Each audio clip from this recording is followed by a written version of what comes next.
Chapter 1. The Simple Dress. In the ancient city of the Yi clan, I vehemently disagree. Within the grand hall of the Yi family, Ye Xuan glared at the young man before him. You wish to resign from your position as the young clan leader? I assure you, abandon such thoughts. The youth bore a bitter expression and replied helplessly, Clan leader, I currently possess no cultivation. I am truly unfit to serve as the heir of the Yi family. Ye Xuan sighed softly, speaking gently. Young one, since the age of 12, you have aided our clan in the acquisition of spiritual minds. To date, you have secured 36 minds for our family of 36. In the prime of our ancestors, we only boasted 9 minds, yet you have brought us 27. It can be said that the prosperity of the Yi family today is largely due to your efforts. Though you may lack cultivation now, you remain our family's foremost benefactor. If I were to dismiss you from your position at this juncture, it would dishearten the younger generation and invite scorn from other clans. Outsiders would accuse the Yi clan of ungratefulness, branding me as heartless. The youth responded earnestly, Clan leader, without my cultivation, I find it exceedingly difficult to bear such responsibilities. Please, grant me a reprieve, allow me to bide my time. Ye Xuan smiled gently. Do not rush regarding your cultivation, take your time. The Yi clan will patiently await your return, no matter how long it takes. The youth fell silent, feeling helpless. After he departed the hall, Ye Xuan watched his retreating figure, a flicker of concern evident in his eyes. The loss of the young man's cultivation weighed heavily on him as well. After leaving the grand hall, the youth had not ventured far when 2 men approached from the distance. The man in white, leading the group, hastened forward upon seeing the youth and offered a slight bow. Brother Ye Xuan. Yi Qing responded with a smile indeed. Suddenly, Ye Xuan suggested, why not consider becoming the heir? At this, Yi Qing was taken aback and quickly replied, No. Brother Ye Xuan, please do not jest. Ye Xuan spoke earnestly. You and Brother Ye Mian are both at the pinnacle of the 9th realm. Reaching the innate realm should not pose much difficulty. You both could certainly ascend to the position of heir. Yi Qing shook his head vigorously, gesturing dismissively.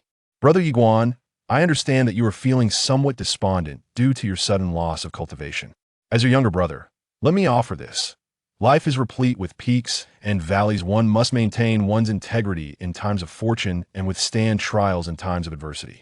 I firmly believe that you will soar to the heavens one day.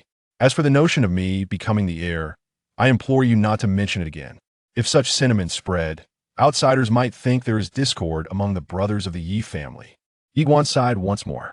After Ye Xuan departed, the man beside Yi Qing spoke solemnly. Brother Yi Qing, you could undoubtedly become the heir. Yi Qing shook his head. Now that Brother Ye Xuan has fallen into misfortune, I would only be adding to his burden. How would the clan members perceive me? What would the clan leader and elders think? As he glanced at Ye Xuan's distant silhouette, he murmured, Moreover, do you truly believe you will not rise again? The man hesitated briefly before replying, But I have heard that Ye Mian and his grandfather are planning something. Yi Qing's expression remained composed. Such ambition. If he succeeds, he will surely be addressed as Brother Ye Mian in the future. The man inquired, and if he fails? Yi Qing spoke softly. The family meal is about to commence. The man remained silent. Yi Qing cast a glance at him before continuing. When you next encounter Brother Ye Xuan, show him the respect he deserves. In his prime, we refrained from fawning over him, and now that he finds himself in a low point, we must not trample upon his dignity. The man nodded slightly, understood. After departing from the Yi clan, Ye Xuan made his way directly to the Nalan clan. He intended to annul the engagement. He had been betrothed to the young lady of the Nalan clan, Nalan Jia, as per their mutual agreement.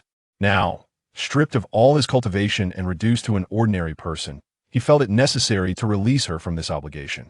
Before long, Ye Xuan arrived at the Nalan clan. In a grand hall, he sat in silence. At that moment, a lady gracefully emerged. Nalan Jia donned a pristine white gown, immaculate in appearance, her beauty striking, particularly her figure curvaceous in all the right places, enough to ensnare any man's heart. In her hand, she held an ancient tome. Nalan Jia, the most beautiful in the northern regions of Southern Prefecture. One of the 2 renowned beauties of Southern Prefecture. Beside Nalan Jia stood an elderly man clad in black. Suddenly, Nalan Jia seated herself before Ye Xuan. He hastily presented the engagement document before her, saying, "Miss Nalan, I have come to annul our engagement. Rest assured, I am a man of self-awareness and will not cling to this matter. Here is the document from this moment forth. May we each find our own peace." With that, he placed the engagement document down and turned to flee. Yet Nalan Jia called out, "Wait." Ye Xuan halted and turned back to face her, confusion etched upon his features. Nalan Jia unexpectedly produced a box and extended it toward him. Ye Xuan looked on in bewilderment. Nalan Jia remarked, "Within the box lies a primordial elixir. I am uncertain what affliction plagues your body, but I sincerely hope it proves beneficial to you. Miss." At that moment, the elderly man clad in black underwent a dramatic transformation in countenance.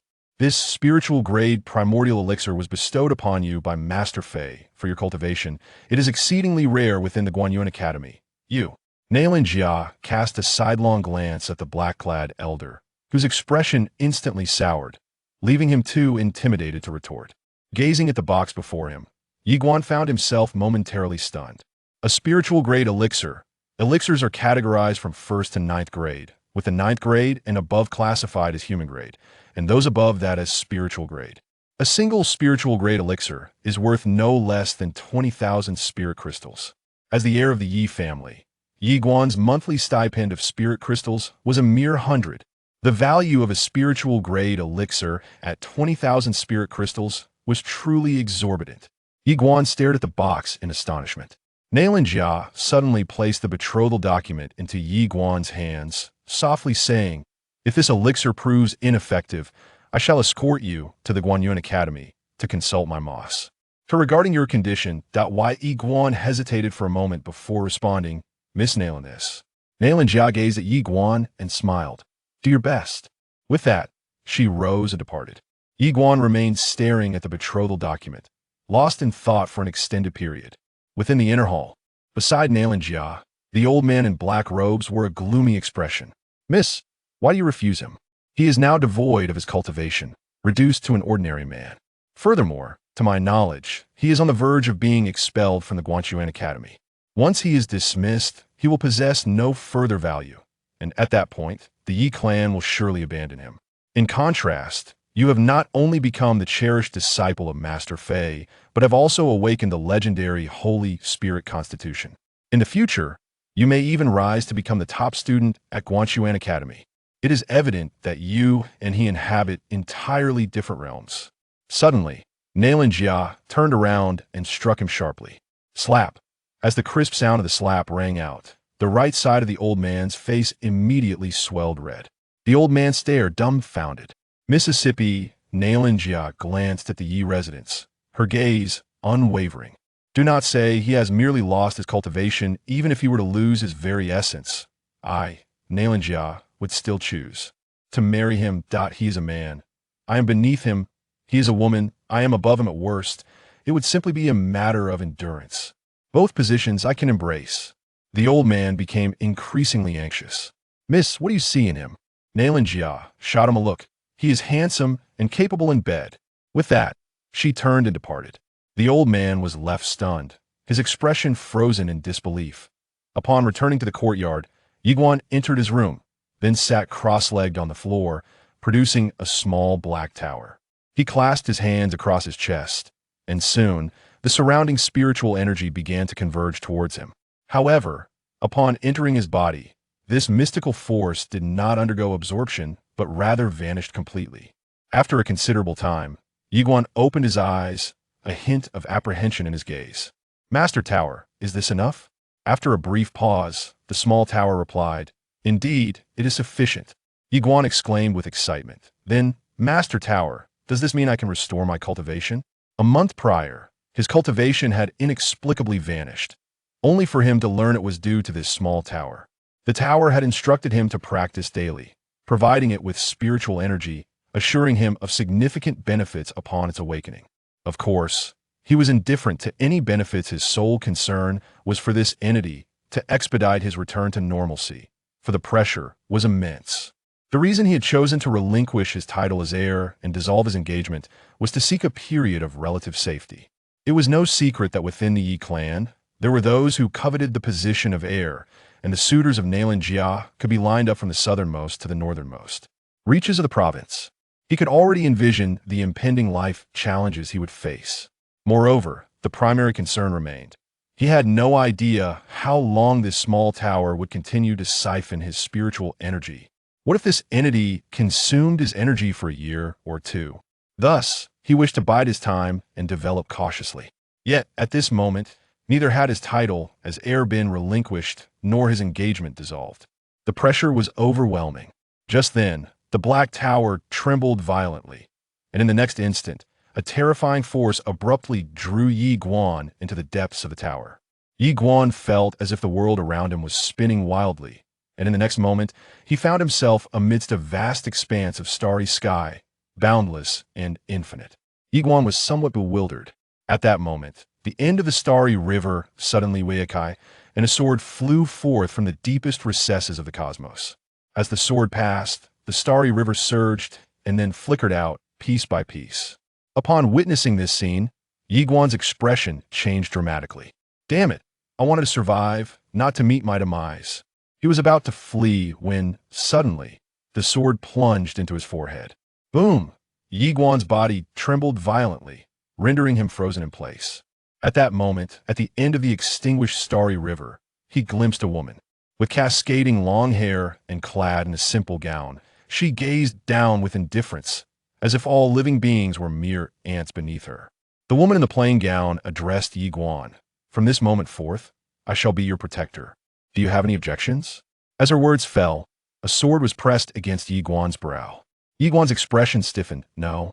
The woman in the plain gown turned her gaze toward the edge of the universe, and in the next instant, countless crimson talismans began to descend, igniting the entire cosmos and St. Airy river in flames. Each blood-red talisman represented an unparalleled path. At this moment, billions of paths were falling into oblivion. The woman in the plain gown steadily advanced toward the multitude of fallen paths, and as she walked, her gown transformed into a deep crimson. At the end of those countless paths, a man could be faintly discerned, lying silently with his eyes slightly closed, utterly devoid of breath. Time passed, though its measure was unknown, until Ye Xuan abruptly opened his eyes. At this moment, he found himself by the seaside. Beside him lay a sword, its hilt inscribed with the words, "Walk the path." Suddenly, a voice resonated from the surroundings. Awake? Ye Xuan hastily replied, "Master Tower." The small tower responded, "You are in my realm." Here, 10 years pass while only a day elapses outside. Ye Xuan, taken aback, inquired, "That world of the tower?" "Indeed," the small tower affirmed. Just as Ye Xuan was about to speak, the small tower gently interjected, "You are our final hope." Final hope? Ye Xuan furrowed his brow, ready to respond, when in the next moment, he seemed to sense something and was suddenly startled. His cultivation had been restored. Ye Xuan was filled with ecstatic joy. The small tower asked, "Are you interested in cultivating the sword?" Sword cultivation. Ye Xuan nodded vigorously, yes. Very much so. Sword cultivation. In the present day of Southern State, this was an extraordinarily rare existence. Over 20 million years ago, for reasons unknown, a rift appeared between the sword path and martial arts. And since then, sword cultivators have dwindled, becoming exceedingly scarce. In the entire ancient ruined city, not a single sword cultivator had emerged for centuries. The small tower explained, "The legacy of the sword path has been infused into that blade, but your strength is too feeble thus. It can only be unsealed layer by layer." The sword. Ye Xuan quickly picked up the nearby sword, the Pathwalker, and exclaimed with excitement, "Master Tower, is this sword powerful?" Ye Xuan blinked. Could it be too extraordinary? The small tower remarked, "Your vision is limited." Ye Xuan was taken aback. The small tower continued, "As for the heavenly path, it could be extinguished with but a snap of the fingers." Ye Xuan. Chapter 2. The Art of Sword Control. Ye Xuan gazed at the sword in his hand, overwhelmed with excitement. The words of the small tower were somewhat beyond his comprehension, yet he grasped that he was on the path to becoming a sword cultivator. A sword cultivator. In the present-day South Province, sword cultivators were exceedingly rare. The lineage of swordsmanship had nearly vanished, with only the Guanxuan Academy and a handful of illustrious families in the South Province preserving such traditions. If he could indeed become a sword cultivator, it would be nothing short of magnificent. At that moment, the small tower interjected, "Commence your practice of sword control now." Ye Xuan nodded vigorously, "Yes, absolutely." Suddenly, a stream of information surged into his consciousness. The sword, a mere iron, becomes sentient through its wielder, moves through the heart, thrives on blood, and parries she's without intent. The art of sword control lies in regulating one's breath, maintaining unity, enabling the sword's 5 spirits to harmonize, cycling endlessly and perpetually thriving. After a brief interval, Ye Xuan settled into a meditative posture, commencing his training. Under the guidance of the small tower, his progress was astonishingly rapid. 1 month later, by the seaside, Ye Xuan stood atop a rock, the sea breeze billowing his garments. At that moment, he extended his fingers and commanded, "Rise." Whoosh! The sword of the path soared skyward, piercing the clouds. Ye Xuan squinted slightly, slicing the air with his fingers. Swish! The sword of the path emitted a brilliant beam of light, tearing through the cloud cover.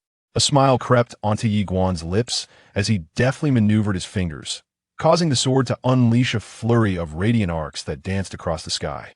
After a considerable time, Ye Xuan sensed that his mysterious energy was waning, prompting him to halt. With an exuberant tone, he exclaimed, "Master Tower, I have succeeded." Ye Xuan furrowed his brow. "Master Tower, have you been injured?" The small tower replied, "Indeed. Otherwise, I would not have been continuously drawing upon your mysterious energy. You must find a way to procure more spiritual crystals for me, preferably of the highest quality." Just as Ye Xuan intended to inquire further, he abruptly experienced a fleeting blur before he found himself in the courtyard. He quickly glanced at his hand. The traveling sword remained. Upon witnessing this scene, he checked his cultivation and, upon confirming its presence, he let out a sigh of relief. It was not a dream. Indeed, it was not a dream. As if struck by a thought, he surveyed his surroundings. At this moment, dawn was breaking, which meant that Master Tower had spoken the truth. 10 years within the tower equated to merely a day outside. The revelation was utterly astonishing. Everything felt surreal. Gazing at the sword in his hand, Ye Xuan smiled. Not only had his cultivation been restored, but he had also become a sword cultivator, an extraordinary stroke of fortune. At that moment, an elderly man approached from a distance. Ye Xuan quickly sheathed his traveling sword. The fact of his becoming a sword cultivator must remain undisclosed. Previously, in South State, a spiritual sword had emerged, which directly incited a catastrophic event, leading numerous prominent families to compete fiercely, ultimately drawing then the Guanxuan Academy into the fray. If the knowledge of his transformation into a sword cultivator were to be revealed, it would undoubtedly bring calamity upon him and the Yi clan. The old man hastened to Ye Xuan's side. "Young master, Mentor Song Ci from Guanxuan Academy has arrived." Guanxuan Academy. Ye Xuan was momentarily taken aback, a flicker of surprise crossing his features. Without overthinking, he nodded slightly. "All right." With that, he and the elder began to walk towards the distance. "Young Master Ye Xuan, I regret to inform you that after deliberation at the Guanxuan Academy, we have ultimately decided to revoke your qualification for direct admission." In front of the Yi family residence, an elder clad in a gray robe regarded the youth before him, his eyes filled with a hint of regret. The young man, known as Ye Xuan, was heralded as the most extraordinary genius in the annals of the ancient city. At merely 6 years of age, he shattered the shackles of the 9 realms. Achieving the innate realm by 10, he ascended to the divine embryo realm, cultivating the divine embryo. At 16, he transcended his own limitations, reaching the true method realm, mastering the art of divine techniques. Such prodigious talent was not only rare in the ancient city, but also virtually unparalleled throughout the entire southern state. Consequently, the Guanxuan Academy had extended its utmost privilege to him, exempting him from examinations and tests, granting him direct entry into the academy, where he would be guided by a senior mentor, second only to the head of the academy. Regrettably, a month ago, perhaps due to the envy of the heavens towards exceptional talent, this youth's cultivation mysteriously vanished, rendering him an ordinary individual. As an ordinary person, he could no longer expect the special treatment from the academy. The academy does not admit the mediocre. Upon hearing the words of Song Si, Ye Xuan was momentarily stunned, then inquired, Mentor Song Si, isn't there still a month until the semester begins? Song Si nodded slightly, indeed. Ye Xuan hesitated for a moment before saying, actually, my cultivation. Song Si abruptly interrupted him, saying, to be frank, we have already allocated this spot to Master Li Chua. End of the Li clan? Ye Xuan was taken aback. Li Chuan, a prodigious talent from the Li clan, however. Merely a month ago, this extraordinary individual seemed rather ordinary in Ye Xuan's eyes. Song Si regarded Ye Xuan and continued, young Master Yi, the martial examination held once every decade is fast approaching. Our academy requires a genius to secure a favorable position for us, thereby enabling us to procure better educational resources from the Central Academy. Once, you were undoubtedly the most suitable candidate, but now forgive my candor, your presence at the academy would be of no consequence. Though my words may be harsh, they're indeed the truth. With that, he extended his right hand, saying, young Master Yi, I kindly ask you to return the Guanxuan wooden token to me. Ye Xuan chuckled, very well. He then produced the Guanxuan token, a symbol of his identity as a student of the Guanxuan Academy, and handed it to Song Si. Given the circumstances, it was unthinkable for him to grovel. Song Si accepted the token without further ado and turned to leave. As soon as he departed, a somewhat hunchbacked disciple of the Yi clan dashed excitedly towards the clan, shouting, elder, young Master Ye Xuan has had his admission revoked. He's been expelled. Ha ha. Ye Xuan. Before long, an elderly man rushed out from a distant hall, hastening to Ye Xuan's side. Young Master Yi the Elder has invoked his special privileges to convene a clan meeting at the ancestral hall. You are to proceed there immediately. Ye Xuan calmly inquired, are you intending to depose me from my position as heir? The elder hesitated for a moment before replying, I am uncertain. Ye Xuan nodded slightly and proceeded toward the ancestral hall. At the Yi family's ancestral hall, as Ye Xuan entered, he witnessed the clan leader, Ye Xiao, suddenly slam his hand on the table, exclaiming, depose Ye Xuan? I vehemently oppose this. Ye Xuan was taken aback. He surveyed the ancestral hall, where the esteemed elders of the Yi family had gathered. Seated prominently was the clan leader, Ye Xiao, with the grand elder position to his immediate left.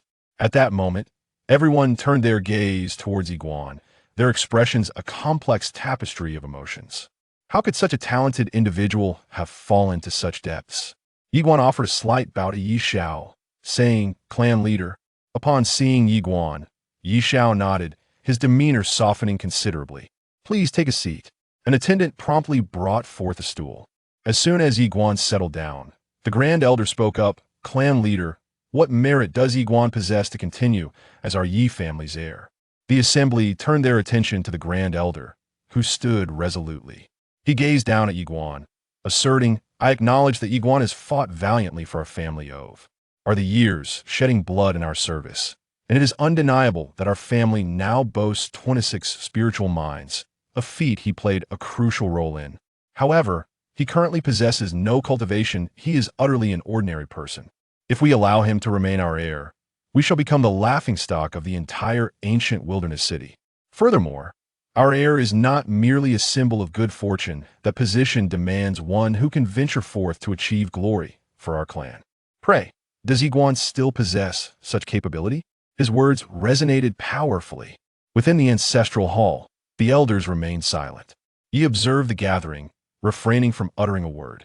He sought to discern the sincerity of those around him in the wake of his loss of power. How many would genuinely stand by him, and how many would take the opportunity to strike him down? It is only in times of misfortune that one can truly perceive the character of those nearby. When an individual loses their honor and authority, the true nature of all those around them is inevitably revealed. Ye Xiao's expression darkened as he addressed the first elder.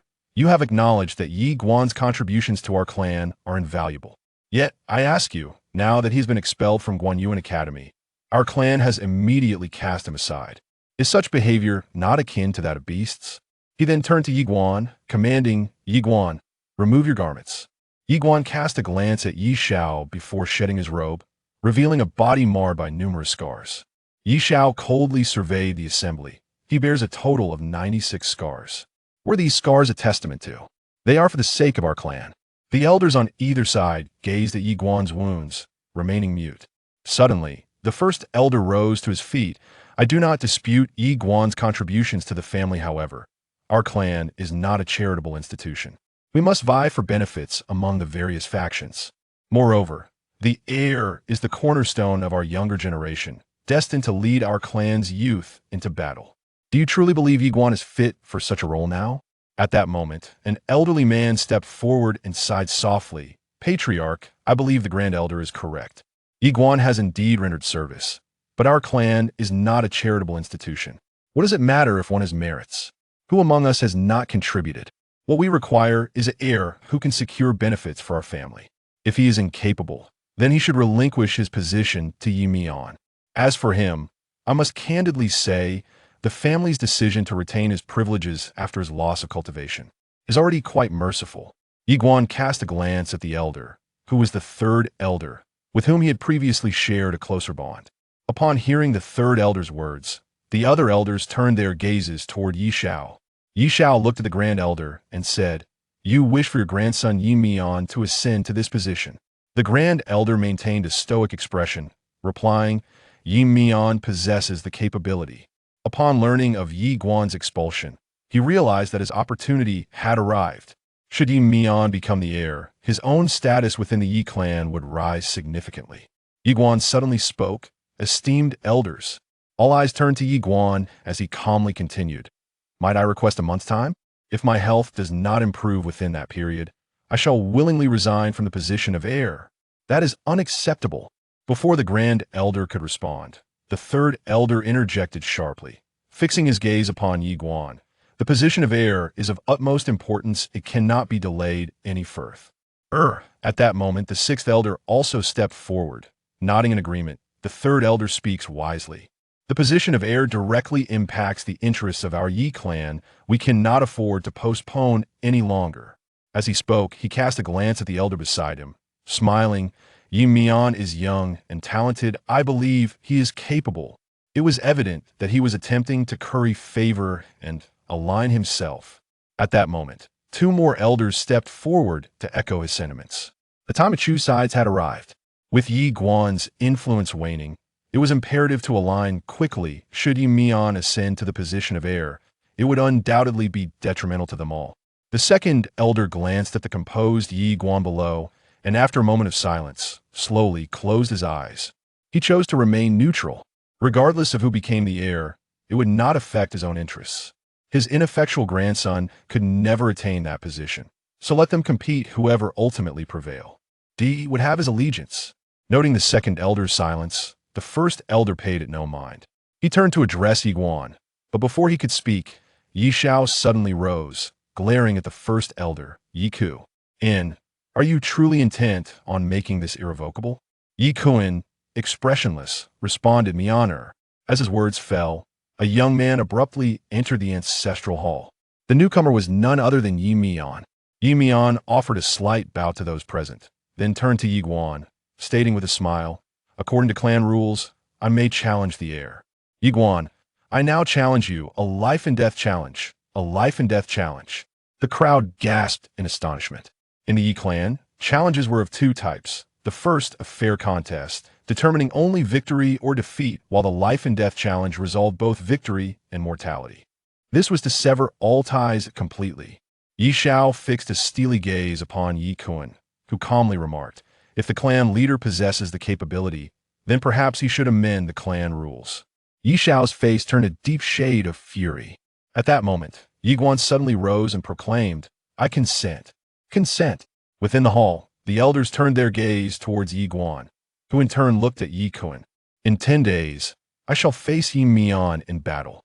Unacceptable. Ye Xuan fixed an intense stare upon Ye Xuan. "In 5 days. No, tomorrow we shall settle this." Ye Xuan cast a glance at Ye Xuan. "Very well." With that, he offered a slight bow to Ye Xiao before turning to depart. Ye Xuan erupted in fury. "No. Right now, this very moment." The calm demeanor of Ye Xuan stirred a sense of unease within him. Damn it. He could not afford to grant this individual any opportunity. Ye Xuan approached Ye Xuan. "Eliminate him. You shall be the heir, and from henceforth, your life will take a turn for the better." Beside them, Ye Xuan hesitated momentarily before speaking. Elder, we are all kin. There is no need for such an extreme measure. Let us engage in friendly sparring. Who do you think you are to call yourself, kin? You are but an adopted son of the Yi clan. An adopted son. The elder cast a cold glance at Ye Xuan before turning to Ye Xuan. Remember, do not show mercy, never show mercy.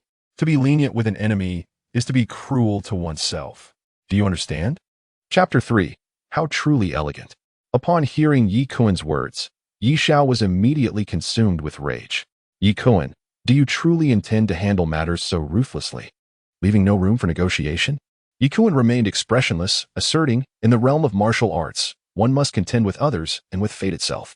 Why should my grandson not strive? Today, we shall fight. Ye Xiao's countenance darkened considerably. At that moment, Ye Xuan turned to Ye Xuan, commanding, eliminate him. Upon hearing Ye Xuan's command, Ye Xuan swiftly charged at Ye Xuan, his speed astonishing, reaching Ye Xuan in the blink of an eye. And then unleashed a devastating punch aimed at Ye Xuan's throat, a lethal strike. As his fist struck, an aura of innate energy emanated from it, signifying his attainment of the innate realm. The elders present were taken aback.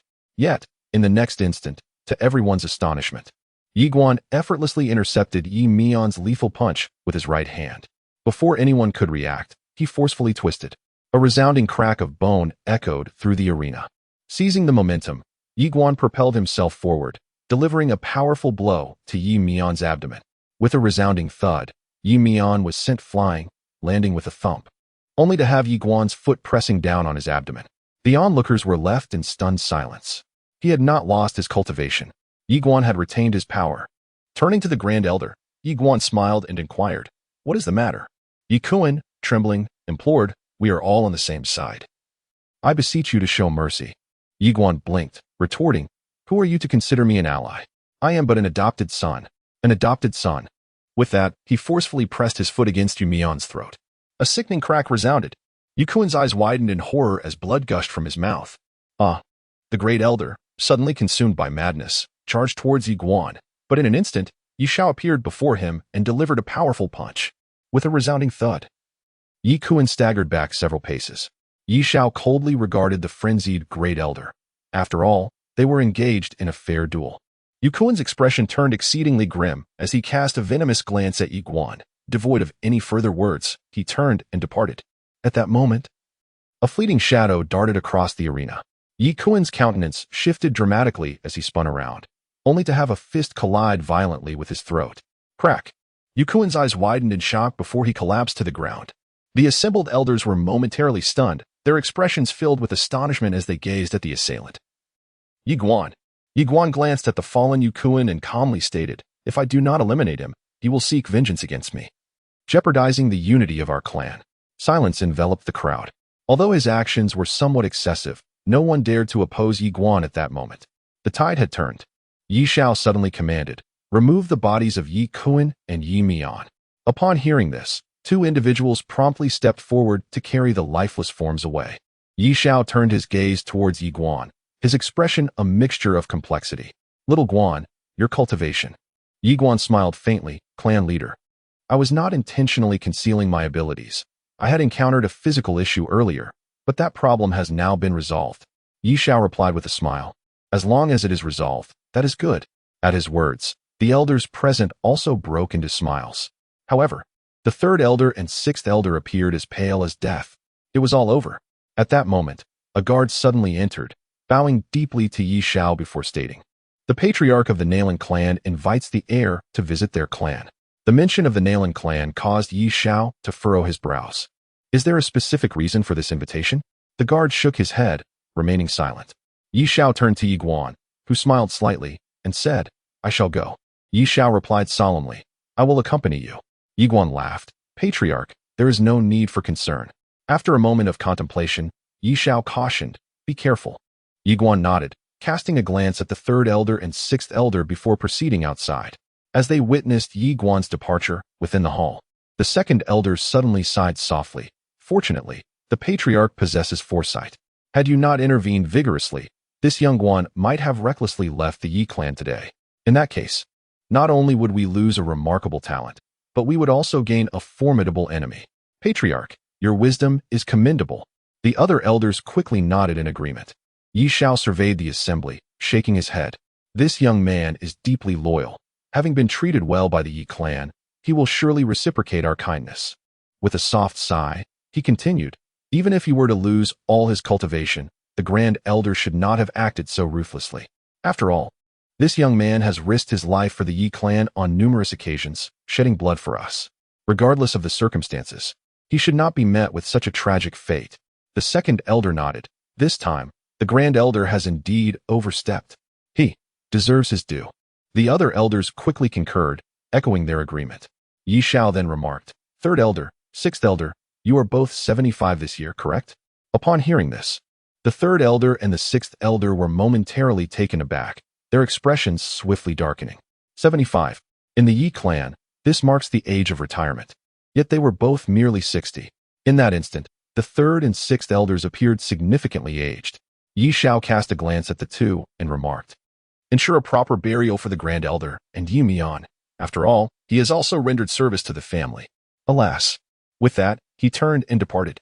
Inside the hall, the assembly of elders collectively exhaled in relief, grateful that they had refrained from aiding the Grand Elder in his malicious intentions. Otherwise, the consequences would have been dire. After Ye Xuan exited the ancestral hall, he glanced back and noticed a figure in the distance, a man who appeared somewhat hunchbacked. It was the very same man who had hurriedly informed the Grand Elder. At that moment, this individual had been brimming with joy.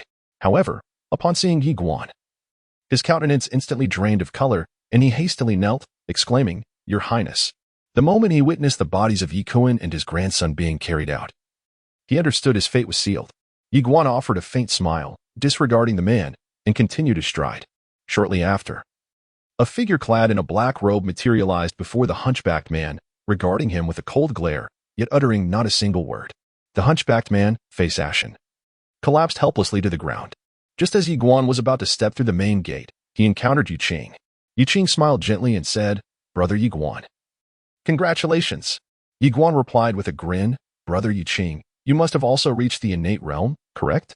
Yu Qing nodded affirmatively, indeed. Ye Xuan nodded slightly, expressing that he had considerable insights regarding realms. If you have any uncertainties, feel free to consult me anytime.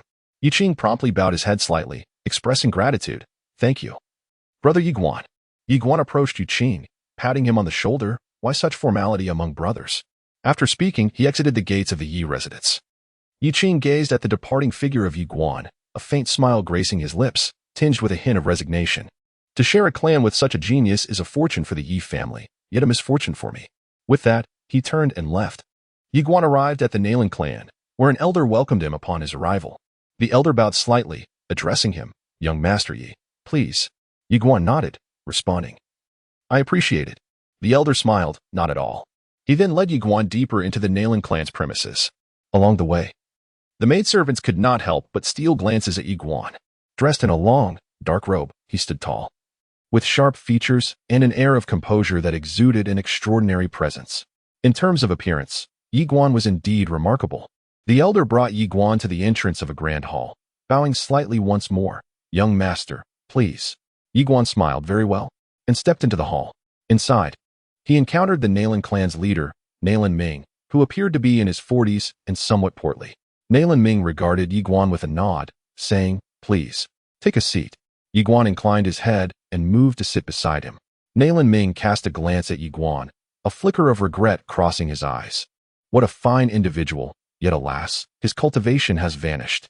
Nalan Ming sighed softly, and then inquired, Xiao Guan, you must have already deduced the purpose of my summons, correct? Ye Xuan nodded. Uncle, it must pertain to my marriage with Miss Xiaojia. Nalan Ming scrutinized Ye Xuan. On the day of your engagement, why did you not refuse? Ye Xuan replied with a smile, Why should I refuse? Miss Nalan Jia is exceedingly beautiful, the most enchanting woman I have ever encountered. To have her as my wife would be an immense honor.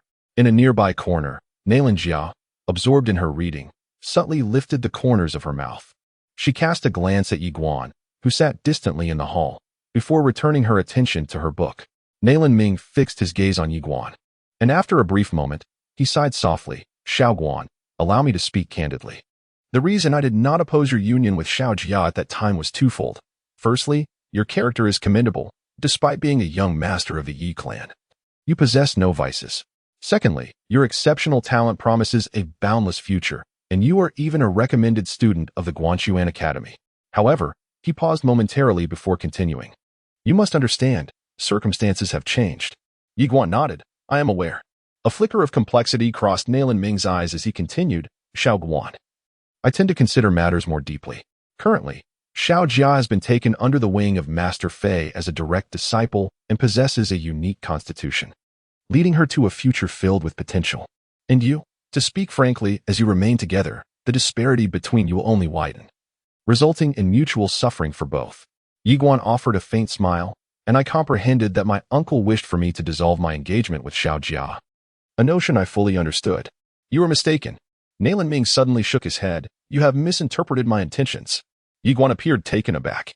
Nalan Ming fixed his gaze upon Ye Xuan, asserting, I, Nalan Ming, am not a man of deceit. My words are not meant to deter you, but to illuminate your current predicament. A man must possess strength. Only with strength can one cultivate confidence and the means to pursue what one desires. Ye Xuan remained silent, somewhat astonished. Nalan Ming continued, Xiao Guan, you find yourself in a trough of life. I shall not exploit your misfortune at this juncture. However, all forthcoming matters must be addressed by you alone.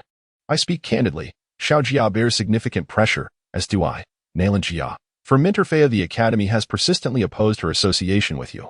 Moreover, Xiao Jia has numerous admirers at Guanxuan Academy, many of whom are not only exceptionally talented, but also backed by formidable forces. As he spoke, he gazed intently at Ye Xuan, emphasizing, these challenges are for you to resolve. Ye Xuan nodded slightly, understanding. Upon concluding, he rose and approached Nalan Jia. Nalan Ming remained silent. As Ye Xuan stood before Nalan Jia, she offered a gentle smile. Ye Xuan inquired, do you have feelings for me? Nalan Jia shook her head. It cannot be said that I do. However, I do not harbor any dislike. Ye Xuan smiled faintly. What prompted you to agree to our engagement back then? Nalan Jia regarded Ye Xuan and replied, you are quite handsome. Ye Xuan chuckled. Our marriage is a matter solely between the two of us. I can annul the engagement. And so can you, but outsiders cannot. Nalan Jia blinked. My master will arrive tomorrow, specifically for you. She has quite a temper and is capable of taking lives. Ye Xuan blinked back. I am a person who values reason. With that, he produced the Hunyuan pill and earnestly declared, thank you for your elixir. Regardless of whether we become husband and wife in the future, I, Ye Xuan, shall forever cherish this act of kindness. With those words, he turned to leave. Upon reaching the hall, he offered a slight bow to Nalan Ming. Uncle, I bid you farewell. With that, he departed. Nalan Ming glanced at Ye Xuan before approaching Nalan Jia, whispering, this young man is poised and unruffled. Such demeanor is rare among the contemporary youth. Suddenly, Nalan Jia remarked, he has been gazing into my eyes the entire time. Nalan Ming turned to Nalan Jia, who smiled subtly, confident in her assessment. A man's confidence stems from two sources, strength and background. Father, what do you believe is the root of his confidence? Nalan Ming was momentarily taken aback. Nalan Jia looked at the ancient tome in her hand and smiled. I find myself rather fond of him. Nalan Ming regarded Nalan Jia, who smiled softly, appreciating his confidence, his refinement, and his authenticity. Of course, I also admire his looks. He is truly handsome. Nalan Ming's expression froze. Chapter 4, The Bastard. Upon returning to the Ye clan, Ye Xuan made his way to the rear mountain of the Ye residence. This was a place he often frequented for cultivation, devoid of any outsiders. Ye Xuan stood atop the mountain peak, gradually closing his eyes. After a considerable duration, he extended his fingers, and the traveling sword suddenly soared forth. The sword pierced through the vast sky, tearing apart the clouds. Subsequently, under Ye Xuan's command, the traveling sword darted through the clouds like a butterfly flitting among flowers. The consumption of energy was immense. This sword control technique was powerful, yet it demanded substantial energy. In the southern province, the realms are classified into 9 levels of the physical body. Beyond the 9th level, once one cultivates innate energy, they enter the innate realm. Above that is the stage where the innate energy within one's body condenses into a divine infant, akin to a second Dantian. This allows for a doubling of the energy stored within. Beyond the divine infant realm lies the true law realm. To attain the true law realm, one must undergo a qualitative transformation of their internal energy, enabling it to be externalized and solidified into magical techniques. Ye Xuan currently resided in the true law realm. Above the true law realm is the myriad law realm, where one can traverse the skies. Such formidable beings can invoke special energies from the heavens and earth with mere gestures, such as thunder and celestial fire. Their destructive power is truly terrifying. At this moment, he was confident in his ability to slay those in the myriad law realm, for he possessed the art of sword control. Furthermore, with a stealthy approach, even those in the ethereal realm above the myriad law realm were not beyond his reach. Ye Xuan gazed at the traveling sword in his hand, a faint smile gracing his lips. Soon after, as if struck by a thought, he sighed softly, lamenting the inability to fly with the sword. Who says one cannot? At that moment, the voice of the little tower resonated once more. You can indeed fly with the sword. Ye Xuan was momentarily taken aback, and then inquired, how does one fly with the sword? The little tower replied, stand upon the sword, feel the sword, and become one with it. After a moment of silence, Ye Xuan pointed with his finger, and the Qingdao sword descended directly before him. He leapt onto it, his eyes gradually closing. At that moment, Xiaotao remarked, consider yourself a part of the sword, then execute the sword control technique. Before the words could fully escape his lips, Ye Xuan suddenly soared into the air. In the blink of an eye, he found himself amidst the clouds. Xiaotao then softly said, this talent surpasses that of the previous chosen one by a considerable margin. In the clouds, Ye Xuan observed the towering mountains and the ancient city below shrinking rapidly. A mix of tension and exhilaration coursing through him. The sword control technique. Previously, one could only traverse the skies upon reaching the realm of myriad laws. Yet he had achieved it ahead of schedule. Moreover, this was sword flight. How magnificent it was. Aha! Amidst the clouds, Ye Xuan laughed heartily. He could indulge in this for an entire day. He gazed at the Qingdao sword, brimming with excitement, and asked Xiaotao, may I pose a question? Xiaotao replied, ask away. Ye Xuan inquired earnestly, am I the young master of some grand clan? You know, one of those prestigious families. Xiaotao asked, what makes you think so? Ye Xuan chuckled, look at my sword. It is remarkably powerful, and I possess a lineage of swordsmanship. Furthermore, within your world, a decade passes while merely a day elapses outside. Thus, I deduce that I must be the young master of a super clan, raised in a secluded manner. Am I correct? After a brief silence, Xiaotao responded, you are half correct. Ye Xuan furrowed his brow half. Xiaotao explained, you are indeed the young master of a certain clan, but alas, you are a bastard. Bastard. Ye Xuan blinked, a hint of something unmentionable flickering in his gaze. Indeed. Xiaotao replied earnestly, that is why I have brought you to this secluded place for refuge. You must diligently cultivate. Otherwise, when that formidable clan locates you, do you comprehend the dire consequences? Ye Xuan's expression immediately grew grave, as he could already envision that predicament. In an instant, the weight of pressure intensified. Xiaotao continued, you must cultivate diligently. Only with strength can you survive. Do you understand? Ye Xuan nodded, resolutely stating, I will strive with 100-fold effort. Having previously dispelled his own powers, he now grasped how terrifying it was to be devoid of strength. He then inquired, Master Ta, may I enter the tower to cultivate now? No, Xiaotao replied. Ye Xuan, puzzled, asked why not. Activating this special realm requires a tremendous amount of spiritual energy, and I am gravely injured, thus unable to open this unique world for you, Xiaotao explained. Ye Xuan hesitated for a moment before asking, were those spiritual crystals I gave you earlier of no use? Those crystals are of too low a grade to be of any significance to me, Xiaotao responded. Ye Xuan nodded slightly. I will find a way to procure better spiritual crystals for you. Very well, Xiaotao acknowledged. At that moment, an elderly man approached from a distance, bowing slightly to Ye Xuan. Young master, the clan leader seeks your presence. Ye Xuan nodded, understood. With that, he made his way down the mountain. Inside the tower, a mysterious voice suddenly echoed, Xiaotao, why do you not reveal his true identity? Xiaotao replied calmly, do you wish for him to become like his father? Are you not yet weary of that incessant calling?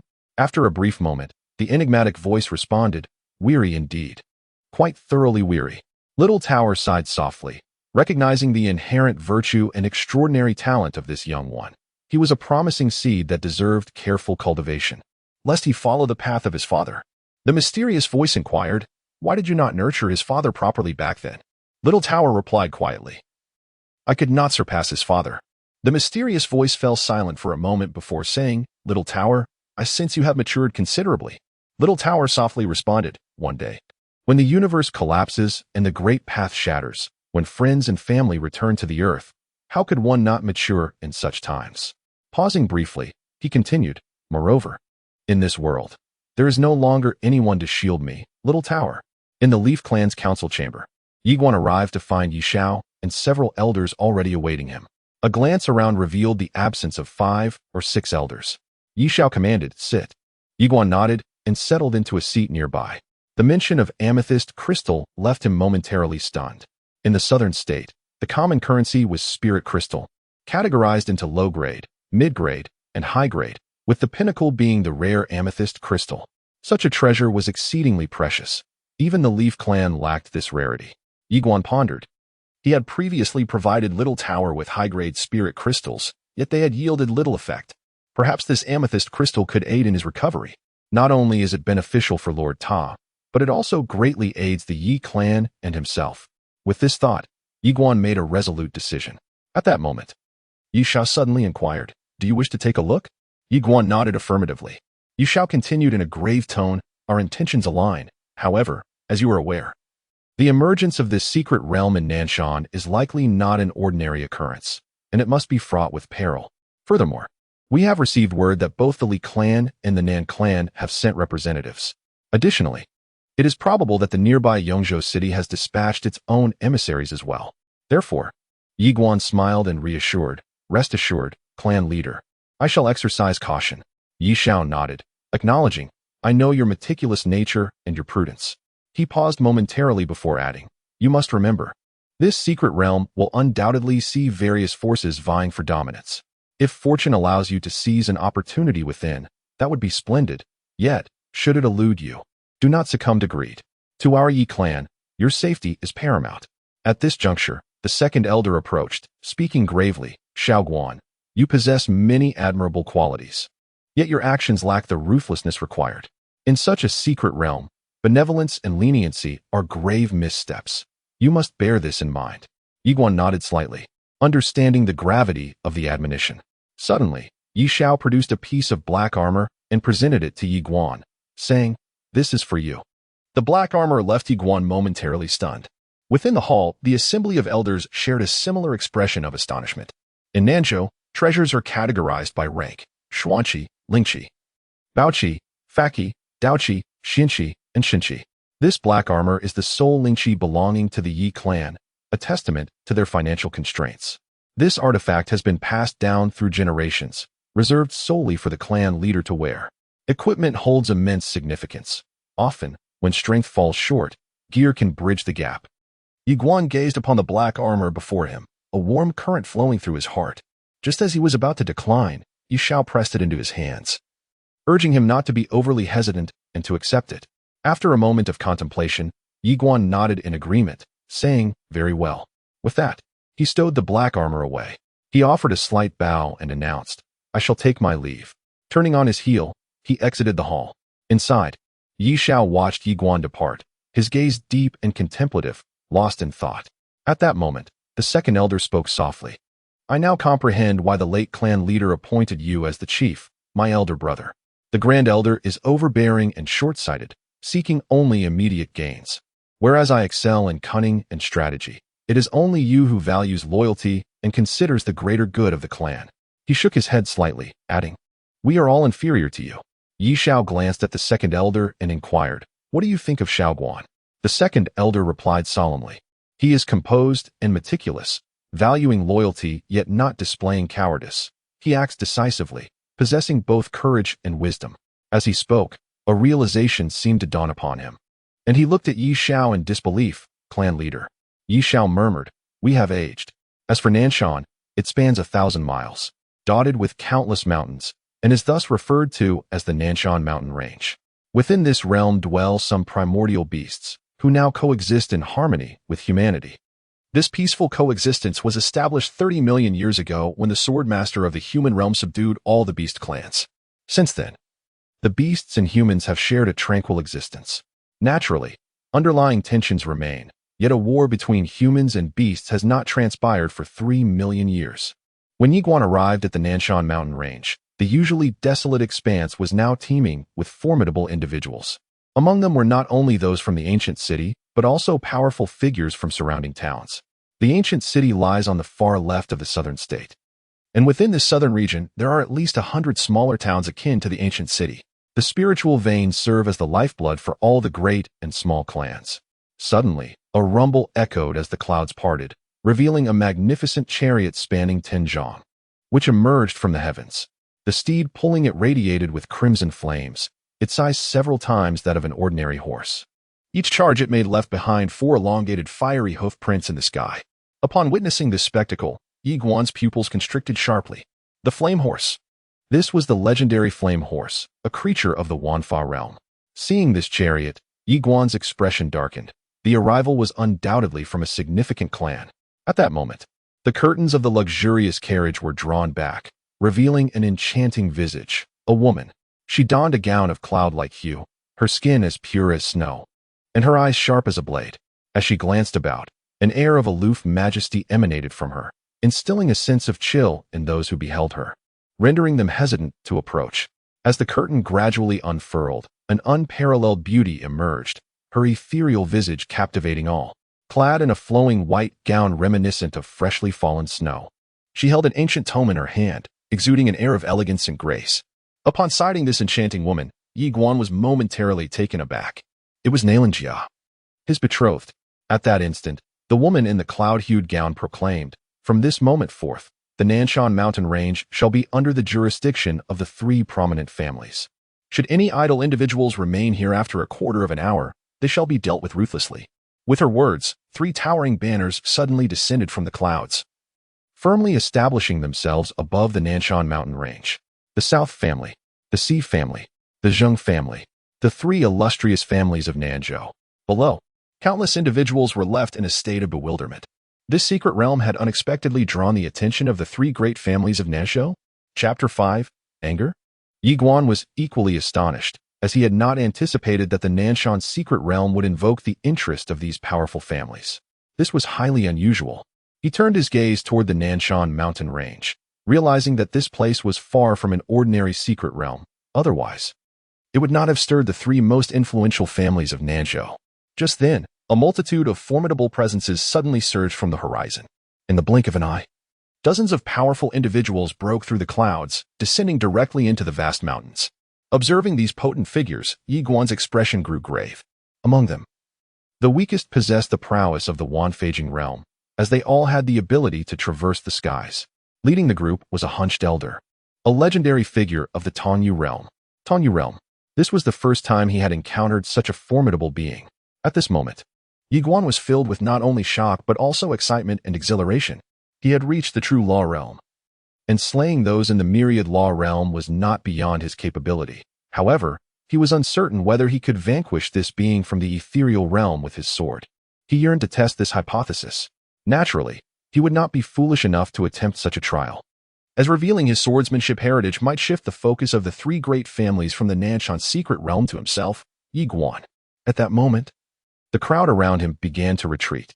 The 3 prominent families had made it clear that remaining here would be tantamount to courting death. If it were any ordinary family, they might not so easily concede, but these were the 3 great families. In South Prefecture, aside from the Guanxuan Academy, they wielded unparalleled influence. Ye Xuan cast a glance at the Nanshan secret realm. To be honest, relinquishing it so easily was quite disheartening. Yet, he was acutely aware of his current capabilities. At this juncture, he could not contend with the 3 great families. Resolutely, he turned away without a moment's hesitation. Ambition was admirable, but one must possess the strength to match it. Just then, Ye Xuan sensed something and abruptly looked up. In the next instant, a luxurious carriage had arrived before him. The curtains were drawn aside, and Yanhuang poked her head out, smiling gently at Ye Xuan, beckoning him to come aboard. Ye Xuan was momentarily taken aback. Surprised by her invitation, Yanhuang chuckled. "What are you waiting for? Do you not wish to see the secret realm?" Ye Xuan replied with a smile, "Indeed." With that, he leaped gracefully and ascended into the carriage. Upon entering, he beheld a woman clad in a cloud-colored gown, who was observing him with keen interest. Yanhuang settled beside the young woman, who turned to Ye Xuan and said with a smile, "Allow me to introduce my fiancé, Ye Xuan." The woman scrutinized Ye Xuan for a moment, then nodded slightly, acknowledging his fine appearance. Yanhuang glanced at Ye Xuan and continued, "This is Nan Qinghua, the eldest daughter of the Nan family." Ye Xuan inclined his head slightly and replied, "Miss Nan, it is a pleasure to meet you." Nan Qinghua smiled and said, "Please, have a seat." Ye Xuan nodded and took a seat opposite them. He surveyed the spacious interior of the carriage, Behind the two women stood a screen, and beyond it was a wooden bath barrel. At that moment, Nanqing suddenly inquired with a smile, "Is it true that you have attained the true law realm?" "Young Master Yi?" Ye Xuan nodded affirmatively. "Indeed." Nanqing acknowledged with a slight nod, but chose not to elaborate further. At 17, a practitioner of the true law realm was indeed regarded as a prodigy in Huanggu City, and even in the entirety of Nanzhou, he was considered talented. However, in the eyes of the three great families, he was merely acceptable, for they had witnessed the vast world and encountered countless extraordinary individuals. Nanqing cast a glance at Nalanjia, then at Ye Xuan, and fell silent. Just then, the carriage came to an abrupt halt. "We've arrived," Nanqing announced. Stepping out, Ye Xuan and Nalanjia followed suit, and as Ye Xuan looked around, he noticed that they were surrounded by over 100 formidable figures, each at least at the true law realm. A sense of curiosity filled Ye Xuan's eyes. What kind of relic could provoke such a grand mobilization from the three great families? He gazed into the distance, where a vast chasm lay ahead, flanked by crumbled mountains, and within the depths of the chasm, purple gas intermittently surged forth. Upon gazing at the violet gas, Ye Xuan was suddenly taken aback. What lay beneath might not be a deposit of purple gold, but rather a spiritual vein.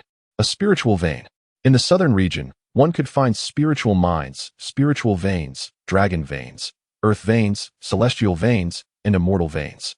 Spiritual mines represent the lowest tier, yielding only ordinary spirit crystals. Conversely, spiritual veins are distinct. They can continuously supply spiritual energy, and the vicinity of a newly discovered vein is likely to harbor a wealth of spirit crystals. The surging purple aura from the abyss indicated that there was at least one purple spiritual vein within, and it could very well be a premium purple spiritual vein. At that moment, he finally comprehended the fervent efforts of the three great families. Just then, a man appeared on the scene, clad in garments as white as snow, wielding a folding fan, with a gentle smile adorning his face. Upon seeing this man, Nanqing offered a slight smile. "Young Master Zhenglin." The man named Zhenglin replied with a grin, "Miss Nan, you have arrived with remarkable swiftness." He paused momentarily, then turned his gaze towards the nearby Nalanjia, inquiring, "And who might this young lady be?" Nalanjia smiled softly. "I am Nalanjia." "Miss Nalan," Zhenglin exclaimed in surprise. "You are the one who possesses the legendary Holy Spirit body, one of the three divine physiques." Nalanjia merely smiled and remained silent. Zhenglin continued, "A pleasure to meet you." He then directed his attention to Ye Xuan, asking, "And this gentleman is?" Nalanjia responded, "This is my fiancé, Ye Xuan." "Fiancé?" Zhenglin was momentarily taken aback, then turned to Ye Xuan. "Ye Xuan? From the Yi clan of the north?" Ye Xuan shook his head, declaring, "I am of the Yi clan from the ancient city." "The ancient city?" Zhenglin blinked, then smiled, choosing to remain silent thereafter. The ancient city. A place of little significance. At that moment, a woman unexpectedly appeared in the arena. Clad in a flowing green gown, her long hair cascaded like a waterfall, her tall figure graceful, and in her hand, she held a jade flute, her gaze icy and aloof. Nanqing turned to the woman and smiled. "Miss Xiqing." Xiqing replied with calm composure, "Everyone is here. Let us proceed." Nanqing nodded. "Let us go." With that, the group made their way toward the distant abyss, while the formidable members of the three great families chose to remain behind. Along the journey, Nanqing and the others engaged in cheerful banter, while Ye Xuan and Nalanjia appeared somewhat isolated. However, it wasn't long before Nanqing began to draw Nalanjia into their conversation, leaving Ye Xuan as the sole figure in solitude. Yet, Ye Xuan paid little heed to this. He understood that this world harbors various circles, and this was not his own. Others held no interest in him, just as he held little interest in them. With differing circles, he saw no reason to force an integration. His purpose was simply to witness the secrets of that hidden realm. Suddenly, the voice of the little tower resonated. A familiar aura. Ye Xuan furrowed his brow, pondering. "What do you mean, Master Tower?" After a brief silence, the little tower replied, "It's nothing." Ye Xuan chuckled, bemused by the little tower's enigmatic demeanor. In the distance, Nanqing, beside Nalanjia, suddenly remarked with a laugh, "Little Jia, he is not. He is unsuitable for you." Nalanjia cast a glance at Nanqing, who calmly remarked, "In the desolate ancient city, he indeed appears acceptable. Yet, if placed in the wider world, he would merely be deemed average. Furthermore, his lineage is rather insufficient." Being a mere member of the Ye clan seals his fate to mediocrity. The Ye clan cannot provide him with superior resources, and in this era, one's background and family heritage are of paramount importance. Without these to pave the way, no matter how hard one strives, the results are inherently limited. Nailan Jia regarded Nan Qingyue with mild astonishment. Qingyue, do you truly consider him to be lacking? Nan Qingyue glanced at Ye Xuan, who stood a distance away, and replied with a smile, take his emotional intelligence, for instance. I find it quite wanting.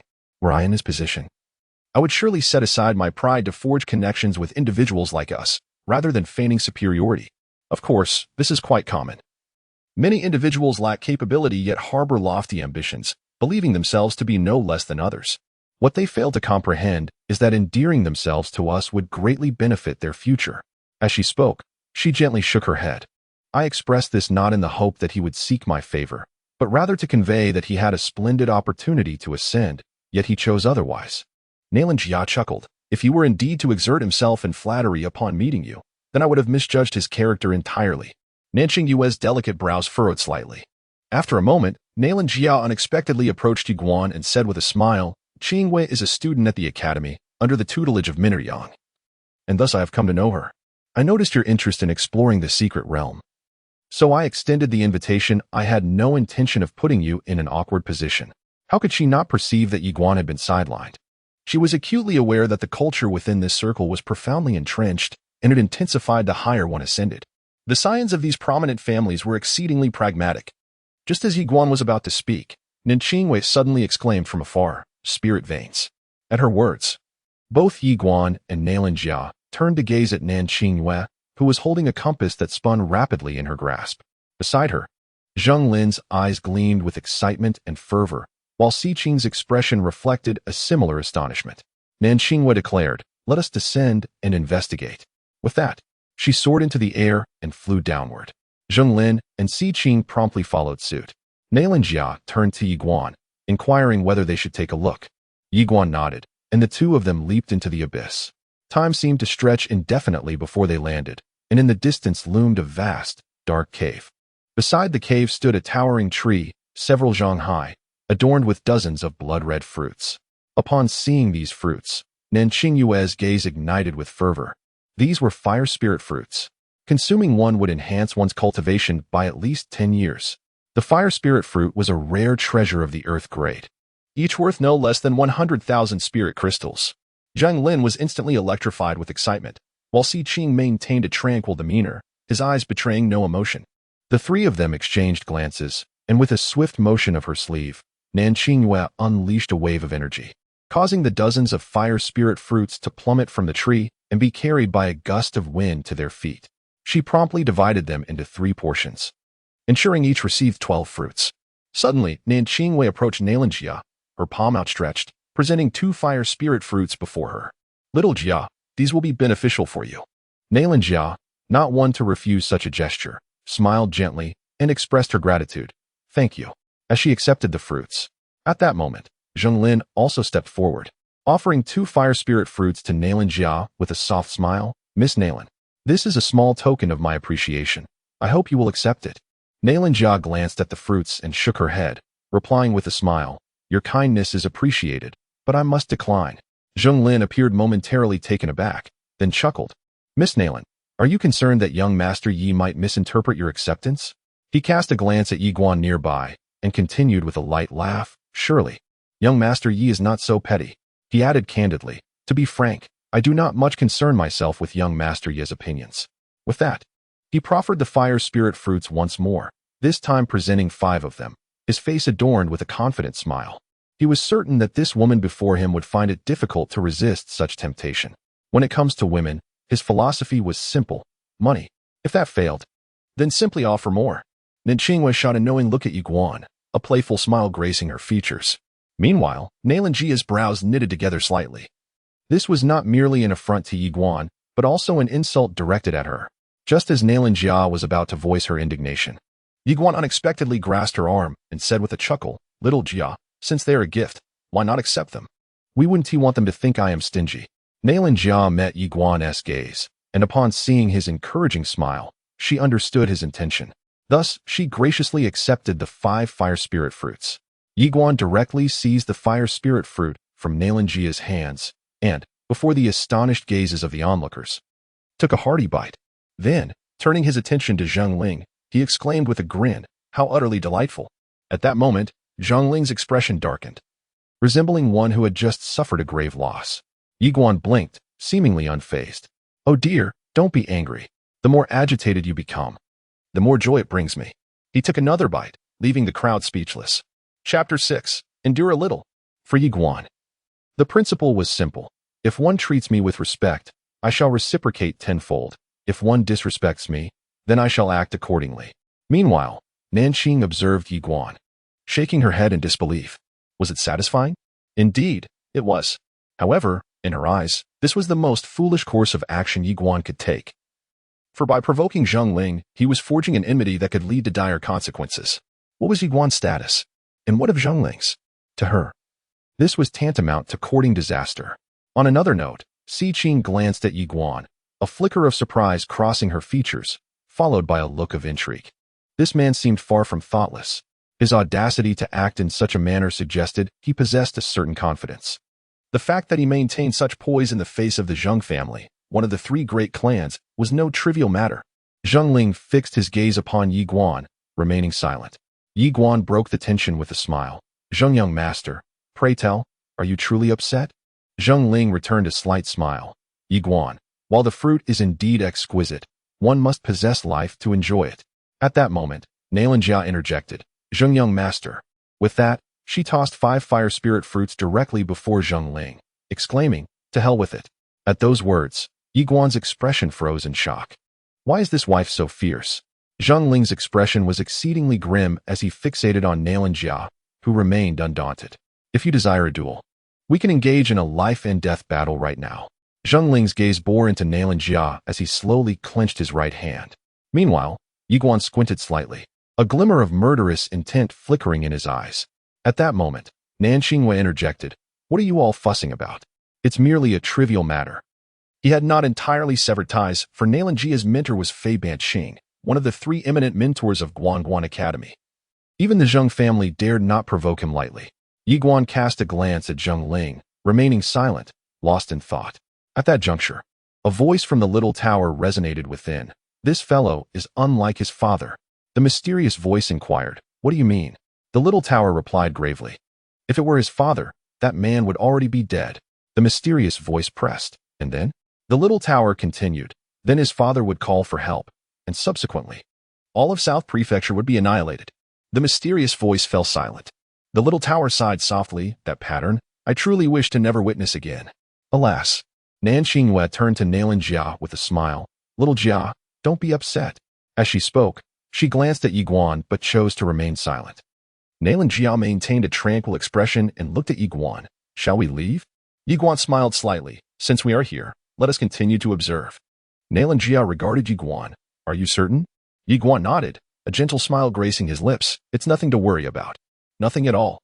Nalinjia gazed at Ye Xuan's serene expression and smiled faintly. Ah, the confidence of this man has always captivated her. Moreover, there was now an added allure. That of his brilliance. Amidst his gentle demeanor, there was no lack of sharpness. The group proceeded toward the depths of the cave. At that moment, Qin suddenly approached Ye Xuan and Nalinjia, producing 2 sacred spirit fruits and presenting them to the pair. Both Ye Xuan and Nalinjia were momentarily taken aback. Qin glanced at them and declared, "A good connection." "A good connection." After a brief hesitation, Ye Xuan responded, "Miss Qin."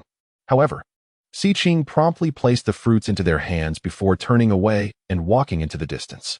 2 sacred spirit fruits. Are they precious? Indeed, they are exceedingly valuable.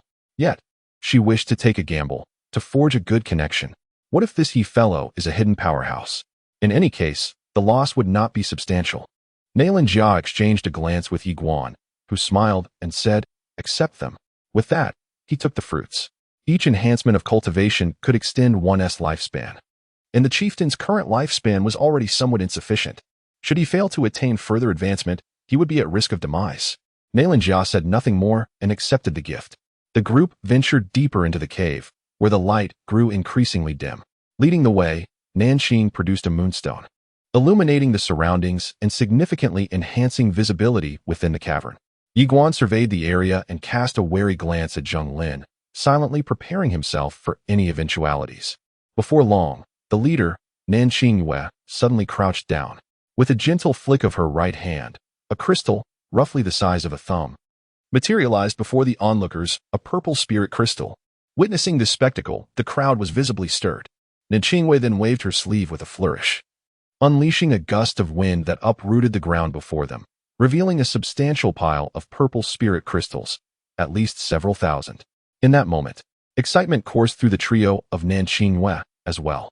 Ye Xuan, however, maintained a calm demeanor, for his instincts warned him that something was amiss.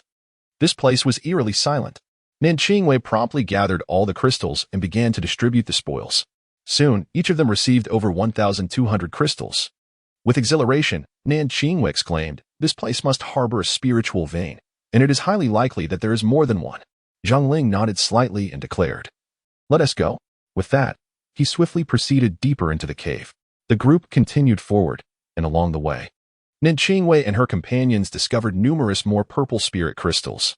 The further they ventured into the cave, the more crystals they found. Yet at that moment, Ye Xuan halted. He sensed something was off. Danger loomed. He instinctively urged Yanhuang to retreat, but the voice of the little tower suddenly rang out. "Go take a look." Ye Xuan was taken aback for a moment before replying. "Tower Master, is there danger within this cave?" The little tower responded, "Not for you. Not for me." Ye Xuan blinked. "So, it's dangerous for them? Am I correct in my understanding?" The little tower urged, "Go take a look." After a moment of hesitation, Ye Xuan nodded. Though puzzled, he understood that the Tower Master would not lead him astray. Ye Xuan continued onward with Yanhuang. At that moment, Nanqing suddenly halted again, crouching down before plunging her right hand into the earth. With a swift motion, she unearthed a small amethyst, roughly the size of a child's fist, which now rested in her palm. Upon gazing at the gem, her eyes ignited with fervor. Beside her, Zheng Lin was equally exhilarated. Heavens! Such a substantial purple spirit crystal. This location must harbor an extraordinary spiritual vein. An extraordinary spiritual vein. Even the typically composed Si Qing was visibly stirred. Presently, each of the three prominent clans possessed merely a single extraordinary spiritual vein. And it was precisely through these veins that they could cultivate a plethora of formidable warriors and prodigies. Cultivation demands wealth. Without financial resources, even the most prodigious talents are rendered futile. The thought of obtaining this spiritual vein was now shared among the trio. Undoubtedly, whichever family secured this vein would surpass the other two clans within a decade. This extraordinary spiritual vein could potentially disrupt the entire balance of power in Southern Prefecture. All were captivated by the prospect. Nanqing suddenly interjected, "I am aware of your thoughts, and I share them as well. However, at this moment, we must remain united." "Do we not?" Zheng Lin nodded slightly, affirming, "Indeed." Si Qing also nodded, remaining silent. Nanqing smiled and declared, "Let us proceed." With that, she gathered the purple spirit crystals from the ground, and after distributing them, the group advanced once more. At this juncture, both Nanqing and Zheng Lin were brimming with exhilaration. An extraordinary spiritual vein. This was indeed a monumental discovery. Si Qing remained relatively composed. Yet it was evident that she too was filled with joy. So many purple spirit crystals, and of the finest quality, this was truly a windfall. The group continued their advance deeper into the cavern, which seemed to stretch endlessly into the abyss. Along the way, Nanqing and the others amassed a considerable number of purple spirit crystals, their mouths agape in astonishment at their bounty. Approximately half an hour later, Nanqing, leading the charge, suddenly halted. She crouched down and began to excavate the earth. In the next moment, her pupils dilated in shock, and she stammered, This is the others' turn to see a palm-sized spirit crystal buried in the soil, not purple, but a brilliant gold. At that moment, Zheng Lin exclaimed with a tremor in his voice, "This is a golden crystal. This signifies a ley line. There is a ley line here." Upon hearing this, a profound silence enveloped the cavern. Throughout Qingzhou, not a single ley line existed. Even the formidable Guanxuan Academy boasted none. In that instant, both Nanqing and Zheng Lin trembled with excitement. Si Qing's expression, too, was a mixture of solemnity and elation. Suddenly, Zheng Lin whirled around to fix his gaze upon Ye Xuan and Nanqing, his eyes betraying an unmistakable intent to kill. Nanqing furrowed her brow. Addressing him with concern, Zheng Lin hissed, What if news of the ley line here were to spread? At his words, Nanqingwei was momentarily taken aback. If this were to leak, first and foremost, the Guanxuan Academy would undoubtedly spare no effort to seize it. Not only Guanxuan Academy, but also the formidable powers from beyond the southern province. Those sacred families and clans would surely dispatch their most fearsome warriors to claim it. Contemplating this, Nanqingwei cast a chilling glance at Ye Xuan and his companion, her gaze unmistakably revealing a cold, murderous intent. This information must, without a doubt, remain confidential. At that moment, Zhang Lin suddenly opened his palm, and a long spear materialized in his hand. Nanqingwei unfurled her right hand, revealing a short dagger. Friends? In her eyes, it was merely a matter of interest. Forming an alliance with Nailan Jia was driven by benefit, and now, the decision to eliminate Nailan Jia stemmed from the realization that the gains from his demise outweighed those from his alliance. Xi Qing spoke solemnly. Qingwei, Zhang Lin. There is no need for such extremes, Nanqingwei suddenly shot a frigid glance at Xi Qing, causing him to freeze in place upon encountering her icy demeanor. Ye Xuan swiftly grasped Nailan Jia's hand, pulling him behind himself, and calmly stated, "You should leave first." Nailan Jia stared at Ye Xuan, momentarily taken aback. Zhang Lin glared intensely at Ye Xuan, declaring, "You both shall meet your end." With that, he prepared to strike. But just then, Ye Xuan's gaze darted behind Zhang Lin, exclaiming in alarm that, with a swift motion, a sword plunged directly into Zhang Lin's brow. His face contorted in disbelief as he froze in place, staring incredulously at Ye Xuan, murmuring, "A swordsman. You are a swordsman." Ye Xuan deftly flicked his fingers. In an instant, Zhang Lin breathed his last. Ye Xuan then turned to Nanqingwei, whose complexion drained of color as she stammered, You are indeed a swordsman." Ye Xuan uttered no superfluous words as the sword of the path suddenly soared from his grasp. Nanqingwei's pupils constricted in an instant. She crossed her arms defensively, and a pair of silver bracers materialized upon them. However, before the sword of the path, these bracers were as fragile as tofu, instantly torn asunder, and the sword plunged directly into her throat. Nanqingwei's eyes widened in disbelief, and her body collapsed straight to the ground. Witnessing this scene, Xi Qing's expression shifted dramatically, retreating repeatedly, her eyes filled with terror. Ye Xuan regarded Xi Qing in silence, lost in contemplation. At that moment, a voice from the small tower echoed, "If you do not eliminate this woman, once she escapes, the secret of your swordsmanship inheritance will be exposed. At that time, not only will you be in peril, but your entire Yi clan will face annihilation. You must deliberate carefully." Ye Xuan clenched the sword of the path tightly, remaining silent. The small tower continued, "Do you remember what the second elder advised you? A man must not be soft-hearted or merciful." Suddenly, Ye Xuan shook his head, declaring no. He then approached the fallen Nanqingwei and Zhang Lin, retrieving their storage rings. Subsequently, he walked over to Xi Qing, presenting a portion of the purple spirit crystals belonging to Nanqingwei and Zhang Lin. "Miss Xi Qing, let us divide their possessions equally among the three of us." Xi Qing regarded Ye Xuan with a wary expression.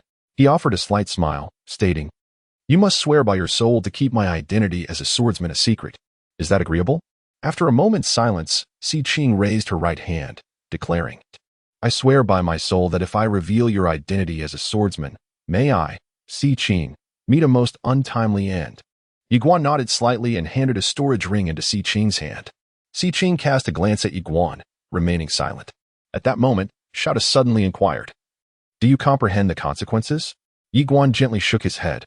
"Master Ta, one must be resolute in life, yet one must also uphold one's conscience." Xiao Tao intoned gravely, "Are you not afraid that she will expose your identity as a sword cultivator, thus inviting calamity?" Ye Xuan nodded, a flicker of fear evident in his eyes. Xiao Tao, perplexed, asked, "Then why do you not eliminate her? Is there an alternative course of action?" After a moment's contemplation, Ye Xuan replied, "If disaster were to arise, would you be willing to bear the burden for me, Master Ta?" Shouta responded with incredulity, "You must shoulder it yourself. I cannot bear such a weight." Ye Xuan chuckled softly, shaking his head. His gaze drifted toward the still wary Xi Qing, his expression a tapestry of complexity. Conscience. To slay Xi Qing would indeed eradicate future troubles, yet it would betray his moral integrity. After all, Xi Qing had never exhibited hostility towards him or Nailan Jia, and had even bestowed 2 fire spirit fruits upon them. If he were to kill her out of fear for his identity as a sword cultivator, what would he become? Such an act was beyond his capacity. A person must possess a baseline of ethics. Without such a foundation, how would one differ from a beast? Xiao Tao remained silent thereafter. Ye Xuan produced another spatial ring and approached Nailan Jia, who regarded him without uttering a word. He extended a ring towards her, but she did not accept it. Ye Xuan softly assured, "Ask me anything, and I shall respond." Nailan Jia met his gaze directly. "Are you a sword cultivator?" Ye Xuan nodded affirmatively. After a brief silence, Nailan Jia inquired, "Have you encountered any fortuitous events?" Ye Xuan nodded once more. Nailan Jia nodded, realizing that she had overstepped her bounds. Ye Xuan shook his head, questioning why she would speak in such a manner. Nailan Jia turned her gaze towards Ye Xuan, who earnestly replied, "Is it not possible for a man and a woman to simply harbor affection for one another, irrespective of status, background, or wealth?" A subtle smile crept upon Nailan Jia's lips as she inquired, "What is it that you find appealing about me?" Ye Xuan responded earnestly, "Your beauty." The smile on Nailan Jia's face broadened gradually. Ye Xuan, with a gentle smile, placed the ring into her hand, saying, "This is rightfully yours." Nailan Jia accepted the ring without hesitation. As if contemplating something, she glanced towards the distant corpses and asked, "What shall be done about them?" Ye Xuan fell silent. The demise of two top-tier geniuses from prestigious families was indeed a significant matter. At that moment, Si Qing interjected, "I can assert that they perished at the hands of the beasts here." Ye Xuan and Nailan Jia turned to face Si Qing, who spoke gravely, "If I testify, their families will have no legitimate grounds to target you openly, yet they certainly will not let this matter rest. I have the backing of the Si family. Thus, I shall not face grave consequences, and Miss Nailan has the support of Master Fei, so she too will remain unscathed." As she spoke, she turned her attention to Ye Xuan, "But you will undoubtedly encounter trouble." Ye Xuan remained silent, aware of the enormity of the predicament. Si Qing continued, "You have two paths before you. First, as a sword cultivator, you likely possess the backing of a mysterious force or a formidable individual. If they are willing to lend their assistance, your troubles may not be insurmountable." Ye Xuan's mind raced as he thought, "Master Tower, are you afraid of the two major families from Nanzhou?" The little tower replied, "Indeed, I am terrified." Ye Xuan's expression darkened. "I find you quite formidable. Are you afraid?" Shada replied calmly, "After all, I have been injured." Ye Xuan sighed softly, then turned to Si Qing, "Speak of the second path." Si Qing replied solemnly, "Join the Guanxuan Academy and receive its protection." Guanxuan Academy. Ye Xuan fell silent. Si Qing continued, "If you wish to join the Guanxuan Academy, it would undoubtedly be effortless for you. However, mere enrollment will not suffice. You must seek out a figure of significant stature, akin to Minor Fei. Only individuals of such caliber are unafraid of the Nan and Zheng families." Ye Xuan nodded slightly, "I understand." Si Qing glanced at Ye Xuan, her expression complex. She had not anticipated that this seemingly unassuming individual before her was, in fact, a sword cultivator and furthermore, adept in the legendary sword control technique. How terrifying. Truly. She had misjudged him. Suddenly, Ye Xuan said, "Shall we continue onward?" The two women looked at him, and Ye Xuan spoke firmly. "This place is not only rich in spiritual veins, but also in terrestrial veins. Venturing further should yield even greater rewards." The two women exchanged glances, both intrigued. Ye Xuan smiled, "Let us proceed." With that, the trio continued on their journey. Along the way, they collected a considerable number of purple spirit crystals, all of the finest quality, in addition to a wealth of golden crystals. Their bounty was abundant. At that moment, Ye Xuan suddenly halted, turning to the two women beside him. "Please, step back a little." The two women looked at him, and Ye Xuan spoke gravely, "This area is too quiet. I sense potential danger." With that, he drew his traveling sword and positioned himself at the forefront. Nailan Jia cast a glance at Ye Xuan, a subtle smile gracing her lips as she followed suit. Si Qing also spared a glance at Ye Xuan, remaining silent before hastily trailing behind. After walking for approximately a quarter of an hour, Ye Xuan abruptly halted, plunging his sword into the ground before making a decisive slash. With a sharp sound, the earth was violently torn asunder, revealing a white river deep within the fissure, spanning several dozen zhang. The sight left all three of them visibly moved. A supreme spiritual vein. Do not underestimate this slender white river. It is a supreme spiritual vein capable of stirring the interest of formidable powers such as the Guanxuan Academy. Ye Xuan inquired, "How shall we divide it?" The two women exchanged glances before turning their attention back to Ye Xuan. He continued, "This is difficult to divide. If we attempt to sell it, we will surely face calamity. Furthermore, we lack sufficient purple spirit crystals to liquidate it." He then looked at the two women, asking, "Can you devise a plan?" Si Qing pondered for a moment before suggesting, retaining this spiritual vein will spell disaster for you. Should your family possess such a vein?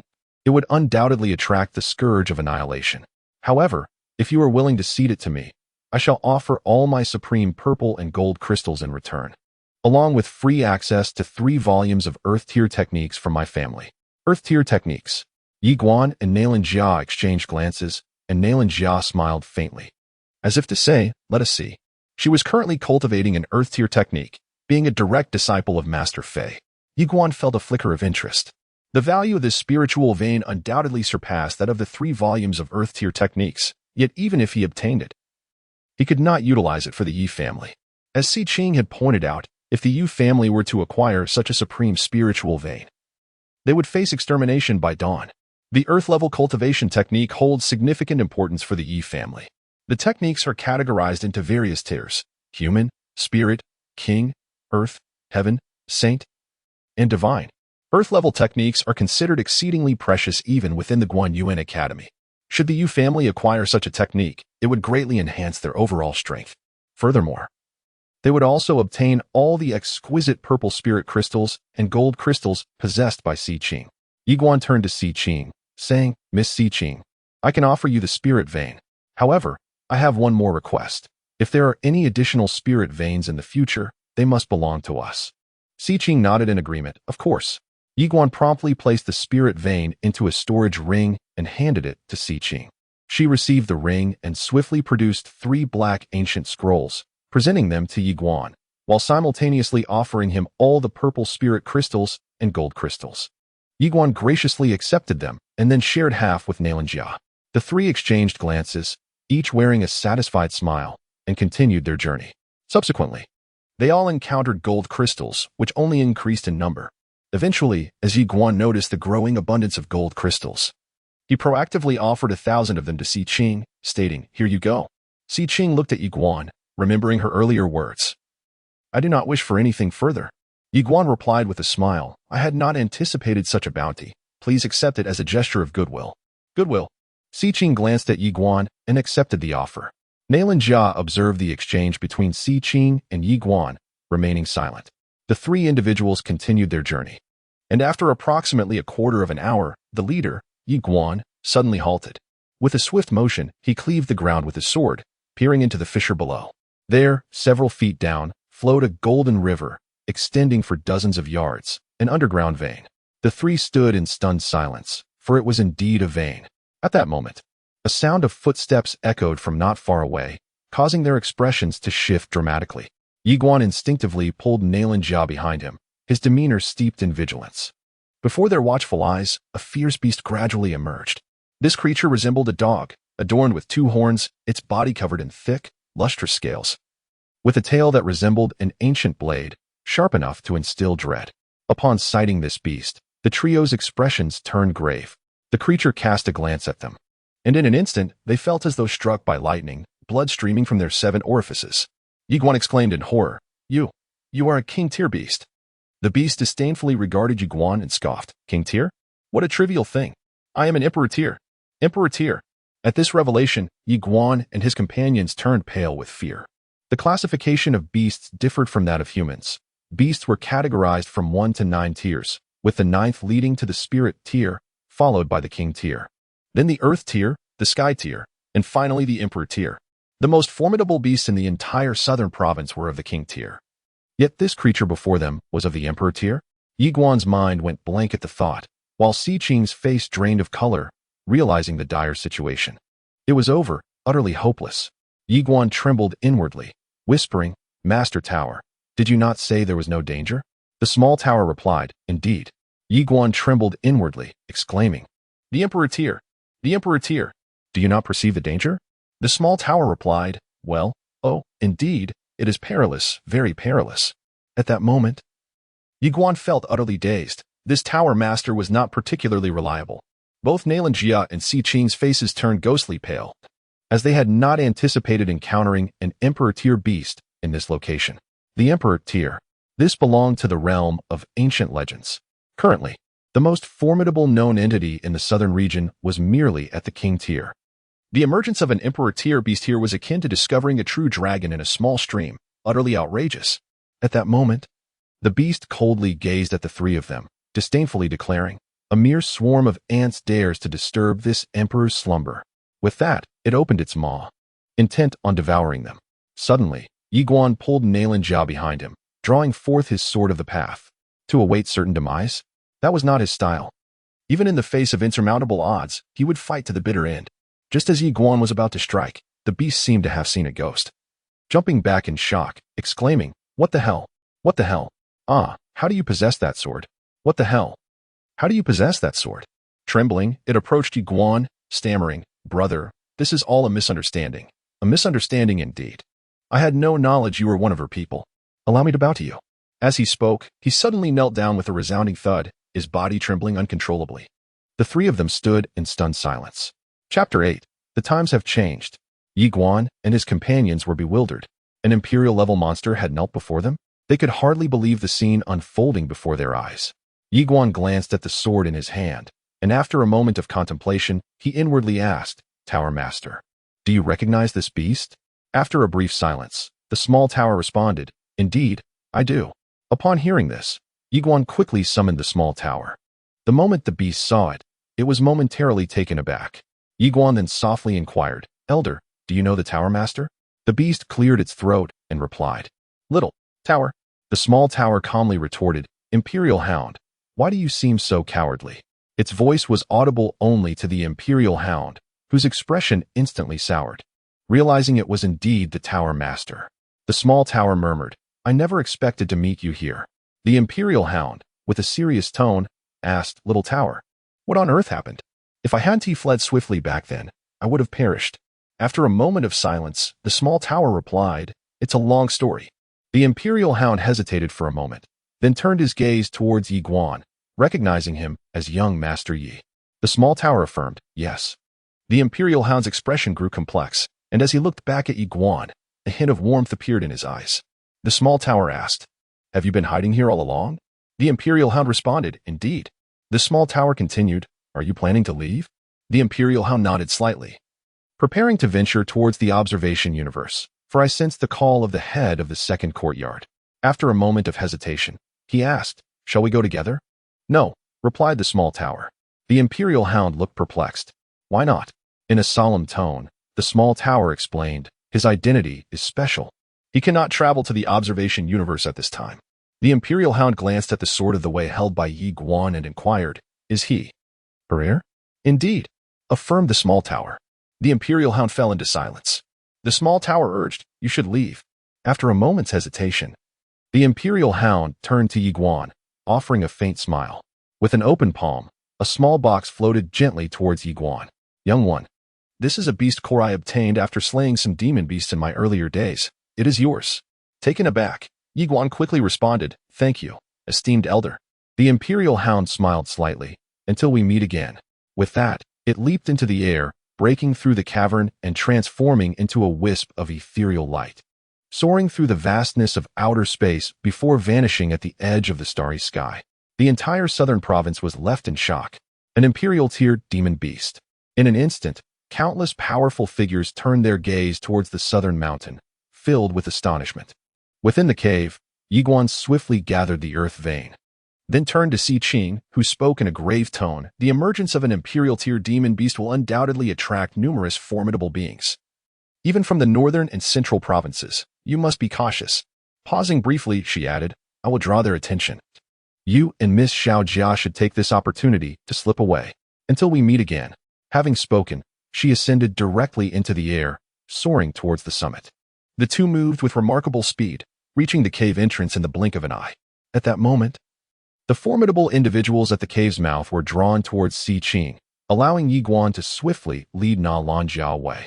Ye Xuan's expression was gravely serious.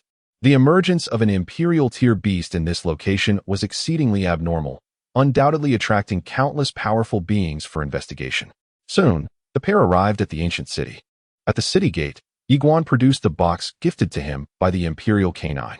Inside lay 6 inner cores of beast essence, 1 from an Imperial-tier beast, and the remaining 5 from heavenly-tier beasts, a treasure of unparalleled worth. Upon witnessing this, Ye Xuan's countenance shifted dramatically. the inner core of an imperial tier beast. If this were to become public knowledge, it would undoubtedly incite madness. Such cores are akin to divine artifacts for certain beasts, as consuming cores of the same tier yields immense enhancement. Moreover, these inner cores also harbor extraordinarily potent energy, greatly benefiting humanity as well. One could assert that the value of these cores rivaled even that of the subterranean veins. Nalan Jia gazed at the inner cores before her, her beautiful eyes brimming with astonishment. What a display of wealth! At that moment, Ye Xuan placed 3 heavenly tier inner cores into Nalan Jia's hands, saying, "For you." Nalan Jia was taken aback. Having spoken, he turned to leave, only to be halted by Nalan Jia's grasp. Ye Xuan turned to face her, and Nalan Jia stared intently at him, exclaiming, "These are heavenly tier beast inner cores. You are giving them to me." Ye Xuan momentarily paused, then replied, "What is the matter?" Nalan Jia continued to gaze at Ye Xuan in silence. Ye Xuan smiled faintly, comprehending the other's intentions. He produced a pill, the very primordial pill that Nalan Jia had bestowed upon him. As he gazed at Nalan Jia, he declared, "Not even 3 heavenly tier monster cores, nor 300, or even 3,000, hold a fraction of the value this primordial pill possesses in my heart." With that, he turned and departed. Nalan Jia watched Ye Xuan retreat into the distance, and after a long while, a gentle smile graced her lips. A smile so enchanting that it seemed to dim the very heavens and earth. Inside the hall, only 2 individuals remained. Upon seeing Ye Xuan, Ye Xiao breathed a sigh of relief. When he learned of the emergence of an imperial tier monster within the Nanshan mountain range, he was utterly stunned. An imperial tier monster? Was this not a grand jest? Such a formidable being appearing in this humble locale. Ye Xuan placed 2 scrolls of earth tier cultivation techniques before Ye Xiao. "Patriarch, these 2 scrolls are for you. Choose the one that suits you best for cultivation, and once you have mastered it, pass it on to our clan members." Ye Xiao was momentarily taken aback by the sight of the scrolls. At that moment, Ye Xuan produced a spatial ring and set it before Ye Xiao. Within the ring lay 1,000 gold crystals and 5,000 superior purple crystals. "Distribute these as you see fit." With that, he turned to leave. Suddenly, Ye Xiao called out, trembling, "Xiao Guan." Ye Xuan halted his steps. "Patriarch, the techniques and gold crystals must not be revealed to anyone, lest they bring calamity upon our Yi clan." With that, he exited the hall. Within the hall, Ye Xiao gazed at the 2 scrolls of earth-level martial arts and the spatial ring before him. After a long while, he shook his head with a smile, reflecting on the little fellow. Following Ye Xuan's departure from the Grand Hall, he made his way directly to Yi Qing's courtyard. Upon arriving, he soon encountered Yi Qing. Upon seeing Ye Xuan, Yi Qing was momentarily taken aback, then offered a slight bow. "Brother Ye Xuan." Ye Xuan opened his palm, and the remaining scroll of earth-level martial arts floated before Yi Qing. "This is for you." Yi Qing was momentarily stunned. As he unrolled the scroll, his expression instantly shifted. "Brother Ye Xuan, this." Ye Xuan encouraged, "Focus on your training. The Yi clan needs me, and it also needs you." With that, he turned and departed. In the courtyard, Yi Qing stared at the earth-level martial arts scroll in his hands. After a lengthy silence, he shook his head and smiled, "Master." At that moment, a voice resonated from within him, declaring, "This child is far from ordinary. In time, he shall stand proudly above all." Yi Qing could not help but smile wryly. The voice continued, "I know you aspire to lead the Yi clan to greatness, and he shares that ambition. If so, why not join forces with him?" Yi Qing remained silent. The voice pressed on, "I understand your reluctance to fall behind, yet if you find yourself outmatched, it is wise to concede gracefully, lest jealousy lead to your own downfall. Do you understand?" Yi Qing replied earnestly, "I understand." Meanwhile, Ye Xuan had arrived at the back mountain of the Yi estate. He sat cross-legged on the ground and took out the small tower. "Master Tower, do you have anything you wish to convey to me?" The small tower remained silent. Ye Xuan furrowed his brow. Then the tower spoke solemnly, "You are in danger." Ye Xuan froze in astonishment. The little tower continued, "Do you believe that the demon beast is offering you benefits and showing you kindness? Thus you think you can soar?" Ye Xuan hesitated for a moment and then asked, "What do you mean?" The little tower sighed softly, "Little one, you are in grave danger. For although that demon beast appears to be kind, it also indicates that your whereabouts may be exposed. Do you understand the consequences of such exposure?" Ye Xuan's voice deepened. "What about my mother?" The little tower fell silent. Ye Xuan narrowed his eyes. "Has she been persecuted?" The little tower replied, "Not exactly. She is likely imprisoned." "Imprisoned?" Ye Xuan furrowed his brow. The little tower continued to manipulate. "In any case, You must strive to cultivate diligently. Otherwise, if they discover you, it will truly be the end. Therefore, you must become powerful before they uncover your presence, stronger than that demon beast. Only then will you be able to resist them in the future. Ye Xuan's brow creased slightly. What about my father? Doesn't he care? The little tower remarked. Your father is merely a son-in-law, living off his wife's family. Ye Xuan was left speechless.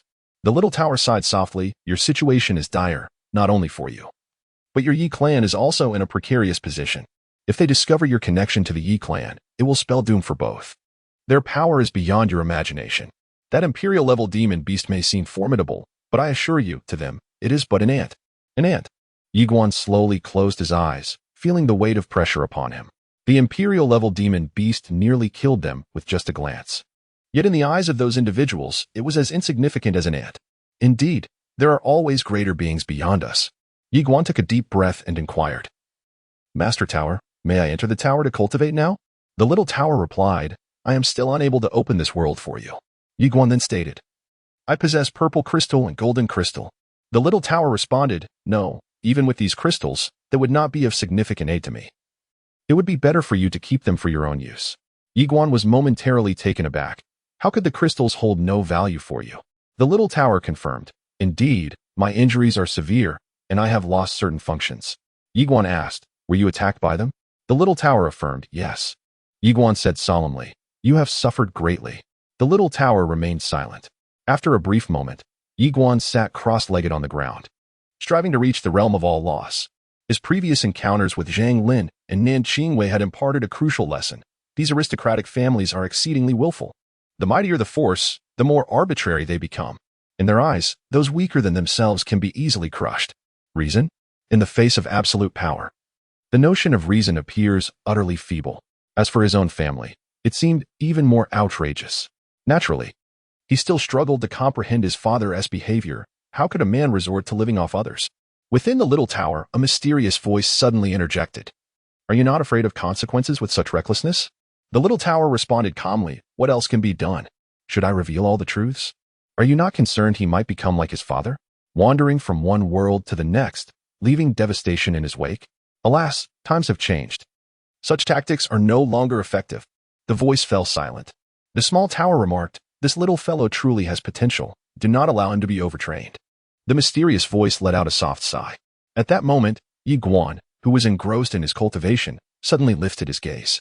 The heavens parted, and a woman descended from the clouds, appearing before him in the blink of an eye. She appeared to be in her 20s. Adorned in a flowing gown of cloud mist color, her long hair cascading over her shoulders, her features exquisitely perfect. In her right hand, she held a folding fan, and at her waist hung a wine gourd. The entire presence exuded an enchanting beauty coupled with a refreshing boldness. Ye Xuan was momentarily entranced. Beautiful. This was his immediate impression. However, he soon felt a sense of caution arise within him. This woman's strength was unfathomable. She was the most formidable individual he had encountered, second only to that imperial-grade beast. The woman fixed her gaze upon Ye Xuan and inquired, Are you Ye Xuan? Ye Xuan nodded. May I ask who you are? Esteemed one? The woman smiled. I am Fei Banqing, the mentor of Xiaojia. Ye Xuan blinked. Is there something you need? Fei Banqing scrutinized him. I shall not waste time. I have come to request that you annul your engagement to Xiaojia. She is on the verge of reaching the true lower realm, and with her unique physique, she will soon attain the divine infant realm. As she spoke, she took a hearty swig from the wine gourd, the liquid spilling gently from the corner of her mouth, a rather inappropriate sight. Ye Xuan remained silent. After finishing her drink, Fei Banqing continued, It can be said that once she reaches the divine infant realm, she will be the top student of our cohort and will represent us in the decadal martial examination in the galactic system. In that realm, she would encounter an array of remarkable individuals and gain access to abundant resources. In essence, she would undoubtedly become increasingly exceptional. Ye Xuan cast a glance at Fei Banqing, yet remained silent. Fei Banqing took another hearty swig, then remarked, I am a person rooted in reality. A pragmatic individual speaks pragmatic truths. Young man, you are not of the same world as Xiaojia.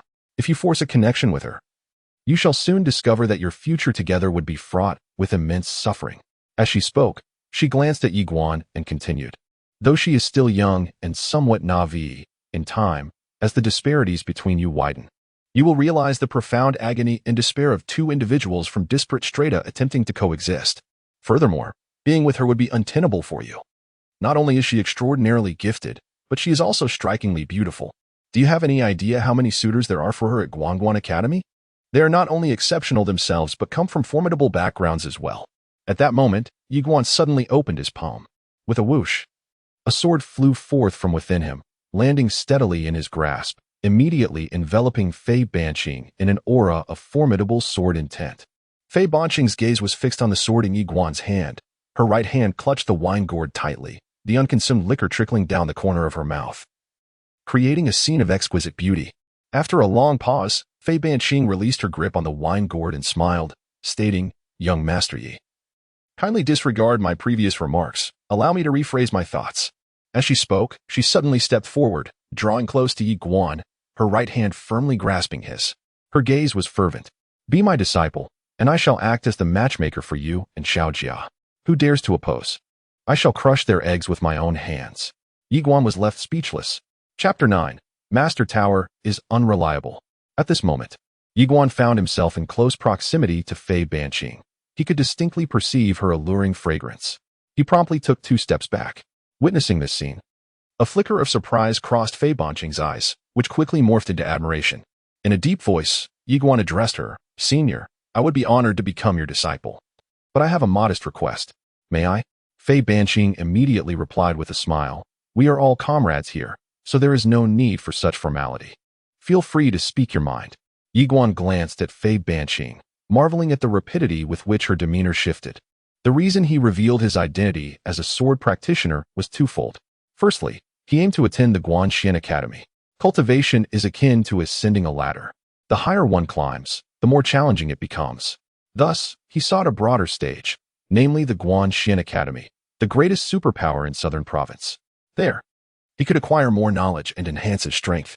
After all, Master Tower could not be accessed in his current world, limiting his frequent visits. Furthermore, Master Tower was injured and required superior spiritual crystals. Upon reflection, Guanxuan Academy seemed to be the only viable option.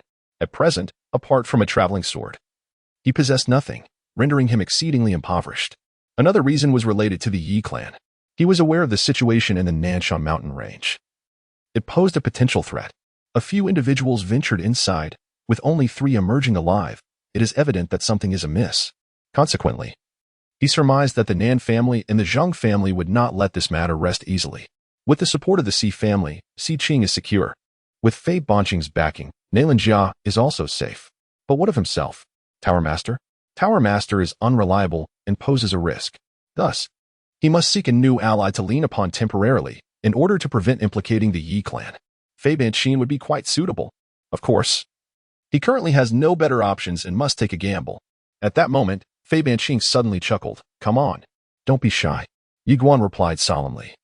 "I previously traversed the Nanshan Mountains and had a confrontation with Nan Qingwei and Zheng Lin." Fei Banqing fixed her gaze upon Ye Xuan. They both perished. After a brief silence, Ye Xuan confessed, "I was the one who killed them." A candid admission. The woman before him is undoubtedly astute. When faced with an intelligent adversary, it is unwise to engage in mental games unless one's strength surpasses theirs, for even without the truth, they can deduce the reality. Indeed, upon hearing Ye Xuan's words, a slight smirk appeared at the corner of Fei Banqing's mouth. "You are quite honest." Ye Xuan regarded Fei Banqing in silence. She returned his gaze, equally silent. Suddenly, Ye Xuan spread his palm and, with a flick of his finger, a sword shot into the sky, piercing through the clouds. The might of the sword. Ye Xuan looked at Fei Banqing. "Though I am merely at the true lower realm, it is not difficult to slay someone in the divine infant realm. Even those in the ethereal passage realm above the divine infant are not beyond the realm of possibility to defeat." He paused briefly before continuing. "To kill Nan Qingwei and Zheng Lin, I required only a single strike." He understood that in order to gain the assistance of others, he must demonstrate his inherent value. Otherwise, what reason would they have to aid him? Moreover, this woman was particularly pragmatic. Fei Banqing smirked slightly. "What truly concerns you is that they might trouble you, thereby implicating the Yi clan. Am I correct?" Ye Xuan nodded. Fei Banqing calmly stated, "I shall protect the Yi clan." Ye Xuan sighed with relief. "Thank you." Fei Banqing fixed her gaze on Ye Xuan. "I care not how you became a sword cultivator, but since you have entered my tutelage, You must remain resolute and undivided in your intentions, understood? Ye Xuan nodded, of course. After a moment of hesitation, he added, the Nan family and the Zheng family. Fei Banqing laughed. Previously, without a formidable background, they would undoubtedly target you. However, that has changed. Pointing to herself, she declared, that is where I come in. As long as I stand by your side, should they dare to trouble you, I shall uproot their ancestral graves. Ye Xuan's expression froze. Fei Banqing continued calmly. I will venture to the Nanshan mountain range to investigate. Prepare yourself, for in 3 days, I shall take you and Xiao Jia to the Guanxuan Academy. With that, she turned and vanished into the horizon. Ye Xuan gazed at the sky, his expression grave. Fei Banqing was indeed formidable, deep, and unfathomable. Moments later, Ye Xuan sat cross-legged and retrieved 2 spatial rings. As he examined the rings in his hands, a faint smile crept across his lips. From that cave, he had not only acquired a ley line but also 12,000 gold crystals. After giving 5,000 to the clan leader, he retained 7,000 in addition. He possessed an astonishing 32,000 purple crystals. This truly is a substantial fortune. Most significantly, he possesses an inner core from an imperial tier demon beast, along with 2 inner cores from heavenly tier demon beasts. Such untold wealth. In the realm of myriad loss, Ye Xuan settled himself down and began to ignite the amethyst crystal before him. As the crystal burned, an influx of pure spiritual energy surged into his body. Cultivation. Due to the absence of spiritual veins in the Yi residence, he could only rely on spiritual crystals for his training. With the amethyst crystal in hand, reaching the realm of myriad laws would not pose a challenge. Time passed gradually, and after consuming over 2,000 amethyst crystals, a sudden transformation occurred in his aura. Boom. A powerful energy erupted from within Ye Xuan, and then, with his palm outstretched, a gust of energy surged forth, morphing into a sword of energy that manifested in his hand. The realm of myriad laws. The transformation of energy into form. Witnessing this scene, a slight smile crept upon Ye Xuan's lips. He had finally attained the realm of myriad laws. Upon achieving this state, his strength would undergo a qualitative change, for he could now transform energy into form. Not to mention, he could wield energy as a sword, capable of striking down foes from 100 paces away. This is something unattainable by practitioners of the true law realm. Moreover, upon reaching the realm of myriad laws, his sword mastery would experience significant enhancement. The only regret was that he could not cultivate the second tier at present, as it had yet to be unsealed. According to the elder's words, the time was simply not ripe. Reluctantly, as Ye Xuan prepared to depart, the clouds in the sky suddenly parted, and an elder descended from the heavens. Upon witnessing this, Ye Xuan felt a jolt of alarm and swiftly dismissed the energy sword. Soon, the elder stood before Ye Xuan. The elderly man, clad in a flowing black robe and wielding a dark cane, bore a small, embossed golden character on his left breast. Nan. The Nan family. His aura exuded immense power, at least at the level of the ethereal realm. Here they come. Ye Xuan's countenance darkened. He had not anticipated that the Nan family would arrive so swiftly. The old man fixed his piercing gaze upon Ye Xuan. You are Ye Xuan. Ye Xuan nodded slightly. May I inquire who you are, esteemed elder? With a stoic expression. The elder replied, Nan family. The Nan family. Ye Xuan scrutinized the old man and asked, what counsel do you offer, esteemed elder? The elder's gaze was as sharp as a blade as he continued to stare at Ye Xuan. On that day, when you 5 descended, why did Qingwei and Zheng Lin meet their tragic ends while you 3 survived? Ye Xuan promptly explained, after we entered the cave. Those 2 departed together while I remained with Miss Nalan. Preposterous. The elder suddenly thundered. That Si Qing has already divulged everything. Do you still intend to deceive me? Ye Xuan cast a sidelong glance at the elder. I trust you as far as I can throw you. If Si Qing had truly revealed all, you would not be here interrogating me. It was evident that this old man sought to sow discord and intimidate him, ultimately aiming to compel him to act as a witness against Nalan Jia and Si Qing. Ye Xuan surmised this because, were he in the elder's position, he would employ the same tactics. Remaining composed, Ye Xuan asserted, esteemed elder, every word I speak is the truth, devoid of falsehood. The elder's unwavering gaze remained fixed on Ye Xuan. I am aware that you harbor fears of the Si and Nalan families. Fear not. As long as you reveal the truth, I can ensure your safety and that of the Yi clan. Ye Xuan reiterated, I assure you. Every word I speak is the truth.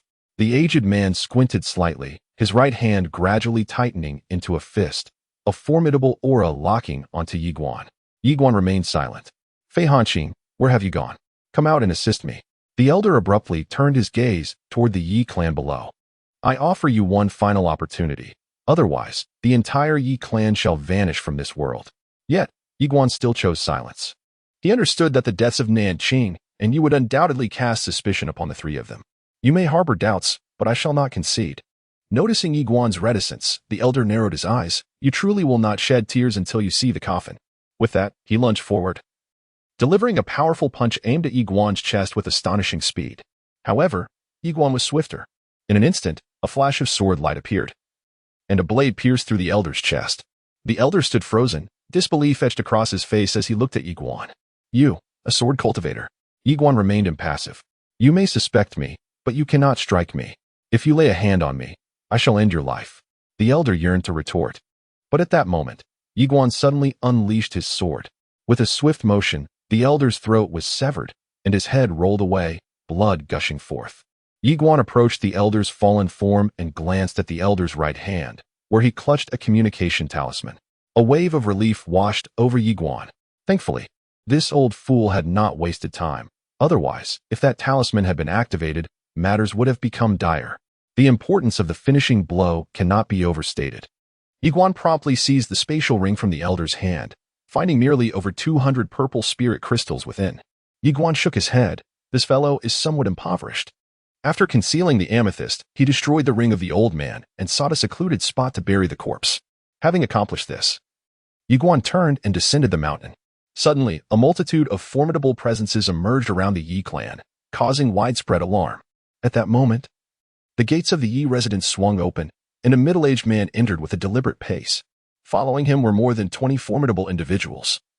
All at the level of true law, Ye Xiao and others hastily stepped forward. The middle-aged man surveyed his surroundings and inquired, "Where is Ye Xuan?" Startled by the question, Ye Xiao responded, "Who might you be?" Without uttering a single word. The middle-aged man advanced with a swift stride and struck Ye Xiao with a powerful palm. Ye Xiao's expression shifted dramatically as he raised his arms in defense. With a thunderous sound, Ye Xiao was sent hurtling through the air, crashing into the wall. Upon landing, he coughed up several mouthfuls of blood. Gazing at the middle-aged man, he stammered, "Tong Yu." The middle-aged man's gaze turned frigid, and just as he was about to speak, his expression changed abruptly. He spun around, only to find a sword hurtling towards him like a flash of lightning. His pupils constricted as he swiftly sidestepped, though he was a fraction too late. With a sharp sound, the man's right arm was severed. He tumbled to the ground, and just as he attempted to rise, Ye Xuan appeared before him, wielding a sword aimed menacingly at the middle-aged man's throat. A middle-aged man, his eyes wide open, spewed blood from his mouth. Ye Xuan suddenly roared, "Close the gates! Close the gates!" As his voice fell, the gates of the Ye residence abruptly shut, and almost simultaneously, Ye Xuan charged directly towards the group of formidable warriors. Alongside Ye Xuan, another figure surged forward, Ye Qing. Witnessing their charge, the powerful members of the Ye clan swiftly followed suit. At that moment, they cared not for the identities of these intruders. Their sole intent was to eliminate them immediately. As Ye Xuan and his companions advanced, the true law realm experts were utterly bewildered. How dare the Ye clan act so boldly? Yet, before they could ponder further, Ye Xuan and his allies were upon them. With a swift motion of his sword, the head of the leading true law realm expert was severed before he could react. In the next instant, Ye Xuan lunged towards the remaining warriors. Soon, the Ye clan's grounds echoed with incessant cries of agony. Ye Xuan, now at the 10,000 laws realm, inherently surpassed these true low realm experts, and with his full power unleashed, heads flew in rapid succession as he plunged into their midst. In less than half a quarter of an hour, Ye Xuan single-handedly slew 11 true low realm experts, while Ye Qing dispatched 7. The remaining 2 were overwhelmed and slain by the Ye clan's warriors. The scene was a gruesome spectacle of flowing blood. After halting, Ye Xuan slowly approached Ye Xiao. Yu Xin fixed his gaze on Ye Xuan. "They are from the Nan family." Ye Xuan nodded, indeed. Upon hearing this, Ye Xiao and the Ye clan's warriors paled instantly. The Nan family, one of the 3 great families of Nanzhou. This was a grave calamity. Ye Xuan calmly stated, "Clan leader, tend to your wounds first. Leave the rest to me." Ye Xiao gazed at Ye Xuan and commanded, "Let us proceed to the Guanxuan Academy. Furthermore, disband the Ye clan immediately." Ye Xuan shook his head, asserting, "This approach is unfeasible." Ye Xiao retorted angrily, "As long as you and Ye Qing are alive, there remains hope for the Ye clan." Just as Ye Xuan was about to respond, a figure suddenly descended from the sky, landing within the courtyard. The newcomer was none other than Fei Banqing. Upon surveying the corpses strewn about, her delicate brows furrowed. She turned to Ye Xuan and inquired, "Are you intent on waging war against the Nan clan?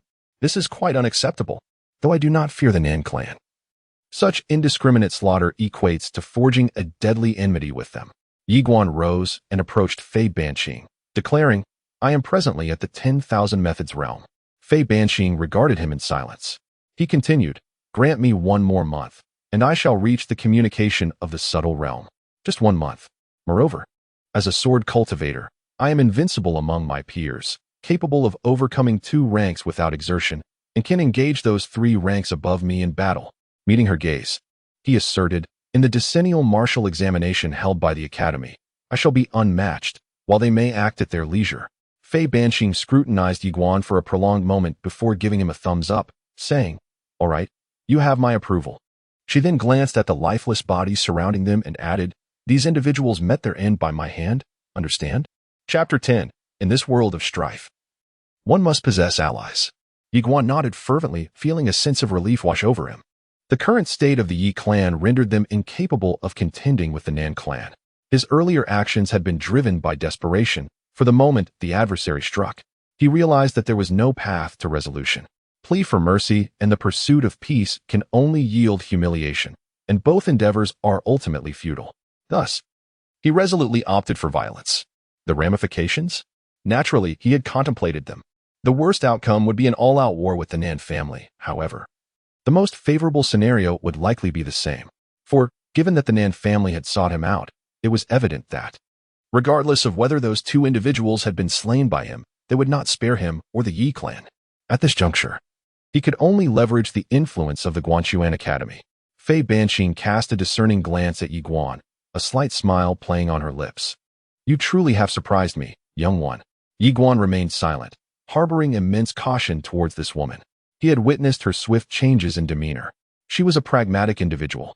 Thus, their interactions could only be rooted in mutual benefit. What could he offer her?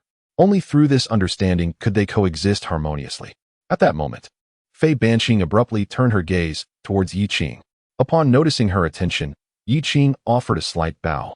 Fei Banqing scrutinized him and remarked, "You are commendable. Would you consider joining Guanxuan Academy?" After a moment's hesitation, Yi Qing replied, "I appreciate your kind offer, esteemed elder." Fei Banqing did not press further and responded, "Since you have other opportunities, I shall not deprive you of your desires." Ye Xuan nodded in agreement. "Very well." He then turned to Yi Qing, "Brother Yi Qing, take good care of the clan leader." Yi Qing nodded slightly. "Go ahead, Brother Ye Xuan. I will manage things here."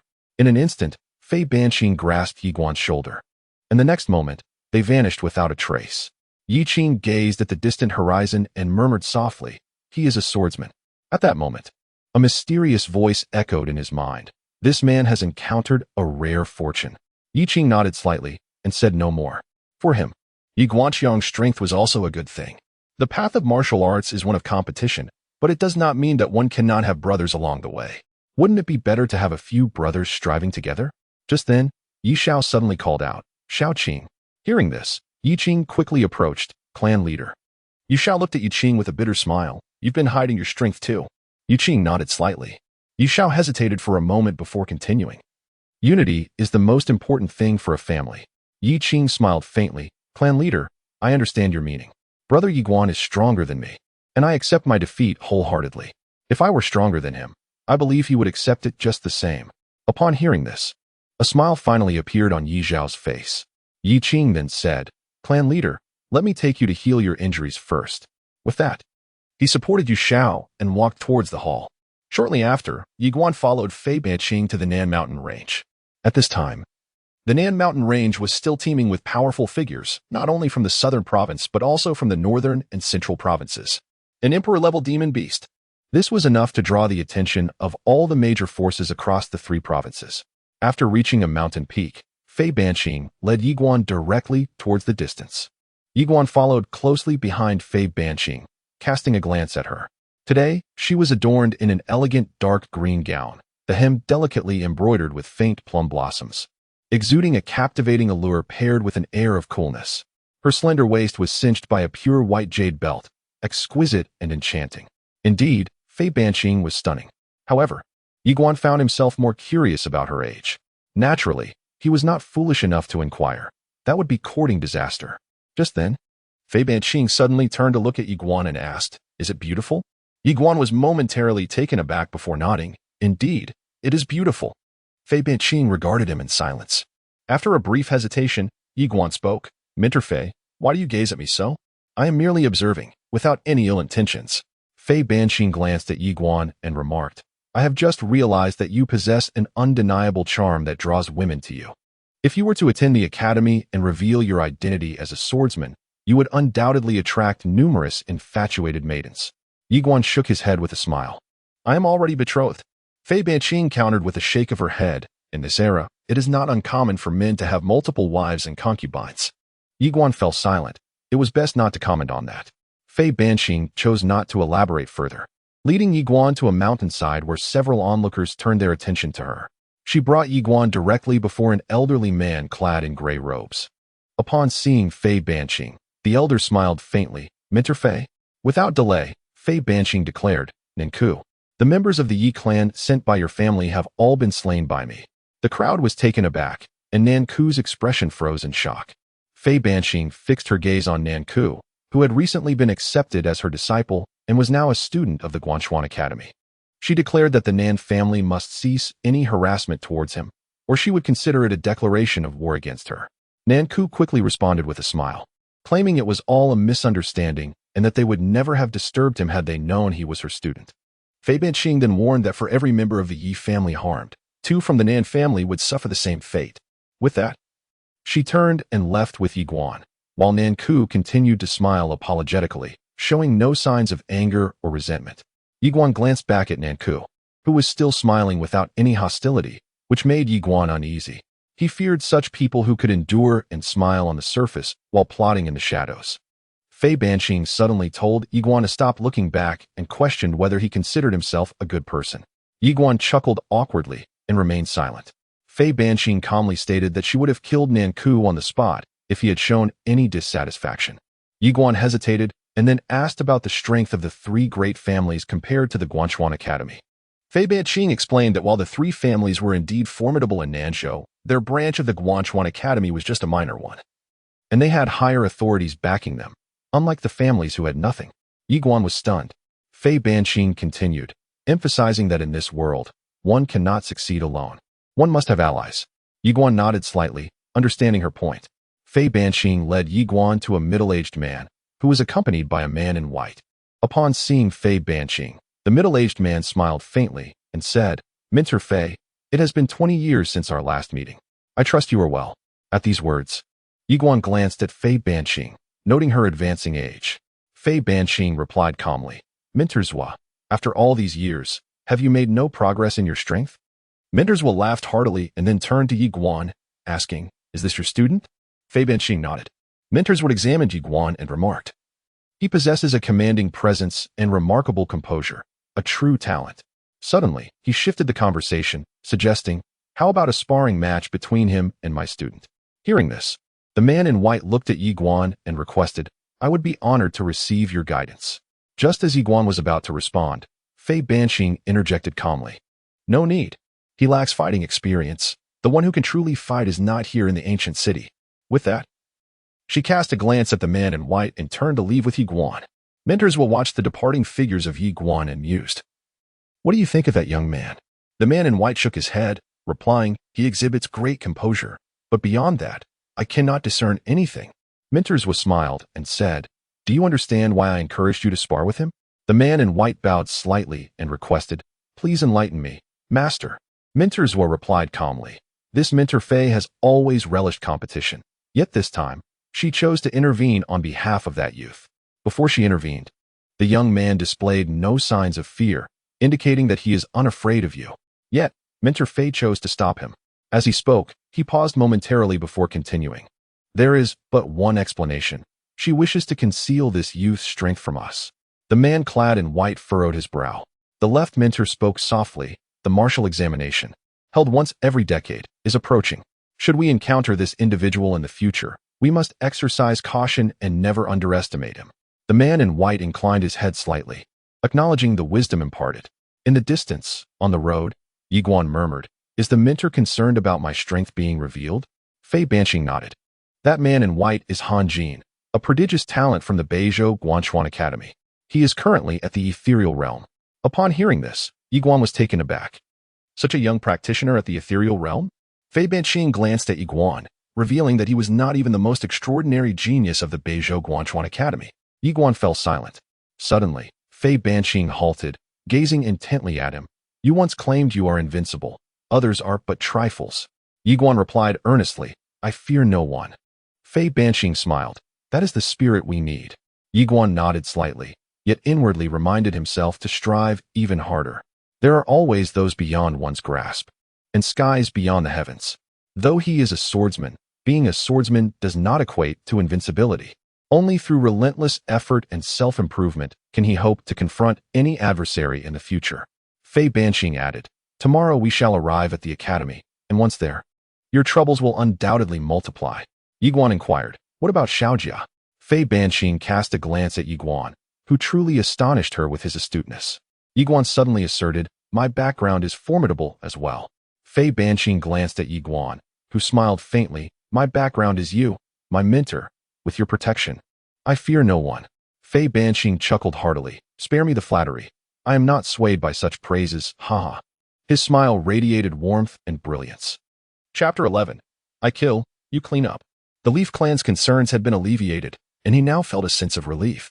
The next step was to bid farewell to Ye Xiao and proceed to the Guanxuan Academy. In the courtyard, Ye Xuan and Ye Xiao sat upon the stone steps, each with a pot of wine before them. Ye Xiao spoke softly, "Are you leaving tomorrow?" Ye Xuan nodded. Ye Xiao smiled slightly, "A good thing." Ye Xuan hesitated for a moment before asking, "Clan leader, have you considered passing the position of heir to Sister Nan?" Ye Nan, Ye Xiao's daughter, had joined the Guanxuan Academy a year prior. Their bond was strong. Though not by blood, they were closer than family. Ye Xiao nodded lightly. "Naturally, I have considered it." Ye Xuan was puzzled. "Then why not?" Ye Xiao chuckled softly and replied, "If you were ordinary, I could not entrust the Leaf Clan to you. As the clan leader's duty involves the lives of our kin, it must not fall into the hands of a mediocre person. However, you are exceptional, and your character is commendable." With a gentle smile, he continued, "Entrusting the Leaf Clan to you will ensure a brighter future for it." Ye Xuan hesitated once more and said, "But I am merely the adopted son of the Leaf Clan." Ye Xiao fixed his gaze upon Ye Xuan. "In my heart, you are one of us." Ye Xuan fell into silence. Ye Xiao spoke again, "Little one, your future is boundless. The Ye Clan may prove to be a burden for you." Ye Xuan suddenly interjected, "To me, the Ye Clan is not a burden. This place is my home." Ye Xiao gazed at Ye Xuan, who spoke earnestly, "Chief, trust me. The future Ye Clan will undoubtedly become the foremost clan across the myriad realms." Ye Xiao erupted into laughter. "I believe in you." Ye Xuan then produced a spatial ring and handed it to Ye Xiao, who inquired in confusion, "What is this?" Ye Xuan replied calmly, "Within the ring are some gold crystals intended for Ye Qing. His talents are exceptional, and he will need funds for his cultivation. These should prove somewhat beneficial for him at present." After a moment of silence, Ye Xiao nodded and accepted the ring. He then raised the wine jug and drank deeply, followed by Ye Xuan. As night passed, the following morning, Ye Xuan departed from the Ye Clan without bidding farewell, for he had already done so the previous night. Unbeknownst to him, shortly after he exited the Ye residence, Ye Xiao appeared at the entrance. Watching Ye Xuan's retreating figure, Ye Xiao smiled faintly before turning away. Meanwhile, Ye Qing glanced at Ye Xuan's departure before also turning to leave. Inside the hall, Ye Xiao regarded Ye Qing. "Are you leaving as well?" Ye Qing nodded. "Indeed."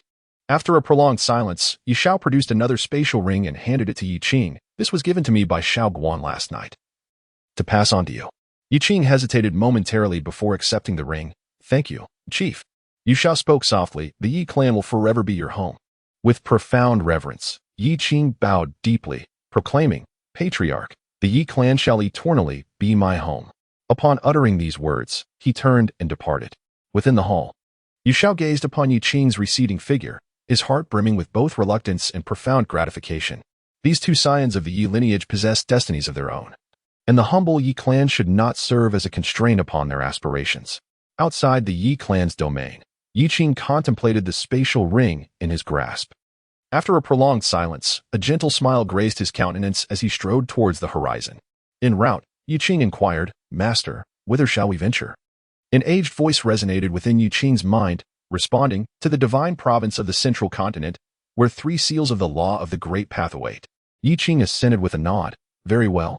With that, he swiftly vanished into the distance at the end of the street. Ye Xuan arrived at the city gates, where he encountered Nailan Jia and Fei Banqing. Upon beholding Ye Xuan, Nailan Jia offered a subtle smile. Ye Xuan approached Fei Banqing and greeted her with a respectful bow. "Instructor Fei." Fei Banqing acknowledged him with a nod. "Let us depart." Subsequently, she led the pair into the celestial expanse. There, she extended her palm, and a cloud vessel of considerable length manifested in the firmament.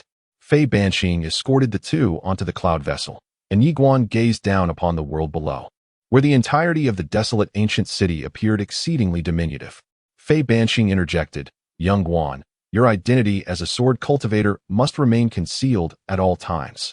Ye Xuan turned his gaze towards Fei Banqing, who solemnly declared, "The legacy of the Sword Dao is a matter of utmost significance, especially given the recent emergence of an emperor-level demonic beast in this region.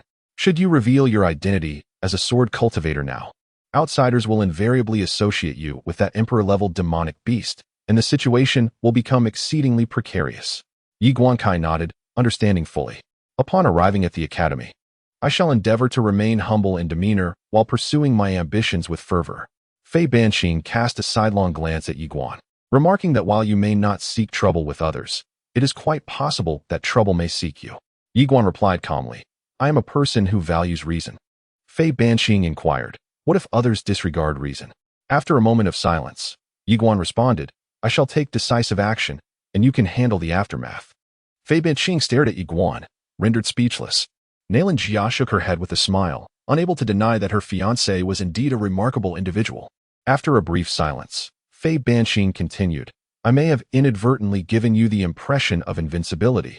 Allow me to caution you that within the academy, everything must adhere to the law, specifically the regulations of the Guanxuan Academy.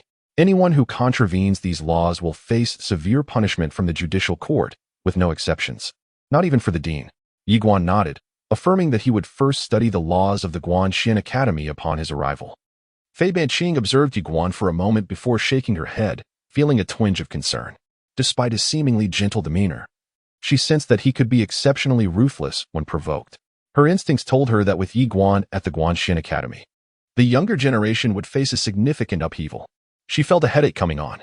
Nailan Jia suddenly interjected, "Teacher, will the Nan family and the Zheng family come to a peaceful resolution?" Fei Banqing shook her head, resolutely stating that they would not. Having lost 2 prodigies without gaining anything in return, it was implausible for them to simply let it go. Nailan Jia's brows furrowed slightly, suggesting that they might resort to underhanded tactics. Fei Banqing nodded, reflecting on the Zheng family, which had seen better days. Their younger generation had become somewhat desolate, their strength diminished compared to the past.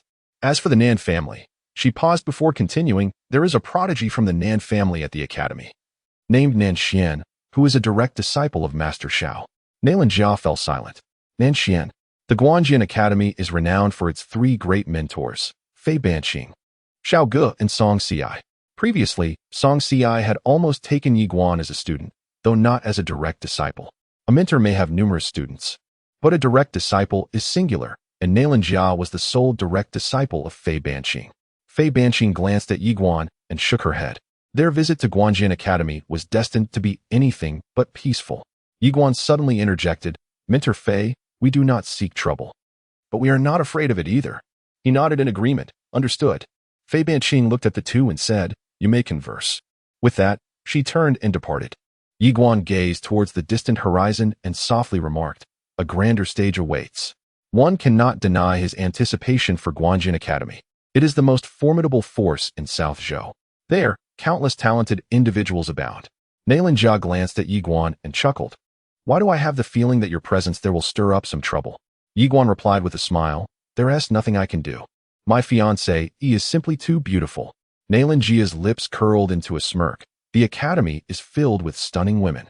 Ye Xuan chuckled, "Indeed. The world is replete with beauties. Yet, what does that have to do with me, Ye Xuan? If I were to fall for every enchanting visage I encountered, would I not become a mere fool?" Nailan Jia remarked, I once perused a book wherein the author proclaimed that lust is an innate trait of men.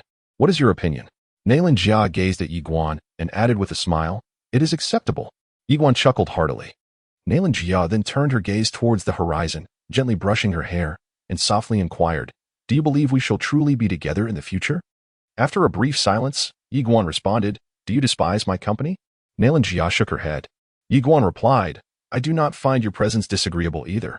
Nailan Jia smiled and said, "Then let us relinquish our future to fate."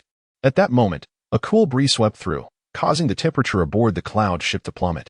Ye Xuan promptly unfastened his robe and tenderly draped it over Nailan Jia.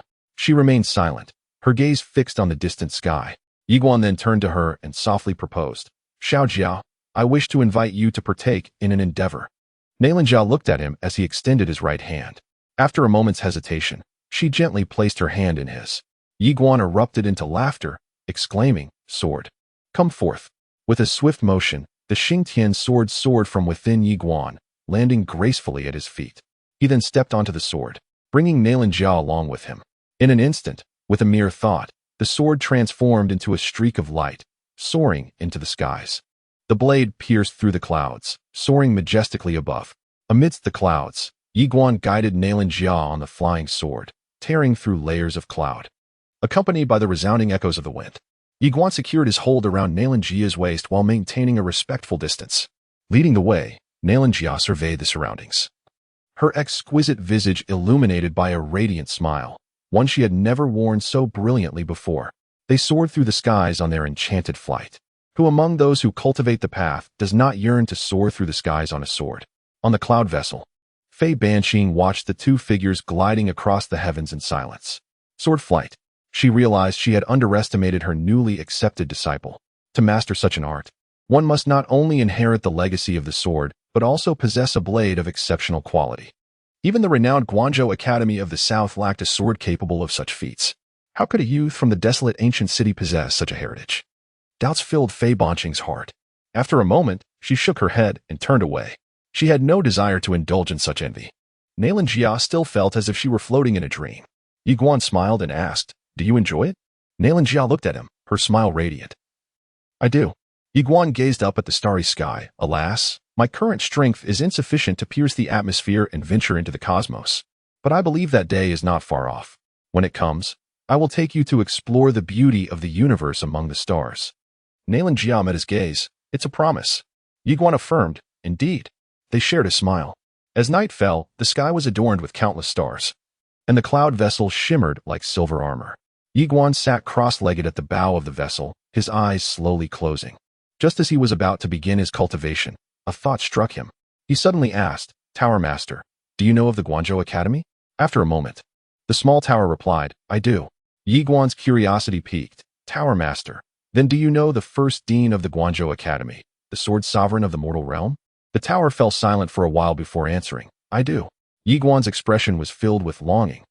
For it was said that the sword master of the mortal realm was invincible in his era, subduing all. My aspiration is to become that extraordinary figure, the sword master of the world. Halt.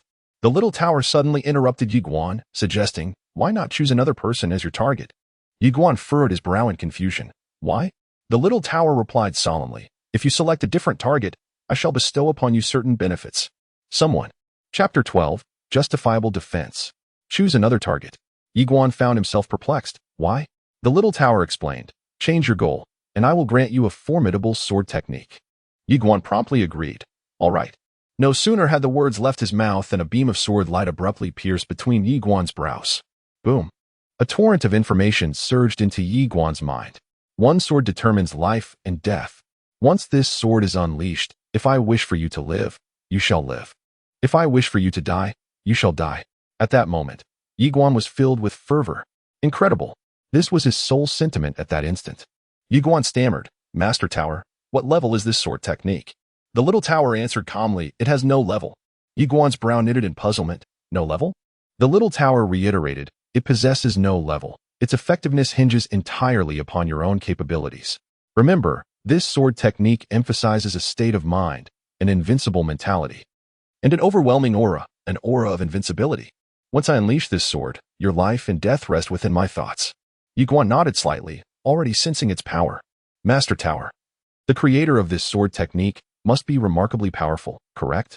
Little Tower said, she is the master of your sword. Ye Xuan paused slightly, then inquired, that sister in the plain dress? Little Tower replied, you should simply refer to her as sister. Ye Xuan furrowed his brow, feeling somewhat perplexed. At that moment, Little Tower continued, this sword technique, aside from you and that sister in the plain dress, has been practiced by only one other person, who has since rendered it obsolete. Now, it all depends on you. Ye Xuan exclaimed with excitement, I shall not disappoint the expectations of Master Tower and sister in the plain dress. With that, he began to meticulously study the sword technique. A sword technique. It is infinitely more precious than ordinary martial skills. Ye Xuan cherished it deeply. Time passed gradually, and soon dawn broke. At that moment, Yanhuang emerged. Today, she donned a delicate light blue long dress, and perhaps due to the chilly temperature, she draped a sheer green veil around her shoulders. Her figure was exquisite, particularly her slender waist and long, graceful legs, enough to captivate any man. In Yanhuang's hands, she held a plate of pastries. She approached Ye Xuan and smiled. Have you been practicing all night? Ye Xuan nodded, rising to his feet. Indeed. Yanhuang chuckled. Do taste. Ye Xuan, not one to be polite, picked up a small pastry and began to eat. Yanhuang said, my teacher sent me to inform you that we are heading to the Guanxuan Academy. Ye Xuan smiled. I look forward to it. He truly felt a sense of anticipation for the Guanxuan Academy, a place revered as a sacred ground in the hearts of countless cultivators. Just then, the speed of the cloud ship began to gradually slow down. Fei Banqing emerged with a smile, announcing, we've arrived. Ye Xuan swiftly turned to gaze upon the scene before him. Mountains embraced mountains, stretching endlessly into the horizon. Amidst these towering peaks floated numerous suspended mountains, inverted and sharp as swords, each crowned with majestic palaces and pavilions. At the very heart of this mountainous expanse hovered a colossal sword, towering thousands of feet into the heavens, instilling awe in all who beheld it. Overwhelmed by the spectacle, Ye Xuan felt an indescribable sense of insignificance. Fei Banqing approached him, chuckling. Impressed? Ye Xuan nodded. Absolutely. Fei Banqing laughed heartily. This is nothing. Legend has it that the main campus of the Guanxuan Academy and the Guanxuan universe is truly magnificent. Ye Xuan looked at her. Have you been there, Mentor Fei? She shook her head. No? Only the most exceptional prodigies are qualified to journey to the Guanxuan universe and join the academy. Whether it's our southern state, the central state, or the northern state, it's been nearly a millennium since anyone has earned that privilege. Ye Xuan thought to himself, Tower Master, do you know about the Guanxuan Academy's main campus? The little tower replied, yes. Ye Xuan asked, have you been there? The tower answered, indeed.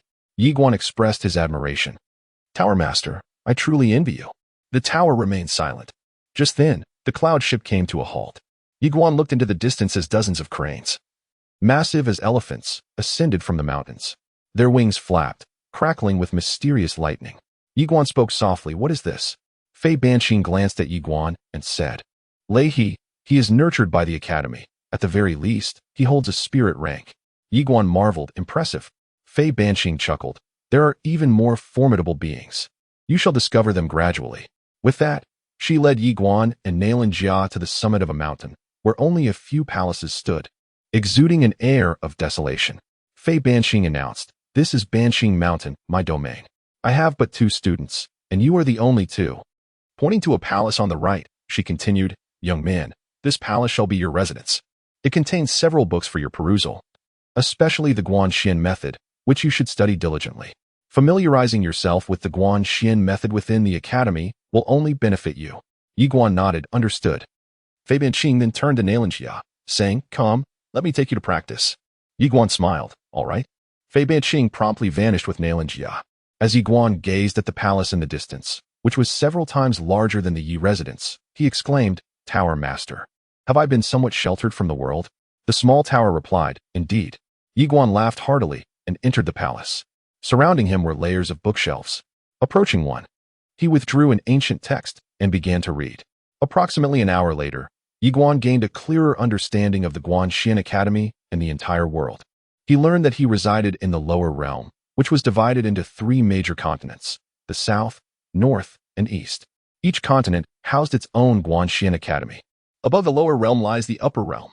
Regarding the upper realm, the texts offer scant information. All that is known is that the martial examination held once every decade, serves as a gateway to the upper realm. Notably, the lower realm is home to a formidable and enigmatic trading consortium known as the Xianbao Pavilion. This establishment maintains a cooperative relationship with the Guanxuan Academy and stands as the sole force capable of contending with the Academy within the entire lower realm. Fortunately, the rapport between these two factions remains harmonious, as it is rumored that the inaugural president of the Guanxuan Academy shares a unique bond with the founder of the Xianbao Pavilion. In the ensuing days, Ye Xuan commenced his studies of the Guanxuan method. Within the hallowed halls of the Guanxuan Academy, all actions must adhere to established laws. Chaos is not permitted.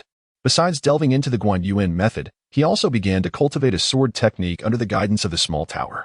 With the left hand wielding the Guanxuan method and the right hand mastering the path sword, he dedicated himself to his practice. On the following morning, while immersed in his training, Ye Xuan was suddenly disturbed by a cacophony outside. Frowning slightly, he rose and stepped out into the great hall, where he beheld a crowd gathered before the majestic hall of Yanhuang. Dozens of individuals, both male and female, were present. At the entrance to the hall, thousands of vibrant roses were arranged in the shape of a heart, and at the center stood a young man, cradling a bouquet of roses in his hands. With fervor, the young man called out to the Yanhuang hall, "Miss Yanhuang, I am aware that you have many admirers, but I implore you to grant me the opportunity to pursue you." The students in attendance erupted in cheers, chanting "Mubai? Mubai?" Meanwhile, Ye Xuan furrowed his brow, pondering whether these individuals had come to study. With a shake of his head, he dismissed the notion. He had no intention of criticizing others. But the scene before him stirred a sense of revulsion. The academy was a place for learning, not for romantic dalliances. Ye Xuan walked away into the distance. Someone had just professed their love to his fiancée in public, and he could not tolerate such an affront. Amidst the crowd, students were still jeering. Yet the grand hall of Yanhuang remained silent. The man holding the bouquet spoke again, "Miss Yanhuang." Suddenly, Ye Xuan approached a man named Mubai. Seeing Ye Xuan, the crowd was stunned. This face was unfamiliar. Mubai stared at Ye Xuan. "Who are you?" Ye Xuan replied, "Ye Xuan." Mubai narrowed his eyes. "I know you. You're Miss Yanhuang's fiancé." At these words, the crowd was taken aback. "Fiancé?" All eyes turned to Ye Xuan. Ye Xuan smiled indeed. Mubai chuckled, "So? You followed her to the academy." He then added with a grin, "I intend to pursue Miss Yanhuang too. You don't mind, do you?" "Of course, even if you do. It wouldn't matter to me." The crowd erupted in laughter. Ye Xuan calmly stated, "I advise you to be courteous. I am a physical cultivator, having trained my body for 17 years. Even a master of myriad techniques cannot harm me in the slightest." "Is that so?" Mubai laughed heartily. "A physical cultivator, huh? Haha." Ye Xuan pointed to his chest. "If you don't believe me, try punching me." Mubai stared at Ye Xuan. "You asked for it." With that, he delivered a powerful punch to Ye Xuan's chest. Bang! Everyone was stunned. Mubai was utterly bewildered. "What are you playing at? A body cultivator? Are you kidding me? I'm only using 30% of my strength." At that moment, from a distance, Ye Xuan suddenly leaped into the air with astonishing speed. Before the man could react, Ye Xuan had already delivered a resounding slap to his face. With a loud smack, the man was sent flying. Before he could even touch the ground, Ye Xuan soared again, driving his knee into the man's abdomen with tremendous force. The impact was explosive. Mubai's eyes widened in shock as he coughed up a mouthful of fresh blood. Yet, the onslaught was not over as Mubai landed. Ye Xuan placed his foot squarely on Mubai's back. The force of the blow sent Mubai crashing to the ground, causing the stone floor to crack, and his face met the ground in a brutal embrace. The onlookers stood in stunned silence. Ye Xuan turned to leave. At that moment, Mubai suddenly raised his head, his face a gruesome mask of blood and fury. "You dare to ambush me, you bastard. I will make you wish you were never born." Ye Xuan abruptly turned around, charging forward. In the next instant, he delivered a swift kick to Mubai's throat. With a sickening crunch, Mubai's head was sent flying, blood gushing everywhere. The crowd of students stood in shock, paralyzed by the horror of the scene. A murder had occurred. Killing was strictly forbidden at Guanxuan Academy. This was a grave violation of the law, the most severe kind. Just then, a dozen powerful auras descended from the sky, and soon, a group of individuals appeared before Ye Xuan. Upon seeing them, the expressions of all the students changed dramatically. The enforcement court. This was a group that sent shivers down the spines of all students within Guanxuan Academy. At the forefront was an elder, known as Elder Chiu, the infamous Azura monster of the enforcement court. Elder Chiu cast a glance at the lifeless body on the ground before turning his gaze upon Ye Xuan. What emboldened you to commit murder? Ye Xuan pointed to the blood at the corner of his mouth. I acted in self-defense. The crowd fell silent. Elder Chiu fixed his eyes on Ye Xuan. Self-defense, you say? Ye Xuan nodded earnestly. He struck me first. My internal organs were shattered. Thus, I acted in self-defense. Elder Chiu narrowed his eyes.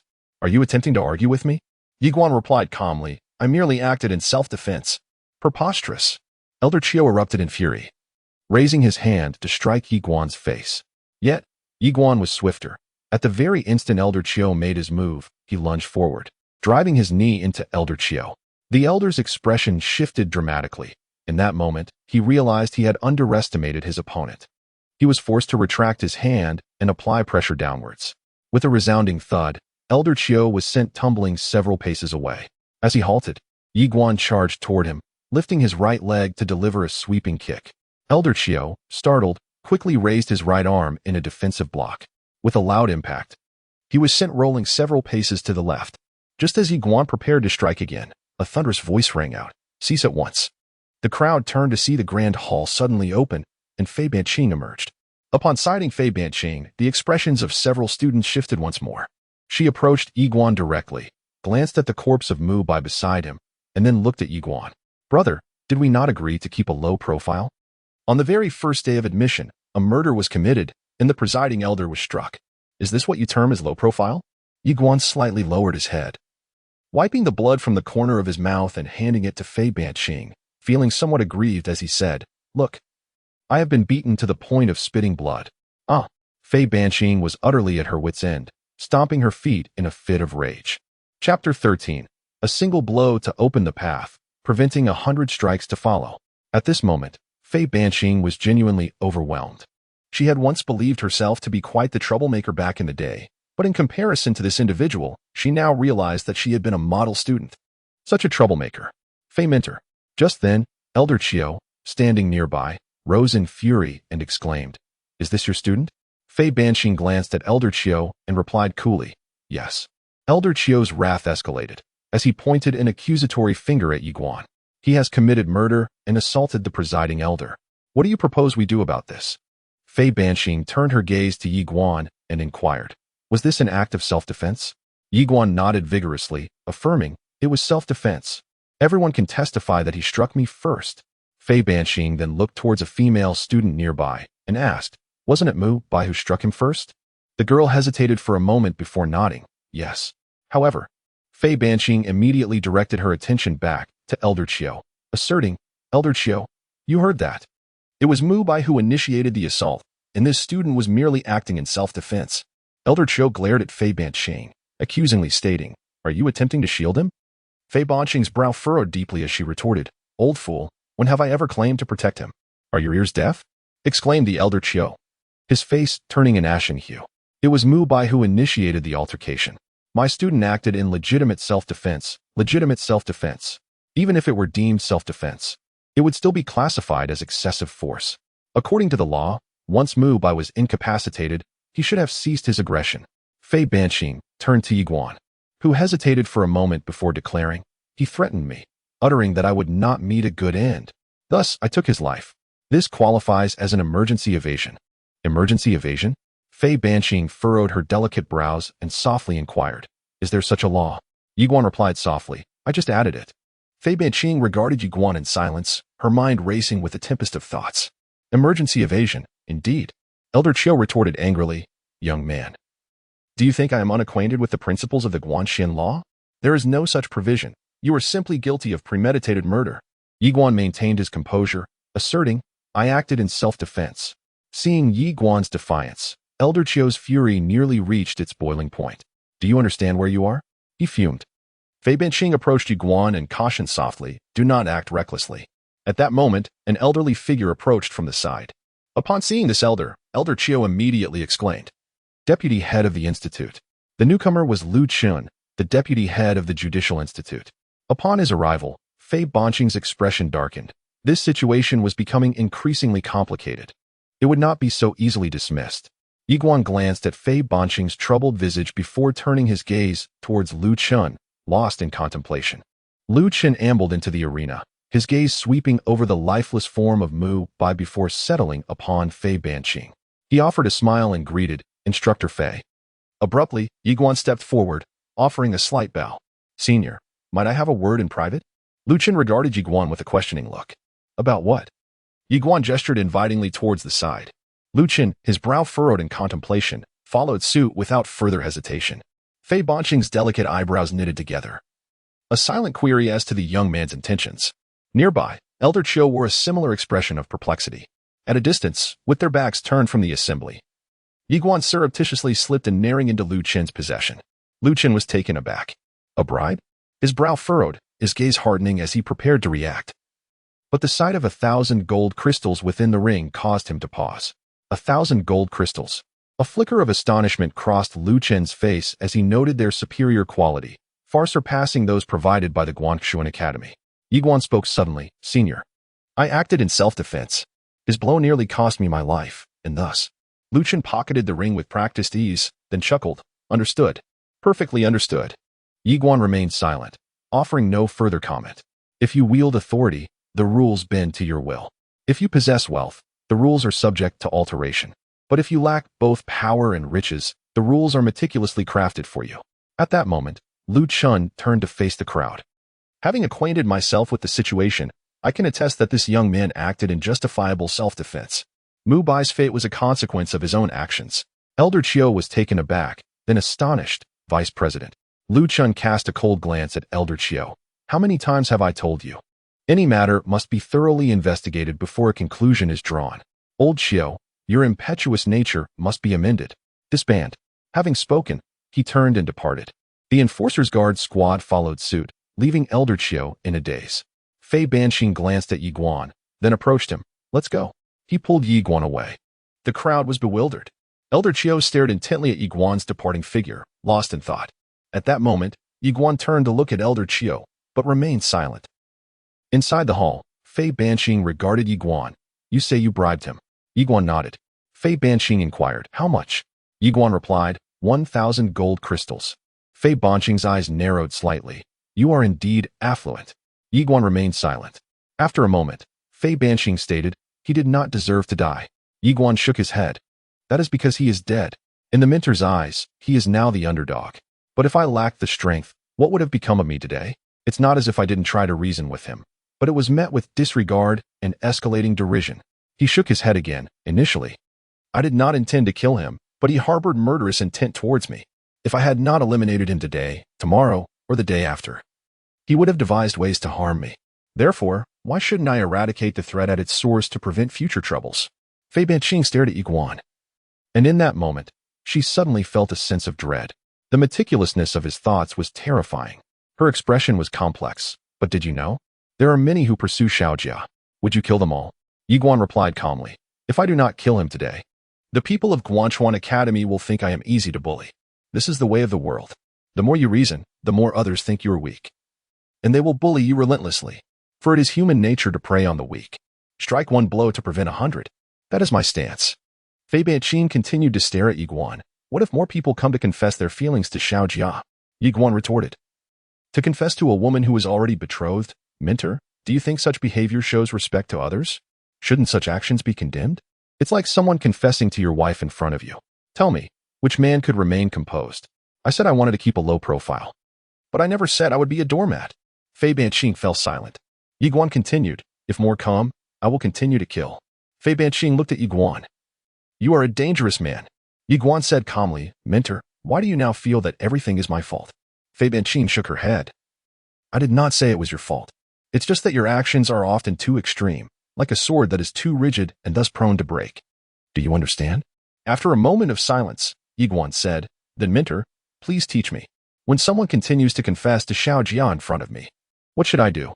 After a moment of silence, Fei Banqing let out a soft sigh and turned to leave. Inside the hall, Ye Xuan remained silent. Once Fei Banqing exited the grand hall, he ascended into a sea of clouds. Not far ahead stood Lu Qin, who had departed earlier. Lu Qin extended his palm, and 1,000 golden crystals floated gently toward Fei Banqing. Fei Banqing remained silent. Lu Qin glanced downward and said, I value talent, and out of respect for you, I'll let this matter rest. Fei Banqing nodded slightly, replying, "Thank you." Lu Chen continued, "This individual possesses an exceptional temperament and great potential. He should not resort to petty schemes. You must guide him well, lest he stray onto a misguided path." Lu Chen nodded again, adding, "But do not overcorrect. A man should retain some fierceness, otherwise, what kind of man is he?" This time, Mu Bai indeed went too far. His death was self-inflicted. But those behind him may not let it go. "Be cautious." Fei Banqing's expression remained impassive as he declared, "If they dare to target Xiaoguan in secret, I will annihilate their entire clan." Lu Chen chuckled and shook his head, remarking, "You and he are truly cut from the same cloth. His temper is exactly like yours in the past." With that, he turned and vanished into the horizon. Fei Banqing gazed at the spatial ring before him, shook his head, and departed. Inside the hall, Ye Xuan sat in stillness. He asked, "Tower Lord, did I make a mistake?" The small tower replied calmly, "What do you think?" Ye Xuan slowly closed his eyes and murmured, "As I've always said, I do not seek trouble, but if anyone provokes me, I will repay them 100-fold. The small tower responded, "Then follow your heart." Abruptly, Ye Xuan spoke, "Tower Master, I aspire to become formidable, exceedingly so." The Tower Master, perplexed, inquired why. Ye Xuan softly replied, "For only by possessing immense strength can I safeguard myself, ensuring I am not subjected to the indignity of others' contempt." The Tower Master remained silent. Ye Xuan ceased speaking and immediately commenced his cultivation. Within the tower, a mysterious voice resonated, "The young one lacks a sense of security." The Tower Master softly sighed. Having been raised in such a solitary manner since childhood, how could he possibly possess any sense of security? The mysterious voice lamented, "His father, having endured a similar upbringing, is acutely aware of such anguish. Why would he subject his own son to the same fate?" The Tower Master whispered a sigh, "Alas, the young master, in his endeavor to overcome the divine within his heart, has declined the assistance of both destiny and his master." Chapter 14. To raise him austerely. Within the hall, Ye Xuan stood silently, the sword of conduct in hand. Presence, mindset. These constitute the essence of the sword of conduct. Cultivating this sword technique necessitates a disposition and state of mind that regards adversaries with disdain. The sword remains sheathed until the moment it is drawn, at which point it becomes an instrument of inevitable death. How does one cultivate such an invincible mindset and presence? Ye Xuan remained uncertain. He knew only that at the instant the sword is drawn, the opponent must meet their demise. The sword is a lethal instrument, and its unveiling must result in death. In addition to his cultivation, Ye Xuan also took the opportunity to acquaint himself with the Academy of Cosmic Mystery. Currently, the Academy boasts 3 prodigious talents: Nailan Jia, a disciple of Fei Banqing; Nan Xian, a student of instructor Xiao Gu; and Sun Xiong, a protégé of instructor Song Ci. These individuals constitute the Academy's triumvirate of exceptional geniuses. Apart from Nailan Jia, the other 2 have already reached the Tongyu realm. It is noteworthy that the position of the student chief at the Guanxuan Academy in South Prefecture remains vacant. What is a student chief?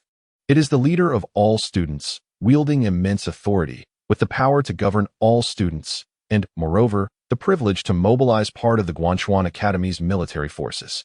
It can be said that the position holds truly significant power. Inside the hall, Ye Xuan sat cross-legged, deep in thought. As soon as he arrived, someone came to confess their feelings to Nailan Jia, causing a stir. Was this a coincidence? In his view, it was unlikely to be a mere coincidence. Clearly, someone might be targeting him. Who? Undoubtedly, there is only one person, and that is the Nan family, with whom he has a feud. And this Nan Xian is from the Nan family. Ye Xuan narrowed his eyes slightly and murmured, "This Mu Bai must have been manipulated to probe my strength, or perhaps to scheme against me." Nan Xian. As he spoke, a cold glint flashed in his eyes. While one should not harbor ill intentions towards others, one must always remain vigilant. Ye Xuan suddenly said, "Tower Master, do you have any good cultivation techniques? I wish to break through to the Tongyu realm." Tongyu. He was not short of money, but he lacked superior techniques. To ascend to higher realms, one must possess better techniques. The small tower replied, "There are techniques, but they are not suitable for you now. Or rather, they are not suitable for this place." Ye Xuan frowned slightly. Why? The small tower calmly explained. "Because they are too extraordinary, and the spiritual energy of this place is simply inadequate for such cultivation methods." Ye Xuan's expression froze. The small tower continued, "Focus on improving your strength first. When you reach the upper realm, it should be feasible." After a moment of silence, Ye Xuan spoke. Then I shall have to devise my own solution. The small pagoda responded, indeed. Ye Xuan rose and departed, determined to acquire a superior cultivation technique. If he could not obtain a better one, he would have to resort to the earth-tier techniques Si Qing had once bestowed upon him. However, he aspired to secure a heaven-tier technique, for the quality of one's cultivation method directly influenced the speed of progress and the purity of one's profound energy. Additionally, he needed to visit Nanjia, fearing that if his adversaries could not target him, they might turn their malice toward her. Within the pagoda, a mysterious voice suddenly inquired, "What about the cosmic view profound method?" The pagoda calmly replied, "If he were to cultivate that method now, it would bring him endless trouble.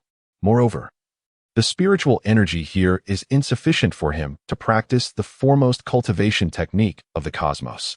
The mysterious voice pressed, "When do you plan to inform him of the vast inheritance awaiting him?" The pagoda answered, "There is no hurry." Meanwhile, atop a mountain peak, a man in white robes sat cross-legged, his hands folded over his chest, exuding a formidable aura. This man was none other than Nanxian, one of the 3 prodigies of the academy. An elder approached him, the very same Elder Qiu from the disciplinary court. Nanxian opened his eyes and smiled. "Elder Qiu." Elder Qiu spoke calmly. "He is at the 10,000 laws realm, yet far stronger than most at that level. Moreover, this young man is adept at strategy. He manipulated Mu Bai into striking first, turning the situation into one of self-defense." At this point, his expression darkened. The defeat at Banqing Mountain had truly tarnished his pride.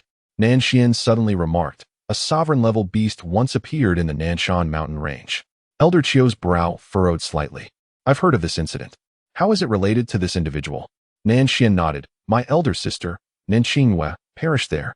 Initially, the 5 of them ventured into that secret realm together, but in the end, only 3 survived. My sister and the young master of the Zheng family, Zheng Lin, met their demise.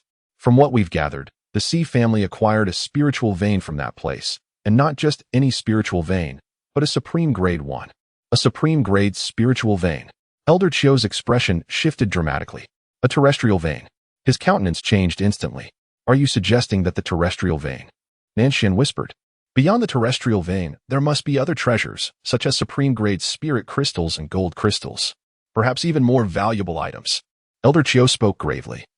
"He is currently under the protection of Minter Fei. We cannot touch him." Nanxian chuckled. "Hasn't Sun Xiong been pursuing that Miss Nalen?" Elder Qiu narrowed his eyes. "Are you planning to sow discord between them, inciting them to destroy each other?" Nanxian shook his head. "There's no need for us to instigate. Sun Xiong will naturally seek trouble with him. However, we must add fuel to the fire." Elder Qiu asked solemnly, "How do we add fuel?" Nanxian smiled. "It's simple. Just spread the word that this young master, Ye Xuan, and Miss Nalen were seen together atop a mountain peak." Elder Qiu frowned slightly. "Is that all?" Nanxian laughed heartily. "Elder Qiu, you don't understand. Men cannot tolerate even a grain of sand in their eyes. Once this news spreads, it will inevitably be exaggerated. And eventually, it will be rumored that young Master Yi and Miss Nalen are cohabiting. At that moment, how could Sun Xiong possibly restrain himself?" Elder Qiu smiled faintly. "Rumors can be lethal." Nanxian nodded. "Let others spread the rumor, not our people." Elder Qiu gave a slight nod. "Understood." With that, he turned and departed. Nanxian slowly closed his eyes. "Sister, rest assured, I will not only make him pay with his life, but ensure his entire Yi clan atones for you." Ye Xuan sought out Fei Banqing. Fei Banqing looked at Ye Xuan. "You desire a celestial tier technique?" Ye Xuan nodded. Fei Banqing shook his head. "I cannot assist you with that." Ye Xuan was puzzled. "Why not?" Fei Banqing calmly replied, "To be honest, the Academy possesses only 3 celestial tier techniques, all housed in the scripture pavilion, inaccessible to the average student." Ye Xuan hesitated, then inquired, "What technique do you practice, Minner?" Fei Banqing responded indifferently, "Do not entertain thoughts of acquiring it from me. While I do practice a celestial tier technique, the Academy strictly prohibits its unauthorized transmission to students. To obtain such a technique, one must earn sufficient academic credits." Ye Xuan frowned. "Academic credits?" Fei Banqing affirmed, "There are 2 ways to earn credits. First, by completing tasks issued by the Academy, such as pursuing individuals wanted by the Academy or rendering significant service to the Academy. To acquire a celestial tier technique through this method would require at least a decade of effort." "A decade?" Ye Xuan immediately shook his head. "Is there another way?" Fei Banqing fixed his gaze on Ye Xuan. "Seize it by force." Ye Xuan hesitated for a moment before asking, "How formidable is the scripture guardian?" Fei Banqing suddenly rapped Ye Xuan on the head and glared at him. Are you seriously considering robbing it? Ye Xuan chuckled awkwardly. Fei Banqing warned, don't act recklessly.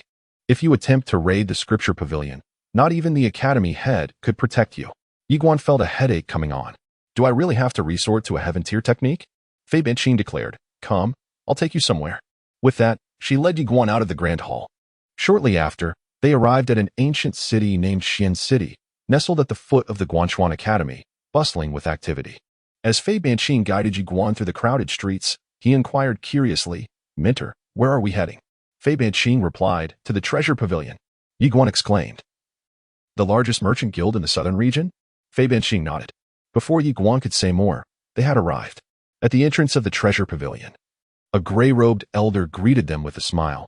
Mentor Fei, what brings you to the treasure pavilion today? Fei Banqing stated, to purchase a heaven tier technique. The elder was momentarily stunned, then gestured, let us discuss inside. Ye Xuan looked at Fei Banqing in astonishment, not expecting her to bring him here for such a purpose. Inside a private room, the gray-robed elder addressed Fei Banqing. Mentor Fei, a heaven tier technique requires at least 50,000 gold crystals. This is the lowest price I can offer you. 50,000. Ye Xuan's expression changed dramatically. His entire fortune amounted to less than 10,000 gold crystals. And now a heaven tier technique demanded 50,000. He felt impoverished for the first time in his life.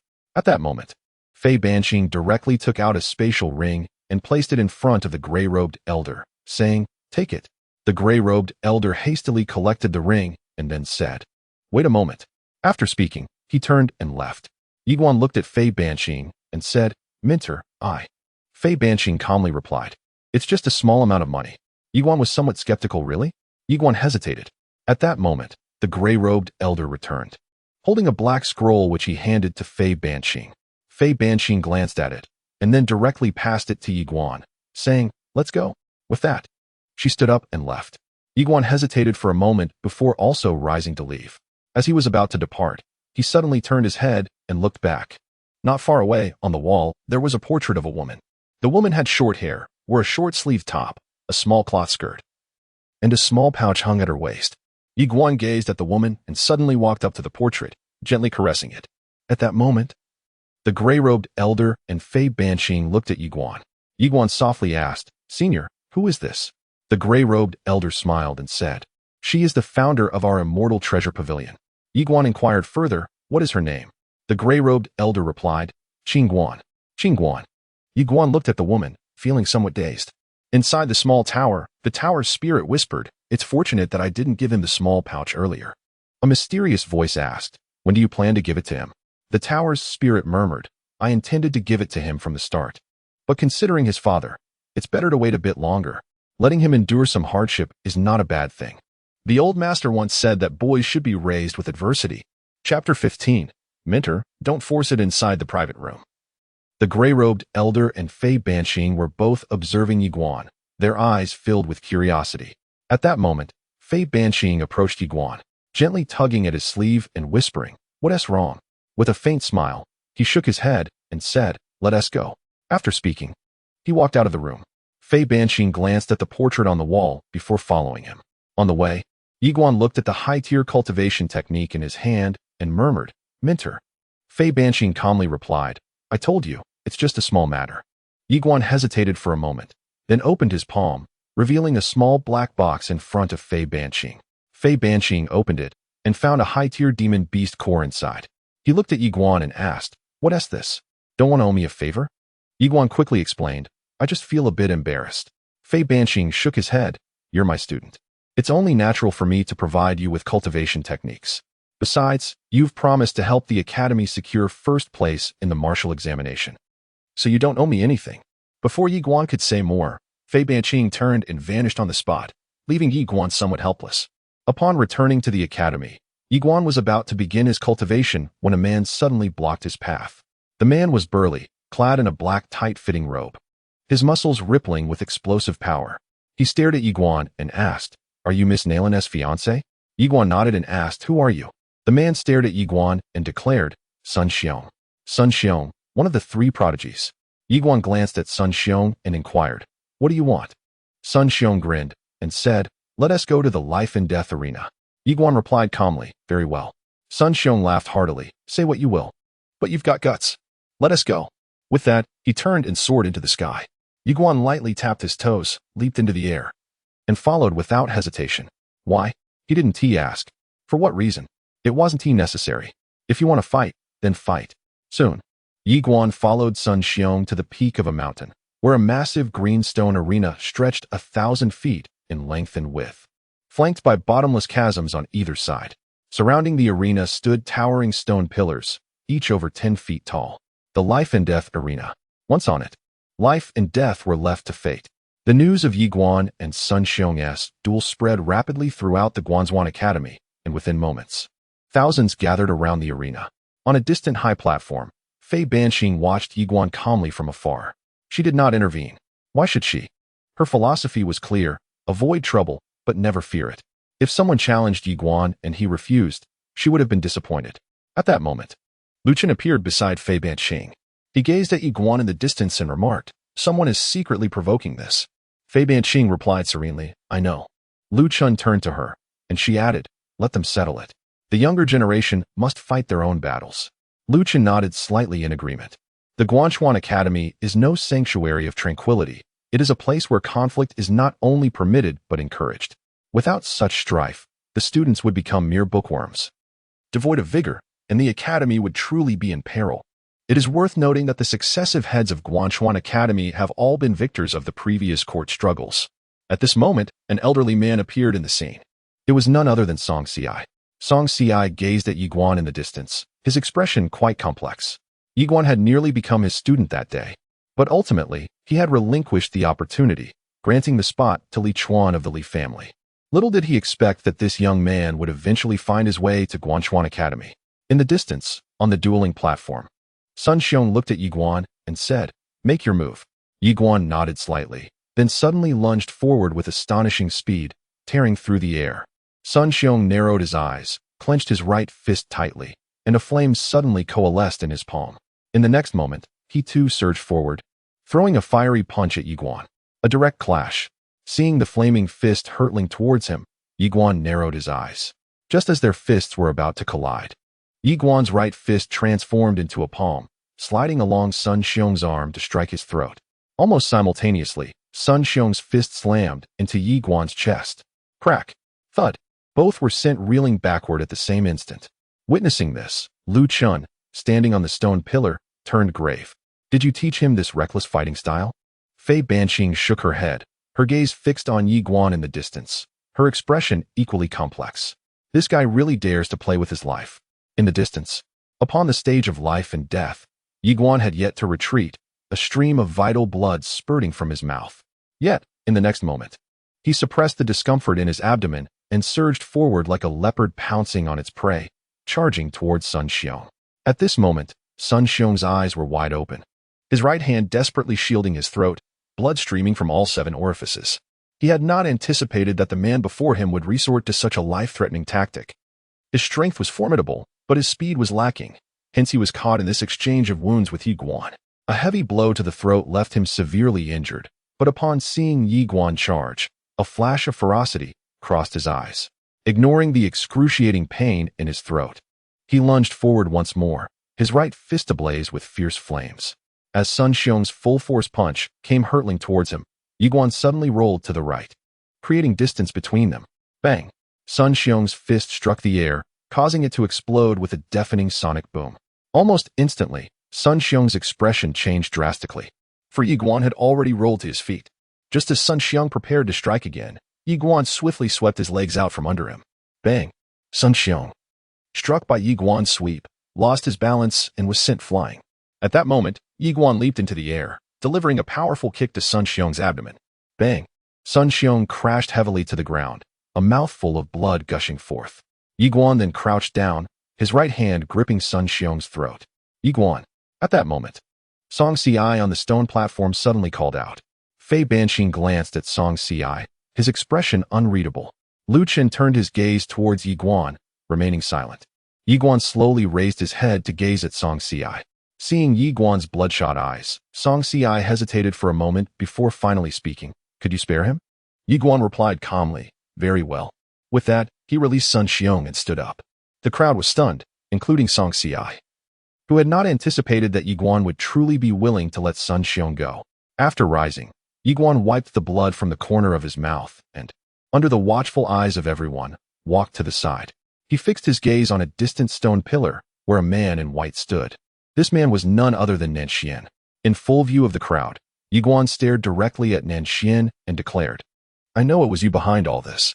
Since you wish for my demise, I shall grant you this opportunity. Come down to the arena of life and death, and let us settle this once and for all." Upon hearing this, the crowd was taken aback and turned their eyes to Nanxian. Fei Banqing glanced at Nanxian but remained silent. Nanxian stared at Ye Xuan for a moment before suddenly laughing. "Brother Yi, I have no idea what you're talking about. Get down here." Ye Xuan roared abruptly, cutting him off. "Enough of your nonsense. Today, I will end you.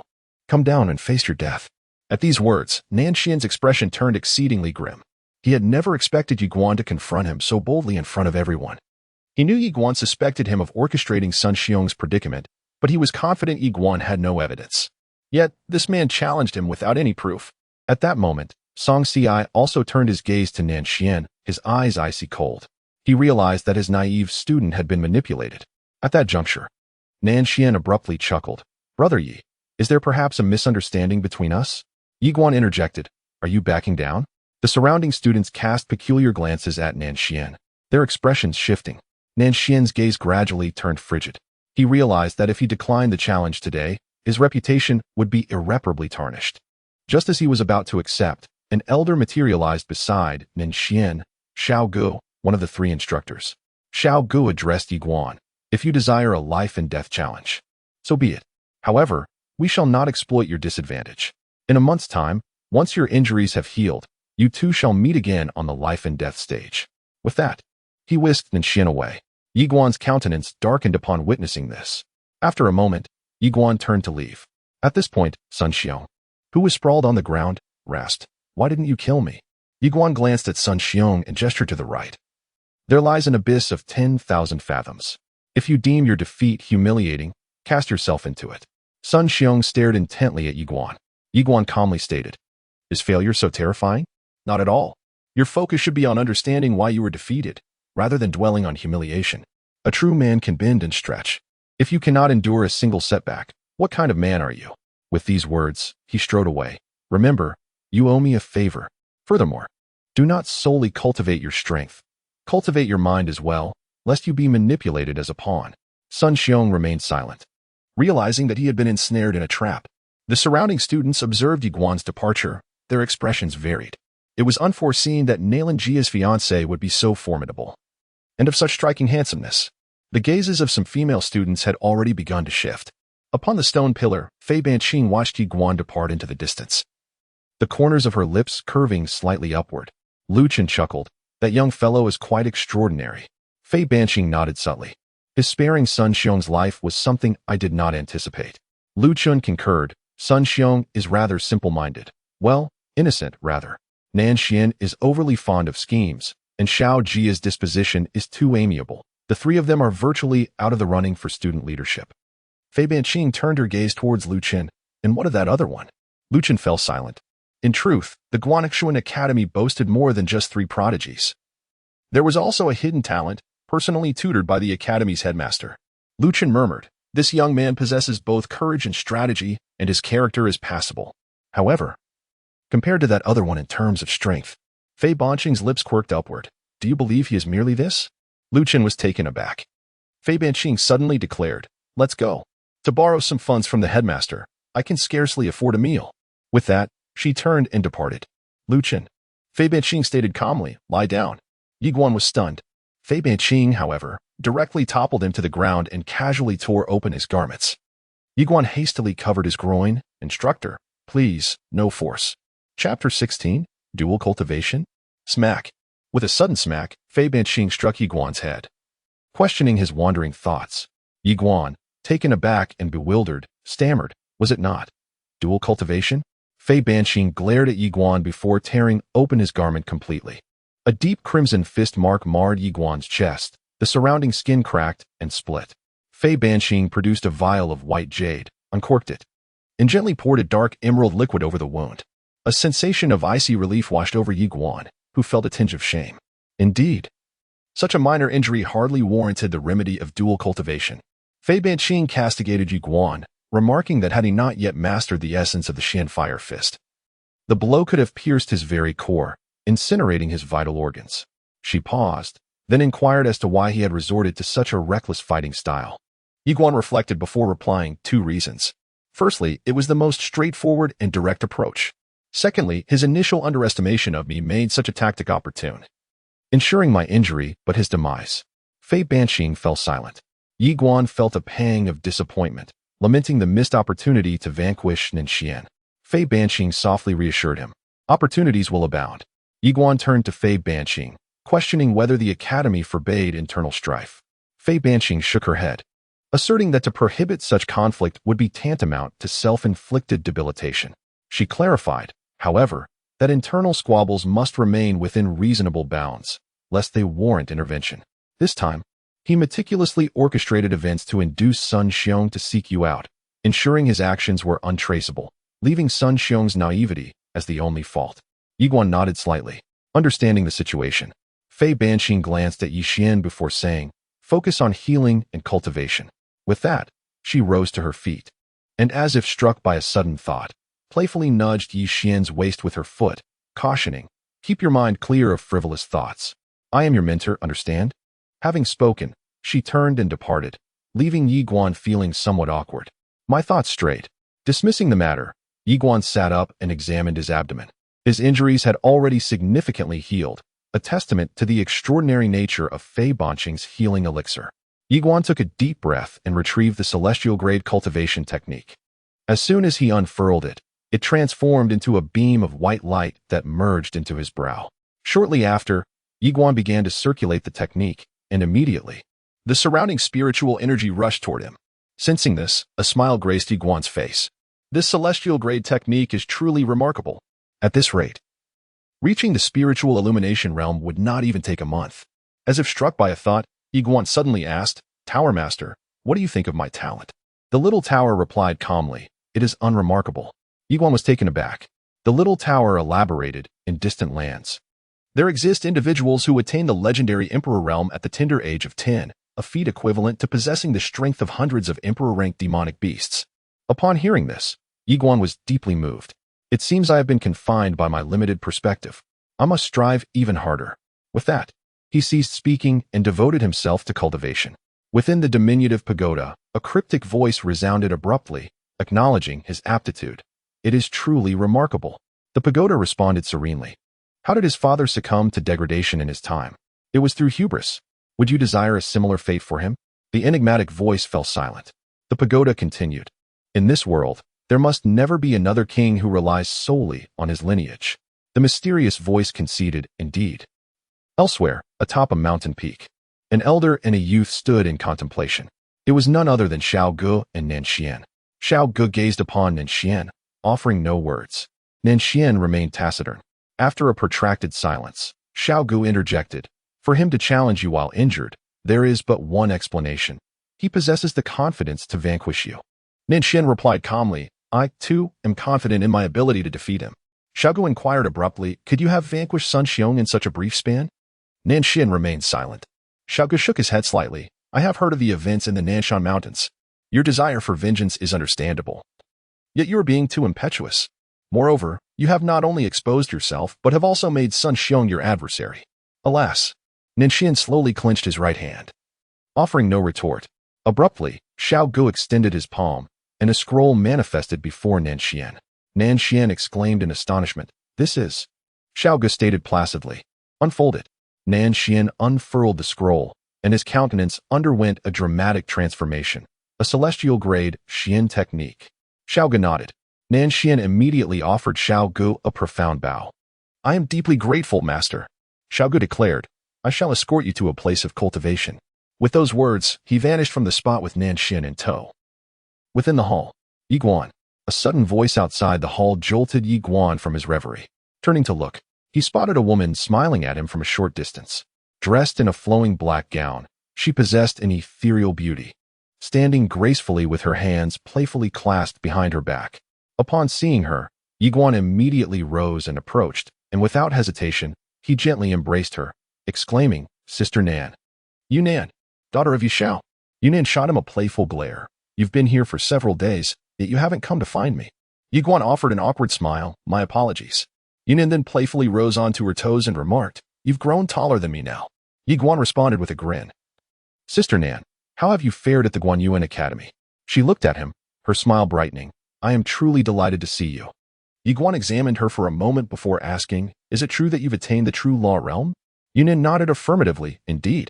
Surveying their surroundings, Ye Xuan retrieved a storage ring and presented it to her. Upon inspecting its contents, Yunan gasped, "Gold crystals?" Ye Xuan confirmed, 2,000 pieces. "Use them wisely." She shook her head in disbelief. "This is far too precious." Ye Xuan chuckled. "With these gold crystals, you could swiftly ascend to the 10,000 laws realm." Yet, she hesitated. Ye Xuan, slightly vexed, remarked, "Sister Nan, when did we become so distant?" Yinan rolled her eyes at him playfully. "All right then." With that, she accepted the storage ring. Yinan glanced around, her excitement palpable as she exclaimed, "I never imagined you would become a student of Master Fei. And with your very own palace. How enviable." Ye Xuan chuckled, "If you wish, you may reside here as well." Yinan shook her head. "That would disrupt the established order." With that, she suddenly produced a box and handed it to Ye Xuan. He stared in bewilderment. "What is this?" Yinan smiled. "Open it and see." Upon opening the box, he discovered a fragrant roasted chicken. His eyes sparkled with delight. Yinan remarked, "This is your favorite." Without hesitation, Ye Xuan sat down cross-legged and began to feast. While cultivators can practice fasting, this applies only to the most elite among them. Those of their kind still require sustenance. The notion of not eating is absurd. One needs nourishment, and not just any nourishment. One must indulge in the finest. Given the opportunity, he would even relish dragon meat. Suddenly, Ye Xuan inquired in his heart, "Tower Master, have you ever seen a dragon?" The small tower replied, "Indeed." Ye Xuan expressed his envy. "Tower Master, I truly admire you. You have witnessed everything. You are truly remarkable." The small tower remained speechless. Yinan adjusted her dress and squatted down, watching Ye Xuan eat with fondness. As Ye Xuan was her adopted brother, she had spent the most time with him during their childhood, which fostered a deep bond between the siblings. In their youth, whenever she caused trouble, Ye Xuan would often take the blame, and she would secretly prepare food for him as a means of consolation. Ye Xuan suddenly turned to Yinan. "Sister Nan, aren't you going to eat?" Yinan shook her head. "You enjoy it." Ye Xuan smiled broadly and began to devour the chicken leg. Yinan suddenly chuckled. "You were truly impressive on the life and death platform. Did you know that? Many of my sisters have taken a liking to you." Ye Xuan shook his head with a smile. He was risking his life, not merely showing off. Yinan continued with a grin. "What is the extent of your relationship with Naolinjia? Are you living together?" Ye Xuan's expression darkened. "We are pure." Yinan shot him an exasperated glance. "What do you mean pure? You ought to be bolder. Let me tell you, when a girl likes a boy, she hopes he can be a little flirtatious, you understand?" Ye Xuan was momentarily speechless. Observing his bemusement, Yinan shook her head with a smile. "You blockhead." With that, she picked up her basket and said, "I'll cook for you whenever I have time. I'm off now." Ye Xuan suddenly interjected, "Sister Nan, please be careful." Yinan looked at him, and he added gravely, "Just be cautious." She nodded, "All right." With that, she lifted her basket and departed. Ye Xuan's expression turned somber. He immediately got up to find Fei Banqing. Caution is the mother of safety. When enemies cannot deal with him, they may target his loved ones and use them to threaten him. Such melodramatic scenarios must be avoided. Before long, Ye Xuan found Fei Banqing. Upon learning the purpose of Ye Xuan's visit, Fei Banqing calmly reassured him, "Do not worry. No one dares to commit murder within the academy." Ye Xuan fell silent. He had previously engaged in such acts himself. Fei Banqing shook his head and said, "As for your sister, I shall ensure that the mentors from the external academy pay her special attention. Furthermore, I will provide her with a communication talisman, should any danger arise. I will rush to her side personally." Ye Xuan immediately bowed deeply, expressing his gratitude. "Thank you, mentor." Suddenly, Fei Banqing spoke again. "I have just received news that Nan Xian and his mentor have gone to the trial tower." Ye Xuan furrowed his brow. "The trial tower?" Fei Banqing nodded. The academy possesses 9 trial towers, specifically designed for training. Each tower consists of 9 levels, with increasing difficulty. Should one manage to reach the 9th level, a mysterious reward awaits. Ye Xuan expressed curiosity. "What kind of reward?" Fei Banqing regarded him and replied, "I do not know." Ye Xuan was taken aback. Fei Banqing continued. This tower can only be challenged by those under the age of 20. Once one surpasses that age, they are no longer eligible.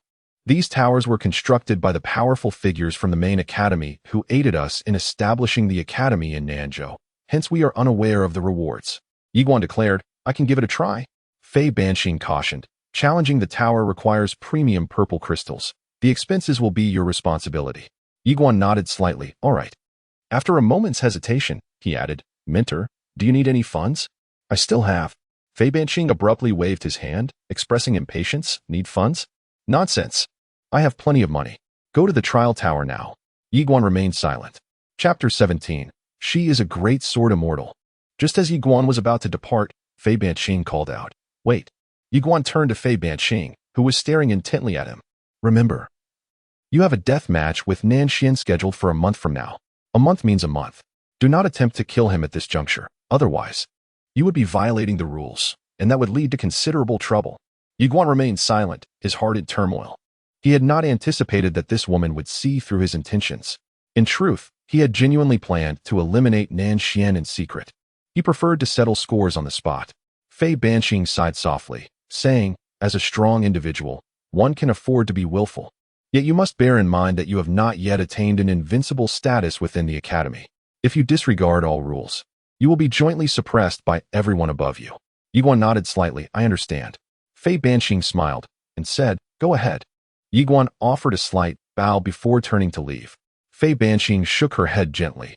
Her disciple was admirable in many aspects. Yet his decisiveness in matters of life and death often lacked a touch of consideration.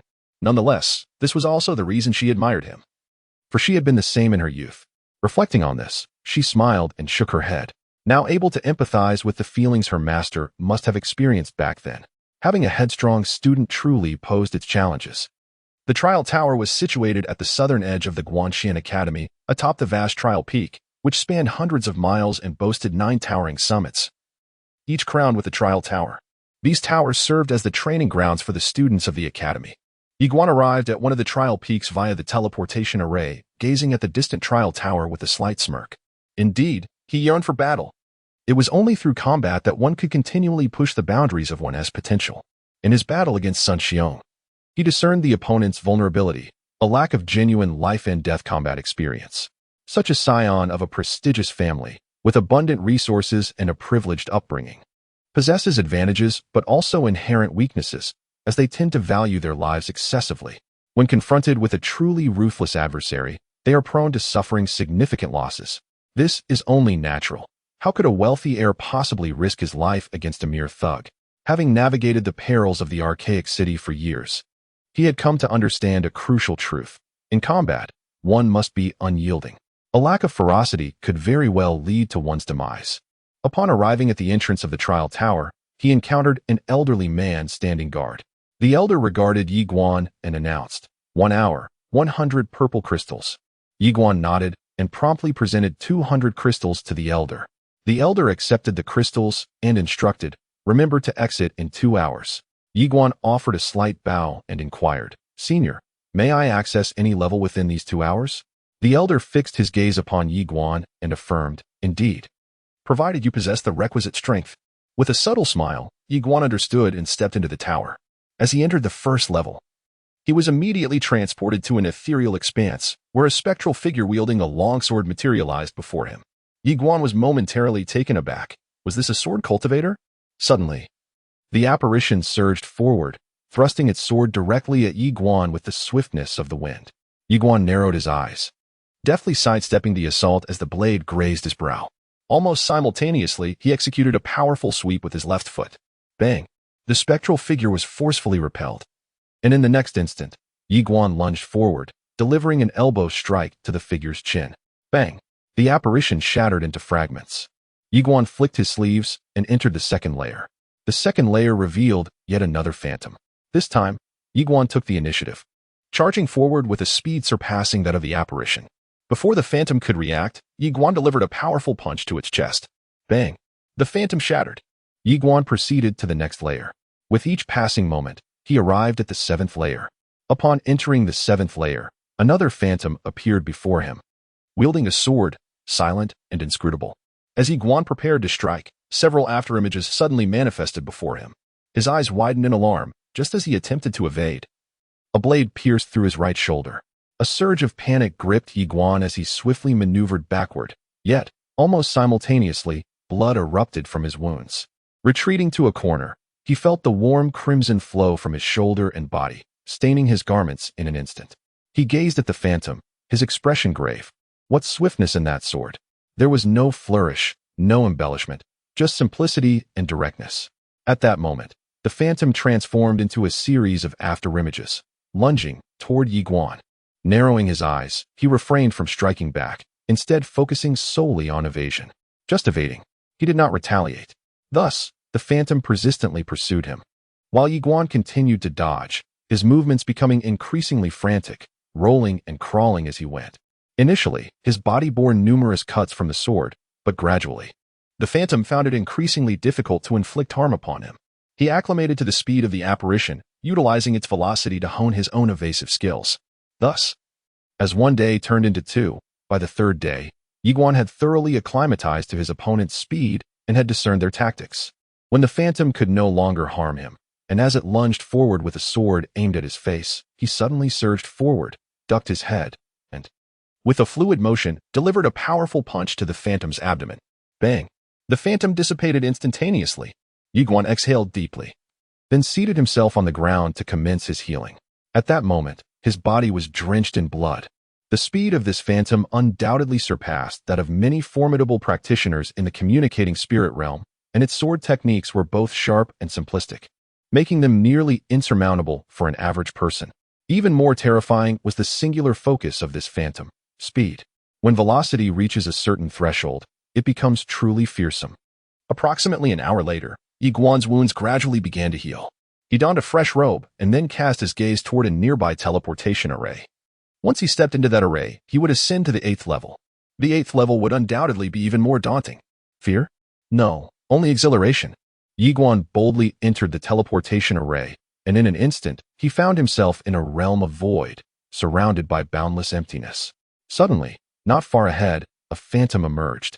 Still wielding a sword, Ye Xuan's expression turned vigilant as his right hand slowly tightened into a fist. At that moment, the phantom swung its sword, and a flash of sword light streaked across the field. Upon witnessing this scene, Ye Xuan's expression shifted dramatically. Sword chi. By heavens! This individual could actually wield sword chi. It is known that although he was now a sword cultivator, he could only unleash sword intent and was incapable of manifesting sword chi. Yet, this entity before him could indeed wield sword chi, and at an astonishing speed, it was upon him in the blink of an eye. The speed of the shadow on the 7th layer surpassed several times over. This was perilous. Ye Xuan dared not confront this sword chi head-on. He could only sidestep in the nick of time. Fortunately, he had grown accustomed to such maneuvers below. Thus, with a deft movement, he narrowly evaded the sword chi. Yet, in the next moment, another wave of sword chi slashed towards him. Ye Xuan's pupils constricted sharply, and in that instant, he sensed the chilling breath of death. He could no longer conceal his strength. He summoned the Xingdao sword without hesitation. Whoosh! The Xingdao sword soared forth, clashing directly with the sword chi. The sword chi shattered with a thunderous explosion. Ye Xuan was momentarily taken aback. Was it truly that simple? At that moment, in the distance, the sword in the shadow's grip suddenly broke free, floating before him and trembling violently. Fear? Submission? Ye Xuan was left in a daze. The distant shadow seemed equally stunned. Gazing at the quivering sword, Ye Xuan was bewildered. Soon, he turned his attention to the Xingdao sword in his hand. It was not that this sword feared him, but rather that it feared the other sword. Ye Xuan swallowed hard and inquired, "Master Tower, it is afraid of the Xingdao sword, isn't it?" The tower replied, "It should be, yes." Ye Xuan, puzzled, asked, "But why?" The tower fell silent. Ye Xuan pressed on. "Why is that?" After a moment's contemplation, the tower responded, "Perhaps it is simply fatigued and desires to rest for a while." Ye Xuan's face darkened. "Master Tower, please don't be dismissive with me." The tower continued, "Your sword is rather unique. As of now, only 2 swords can stand unafraid before it. The rest, upon encountering it, can only yield, too intimidated to reveal their true edge." Ye Xuan blinked, realizing, "So according to your reasoning, if I encounter sword cultivators in the future, I would be invincible?" Xiao Tao remarked, I can only say that while you may not be able to surpass the master of the sword, your sword undoubtedly exceeds his. Ye Xuan immediately felt a surge of excitement. Impressive. Master Ta, did this sister in the plain dress once embody the essence of a great sword immortal? I have heard that even in the upper realms, there are no sword immortals. After a brief silence, Xiao Tao affirmed, indeed, she is a great sword immortal. Ye Xuan burst into laughter. I have a great sword immortal as my master. How incredible is that? Haraha. As he spoke, a thought struck him, and he hurriedly inquired, Master Ta, can the sister in the plain dress shatter a mountain with a single strike? A very tall one. After a moment of contemplation, Xiao Tao replied, if she were to exert her utmost strength, she likely could. Upon hearing this, Ye Xuan's excitement intensified. Yet, he swiftly endeavored to compose himself, reminding himself to remain humble.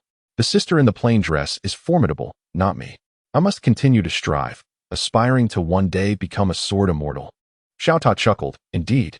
Ye Xuan took a deep breath, reinvigorated with a new aspiration, to become a sword immortal. Suddenly, a mysterious voice within Xiao Tao's realm interjected. This child, have we perhaps gone a bit too far? Xiao Tao sighed softly, reflecting on his father. The mysterious voice fell silent. Indeed, they could not afford to cultivate another Wang of the mountain.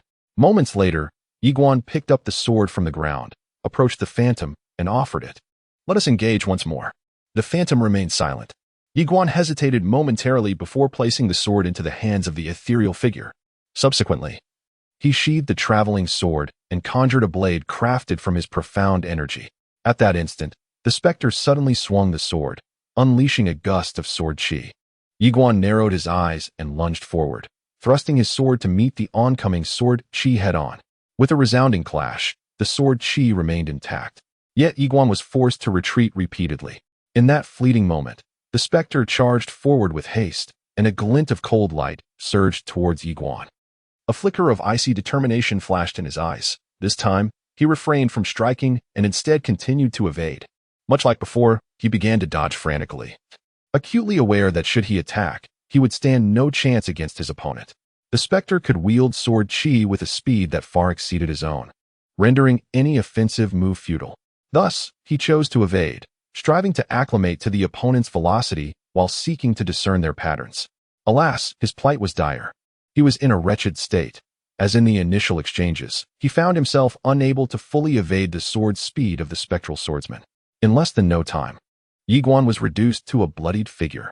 At this juncture, he suddenly retrieved the traveling sword. The moment he did so, the swordsman halted, for his blade had seemingly submitted. Ye Xuan stammered, allow me a moment to tend to my injuries. Once I have recuperated, we shall continue our duel. With that, he confiscated the specter's sword outright. Chapter 18. Who can endure this? Healing. Ye Xuan gazed at the myriad of sword wounds adorning his body, feeling utterly numb. The situation was truly appalling. The sword speed of the specter was utterly preposterous. His opponent was undoubtedly of the legendary divine soul realm. The realm of divine spirit surpasses that of ethereal insight, signifying a sublime integration of soul and corporeal form, enabling the wielder to manifest a myriad of minor divine abilities. Such formidable beings can effortlessly shake the foundations of a small city with a mere wave of their hands. Although the sword cultivator did not employ his divine abilities, the sheer ferocity of his sword chi was nonetheless terrifying. Directed at a city wall, it would undoubtedly obliterate it with ease. Moreover, the opponent's speed was exceedingly formidable. Had he not just adapted to the sword cultivator's pace below, arriving here directly would have resulted in his swift annihilation, leaving no room for retaliation. Ye Xuan inhaled deeply, drawing the phantom sword closer to himself before concentrating on his healing. After an hour of dedicated recovery, his injuries were mended to a significant extent. Once healed, Ye Xuan rose, retrieved the sword from the ground, and returned it to the phantom, declaring, "Let us continue." Without uttering a word, the phantom surged forward, thrusting the sword towards Ye Xuan's brow with astonishing speed, arriving in the blink of an eye. Ye Xuan refrained from countering, opting instead to evade. Before long, he found himself once again battered and bruised. Consequently, he resorted to confiscating the phantom's sword once more, continuing his healing regimen. Thus, after enduring countless injuries over the course of approximately 10 days, Ye Xuan gradually acclimated to the phantom's velocity. Not only that, but he also began to discern the patterns of the phantom's attacks. Additionally, Ye Xuan was learning from this apparition observing its strikes and adapting to its tactics. 5 more days passed. In the void, phantoms continuously brandished their swords like a tempestuous storm, while Ye Xuan deftly evaded their strikes, narrowly escaping each phantom's blade. After approximately half an hour of this relentless dance, he had yet to suffer a single wound. Suddenly, as one phantom lunged at him with a thrust that met only air, a chi sword materialized in Ye Xuan's hand. Just as the phantom intended to retract its weapon, Ye Xuan's chi sword pierced its throat directly. With a soft hiss, the phantom began to dissipate. Remarkably, this time, the sword did not vanish but fell to the ground instead. Ye Xuan picked up the blade, inspecting it closely. It was at least a ground-level sword. A commendable weapon indeed. He stowed the sword away, choosing not to rush to the 9th level, but instead sat cross-legged on the ground. At this moment, should he encounter Sun Xiong, he would not need to exchange injury for life. He could effortlessly dominate his opponent. Yet, he remained humble, for he understood that his victory over the phantom was contingent upon its non-human nature. Had it been a true adversary, he would not have been afforded such repeated opportunities to start anew. Though this was merely a training ground, he recognized that he had employed a clever tactic.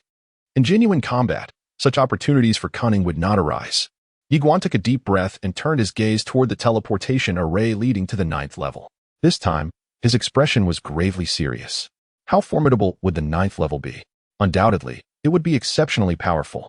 Perhaps it might even host beings of supreme strength, transcending the realm of divine spirits. As thoughts raced through his mind, Ye Xuan suddenly chuckled and shook his head. How could he be content without venturing inside? With that, he stepped directly into the teleportation array. As a brilliant white light flashed before him, Ye Xuan found himself in an expanse of void. He gazed ahead, where a luminous portal beckoned, and not far from it sat a young man in contemplation. The youth appeared to be merely 16 or 17 years of age, clad in azure garments, with a long spear resting beside him. Upon noticing Ye Xuan, the young man exhibited a hint of surprise. Ye Xuan, suddenly clasping his fists in greeting, smiled and inquired, "I am Ye Xuan. May I ask who you are, my friend?" The young man scrutinized Ye Xuan for a moment before responding, "Xiao Gu." Ye Xuan approached Xiao Gu, casting a glance around the surroundings. With a note of astonishment, he remarked, "Brother Xiao, why is there no ethereal figure in this 9th layer?" Xiao Gu gestured towards the portal, saying, "If you knock on it, that fellow will surely appear." Ye Xuan blinked, intrigued. "Is it truly impressive?" Xiao Gu replied earnestly, "Not at all. I have triumphed countless times." Ye Xuan regarded Xiao Gu in silence, thinking to himself, "I can't believe a word you say." Xiao Gu, with a playful glint in his eyes, urged, "Why not give it a try, brother Ye?" Ye Xuan smiled faintly. "Very well." With that, he strode towards the shimmering portal. A sly smile crept onto Xiao Ji's lips, hinting at mischief. Ye Xuan knocked gently. As Xiao Ji's smile widened, it abruptly froze the next moment, for Ye Xuan, after knocking, turned and fled. He ran with astonishing speed, vanishing from sight in the blink of an eye. Xiao Ji's expression shifted drastically, and he too prepared to flee. Just then, the portal swung open, and a colossal axe was hurled forth with an unimaginable swiftness, akin to a flash of lightning. The target of this monstrous axe was none other than Xiao Gu.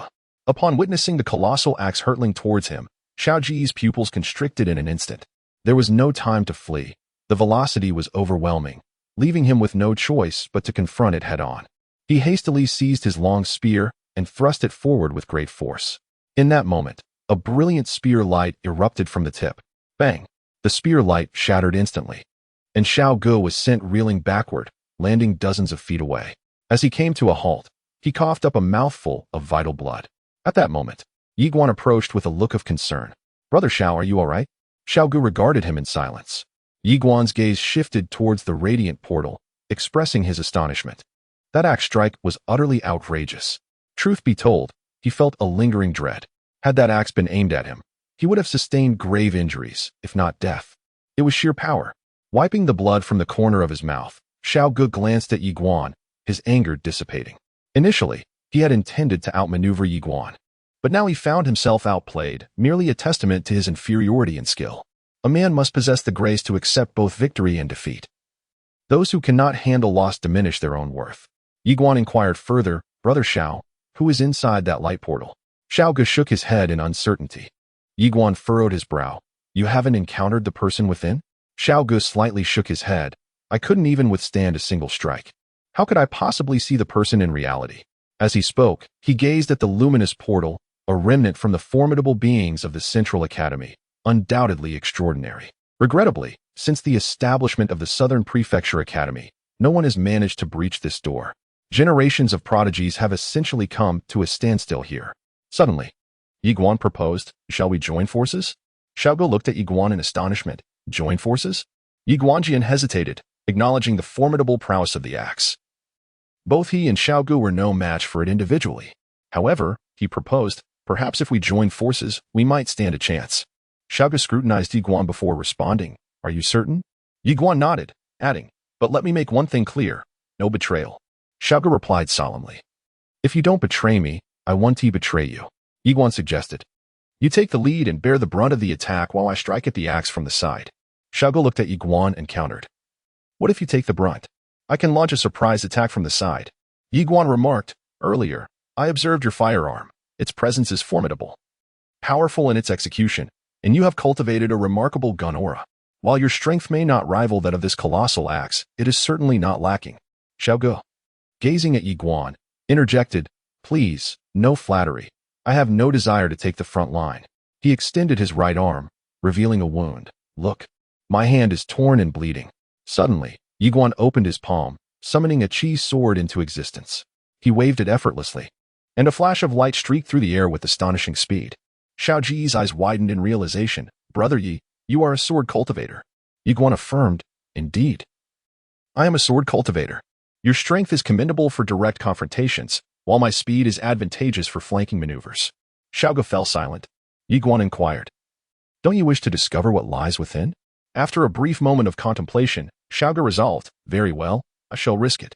Ye Xuan instructed, you should knock on the door. To which Xiaogu replied, first, I must tend to my wounds. Upon finishing his words, he produced a pill the size of a thumb and swallowed it. Soon, astonishingly, the wound on his arm began to heal at a visibly rapid pace. Witnessing this spectacle, Ye Xuan's eyes sparkled with interest. Xiao brother, do you happen to have any more of that pill? Xiaogu hesitated for a moment before responding, not in great quantity. I must admit. Ye Xuan blinked. Could you lend me two? I may need to fight fiercely soon, and possessing that pill would certainly enhance my chances. After a prolonged moment of contemplation, Xiaogu acquiesced. Very well. He opened his palm, and two pills floated gracefully before Ye Xuan. Ye Xuan nodded slightly, expressing his gratitude. Thank you. Taking a deep breath, Xiaogu instructed, you brother, I shall knock on the door. You prepare yourself. Ye Xuan nodded in agreement. Xiaogu approached the luminous door and knocked upon it, subsequently retreating a considerable distance. Suddenly, the door swung open, and a massive axe flew forth. Xiao Ji's expression shifted dramatically. However, he displayed no fear. Taking a step forward, he wielded his spear with vigor and thrust it forward, piercing the very fabric of the cosmos. As he did, an eruption of spear intent surged from the tip of his weapon. Ye Xuan, taken aback by the scene, realized that this individual was a genuine spirit realm cultivator. Such a young spirit realm expert was truly extraordinary. Without further hesitation, he dashed forth. With a resounding crash, Xiao Ji's spear collided directly with the massive axe. A fierce confrontation ensued. Boom. As a thunderous sound echoed, countless spear lights and shadows shattered, forcing Xiaogu to retreat repeatedly. Almost simultaneously, Ye Xuan had darted behind the colossal axe, and with a powerful swing of his sword, he struck down with great force. Bang! As the sword descended, the enormous axe was abruptly struck to the ground, seemingly severed by Ye Xuan. However, in an instant, the colossal axe began to tremble slightly. Witnessing this, Ye Xuan hastily exclaimed, quickly. Xiaogu dashed to Ye Xuan's side, who urged, the individuals inside are manipulating objects from afar. We must carry it further away. With that, the two swiftly lifted the giant axe and sprinted away, moving like rabbits, and in the blink of an eye, they had covered several hundred zhang. At that moment, the axe fell silent in their grasp. Sighing with relief, Ye Xuan suddenly suggested, no, we must toss it into that teleportation array. Without hesitation, they hurled the axe into the portal leading to the 8th level. As the axe entered, the array immediately activated, and the axe vanished from sight. The two breathed a sigh of relief once more. Just then, a sound of footsteps echoed ominously from within the glowing portal. Their expressions turned grave at this moment. A towering giant emerged, wielding a massive axe. Stunned, their faces froze in disbelief. Ye Xuan swallowed hard and said, Xiao brother, You distract him once more. I will launch a surprise attack. Trembling, Xiao Gu replied, Brother Yi, who could withstand such a foe? Chapter 19, An Old Friend. Upon seeing the giant with the axe, both men felt an overwhelming sense of despair. Goodness, there is still an axe? Ye Xuan and Xiao Gu exchanged glances, and in the next moment, they bolted toward the teleportation array. It was time to flee. Just then, a fierce wind sliced through the air. As they approached the teleportation array, Xiao Gu and Ye Xuan witnessed a colossal axe descend upon it with ferocity. Boom! The teleportation array shattered into fragments. The expressions of the two men froze in dismay. This was disastrous. Ye Xuan turned to the giant and said, Brother Xiao, we have no other choice. Xiao Gu remained silent, with no path of retreat. It was evident that they had no alternatives left. They could only fight to the death. Xiao Gu glanced at Ye Xuan and urged, I will distract him. You seize the opportunity. With that, he suddenly lunged forward, hurling his spear at the giant with tremendous force. Whoosh! The spear sliced through the air, tearing it asunder with a terrifying swiftness. Bang! The axe struck down, sending Xiao Ji's spear flying away. At that moment, he leaped into the air, catching the hurled spear. And with a swift rotation of his body, he thrust it once more towards the giant. A gleaming aura emanated from the spear's tip. The giant, expressionless, raised its hand and swung the axe downwards. Bang! In an instant, Xiao Gu, along with his spear, was sent flying dozens of feet away. Almost simultaneously, Ye Xuan appeared behind the giant like a wraith, thrusting his sword towards the back of its neck. Swoosh! The blade penetrated a few inches before becoming lodged. Ye Xuan's heart raced with alarm. He quickly relinquished the energy sword and rolled away, just as the giant's axe swept through the space he had occupied moments before. The force of the swing shattered the air around it. Ye Xuan retreated several paces, then opened his palm, condensing another energy sword. The giant was fixated on Ye Xuan, poised to strike, when suddenly a sound of slicing air echoed from behind. The giant swiftly turned around, just as a long spear lunged toward him. Almost simultaneously, Ye Xuan rolled forward. The giant raised his hand and swung an axe. Bang! Xiao Gu was once again sent flying, soaring over 40 feet before crashing heavily to the ground, whereupon he spat a mouthful of blood. At that moment, Ye Xuan unexpectedly thrust a sword into the giant's groin from a distance. Despicable? In a life-and-death struggle, one must strike at such a vulnerable spot. The sword penetrated several inches before becoming lodged. Ye Xuan was taken aback. Could it really get stuck here?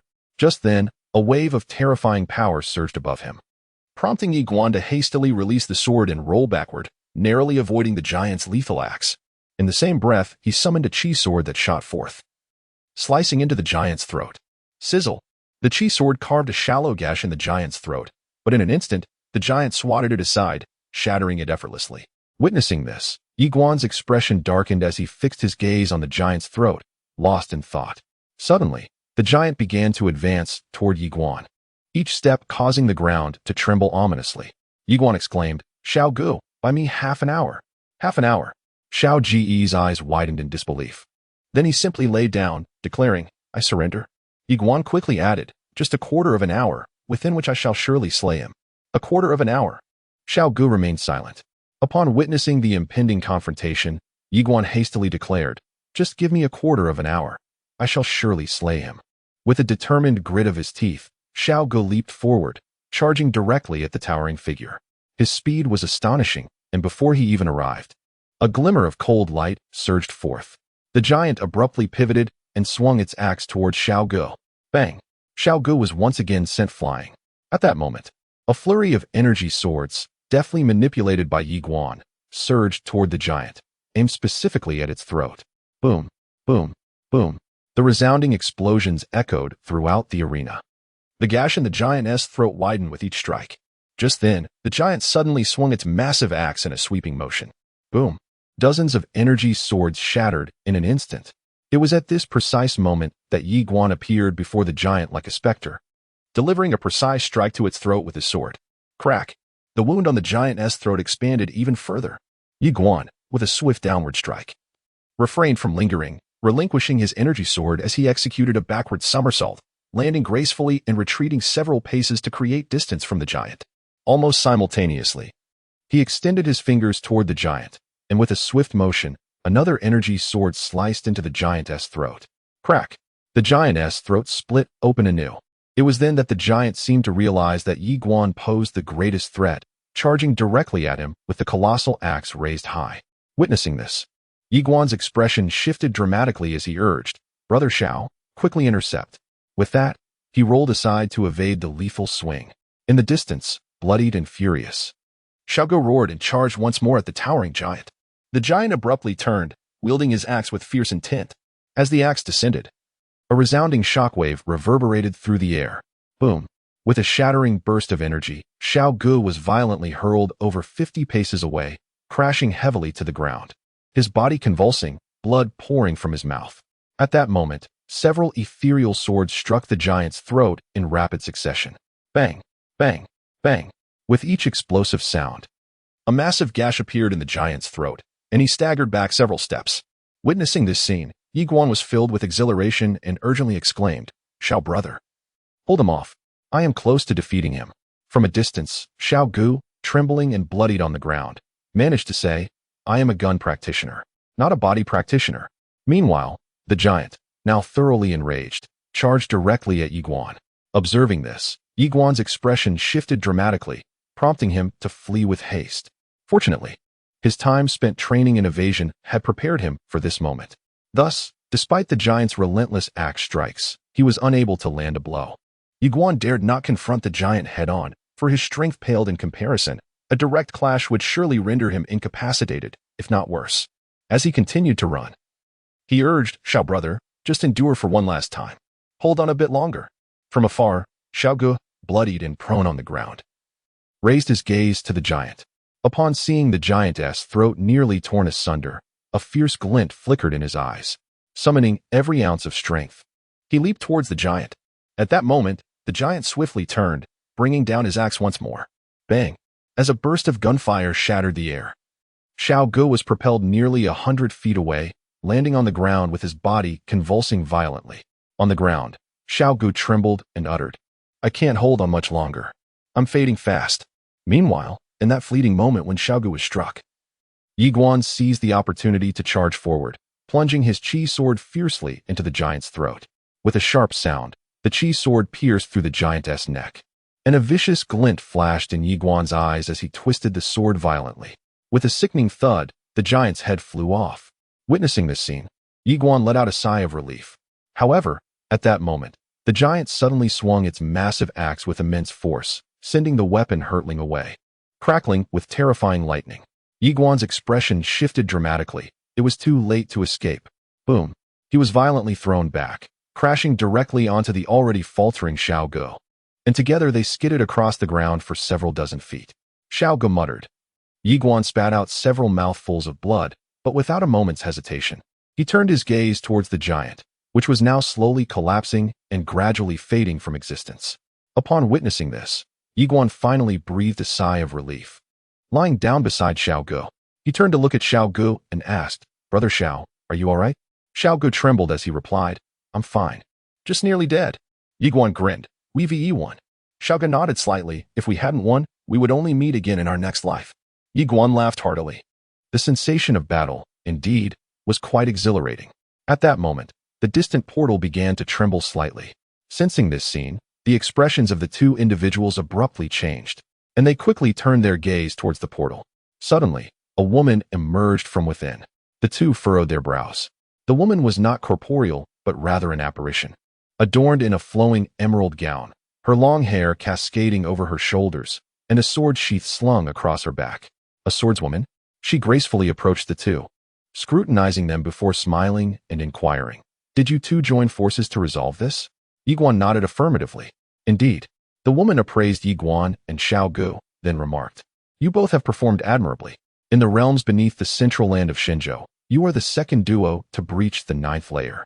Ye Xuan and Xiao Gu were momentarily taken aback. "The second?" Xiao Gu promptly rose to his feet and asked, "Who is the first?"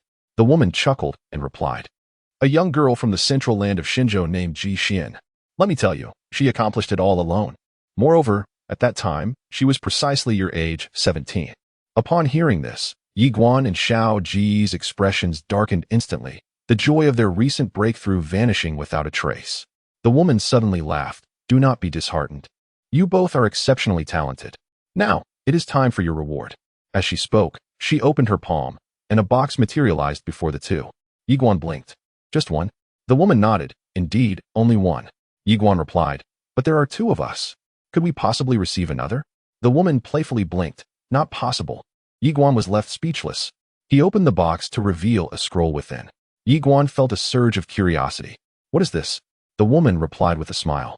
It is the method of cultivation at the celestial level, above the heavenly tier. Upon hearing this, both Ye Xuan and Xiao Ji's expressions shifted dramatically. Such a treasure was absent from the Guanxuan Academy. They exchanged glances, and finally, Ye Xuan proposed, let us examine it together. Xiao Ge nodded in agreement. Ye Xuan continued, after we study it, it shall belong to me.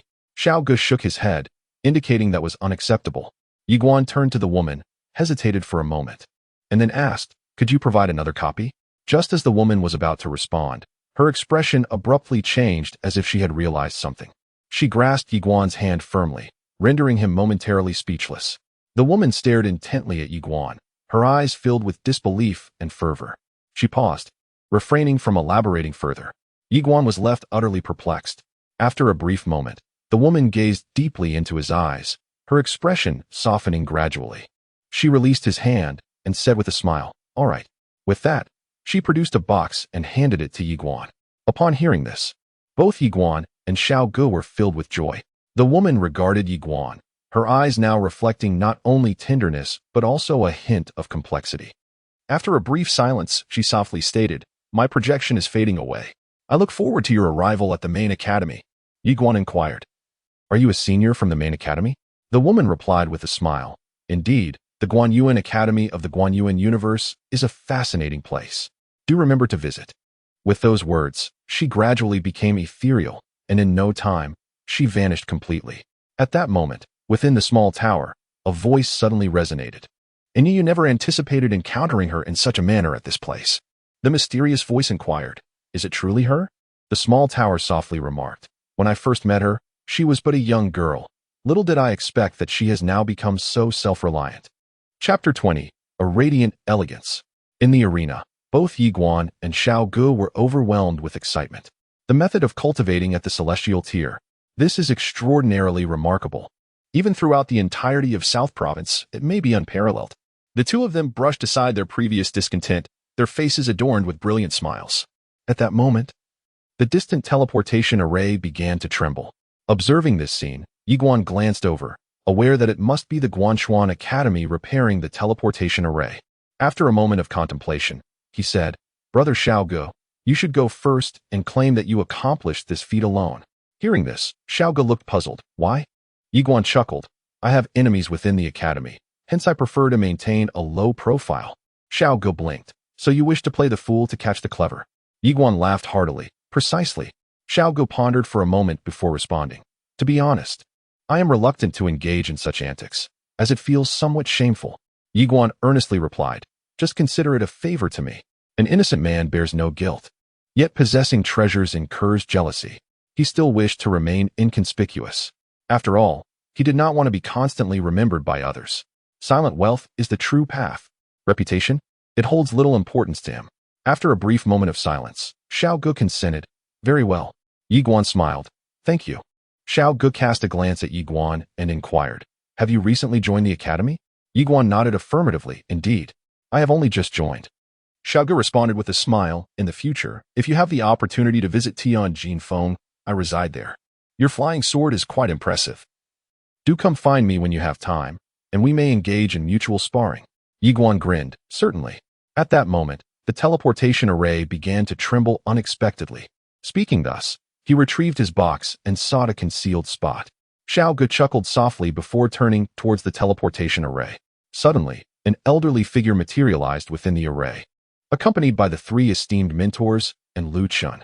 The elder at the forefront was none other than the head of Guanxuan Academy, Zhu Fu. Upon seeing the newcomer, Xiao Ge promptly approached, bowing respectfully, Teacher.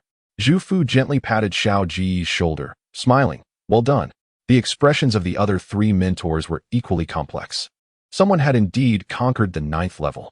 Zhu Fu suddenly declared, let us depart. With that, the group entered the teleportation array. Just as they were about to leave, Zhu Fu cast a glance in a certain direction. After the group had vanished, Ye Xuan stealthily emerged and entered the teleportation array, quietly departing the trial tower. The news of Xiao Gu breaking through the 9th level swiftly spread throughout Guanxuan Academy, which made no effort to conceal his achievements, leading to Xiao Ji's reputation soaring to great heights. In a certain trial tower, on the 7th level, Xiao Gu arrived at the 7th tier, where Nanxian was fervently cultivating. With a month as promise at stake, he dared not slacken his efforts. Xiao Gu suddenly exclaimed, "Someone has broken through the 9th level." Upon hearing this, Nanxian was momentarily taken aback, his expression turning exceedingly grim. "Is it that Ye Xuan?" Xiao Gu chuckled. "Fear not, it is not him. It is Xiao Gu." "Xiao Gu?" Nanxian furrowed his brow, unfamiliar with the name. Xiao Gu nodded slightly. "It is not surprising that you have not heard of him. He is a prodigy personally nurtured by the Academy's head, known only to a select few of us." Nanxian spoke in a solemn tone. "So, he is the top student?" Xiao Gu affirmed, "Indeed. He is almost assuredly the chosen one. Moreover, he may very well become the next head of the Academy." Nanxian fell into silence. Xiao Gu continued with a grin, "Your immediate priorities are twofold. First, within the month, you must succeed in this level's trial. If you manage to pass, you will have at least an 80% chance of eliminating that Ye Xuan. Secondly, you should seek to befriend Xiao Gu. Establishing a rapport with him could prove immensely advantageous, as his family background is rather unique, rumored to be connected to the upper realms." "The upper realms?" Nanxian's brow knitted in confusion. "Isn't that outside of our South Prefecture?" Xiao Gu nodded. "Indeed, it is not from South Prefecture. As for the specifics of his identity, I am unaware. In any case, fostering a good relationship with him will yield numerous benefits. If you could incite a conflict between him and Ye Xuan, that would be even better.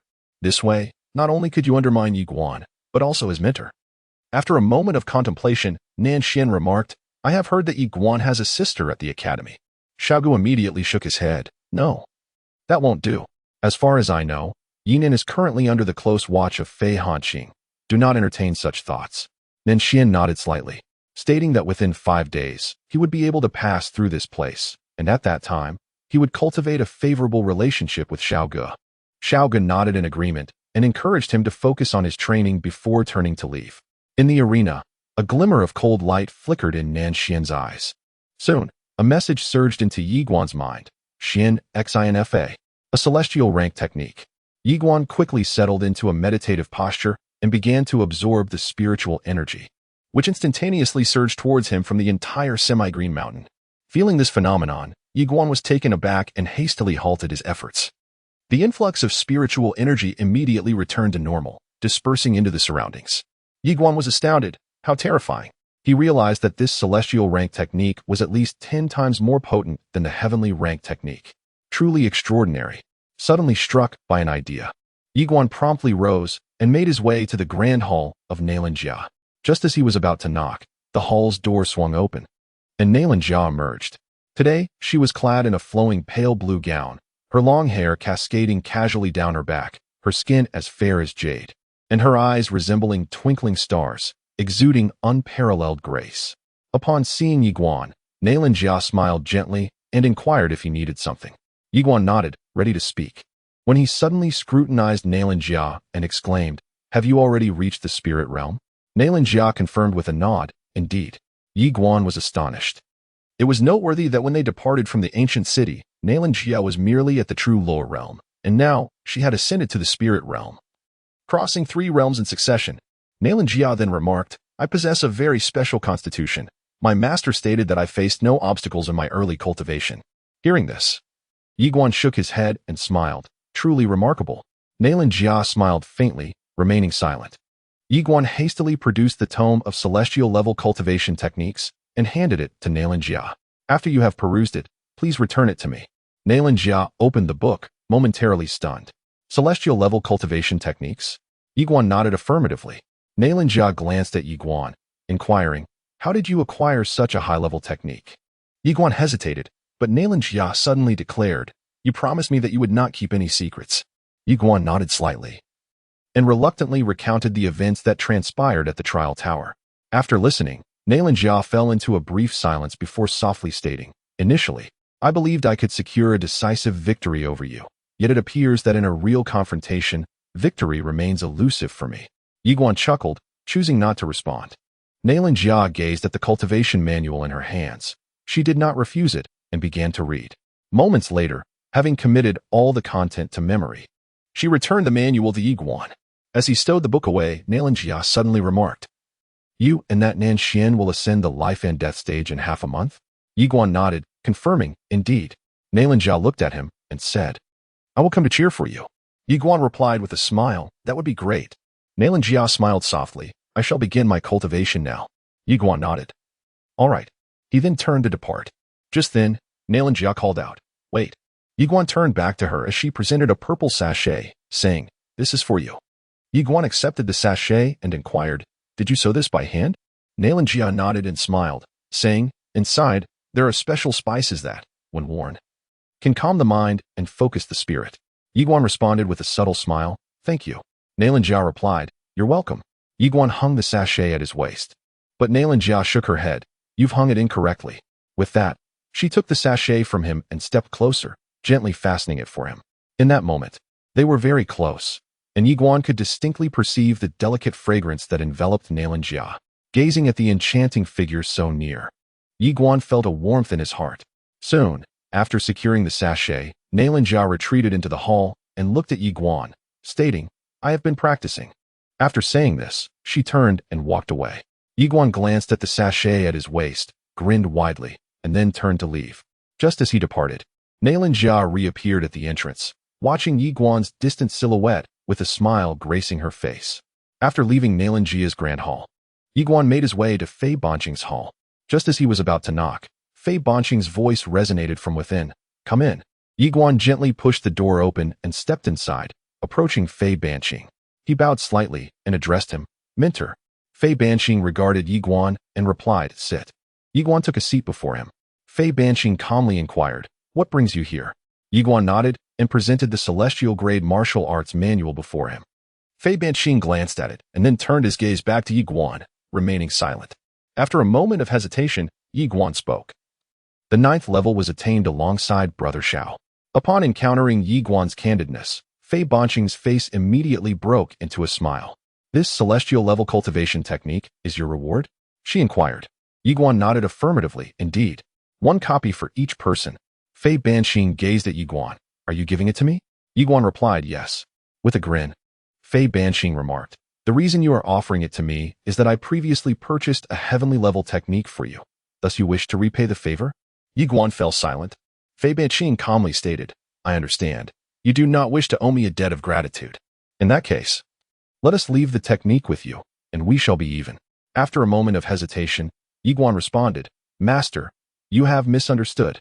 Fei Banqing turned her gaze towards him, and Ye Xuan earnestly continued, "I am indeed giving you this scroll as a token of gratitude, but it is not merely to settle a debt. I genuinely believe that this technique will also benefit you, and that is all." Fei Banqing regarded Ye Xuan in silence. Ye Xuan affirmed, "Truly." After a brief moment of contemplation, Fei Banqing replied, "I understand now." Ye Xuan then rose, offering a slight bow, "Master, I shall take my leave to cultivate." With that, he turned and departed. Once Ye Xuan left, Fei Banqing stared at the celestial level technique before her, and after a moment, a smile graced her lips. Chapter 21. Do I appear foolish? Striving for the mysterious. In the previous battle against the giant, he had realized a significant flaw. His internal energy was insufficient, particularly in terms of his mastery over the Qi sword. It was severely lacking. The myriad laws had become inadequate to sustain his swordsmanship. He needed to elevate his realm. With the celestial level technique in hand, attaining the mysterious realm would indeed be a simple endeavor. In less than 2 days, Ye Xuan ascended directly from the realm of 10,000 laws to the realm of subtle mysteries. Upon reaching this new realm, his overall strength underwent a significant qualitative leap, particularly in the art of wielding the sword through the manipulation of Qi. Furthermore, the speed of his flying sword had increased at least 2-fold compared to before. He did not rush to break into the spirit realm, for he understood a fundamental principle: haste makes waste. Oftentimes, a man's eagerness can lead to unfavorable outcomes, particularly in certain aspects. Thus, he chose to stabilize his current realm first. Every day, Ye Xuan would venture to the 9th level of the trial tower. The giant remained ever present, not vanishing after one overcame the challenge. Naturally, an individual could only conquer the giant once. Subsequent victories would yield no rewards. Ye Xuan's purpose this time was to engage the giant in a one-on-one duel to hone his combat skills. In the arena, the colossal figure wielded a massive axe, unleashing a flurry of fierce strikes towards Ye Xuan. Despite the elevation of his realm, he still found himself unable to confront the giant head-on, resorting instead to evasive maneuvers. However, he had no intention of facing the giant directly. To contend with this formidable foe, he needed to leverage his agility and avoid direct confrontation. Much like in the 8th level, he began to nimbly evade the giant's attacks, familiarizing himself with its patterns and patiently awaiting an opportunity to exploit its vulnerabilities. He recognized that the best defense is indeed a good offense. However, his current strength paled in comparison to that of the giant, necessitating a more cautious approach. In the beginning, Ye Xuan found himself in dire straits, narrowly dodging the giant's strikes on multiple occasions. As time gradually passed, Ye Xuan began to familiarize himself with the giant's tactics, and simultaneously, he learned how to counterattack. It was at the very moment the colossal axe descended that he struck back. This was the most opportune moment. However, the giant's defensive capabilities were truly astounding. Even though the power of his flying sword had been enhanced, it still failed to inflict fatal harm upon the giant, forcing him to wear it down gradually. As time continued to elapse, Ye Xuan relentlessly attacked the giant, carving a gash in its throat just as he had before. Yet, he dared not be greedy. Each time an opportunity presented itself, he would only unleash a single strike, retreating immediately thereafter. Thus, a day passed, and the wound on the giant's throat grew ever larger.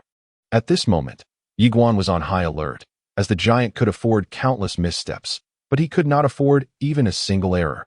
One mistake could lead to severe injury or death. Another day went by, as the giant swung its axe and missed.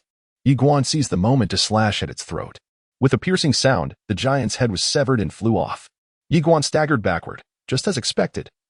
At the instant the giant's head took flight, it swung its massive axe in a frenzied arc. The axe generated a terrifying wave of electric energy that swept through the air, accompanied by a series of explosive sounds. When the force of the giant's axe finally dissipated and fell to the ground, Ye Xuan let out a sigh of relief and collapsed, utterly exhausted. 2 days of intense combat had nearly driven him to the brink of collapse. Nevertheless, all of it was worth it. This real combat experience had significantly enhanced his practical fighting abilities. In truth, he was not particularly concerned with the notion of realms. To him, it merely served as a measure. What truly mattered was practical combat ability. Often, 2 individuals of the same realm might possess vastly divergent practical skills. The giant's defenses could withstand his aura sword, yet they would surely falter against his path sword. However, he refrained from employing it, as he did not wish to overly depend on external means. The path sword was best reserved for critical moments. After resting on the ground for a considerable time, Ye Xuan was about to depart when a man suddenly appeared in the arena. Upon seeing the newcomer, Ye Xuan was momentarily taken aback. The visitor was none other than Xiao Gu. Likewise, Xiao Gu was astonished to see Ye Xuan. He glanced at the massive axe that lay on the ground nearby and inquired, "Brother Yi, did you just take down that formidable foe?" Ye Xuan nodded affirmatively, indeed. Instantly, Xiao Gu raised his thumb in admiration, exclaiming, "Impressive." Ye Xuan chuckled, "Are you here to challenge the giant as well?" Xiao Gu nodded, "Yes. The previous battle yielded me numerous insights. Thus, I wish to engage it in single combat once more." Ye Xuan smiled knowingly. He understood that often. The only way to conquer fear was to confront it head-on. After they both triumphed over the giant, neither of them harbored any lingering dread towards it. Xiao Gu agreed. "Very well." Ye Xuan then turned to leave. Not long after entering the 9th level, a series of resounding noises echoed forth. Upon departing from the trial tower, Ye Xuan arrived at the library of Guanxuan Academy, a repository filled with a myriad of books. Reading was a cherished pastime for him, even within the Yi residence. Aside from cultivating, his greatest pleasure was immersing himself in literature. Reading enhances one's thoughts, reveals the shallowness of one's understanding, and provides profound insights into human nature. Furthermore, engaging in literature is beneficial for self-cultivation, allowing for tranquility, focus, and introspection. On the 3rd day after departing from the life and death platform, Nanxian emerged from the trial tower. In a secluded mountaintop, he sat in meditation, exuding a formidable aura. He had reached the realm of profound understanding. The arduous training within the trial tower had significantly transformed his abilities. At that moment, Xiao Gu appeared by his side, inquiring about Nanxian's progress with his martial skills. With unwavering confidence, Nanxian replied, I have successfully mastered them. Upon hearing this, a satisfied smile graced Xiao Ji's face. Xiao Gu remarked that Nanxian spent his days either training in the trial tower or studying in the library. Nanxian furrowed his brow, asking, what level is he on? Xiao Gu shook his head, uncertain, and said he would investigate. However, Nanxian abruptly declined, stating, no need. Xiao Gu regarded him. Noting his impassive expression, in 3 days, I will surely kill him, Nanxian declared. Xiao Gu chuckled, confidence is good. Nanxian nodded slightly, gradually closing his eyes.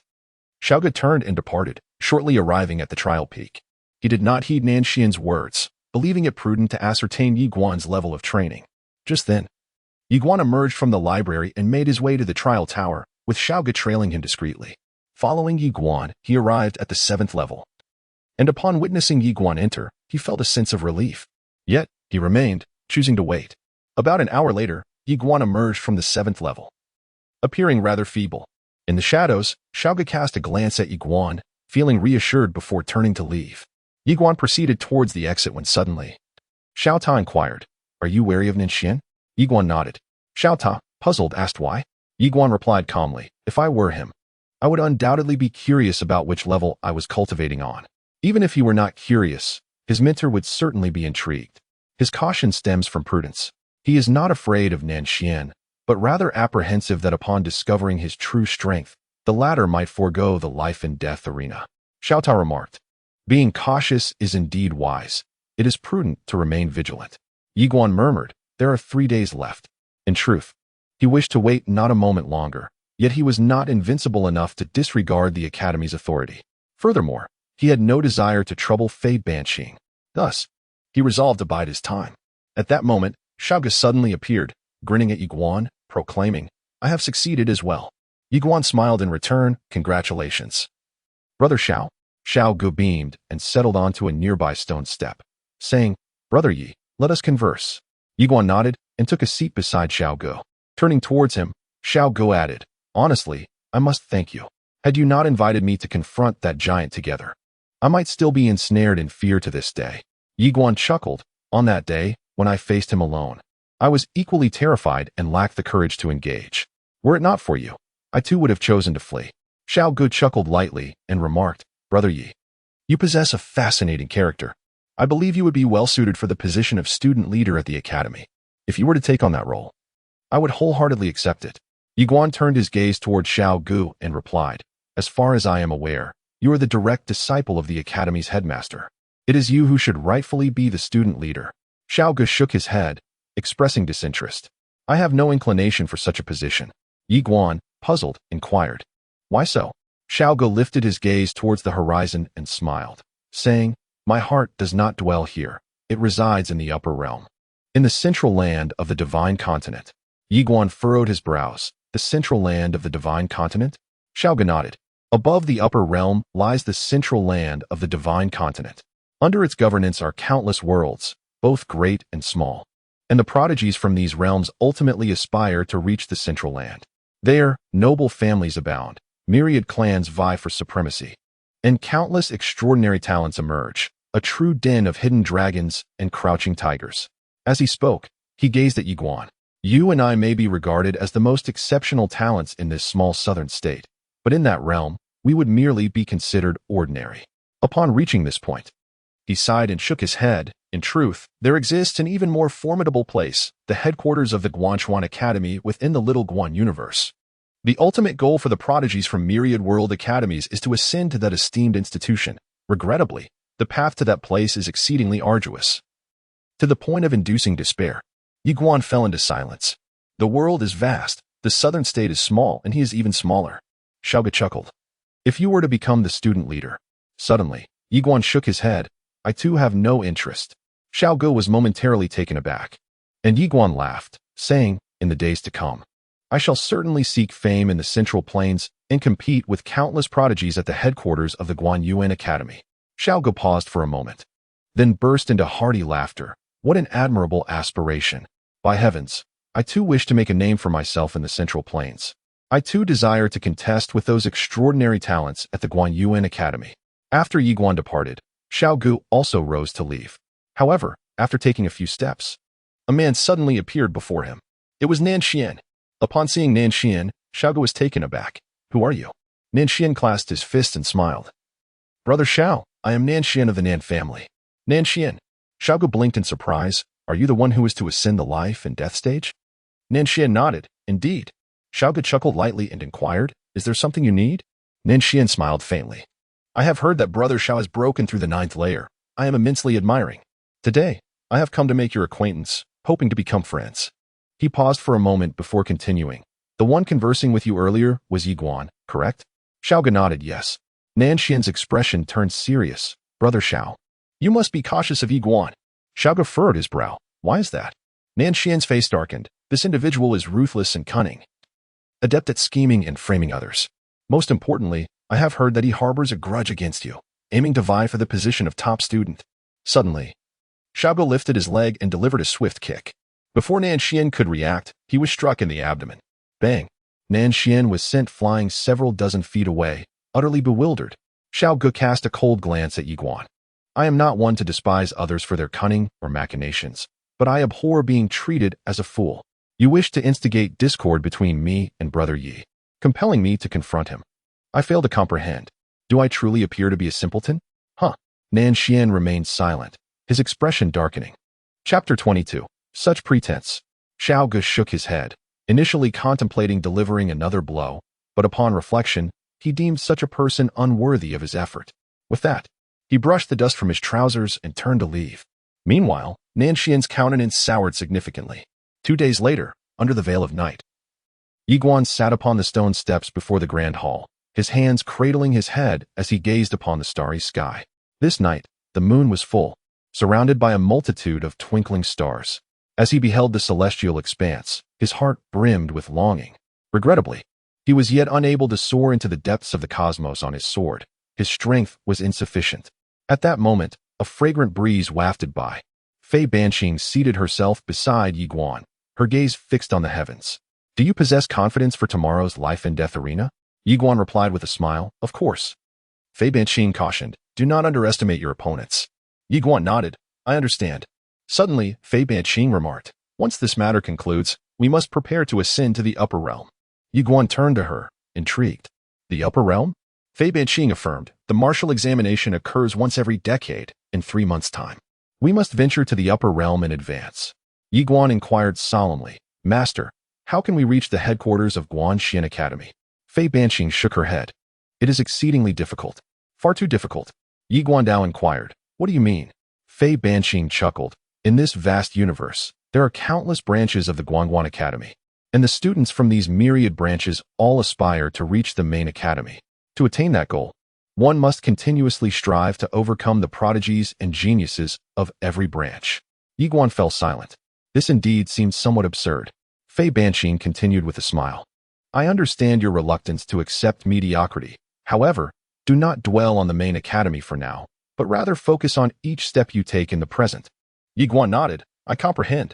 Suddenly, Fei Banqing opened her palm, revealing a golden armor before Ye Xuan. He was taken aback. Fei Banqing explained, "This is a celestial-grade armor. The only one I possess as your mentor. I shall lend it to you for a day." Ye Xuan glanced at the armor, which still emanated a faint fragrance. However, he shook his head. "Mentor, it is unnecessary." Fei Banqing regarded him. "Did I not mention the importance of not underestimating your opponents?" Ye Xuan managed a wry smile. "I." Without hesitation, Fei Banqing placed the armor into Ye Xuan's hands and stood up to leave. "I look forward to your performance tomorrow." With that, she vanished into the distance. Left alone, Ye Xuan stared at the armor in his hands, remaining silent. Ultimately, he decided to stow it away. Lying down, he continued to gaze at the starry sky. Suddenly, as if struck by a thought, he asked, "Tower Master, what kind of person is my mother?" After a moment of silence, the small tower responded, "A remarkable individual." Ye Xuan quickly inquired, "Remarkable?" The small tower affirmed, "Indeed. She is someone who commands great respect." Ye Xuan said solemnly, "Is she currently imprisoned within the Yi clan?" Xiao Tao remarked, "Indeed." Ye Xuan suddenly inquired, "What level of power is required to save her?" After a brief moment of silence, Xiao Tao responded, "At the very least, one must attain the rank of a Grand Sword Immortal."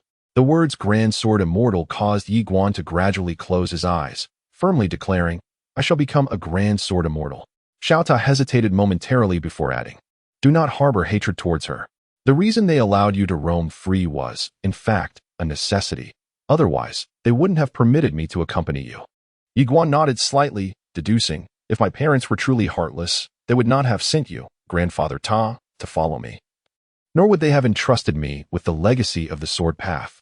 Xiao Ta felt a sense of relief and continued, "Focus on your cultivation. When the time comes, I shall take you to inherit. I will take you to rescue your mother." Ye Xuan nodded in agreement. "All right." Meanwhile, atop a certain mountain peak, Nanxian sat cross-legged on the ground. Suddenly, an elderly man appeared before him, bowing deeply and addressing him, "Young master." As he spoke, he presented a black box to Nanxian, stating, "The family head was informed of your intention to engage with that life and death platform, and he specifically sent this old servant to deliver this item to you." Nanxian opened the box to reveal a pitch-black armor. His eyes narrowed in excitement. "Heavenly-grade armor." The elder spoke in a grave tone. "This is a top-tier heavenly-grade Xian turtle armor, crafted from 108 pieces of heavenly-grade Xian turtle scales, adorned with defensive formations personally inscribed by a master rinsmith, capable of withstanding a full-force strike from a spirit realm powerhouse without sustaining a scratch." Upon hearing this, Nanxian became exhilarated, exclaiming, "Uncle Nan, our Nan family possesses such formidable protection?" With an air of proud defiance, Nanzheng smiled. "Our Nan family, as one of the 3 great aristocratic families of Nan Prefecture. Is it conceivable that we possess no foundation? Knowing that you are to face Ye Xuan on the stage of life and death tomorrow, the patriarch has had me rush here with this treasure through the night." Nanxian gazed upon the Xian turtle armor in his hand, stating in a cold voice, "With this treasure, I shall be in an impregnable position." Nanzheng nodded, then produced a small box, handing it to Nanxian. Nanxian, with an expression of bewilderment, questioned, "What is this?" Nanzheng replied with a smile, "Open it and see." Nanxian opened the box, inside which lay 2 pills. The pills were smooth and lustrous, exuding a faint fragrance that was pleasing to the senses, filling one with delight. Nanxian's pupils contracted suddenly as he exclaimed in astonishment, "Are these heavenly-grade pills?" Nanzheng nodded. "Heavenly-grade rejuvenation spring pills. As long as you are not instantly killed, no matter how severe your injuries, these pills can mend you in an extremely short time." Pausing for a moment, he continued, "Our Nan family possesses only 5 of these pills in total." Nanxian said in a deep voice, "Tomorrow, I will surely slay that Ye Xuan." Nanzheng nodded. "The patriarch believes in your strength. As long as Ye Xuan dies, he will be devoid of any value. At that time, our Nan family will be able to eradicate the Yi clan of Barren Ancient City." As he spoke, a grim look flashed in his eyes. "We, the Nan family, must make the world understand that those who offend our Nan family will undoubtedly meet their doom." Nanxian put away the 2 pills and the Xian turtle armor. "Previously, I only had a 70% certainty of killing that Ye Xuan, but now, I have a 100% certainty." In addition to these 2 pills and the Xian turtle armor, he also possessed a heavenly-grade martial technique. It can be said that not only can one contend with a master of the ethereal realm, but also challenge those of the divine soul realm. Combat relies not solely on strength, but also on wealth and equipment. However, the Yi clan, to which Ye Xuan belongs, is but a minor family. What do they possess to rival the Nan clan? With this thought, a smirk crept across Nanxian's lips. Nanzheng continued, "Young master, the family head has instructed that Ye Xuan's recognition by Fei Banqing signifies his extraordinary capabilities. Thus, even if you feel utterly confident, do not underestimate him, lest you encounter unexpected misfortune." Nanxian nodded slightly. "I understand.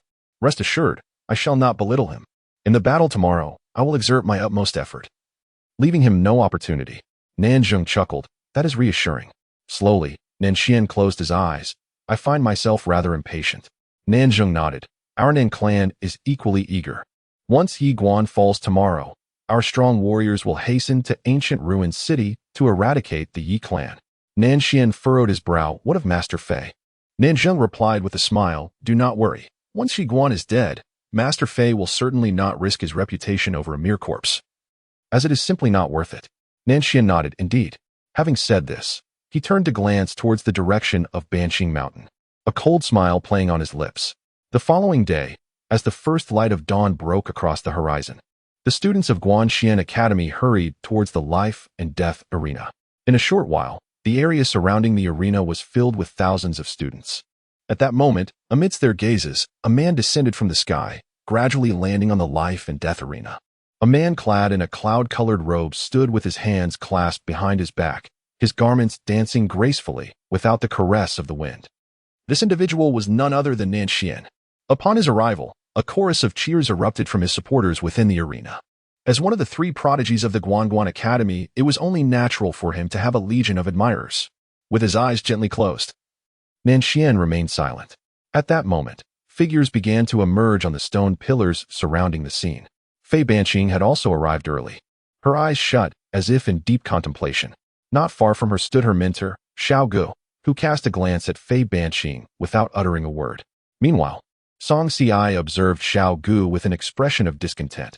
After all, it was this very Nanxian who had nearly caused Sun Xiong's demise, a grudge he had not forgotten. Suddenly, an elderly man appeared in the arena. Upon recognizing him, the crowd promptly bowed in respect, acknowledging the academy head. The newcomer was none other than Zhu Fu, the head of Guanxuan Academy. With a slight smile, he remarked, "No need for such formalities."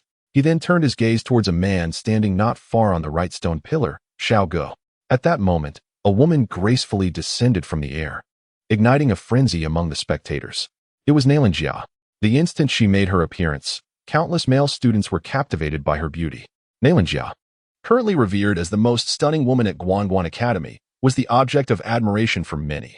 Landing atop a stone pillar, Nalinjia maintained an air of tranquility. Just then, a man suddenly materialized not far in front of Nanxian. It was Ye Xuan. The atmosphere in the arena surged to a thrilling climax, heralding the imminent arrival of an extraordinary battle. As Ye Xuan appeared, Nanxian slowly opened his eyes, casting a glance at Ye Xuan with a hint of a cold smirk gracing his lips. Ye Xuan remained composed. At that moment, Zhu Fu materialized between the two, surveying them both. "If either of you wishes to withdraw now, you still have the opportunity." Nanxian chuckled lightly. To withdraw at this juncture would surely render oneself the greatest jest in the annals of the academy. With that, he directed his gaze towards Ye Xuan. Ye Xuan offered a slight bow to Zhu Fu. "Headmaster, let us commence." Zhu Fu nodded. "If that is the case, from this moment forth, you two shall engage in a duel, with life and death determined by fate." With that proclamation, he turned and vanished from sight. Nanxian looked at Ye Xuan, a faint smile playing on his lips, his hands still clasped behind his back. "Ye Xuan, on this very day next year, it shall be yours." Just then, a sort of energy suddenly sliced through the arena like a clap of thunder. Ye Xuan uttered not a word, nor did he allow Nanxian any preamble. He struck immediately. With a swift motion, Nanxian barely registered the attack before attempting to retreat his hands, but it was too late. His throat was rent asunder, blood splattering forth, his voice abruptly silenced. The onlookers were petrified. On the stone pillar, Fei Hanqing stared fixedly at Ye Xuan, astonished that he had drawn his sword with such alacrity. Below, the crowd remained transfixed, not only the students but even the mentors perched upon the stone columns, including Zhu Fu, were rendered speechless. Regaining his composure, Zhu Fu's expression turned profoundly grave. Meanwhile, Xiao Gu was ashen-faced, gazing at Ye Xuan in utter disbelief. Below, Ye Xuan shook his head, pondering, "Why do we indulge in taunts before a battle? Does it enhance your combat prowess? Or do you intend to slay me with mere words?" Before Ye Xuan, Nanxian clutched his throat, which was spewing forth blood. Disbelief etched upon his features as he gazed at Ye Xuan, rasping, "You, a swordsman, ambushing, lacking martial ethics." Swoosh. Another sword of chi pierced directly through Nanxian's brow. He collapsed without a sound. A finishing blow. Ye Xuan shook his head slightly. The head of the academy had already declared the commencement of combat. "Was it my fault that you chose to babble?" In his view, engaging in idle chatter during a fight was an exceptionally foolish endeavor. Ye Xuan approached Nanxian, searching his body. And when his hands encountered the mysterious tortoise shell and 2 elixirs, his eyes sparkled with delight, and he hastily stowed them away. A windfall. Why squander effort on matters that could be resolved with a single stroke? Why waste time? Act with subtlety. Kill with flair. He was a swordsman. At that moment, a voice in the crowd suddenly exclaimed, "This is a swordsman." The atmosphere shifted, disbelief rippling through the onlookers. Yet Ye Xuan paid no heed to the crowd. He soared directly to Nalinjia's side. With a flick of his left hand, his sword arrived. Swoosh. The Xingdao sword shot forth, carving a splendid arc through the air before landing steadily beneath him. Ye Xuan stood atop the Xingdao sword, extending his right hand toward Jia. She regarded him with a gentle smile, placing her hand in his before stepping onto the sword.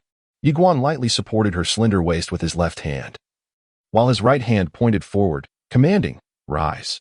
Swoosh.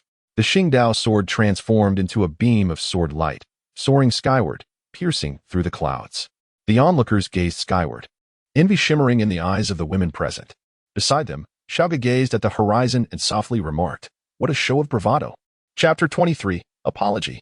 Upon the life and death platform, Nanxian lay quietly, blood continuously oozing from his throat. The surroundings were enveloped in silence. What was anticipated to be an extraordinary battle had unexpectedly concluded in such a manner. With a single strike, Nanxian had not even been able to block a single sword from Ye Xuan. Amidst the shock, there was a surge of exhilaration. A swordsman. There was indeed a swordsman within the Guanxuan Academy. On the stone pillar, Songfu cast a glance at Fei Banqing and chuckled, "Sister, you have concealed yourself quite well." Fei Banqing remained silent, having not anticipated that Ye Xuan would suddenly draw his sword, thereby revealing her own identity as a swordsman. What was he thinking? After a moment of contemplation, she softly inquired, "Were you trying to demonstrate to all that her fiancé is exceptionally remarkable?" As she spoke, she shook her head and smiled. This little fellow. It was evident that Ye Xuan's actions were partially motivated by this reason, while simultaneously conveying to others to cease their intentions towards Jia.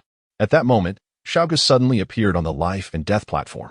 He spoke not a word, instead lifting Nanxian's lifeless body and vanishing into the horizon.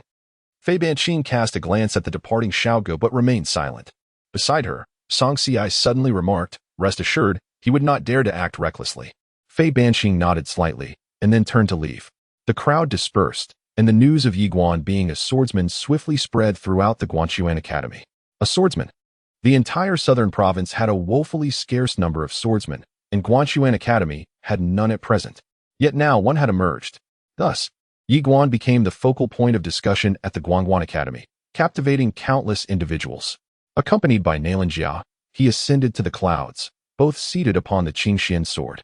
In the distance, a crimson sun gradually rose, surrounded by a sea of drifting clouds.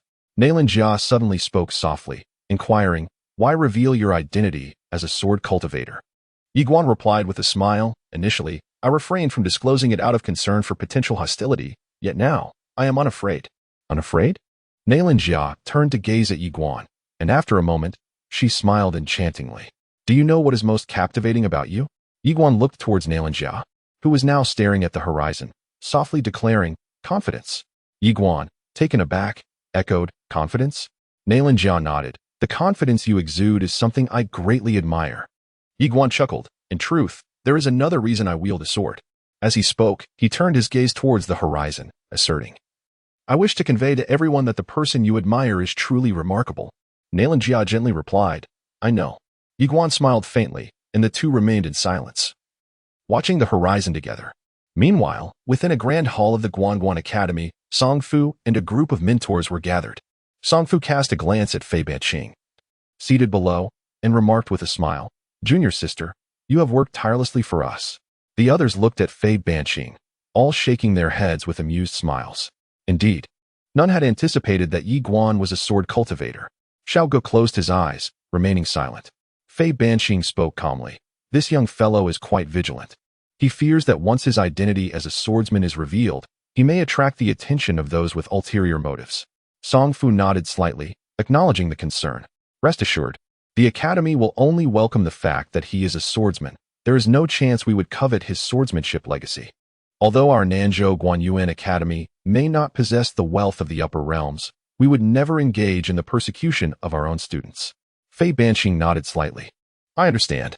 Songfu glanced at the nearby Xiaoge, Instructor Xiao, "This matter concerning Nanxian ends here. This is a command."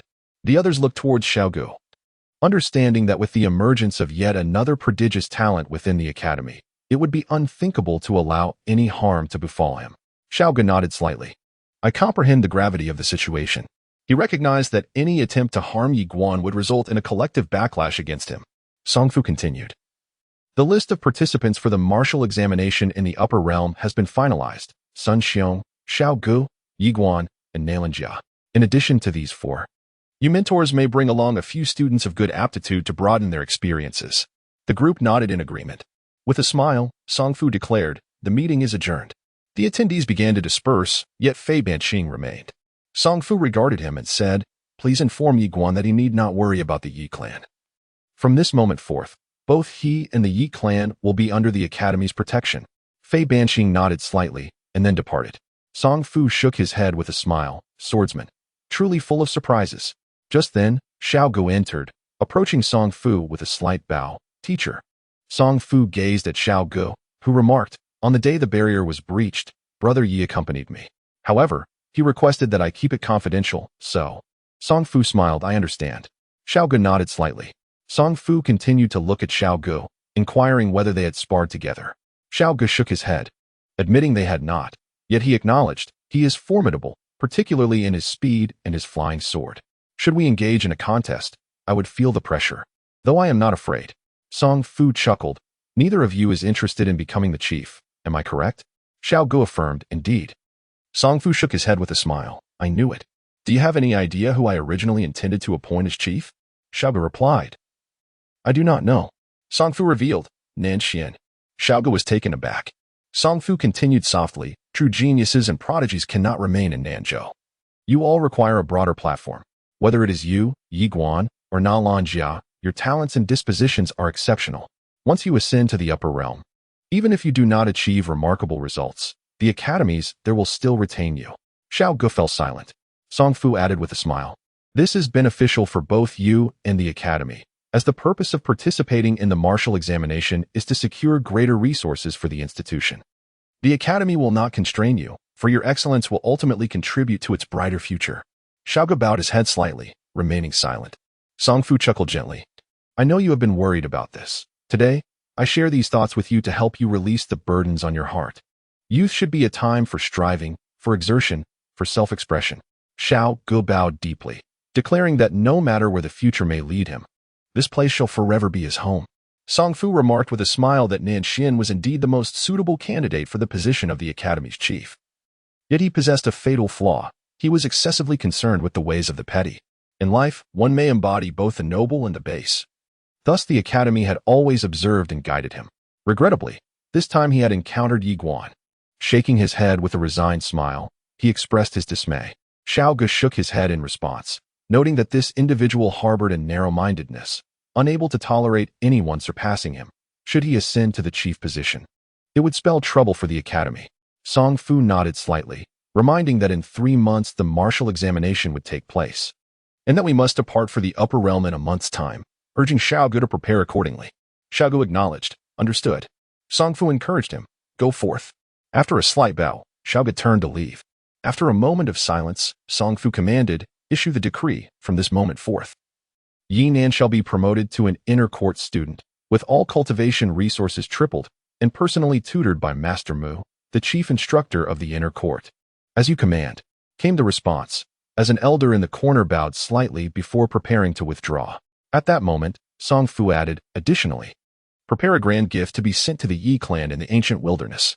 You shall personally deliver it, and from the Yi clan, select 3 promising disciples to bring to the academy, informing the Yi clan that henceforth, each year we shall select 1 individual from their ranks to serve and teach at the academy. This is a privilege reserved for only a few esteemed families." The elder cast a fleeting glance at Song Fu, offered a slight bow, and turned away. Song Fu slowly closed his eyes. In the grand hall of the Nan family, Xiao Gu stood at the center, confronted by the lifeless body of Nanxian. At that moment, a beautiful woman was weeping bitterly by Nanxian's corpse. Not far from her, a middle-aged man, the father of Nanxian, gazed at the body with an expression dark enough to chill the soul. Seated at the forefront was an elder clad in a voluminous black robe, silently observing Nanxian's remains, his countenance inscrutable. Suddenly, Xiao Gu sighed softly, acknowledging, "Patriarch Nanmo, I underestimated that Ye Xuan. This calamity is entirely my fault. Had I known he was a swordsman, I would never have permitted Nanxian to compete against him on the life-and-death platform." Nanmo shook his head gently, replying, "This cannot be attributed to you, Master Xiao. It is he who was overconfident." Xiao Gu sighed heavily once more and inquired, "Does the Nan family have any suitable candidates? If so, I shall take them to the academy for personal instruction." Nanmo rose and clasped his fists in gratitude, exclaiming, "Thank you." He then called out, "Xiaofeng." At his command, a young man of about 15 or 16 stepped forward, hastily approaching Xiaogu and bowing deeply. "I have met Master Xiao." Xiaogu appraised Nanfeng and nodded in approval. "Very well." Nanfeng immediately knelt, proclaiming, "I have met my teacher." Xiaogu acknowledged. "You shall accompany me to the academy tomorrow." With that, he turned and departed. As soon as Xiaogu left, the beautiful woman suddenly exclaimed with a fierce tone, "Patriarch, you must avenge Xianer, that Ye Xuan must not live, or I." Silence. Nandimo suddenly roared, startling the beautiful woman. He fixed his gaze upon her, warning, "If you dare utter the word revenge again, I shall personally deal with you." The woman was taken aback, her face filled with disbelief. Nandimo sighed softly. This individual was a sword cultivator, which implied he had acquired the legacy of the sword path. This also suggested that there might be a mysterious and powerful figure backing him. Furthermore, with his current prowess as a sword cultivator, the Guanxuan Academy would undoubtedly nurture him with great effort. If my family, the Nan clan, were to seek vengeance against Ye Xuan or the Yi family, it would spell disaster for us. The woman trembled as she asked, "Shall we simply let this matter rest?" Nanimo slowly closed his eyes and replied softly, "Our focus should not be on revenge, but rather on whether this person will seek retribution against the Nan clan."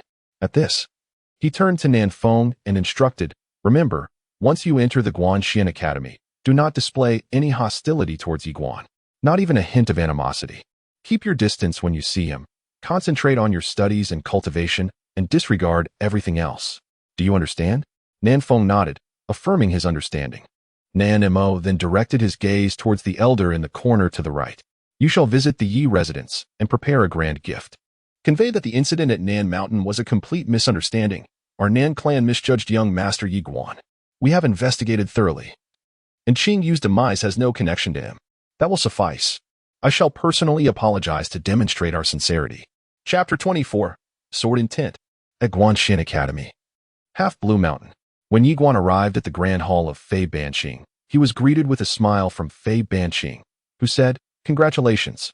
Ye Xuan smiled faintly, then took a seat before Fei Banqing. Subsequently, he produced a box and handed it to Fei Banqing. It was indeed the celestial armor that Fei Banqing had bestowed upon him. Fei Banqing gazed at Ye Xuan, acknowledging, "I truly underestimated you."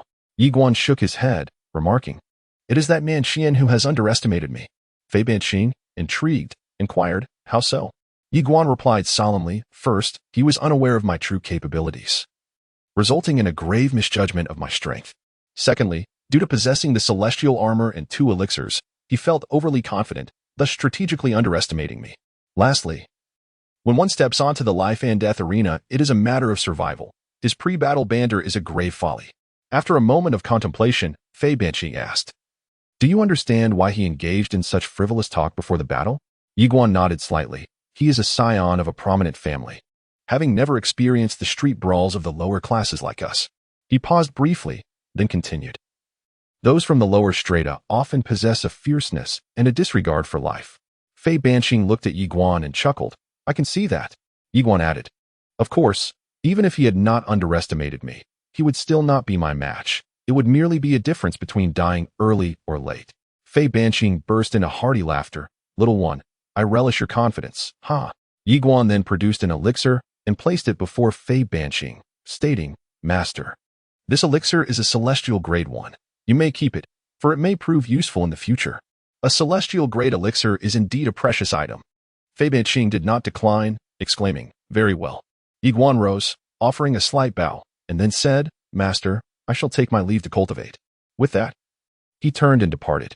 Fei Banqing glanced at the pill before her, a warm current surging within her heart. She had come to realize that this little fellow was the kind who reciprocated kindness with kindness. After a moment, Fei Banqing shook her head with a smile, acknowledging the brilliance of Xiaojia's insight. Ye Xuan arrived at the summit of a mountain, where he seated himself, placing his hands upon his chest, and commenced the operation of the celestial stage technique within him. In an instant, an abundance of spiritual energy surged toward him like a tidal wave. Cultivation. With the celestial stage heart method, his progress was indeed accelerating at an astonishing rate. This heart method was truly extraordinary. After a considerable time, Ye Xuan gradually opened his eyes, gently raising his hands and exhaling a breath of turbid air.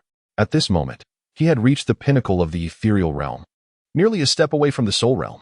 However, he refrained from forcefully advancing into the soul realm, for he believed that to attain a new realm, one must first familiarize oneself with it. Thus, he delved into extensive materials to comprehend the soul realm.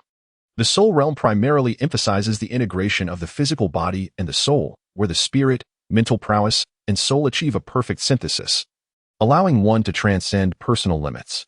Under such circumstances, an individual's strength experiences a substantial augmentation, enabling a mere strike to easily shake a city wall. The Colossus on the 9th level of the Trial Tower embodies the soul realm, capable of effortlessly cleaving through a city wall with a single swing of its axe.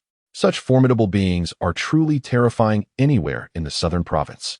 Having acquired sufficient understanding of the soul realm, Ye Xuan then began his pursuit of this new stage.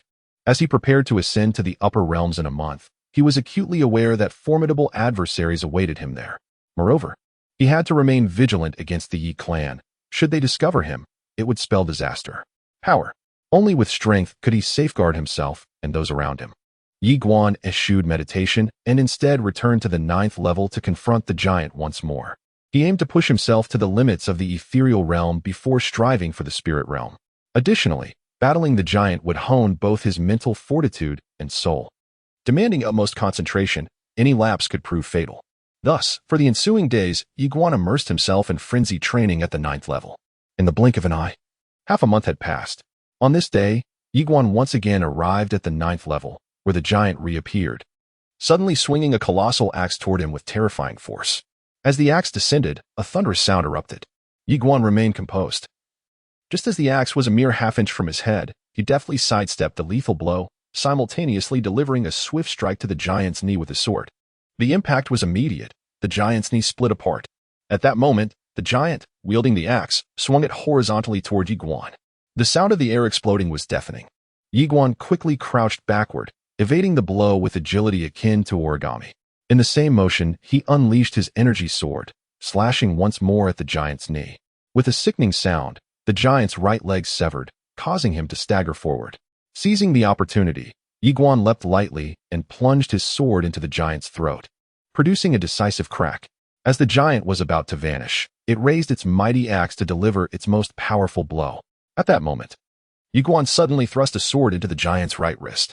With a sharp sound, the giant's hand was firmly pinned, rendering it incapable of launching its final strike. And gradually, it began to fade away. Ye Xuan sheathed his sword and turned to leave. Just then, the luminous portal began to tremble. Ye Xuan froze, turning back to the portal, from which a woman slowly emerged. It was the very same sword cultivator who had once bestowed upon him the celestial level techniques. Ye Xuan was taken aback. "Senior?" The woman smiled and said, "Congratulations." Ye Xuan, puzzled, asked, "Congratulations?" The woman nodded. "You are the fastest person in history to have defeated this giant." Ye Xuan's face was filled with confusion. "Fastest?" The woman slightly nodded. "In trials like this one, there are a total of 98,000 towers across the upper and lower realms, and you are the fastest individual under 20 years of age to have vanquished a giant." Ye Xuan blinked. "I could have actually done it faster." He spoke the truth. He genuinely could have. The woman chuckled. "You were already quite swift." Ye Xuan inquired, "Senior, is there a reward?" The woman nodded, "Indeed." Ye Xuan fell silent. "Could you not provide something more tangible? The title of Trial Tower Champion? To be honest, I'm not particularly enamored with it." Ye Xuan said solemnly, "Really?" The woman nodded, "Absolutely." She smiled, "Of course." Ye Xuan asked, "What if they refuse to acknowledge it?" The woman blinked. Even if they had 1,000 times the courage, they wouldn't dare. Ye Xuan was perplexed. "Why is that?" The woman smiled and asked, "Do you know what I do?" Ye Xuan shook his head. After a moment's hesitation, he said, "What if they refuse?" The woman looked at Ye Xuan and replied, "There is no what if." Ye Xuan nodded, understanding her point. Suddenly, the woman stepped closer to him, gently ruffled his hair, and said, "Keep going. I look forward to the day you arrive at the main hall." With that, her form gradually became ethereal and soon vanished. As if struck by a thought, Ye Xuan suddenly inquired, "Tower Master, why do I feel that this senior knows me?" Xiaotao remained silent for a moment before answering. "It must be your illusion." Ye Xuan furrowed his brow. "An illusion?" Xiaotao affirmed, "Indeed. She is the head of all branch offices, a figure of considerable authority at the Guanxuan Academy. How could she possibly know a poor boy from a remote village like you?" After pondering for a while, Ye Xuan conceded, That makes sense. Xiaodao continued. You can now cultivate the second level of sword intent. Sword intent? Ye Xuan exclaimed with excitement. Yes, Xiaodao confirmed. It is an extension of the sword. A manifestation of your will. If you can comprehend sword intent, the power of your flying sword could increase by at least 5-fold. You could eliminate that giant with a single strike. Ye Xuan was overwhelmed with exhilaration. He had researched and learned that only those who have cultivated sword intent can be regarded as true sword cultivators. It is said that in the upper realm, many halt their progress after attaining sword momentum and spend their lives unable to grasp sword intent. Thus, until one has cultivated sword intent, one can only be considered a sword practitioner. Ye Xuan hurriedly inquired, Master Tower, how can one cultivate sword intent? The tower responded, comprehension. Ye Xuan blinked, asking, could you perhaps provide a hint? After a moment of silence, the tower replied, for instance, in your heart, what do you believe the sword represents? After pondering for a while, Ye Xuan spread his palm, and the Qingdao sword materialized in his hand. He gazed at the sword for an extended period, then pointed forward with a cold expression, declaring, the sword is a weapon for killing. I cultivate the sword solely for the purpose of slaying. With that proclamation, the Qingdao sword in his grasp trembled violently. In the next instant, a faint crimson glow surged forth from the sword, and a deep chasm was torn into the ground a dozen yards away. Ye Xuan stood in stunned silence. Inside the tower, a voice murmured, damn it, is he cheating? A mysterious voice interjected, no, I can vouch for that. The tower responded gravely, this is even more absurd than the little master who cheats. Chapter 25, Ascending to the Upper Realm. Sword Intent. The tower was genuinely astonished that Ye Xuan had directly grasped sword intent. It was utterly extraordinary. Of course, for the tower, sword intent was not something particularly rare. After all, in its era, there were countless sword cultivators. However, in this age, sword cultivators were exceedingly scarce. What was most astonishing was that he comprehended sword intent with just a single utterance. The tower recalled that Ye Xuan's father had spent considerable time to achieve the same. At that moment, the mysterious voice within the tower suddenly remarked, he is the chosen one of the heavenly mandate. The tower fell silent. Meanwhile, on a certain level, Ye Xuan excitedly exclaimed, Master Tower, was that just now sword intent? After a brief silence, Xiaodao replied, it should be. Haha. Ye Xuan was as excited as a child. Xiaodao remained speechless. Moments later, Ye Xuan hurriedly composed himself and inquired, Master Ta, how should I wield this sword intent? Xiaodao instructed, try flying your sword again, infused with sword intent. Ye Xuan nodded slightly, closing his eyes slowly. He chose a Qi sword, opting not to use the Qingdao sword, deeming it too extravagant. He did not wish to become overly reliant. Prolonged dependence on external objects could cloud one's self-awareness and invite misfortune. After a moment, Ye Xuan pointed with his fingers, and the Qi sword shot forth, swift as lightning. With a thunderous roar, the ground was torn apart a dozen yards away, creating a massive chasm nearly 10 yards long. Witnessing this scene, Ye Xuan's expression shifted to one of astonishment. It was terrifying. The power of his swordsmanship had increased at least 5-fold, not to mention the remarkable surge in speed. Ye Xuan was elated. At that moment, a giant suddenly emerged from the luminous portal, brandishing a colossal axe and charging towards Ye Xuan. Ye Xuan raised a hand and pointed. Swish. A Qi sword struck the giant's throat. Crack. The giant's head flew off in an instant, vanquished in a heartbeat. Clearly, he had shattered his previous record. Ye Xuan shook his head, feeling a tinge of disappointment. He dismissed the thought and resumed his sword flight. Now, with the enhancement of sword intent, the might of his flying sword could only be described as awe-inspiring. After practicing for an hour, Ye Xuan finally paused. At that moment, Xiaodao suddenly remarked, do not rejoice too soon. While sword cultivators are scarce in this place, they abound elsewhere, teeming with prodigious talents, particularly in the Yi clan, where exceptional individuals are even more plentiful. Even imperial-grade demon beasts are relegated to mere steeds in their presence. It sensed that this little fellow was beginning to become complacent and decided to douse him with cold water. Upon hearing this, the smile on Ye Xuan's face gradually faded. Imperial-grade demon beasts as mere steeds? Xiaodao affirmed, indeed. After a moment of hesitation, Ye Xuan inquired, is this Yi clan truly as outrageous as you say? Xiaodao replied, absolutely. Once you venture into a larger world, you will come to understand the sheer terror of some great clans. After a brief silence, Ye Xuan asked, Master Tower, does the Yi clan possess true dragons? Dragons. They are beings of legend. Xiaodao responded, yes. Ye Xuan continued, do they also treat dragons as steeds? Xiaodao confirmed, indeed. Ye Xuan whispered, "That is excessively extravagant."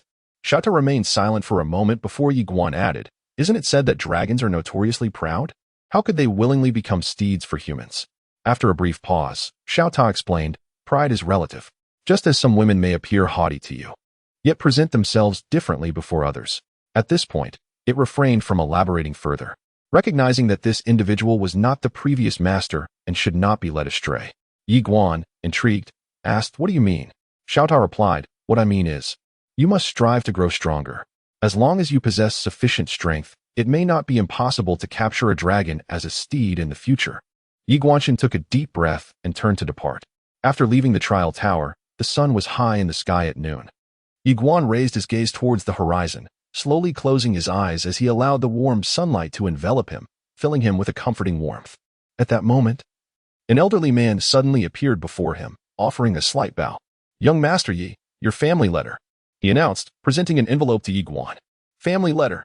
Ye Xuan promptly accepted the envelope, expressing his gratitude. "Thank you." He then produced several purple crystals and offered them to the elder. The elder quickly responded, "I cannot accept." However, Ye Xuan insisted, placing the crystals in the man's hand with a smile, saying, "You have worked hard." After a moment's hesitation, the elder accepted the gift, grinning. "Thank you for your generosity, young Master Yi." He then stepped back. Ye Xuan eagerly opened the envelope, discovering a letter from Ye Xiao. After reading for a while, he carefully folded the letter away. He was astonished to learn that the Nan family had actually come to apologize to the Yi clan. This revelation took him by surprise. Moreover, Guanxuan Academy had accepted 3 disciples from the Yi clan. Not only that, but in the future, the Yi clan would be permitted to send 1 student each year to study at Guanxuan Academy. Such privilege was typically reserved for only the most prominent families. This meant that in the years to come, the Yi clan would continuously cultivate talent closely connected to Guanxuan Academy. The Yi clan was destined to become the foremost family in the ancient city and perhaps even a great family in southern province. Furthermore, Yunnan would receive special attention. A favor from the academy. After a moment of contemplation, Ye Xuan turned and walked away. Fei Banqing gazed at Ye Xuan and smiled. "Have you received the news?" Ye Xuan nodded in affirmation. Fei Banqing continued, "What are your thoughts?"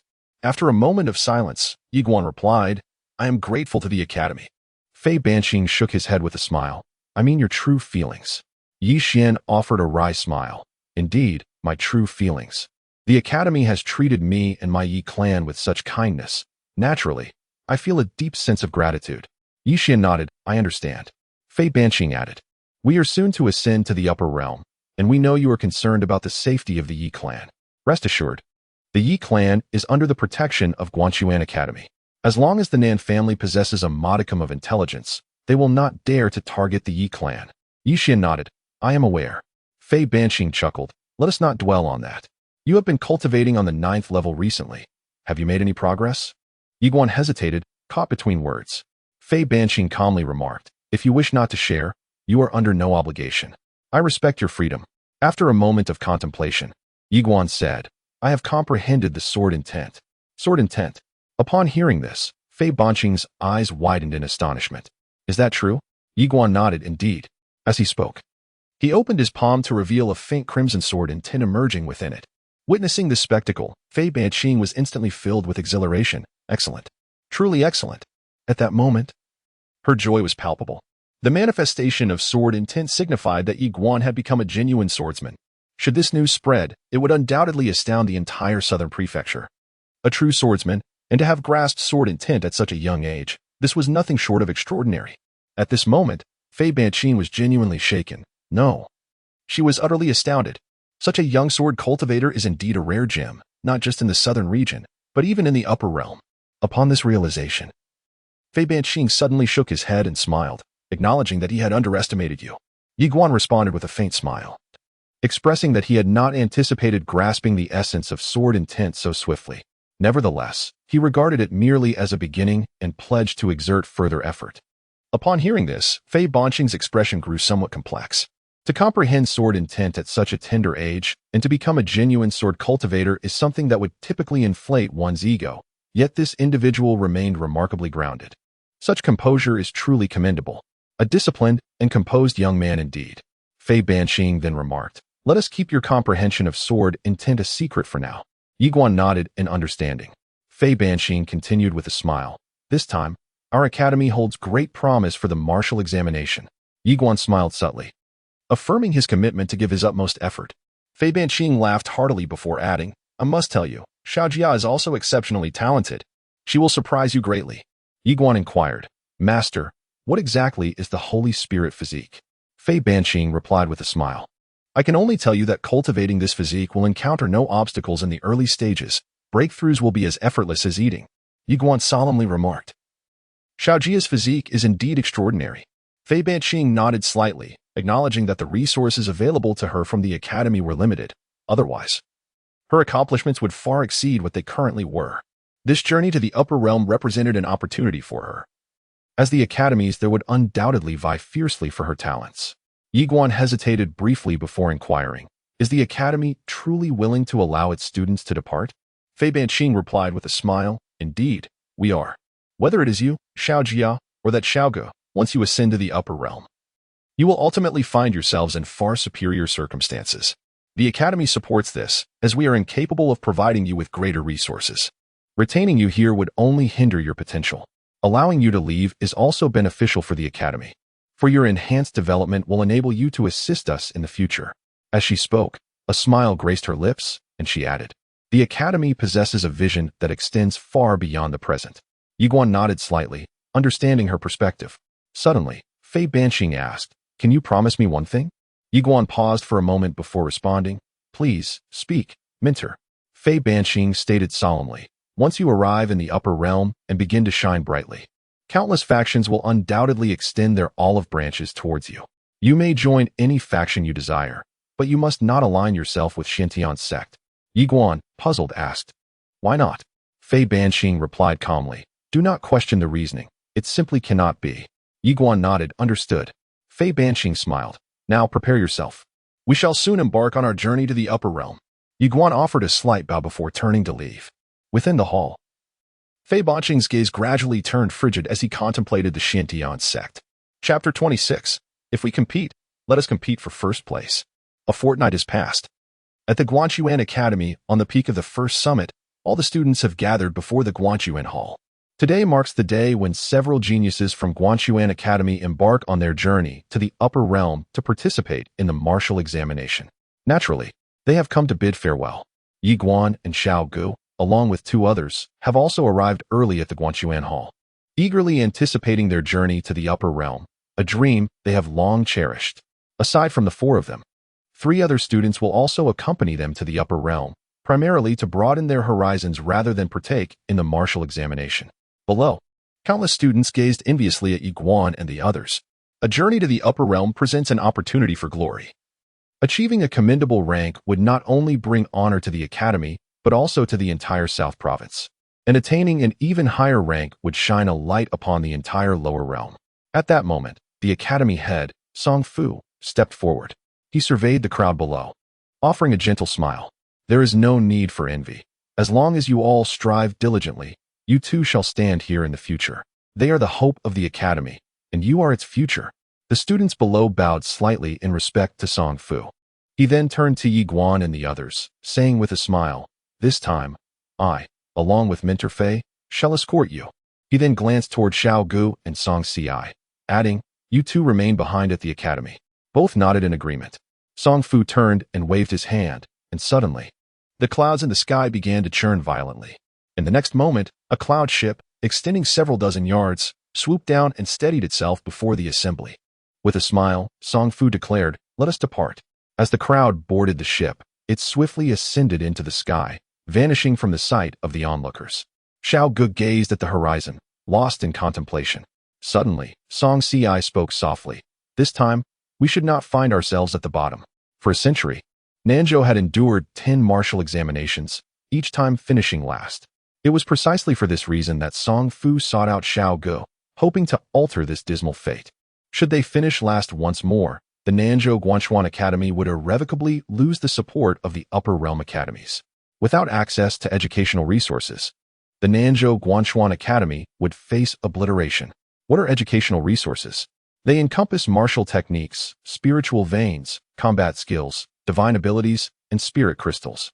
Under normal circumstances, Ninja would receive these resources annually from the upper realm. However, for centuries, the academy had not received any support from its upper counterparts. Why, you may ask? Because the Nanzhou Academy consistently finished last in the martial examinations, and students who ranked poorly were deemed unworthy by the upper realm academies. Thus, they would not extend their benevolence. Simply put, the exchange of exceptional students for these resources was the underlying principle. This is the lament of the lower realm academies. Yet, there is no alternative. Without such support, the lower realm academies risk closure. It is already a remarkable feat for the Nanzhou Guanxuan Academy to have endured this long. Upon hearing Songxi's words, Xiao Gu nodded slightly. The three of them were indeed formidable. Songxi turned to Xiao Gu, who calmly responded, "Rest assured. I am not foolish enough to harbor any ill will towards Ye Xuan at this juncture." With that, he turned and departed. After a moment of silence, Songxi too turned and left. Amidst the clouds, the ethereal vessel glided gracefully. Ye Xuan stood at the bow, gazing downwards as the Guanxuan Academy dwindled in size, ultimately rendering the entire southern state minuscule. In that fleeting moment, a wave of nostalgia washed over him for the Yi clan, the very clan he had belonged to for 17 years, the foremost clan across the myriad realms. Ye Xuan slowly closed his eyes, recalling his promise to the clan leader. Whatever he pledged, he would undoubtedly fulfill. In addition, he must procure a rare spiritual vein to aid Tower Master in his recovery. The urgency was palpable. Just then, a fragrant breeze wafted by. Ye Xuan turned to see Nailin Jia approaching. Today, she donned a pristine white gown, immaculate and unblemished. Nailin Jia inquired with a smile, "What occupies your thoughts?" Ye Xuan replied with a grin, "I find myself missing the Yi clan." Nailin Jia nodded towards the horizon, where the crimson sun descended languidly, and softly remarked, "For centuries, our academy has consistently placed last in the martial examinations. You are aware of this, are you not?" Ye Xuan looked at Nailin Jia, astonished. "Last every single time?" Nailin Jia affirmed, "Indeed. Should we falter once more, the Guanxuan Academy of Southern State will lose the opportunity to participate in future martial examinations, which would spell catastrophic consequences for our institution.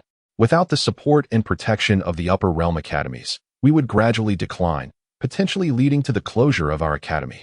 Ye Xuan fell into contemplative silence, realizing he had not considered this aspect. Nailin Jia smiled gently. "This time, the burden upon us is considerable." Ye Xuan nodded resolutely. "I will exert every effort." Nailin Jia offered a slight smile. "Are you familiar with the upper realm?" Ye Xuan shook his head. "I do not possess extensive knowledge.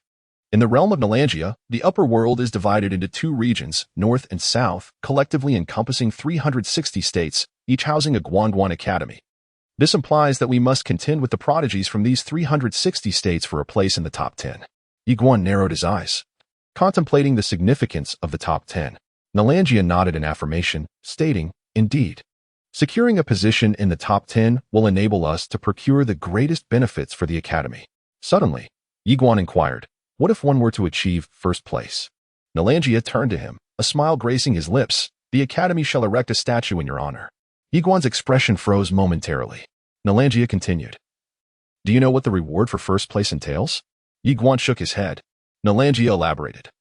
"The academy that claimed the top position in the last martial examination received 2 celestial-grade spiritual veins, 10 earthly-grade spiritual veins, 50 superior-grade spiritual veins, 10 volumes of immortal-level techniques, 30 volumes of celestial-level techniques, and an annual bounty of 100,000 gold crystals." Upon hearing this, Ye Xuan's demeanor shifted. Nalangia added with a grin, "If you secure first place, the academy will undoubtedly honor you with a statue. Furthermore, the Yi clan will receive unparalleled support from the academy." Ye Xuan chuckled. "Then let us strive for it." Nalangia regarded him, pondering the ambition of aspiring for first place. Ye Xuan nodded resolutely. "We shall contend for the top spot." After a moment of observation, Nalangia beamed. "What a confident man you are." At that moment, Xiao Gu approached with a smile, saying, "Brother Yi, I do not wish to dampen your spirits, but striving for first place is indeed an arduous endeavor." Ye Xuan turned to Xiao Gu, inquiring, "In what way?" Xiao Gu chuckled. "For centuries, the foremost academy in the upper realm's martial examination has consistently been the Qingzhou Guanxuan Academy." Ye Xuan, intrigued, inquired, "Qingzhou?" Xiao Gu nodded. "Do you know what Qingzhou is?" Ye Xuan shook his head. Xiao Gu spoke solemnly. "Qingzhou is the birthplace of the first dean of the Guanxuan Academy, the master of the mortal sword. The mention of the master of the mortal sword captivated Ye Xuan's attention, for he was indeed a legendary figure. The founder of the Guanxuan Academy and the architect of a new order. Xiao Gu continued, this place is remarkably significant. Being the birthplace of the master of the mortal sword, it has received immense resources from the Guanxuan Academy. Moreover, it is blessed with extraordinary talents, where prodigies abound.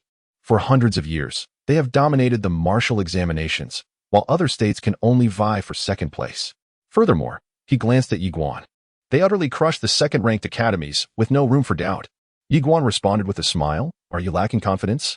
Xiao Gu shook his head. It's not a matter of confidence. It's simply that they are truly terrifying. It is utterly despairing. Ye Xuan softly declared, if we compete, let us aim for the first place.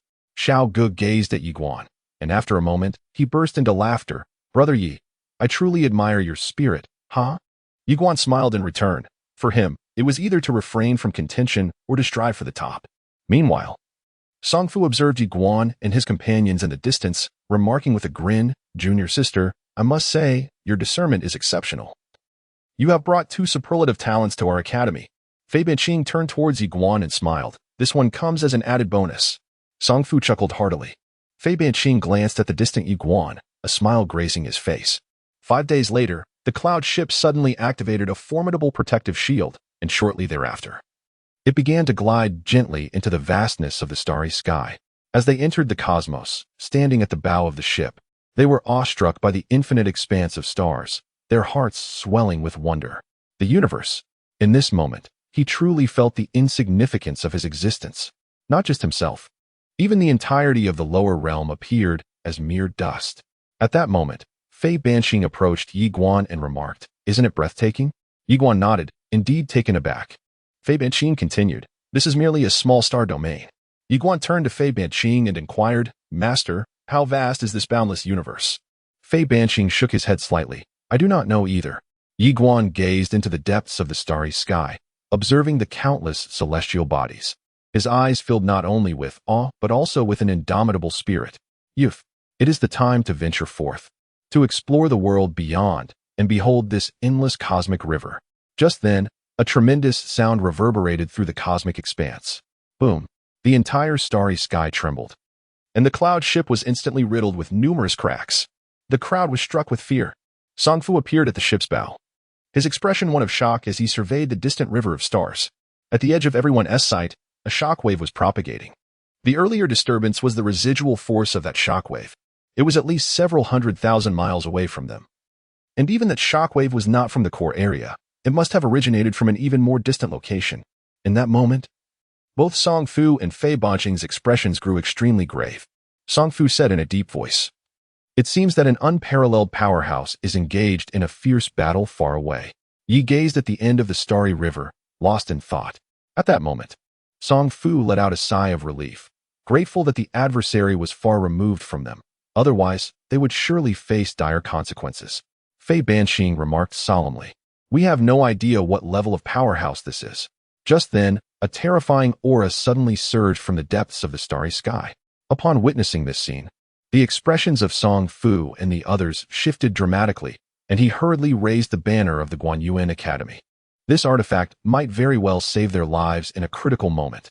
In this world, no one dared to disregard the prestige of the Guanxuan Academy established by the swordmaster of the mortal realm. At that moment, a figure cloaked in black appeared thousands of feet away from the cloud ship.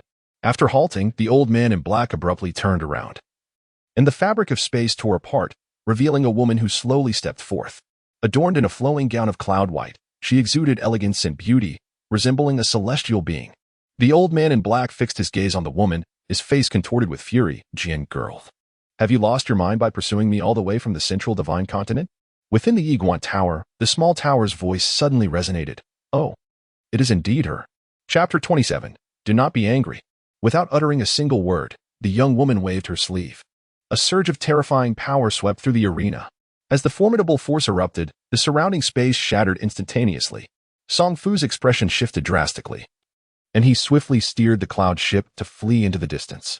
The old man in the black robe was utterly horrified, with a swift motion of his right hand. Countless dimensions converged at that moment, forming a thick barrier of time and space.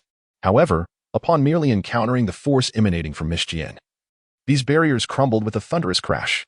At that moment, a fleeting shadow suddenly appeared before the old man. Boom. Already gravely injured. The old man was utterly defenseless and was struck directly in the throat by her punch. Crack. His head was instantly severed, blood gushing forth.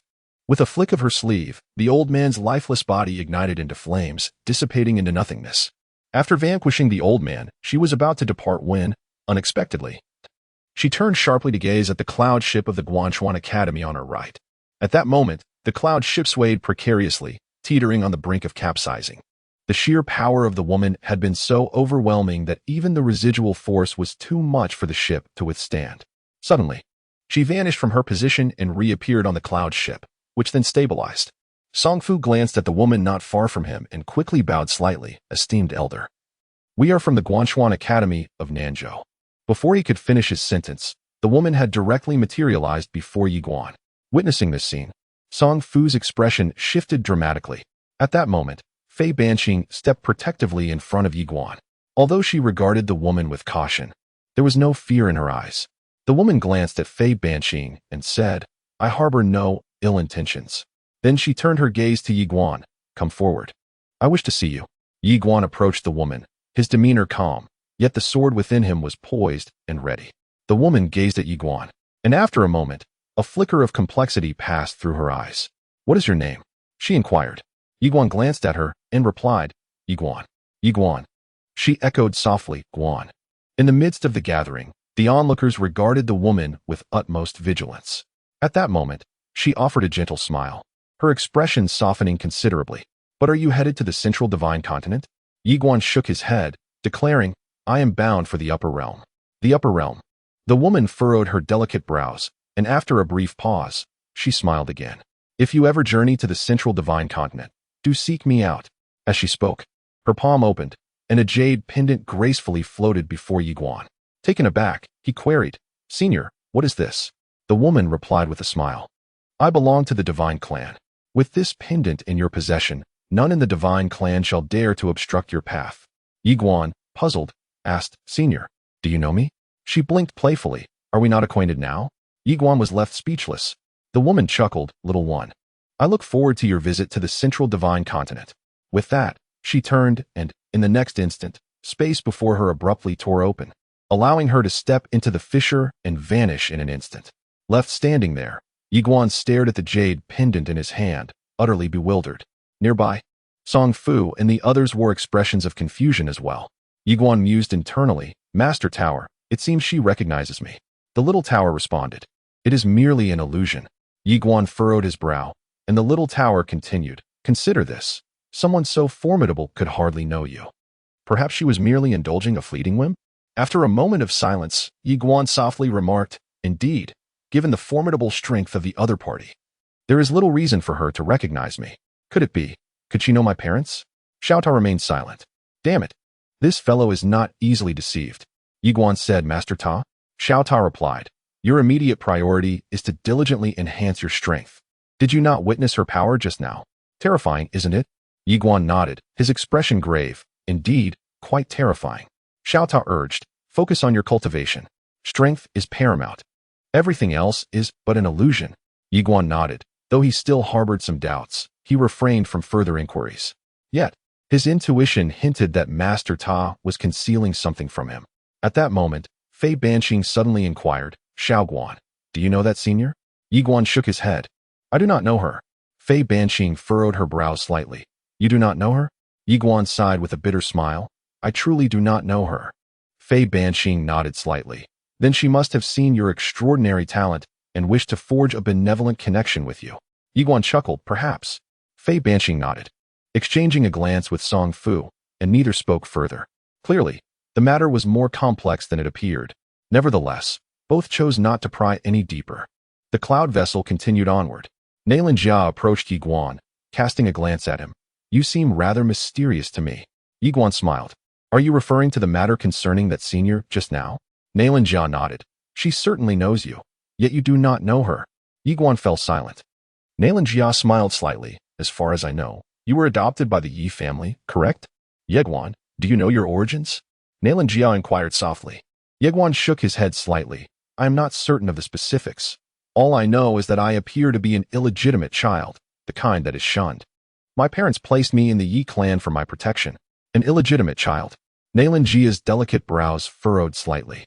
She understood that in certain noble families, such a status was often deemed disgraceful. Turning to Ye Xuan, she offered a gentle smile. Do not concern yourself with this identity. Whether or not you are an illegitimate child makes no difference to me. In my heart, you are simply Ye Xuan. Ye Xuan turned his gaze towards the depths of the starry sky. Xiao Jia, this identity may bring significant peril in the future. Nalan Jia stepped closer to Ye Xuan and replied with a smile. If danger truly arises, I shall face it alongside you. Ye Xuan was momentarily taken aback, then turned to look at Nalan Jia, who was gazing at the starry expanse, her hair gently swaying, a vision of beauty. He found himself captivated. Thus, the two conversed through the night at the bow of the ship. The next day, the cloud vessel entered a starlit teleportation array. Song Fu stowed the vessel and led the group into the array. As the teleportation array activated, they swiftly vanished within. Time passed, and eventually, Song Fu and his companions re-emerged before an ancient city. The towering walls of this city rose nearly 10 zhang, and the grand entrance spanned several dozen zhang, exuding magnificence. At the city gates, a bustling throng moved in and out, creating a lively atmosphere. Ye Xuan gazed at the imposing city before him and exclaimed, "This city is truly magnificent." The remaining members, including Sun Xiong, nodded slightly, their eyes filled with astonishment. Xiao Gu let out a hearty laugh. "Brother Yi, this is the upper city, where my Xiao clan resides. We shall rest at our clan's abode shortly." Ye Xuan turned to Xiao Gu and asked, "Are you from the upper realm?" Xiao Gu nodded affirmatively. "Indeed." Ye Xuan smiled and inquired, "So the martial examination takes place here in the upper city?" Xiao Gu shook his head. "No. The martial examination is held in Cloud City." Ye Xuan furrowed his brows. "Cloud City?" Suddenly, Xiao Gu pointed towards the horizon. "Look." Ye Xuan turned to see a magnificent grand city faintly visible amidst the clouds at the edge of his sight. Upon witnessing this scene, everyone stood in awe. Xiao Gu explained with a smile, "During the competition, there will be synchronized cloud projections across the 360 states, meaning that everyone in those states will be able to witness our contest." Ye Xuan blinked. "What exactly is a cloud projection?" Xiao Gu chuckled as he elaborated. "It is a special function developed by the Immortal Treasure Pavilion. I am not entirely sure of the specifics, but essentially, all the academies in the 360 states will be able to observe our battle. This means that if one enters the top 10, their name will indeed echo throughout the world." Ye Xuan softly remarked, "I have gained new knowledge." Xiao Gu laughed heartily. "I have heard that the central continent is filled with even more astonishing wonders." At that moment, an elder approached swiftly from a distance. Arriving before the group and slightly bowing to Song Fu, "Headmaster Song, the family head has prepared a banquet. Please follow me." Song Fu responded with a gentle smile. "Thank you for your trouble." The elder promptly bowed again. "Headmaster Song is too kind." As Song Fu was about to speak, a loud laugh suddenly echoed from afar. "Junior sister, you've arrived without a word. Do you look down upon your senior brother?" Upon hearing this, Fei Banqing's gaze instantly turned icy. Ye Xuan glanced at Fei Banqing before turning to look in the direction of the sound. Not far away, a middle-aged man was approaching, accompanied by a woman clad in green. Fei Banqing directed a murderous glare at the middle-aged man, revealing no attempt to conceal his hostility. "Calm down," Song Fu said in a low voice. Fei Banqing remained silent. The middle-aged man, along with the woman in green, reached the group and looked at Fei Banqing with a smile. "Junior sister, it has been a long time." Fei Banqing's expression remained impassive. "It seems you have been waiting for me here for quite a while." The middle-aged man chuckled. "I knew you would come this time, but I believe it shall be your last. Unless I am mistaken, your southern province Guanxuan Academy will once again find itself at the bottom." His voice was loud, and thus, everyone around heard him. Upon mentioning the southern province Guanxuan Academy, the crowd turned to look at Ye Xuan and the others, their expressions peculiar. The southern province Guanxuan Academy had languished at the bottom for several hundred years, earning it the title of the Bottom King. Fei Banqing fixed his gaze on the middle-aged man, his eyes glinting with malice. At that moment, Song Fu quietly urged, "Do not give them an excuse to target Xiao Guan and the others. We must leave." After a moment of contemplation, Fei Banqing turned and departed. Just then, the woman in green beside the middle-aged man suddenly sneered at Fei Banqing. "Is this the saneness of the Xiantian sect from years past? Truly disappointing, merely a stray dog." Nalan's eyes narrowed slightly, his right hand clenched tightly. At that moment, A figure dashed forth, Ye Xuan. With remarkable speed, and positioned perilously close to the woman in blue, he seized her by the throat before she could react, forcefully yanking her backward. Bang! The woman crashed to the ground, causing the earth to splinter beneath her, just as a middle-aged man prepared to intervene. Fei Banqing stepped in front of him, while Song Fu appeared directly behind the older man. In that instant, Ye Xuan yanked the woman's hair, dragging her violently before Fei Banqing.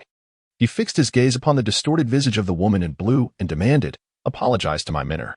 The woman snarled defiantly, "I am of the Yanhuang." Ye Xuan responded with a sharp slap to her right cheek. Bang! Her face immediately swelled in response. "Ah!" She screamed in a frenzy, "You dare insult me? I am of the Yanhuang." Ye Xuan delivered another resounding slap to her left cheek. Bang! Her left side swelled just as rapidly. And in a fit of rage, she howled, "If you have the guts, kill me. If you have the guts, kill me." Ye Xuan then produced a dagger, positioning it against her throat, and began to slice incrementally. "Ah!" The woman finally succumbed to fear. She hurriedly exclaimed, "I apologize. I'm sorry. I'm sorry." Ye Xuan released her and approached Fei Banqing, softly stating, "She has apologized. Please, do not be angry." Fei Banqing regarded Ye Xuan in silence, not uttering a word. Chapter 28. The Card Game. Fei Banqing smiled faintly, her irritation dissipating. Ye Xuan nodded in acknowledgement, then turned his gaze towards the middle-aged man, who was also observing him intently. The man refrained from making a move, knowing that should he act, both Fei Banqing and Song Fu would respond in kind. The middle-aged man fixed his eyes on Ye Xuan and remarked, "Junior sister, is this your newly accepted disciple? He certainly possesses a certain boldness. I hope he continues to exhibit such courage." Just as Fei Banqing was about to respond, a sudden surge of powerful auras rushed towards them from the distance. Witnessing this, the crowd gathered at the city gate quickly parted ways. The formidable warriors of the Xiantian sect had arrived. In the blink of an eye, 12 Xiantian sect experts surged into the scene, among whom 3 were at the spirit realm level. The leading figure, an elderly man clad in gray, emanated an aura as profound as the ocean, instilling an invisible sense of oppression. Upon seeing the gray-clad elder, Song Fu's expression darkened immediately. After the elder and his entourage stepped into the arena, he cast a glance at the pitiful figure of the woman in green, and in the next moment, his countenance turned grim. With a swift motion of his right hand, he reached out towards Ye Xuan, and the fabric of space before him began to warp. Suddenly, a hand, akin to a ghostly apparition, emerged from the distortion. The realm of sky control. The onlookers' expressions shifted dramatically at this sight. The realm of sky control transcends the spirit realm, allowing its wielder not only to traverse small distances in space, but also to command the forces of time and space. Their power veiled in mystery. Observing this, Ye Xuan narrowed his eyes, preparing to draw his sword, when Fei Banqing unexpectedly appeared before him, delivering a decisive strike. Bang! The hand was struck away by a powerful blow, causing the elderly man in gray to stagger back several paces. He glared at Fei Banqing, lamenting that he should never have allowed him to leave all those years ago. Fei Banqing retorted with a laugh, "Wei Tong, you decrepit relic, in those days. You were nothing more than a dog in my presence." The elder's eyes narrowed, a murderous intent gleaming within. At that moment, Song Fu stepped forward, questioning, "Is the Xiantian sect attempting to intimidate my Guanxuan Academy in the absence of any defenders?" His expression darkened ominously. The elder turned his gaze towards Ye Xuan, declaring, "If you do not surrender this man today, none of you shall leave." With that, the formidable members of the Xiantian sect encircled Ye Xuan and his companions. Ye Xuan, observing the elder, remained silent, yet within him, the sword of path was poised for action. He felt no fear. Instead, he contemplated whether he could vanquish his opponent with a single strike. It would be challenging, but should he catch them off guard, there might be a chance. If all else failed, he could resort to 2 strikes. Just then, a hand unexpectedly grasped his arm, not Nalan Jia, but Fei Banqing. Ye Xuan turned to him, and Fei Banqing shook his head slightly. Ye Xuan fell silent. At that moment, a hearty laugh echoed from within the city, followed by the emergence of a somewhat portly middle-aged man. Upon recognizing him, Xiao Gu sighed with relief. The newcomer was none other than his father, Xiao Shan, the clan leader of the Xiao family. Xiao Shan stepped into the fray, smiling as he addressed the elder. "Wei Tong, do you intend to slay my son as well?" Wei Tong furrowed his brow slightly as he cast a sidelong glance at Xiao Gu, then spoke in a low voice, "Patriarch Xiao, do you intend to intervene in the affairs between my Xiantian sect And her? Xiao Shan replied calmly. Elder Wei, I merely wish to remind you that over the years, the Guanxuan Academy in the southern province has indeed fallen into decline, so much so that even within the academy they are not held in high regard. However, do not forget, they are still the Guanxuan Academy at the end of the day. If you dare to slaughter them here today, do you believe that your Xintian sect will not face dire consequences by tomorrow? Upon hearing this, Wei Tong's expression darkened. At that moment, a middle-aged man beside Wei Tong chuckled. Elder Wei, there is no need to rush. Seemingly struck by a thought, Wei Tong turned to Ye Xuan. Then let us allow you to live a few more days. With that, he turned and departed. The formidable members of the Xintian sect followed suit, leaving the scene. Ye Xuan glanced at Wei Tong, but remained silent, while Fei Banqing held his hand tightly. Once Wei Tong and his entourage were a distance away, Xiao Shan looked at Song Fu with a smile. Director Song, please. Song Fu nodded slightly. Moments later, they arrived at the Xiao residence. In the grand hall, Xiao Shan hosted a banquet for the guests. Ye Xuan slightly bowed. Minter, Fei Banqing said, let us go? After a moment's hesitation, Ye Xuan nodded. All right. The two followed the bluestone path in the courtyard as they walked away. Suddenly, Fei Banqing asked, did you intend to strike at the city gate? Ye Xuan nodded. Fei Banqing inquired, are you confident in killing him? Ye Xuan replied, 90% certainty. Fei Banqing glanced at Ye Xuan. Why not 100%? Ye Xuan hesitated for a moment before replying. I refrain from claiming absolute certainty, for fear of indulging in my own pride. Fei Banqing chuckled softly. Oh, you rascal. As she spoke, she gently brushed aside the strands of hair that the wind had tousled, and continued. Do you know why I stopped you? Ye Xuan replied. Is it to prevent matters from escalating? Fei Banqing shook her head. No? Ye Xuan turned to her, bewildered. She whispered, this place is unlike any other. Even in the act of taking a life, one must possess a righteous justification. In other words, a pretext is essential. Otherwise, if the situation spirals out of control, the Academy will not side with us. At that point, you may find momentary satisfaction in your actions, yet those who accompany you will inevitably suffer the consequences. Ye Xuan fell into silence. Fei Banqing added, moreover, to slay a single individual holds no significance. For once he is gone, others will arise to challenge you. Will you continue to kill then? Ye Xuan remained mute. Fei Banqing gazed at him and remarked with a smile, a man must learn to master his emotions. One cannot allow feelings to dictate one's actions. Do you understand? Ye Xuan nodded, I comprehend. Fei Banqing offered a slight smile. I shall take my leave to rest. Do ensure you retire early as well. With that, she turned and walked towards the right. After taking a few steps, she abruptly halted, glanced back at Ye Xuan, and said with a smile, thank you for standing up for me today. It brought me great joy. She then turned and walked away into the distance. Left behind, Ye Xuan remained silent for a moment before making his way back to his courtyard. Upon entering his room, the light extinguished. However, it was not long before the door swung open again, and Ye Xuan emerged, now clad in a suit of black. He glanced around before leaping effortlessly onto the rooftop, vanishing into the night in an instant. This time, the Xintian sect had also come to participate in the martial examination, which was not exclusive to the Guanxuan Academy.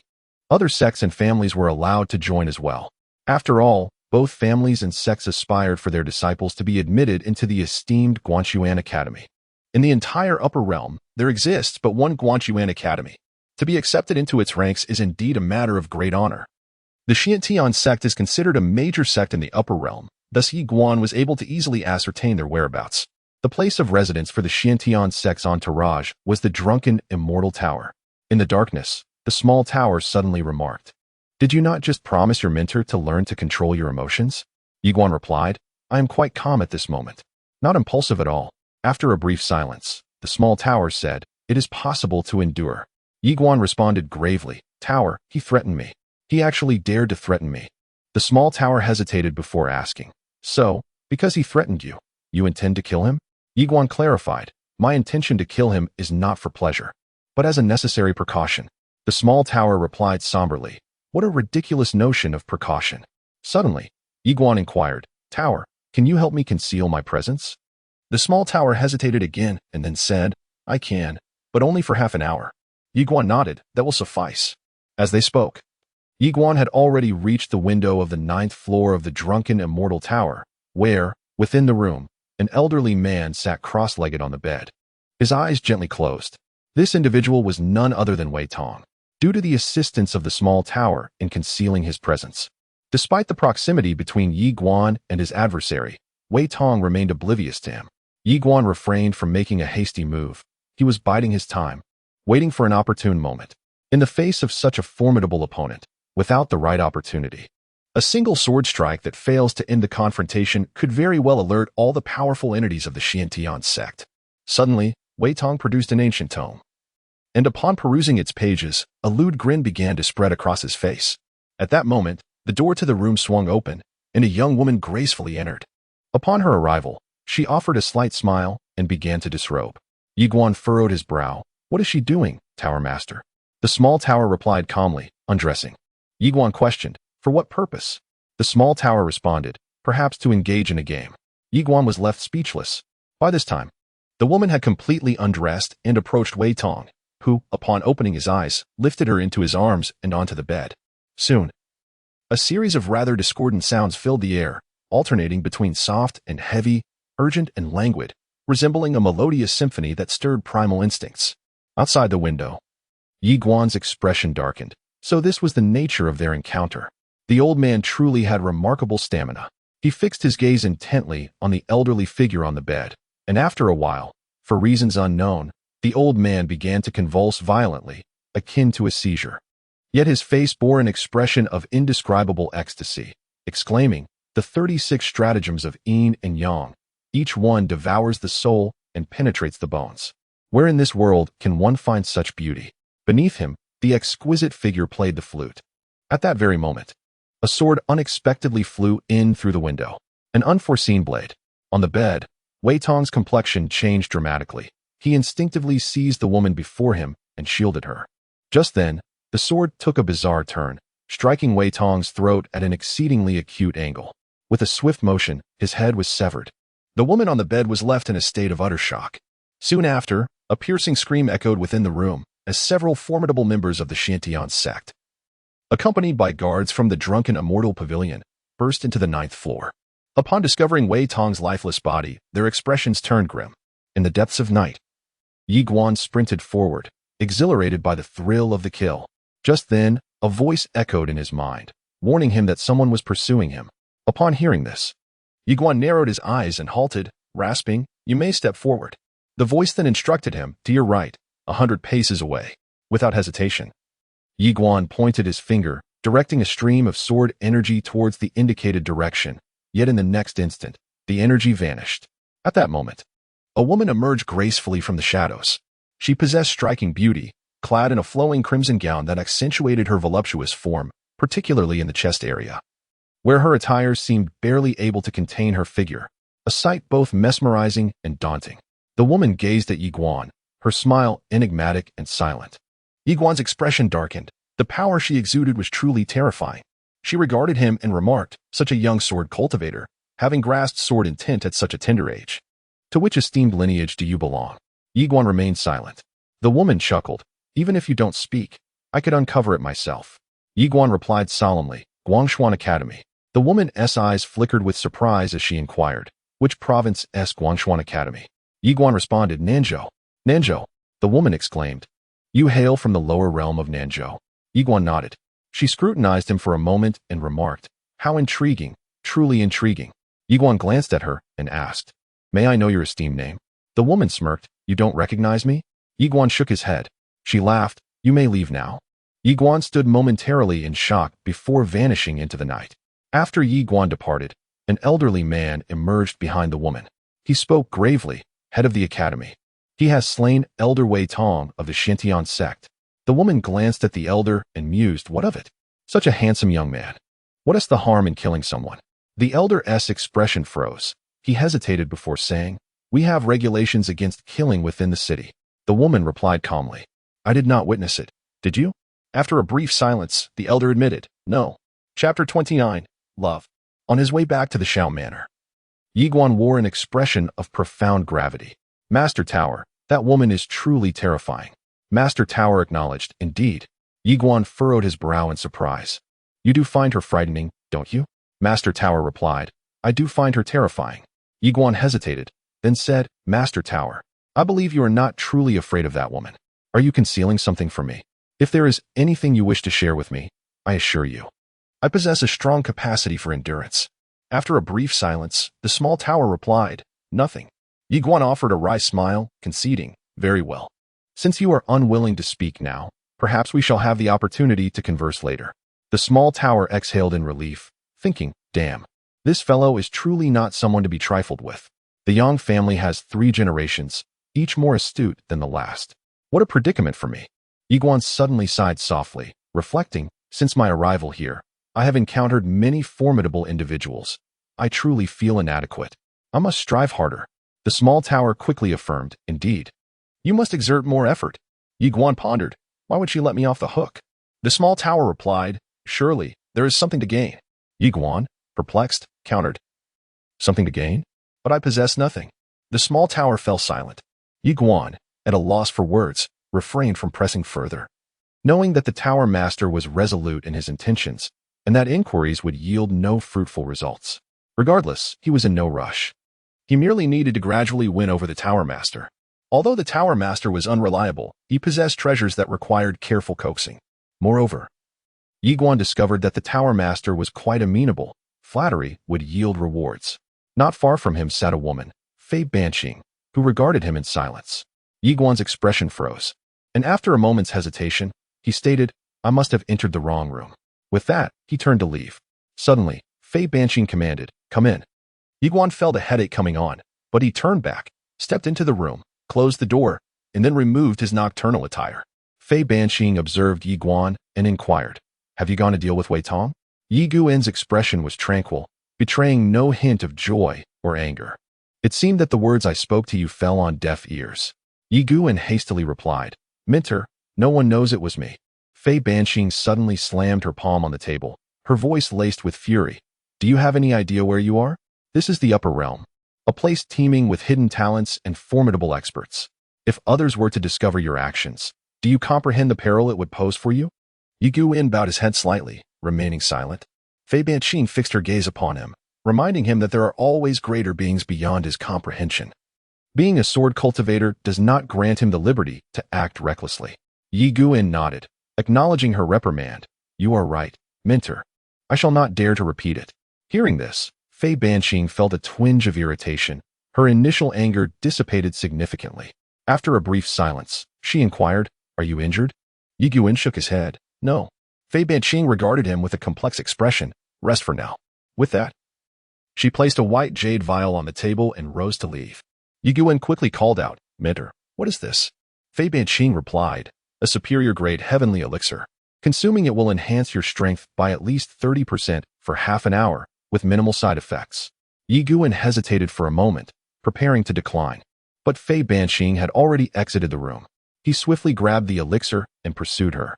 As he reached her side, just as he was about to speak, Fei Banqing interjected, if you dare to return it, I shall spank you. Ye Xuan chuckled, since it is a gift from my mentor, I shall gladly accept it. Fei Banqing softly remarked, you are like Xiaojia. Address me as teacher. Ye Xuan hesitated momentarily before nodding. Teacher. Fei Banqing fixed her gaze upon Ye Xuan and inquired, what does it feel like to slay a formidable adversary from the void realm? Ye Xuan replied gravely, it was sheer luck. Indeed, it was merely luck. He ambushed me. And considering his state, had it been a typical one-on-one confrontation, I would have had no confidence whatsoever. Such beings capable of traversing time and space are undeniably powerful. Fei Banqing stated, if the Xiantian sect seeks you out tomorrow, deny it vehemently. Do you understand? Ye Xuan nodded. I comprehend. You may harbor doubts about me, but I shall not concede. Fei Banqing cast a glance at Ye Xuan. You previously assured me you understood, only to turn around and commit acts of violence. Ye Xuan chuckled awkwardly, remaining silent. Never argue with a woman. Simply nod at whatever she says, and she will have no cause for anger. Fei Banqing shook her head slightly. Oh, you. On the surface, you appear gentle and demure, yet within, you resemble a wolf, unwilling to suffer any loss. Ye Xuan smiled faintly. I do not deceive others, yet I will not allow myself to be deceived. Fei Banqing scrutinized Ye Xuan. What prompted you to intervene for me earlier? Ye Xuan responded earnestly. She insulted you. That was unacceptable. After a brief silence, Fei Banqing gently urged, rest well. We must confront the Xiantian sect tomorrow. Ye Xuan nodded, understood. One sword shall determine life and death. This sword technique, imparted to him by Master Tower, had seldom been utilized, as he felt he had yet to grasp its essence fully. However, during the recent confrontation, he experienced an epiphany. Xiao Ta inquired, "What insight have you gained?" Ye Xuan replied solemnly, "Killing. Is this sword technique not created for the purpose of taking lives?" Xiao Ta urged, "Share your thoughts." Ye Xuan nodded slightly and continued, "When I harbored the thought of killing Wei Tong, my conviction was that he must die. And in that moment, I perceived a significant enhancement in both the power and speed of my flying sword." Xiao Ta fell silent. Ye Xuan added, "Hence, I believe that to master this sword technique that determines life and death, one cannot merely practice. One must embrace the act of killing and foster a murderous intent." After a brief pause, Xiao Ta asked, "Is there more?" Ye Xuan responded, "The stronger the murderous intent, the greater the potency of this sword technique. Therefore, I personally feel that I cannot cultivate this technique in the same manner as others. I must refine it through the act of killing." Xiao Ta affirmed, "Then proceed as you see fit." Ye Xuan hurriedly asked, "Master Ta, do you think my assumption is correct?" Xiao Ta replied, "Do not concern yourself with the opinions of others. Simply follow the inclinations of your own heart." Ye Xuan nodded, "Understood." The art of killing. Within Xiao Ta, a mysterious voice suddenly resonated. "This little fellow's comprehension is truly formidable." Xiao Ta cautioned, "We must remain vigilant and cautious, ensuring he does not stray onto a misguided path." The mysterious voice concurred. Indeed, as the night passed, the following morning, the Xintian sect arrived at the Shao residence accompanied by a multitude of formidable warriors. Outside the Shao residence, Song Fu and others emerged to greet them. At the forefront of the Xintian sect stood the same middle-aged man encountered at the city gate. Upon seeing him, Fei Banqing calmly remarked, "Lu Lian, I hear that Wei Tong has met his demise? Truly a cause for celebration." Lu Lian fixed his gaze upon Fei Banqing, accusingly stating, "It was you who orchestrated this." Fei Banqing replied with a smile, "And where is your evidence?" Lu Lian retorted, "Fei Banqing, are you aware of the implications of your actions? You are provoking our Xintian sect." Fei Banqing sneered, "Oh, how terrified I am." At these words, Lu Lian's expression darkened considerably. Just then, Xiao Shan stepped forward.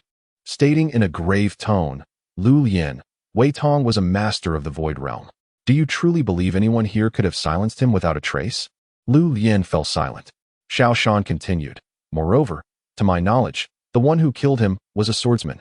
Lu Lian's countenance soured further. The fact that Ye Xuan was a swordsman was known only to those from the lower realms, and naturally, the members of their Guanxuan Academy would not divulge his identity as a swordsman. Xiao Shan regarded Lu Lian, suggesting, "There is more to this than meets the eye. I recommend you investigate thoroughly." Lu Lian chuckled lightly. "Since our Xintian sect's arrival here, we have only clashed with the Nanzhou Guanxuan Academy during the day, and yet, by midnight, Elder Wei Tong was slain. Who else could it possibly be but the Nanshan Guanxuan Academy?" Xiao Shan replied calmly, "Lu Lian, do you possess any evidence?" Lu Lian met Xiao Shan's gaze, asserting, "No, but I harbor suspicions." Xiao Shan shook his head. "Lu Lian, as an elder, you ought to speak with more responsibility. Without evidence, what purpose does your assertion serve?"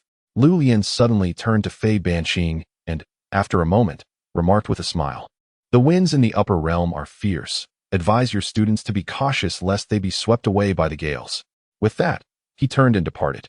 After Lu Lian and his companions left, Xiao Shan glanced back at Fei Banqing and the others, feeling a twinge of confusion himself. Could it truly be that these individuals were responsible for the killings?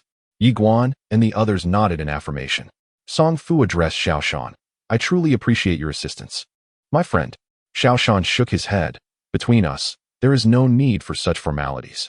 Song Fu continued solemnly, "For now, we can only await the martial examination in 2 months." Nodding in agreement, Song Fu added, "Regardless of whether it is Xiaogu, Ye Xuan, or Nalanjia. They are all prodigies among prodigies. It would be a grievous loss if they were to meet their end here." After a brief interval, Ye Xuan made his way to the Shao clan's library. He found himself somewhat unfamiliar with this upper realm and resolved to thoroughly familiarize himself with it. After spending about an hour perusing, he gained a clearer understanding of the various powers within the upper realm. There exist only 2 divisions, the southern and northern realms. Among all the powers, the Guanxuan Academy stands as the most formidable, followed closely by the 2 great families and the 3 major sections. The 2 prominent families are the Wang and Zhao clans, both of which boast a millennia-long history and profound heritage. The three major sects comprise the Yanhuang, the Xingyun sect, and the Yun sect, with the Yun sect and Zhao clan residing in the northern realm, shrouded in mystery. Additionally, there exists a power known as the Xianbao Pavilion, which remains uninvolved in the conflicts of any faction. However, no entity dares to offend them. This is an exceedingly affluent force, and even the Guanxuan Academy must show them respect, not only in this upper realm, but even in the vast universe. The Guanxuan Academy must show deference to the Xianbao Pavilion. For when the Guanxuan Academy was established, it was the financial support from the Xianbao Pavilion that made its founding possible. Furthermore, the relationship between the head of the Xianbao Pavilion and the earthly sword master of the Guanxuan Academy is quite exceptional. This time, 360 states are participating in the martial examination, and amongst these states, there are two whose strength surpasses that of this upper realm. These two states are Qingzhou and Yunzhou, with Qingzhou being the most formidable. This is the birthplace of the earthly sword master, a place that received abundant resources from the Guanxuan Academy's main branch. It is rumored that the main branch almost established itself in Qizhou. Yunzhou is also remarkable, a land rich in talent, having produced 3 great emperors. Unfortunately, for centuries, Yunzhou has been consistently overshadowed by Qingzhou. Each martial examination has seen Qizhou's overwhelming strength leave other states in despair. As Ye Xuan emerged from the library, night had already fallen. The full moon hung serenely in the starry sky, surrounded by countless twinkling stars. At this moment, Nailan Jia approached gracefully from the side, dressed in a flowing purple gown. With her long hair cascading elegantly, she walked with a serene and refined aura that captivated all who beheld her. Nailan Jia nodded. Indeed, when a beautiful lady extends an invitation, he would naturally not refuse. Ye Xuan smiled and said, "Let us go." Nailan Jia replied with a smile, "Let's go." After leaving the Shao residence, the two made their way towards the city center. This night, the surrounding houses were adorned with red lanterns, and the streets bustled with people, vibrant and lively. Throughout the city, fireworks erupted into the sky at intervals, painting the night with dazzling brilliance. As they stroll leisurely down the street, Nailan Jia gazes around and exclaims, "I relish this vibrant atmosphere." Ye Xuan nods in agreement. "I too find it delightful."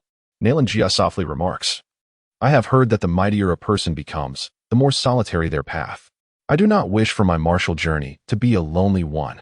Ye Xuan turns to Nailan Jia, acknowledging, "Indeed, the path of martial arts can be quite isolating. Little Jia, would you be willing to accompany me on this journey?" Nailan Jia meets Ye Xuan's gaze, who offers a gentle smile. "I hope we can walk this path together. If we are destined to remain invincible, let us be invincible for eternity. If not, let us depart together, vowing to reunite in another life." How does that sound? A promise to meet in the next life. Nailan Jia momentarily drifts into thought, then chuckles softly. "Do you love me?" Ye Xuan counters, "Do you love me?" Nailan Jia shakes her head. "I am uncertain." After a brief pause, she continues, "Having never been in love, I do not know what it truly means, but I feel a profound joy in your company." Is that love? Ye Xuan ponders for a moment before shaking his head. "I too have never experienced love, yet I share your sentiment. I find great happiness when I am with you." A subtle smile graces Nailan Jia's lips. Ye Xuan chuckles. "Perhaps we both love, or perhaps we do not. What does it matter? As long as we are happy." Nailan Jia nods in agreement. Just as Ye Xuan is about to speak, a man clad in white suddenly approaches Nailan Jia. The man in white offered a slight bow and smiled, saying, "Esteemed lady, I am Wang Yuan from the Wang family. Upon first encountering you, I felt as though a celestial being had descended to the mortal realm, and an immediate affection blossomed within my heart. Might I inquire, dear lady?" Suddenly, Nailan Jia took Ye Xuan's hand and gazed directly at Wang Yuan. "Can you not discern that we are a couple? Is your vision obscured?" Chapter 30. In my heart. Upon hearing Nailan Jia's words, Wang Yuan's expression froze. The Wang family, one of the 2 prominent families from the upper realm. Moreover, he was the heir. Throughout the years, every woman he pursued had been unable to resist his charm. Why? Because he possessed wealth, power, and capability. This encounter brought a smile to his face. Such a beautiful woman was indeed a blessing from heaven for Wang Yuan. Yet at this moment, the lady before him had rejected him. However, this only piqued his interest further. For a man, a woman who presents a challenge is infinitely more intriguing. Unperturbed by Nailan Jia's dismissal, Wang Yuan maintained a slight smile. "Dear lady, I harbor no ulterior motives. I merely wish to make your acquaintance." Ye Xuan interjected with a laugh. "She has no desire to know you.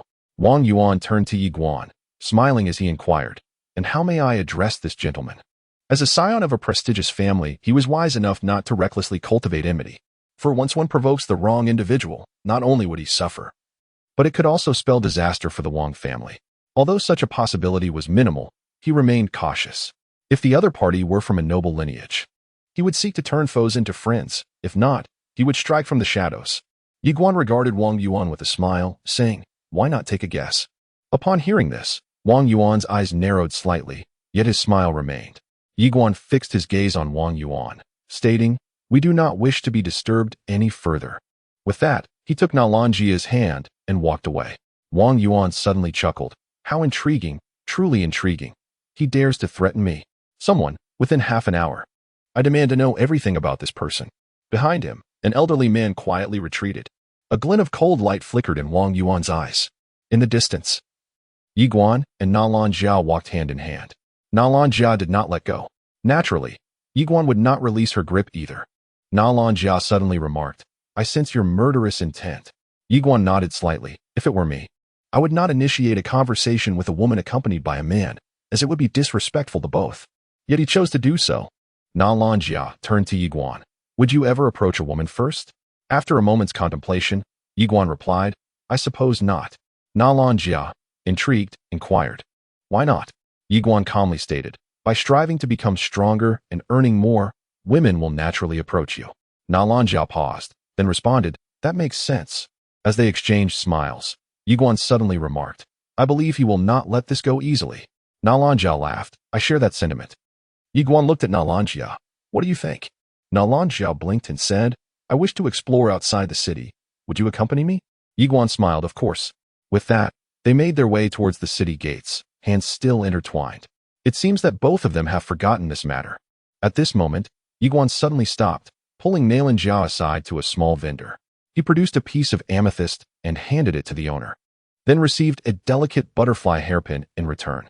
The vendor, upon seeing the amethyst in hand, broke into a broad grin, realizing a significant profit had been made. Ye Xuan turned to Nalanjia with a smile, declaring, "Let me put it on for you." Nalanjia blinked, asking, "Aren't you going to ask if I like it?" Ye Xuan grinned sheepishly, admitting, "This is my first time giving a girl something like this, and I lack experience." "So do you like it?"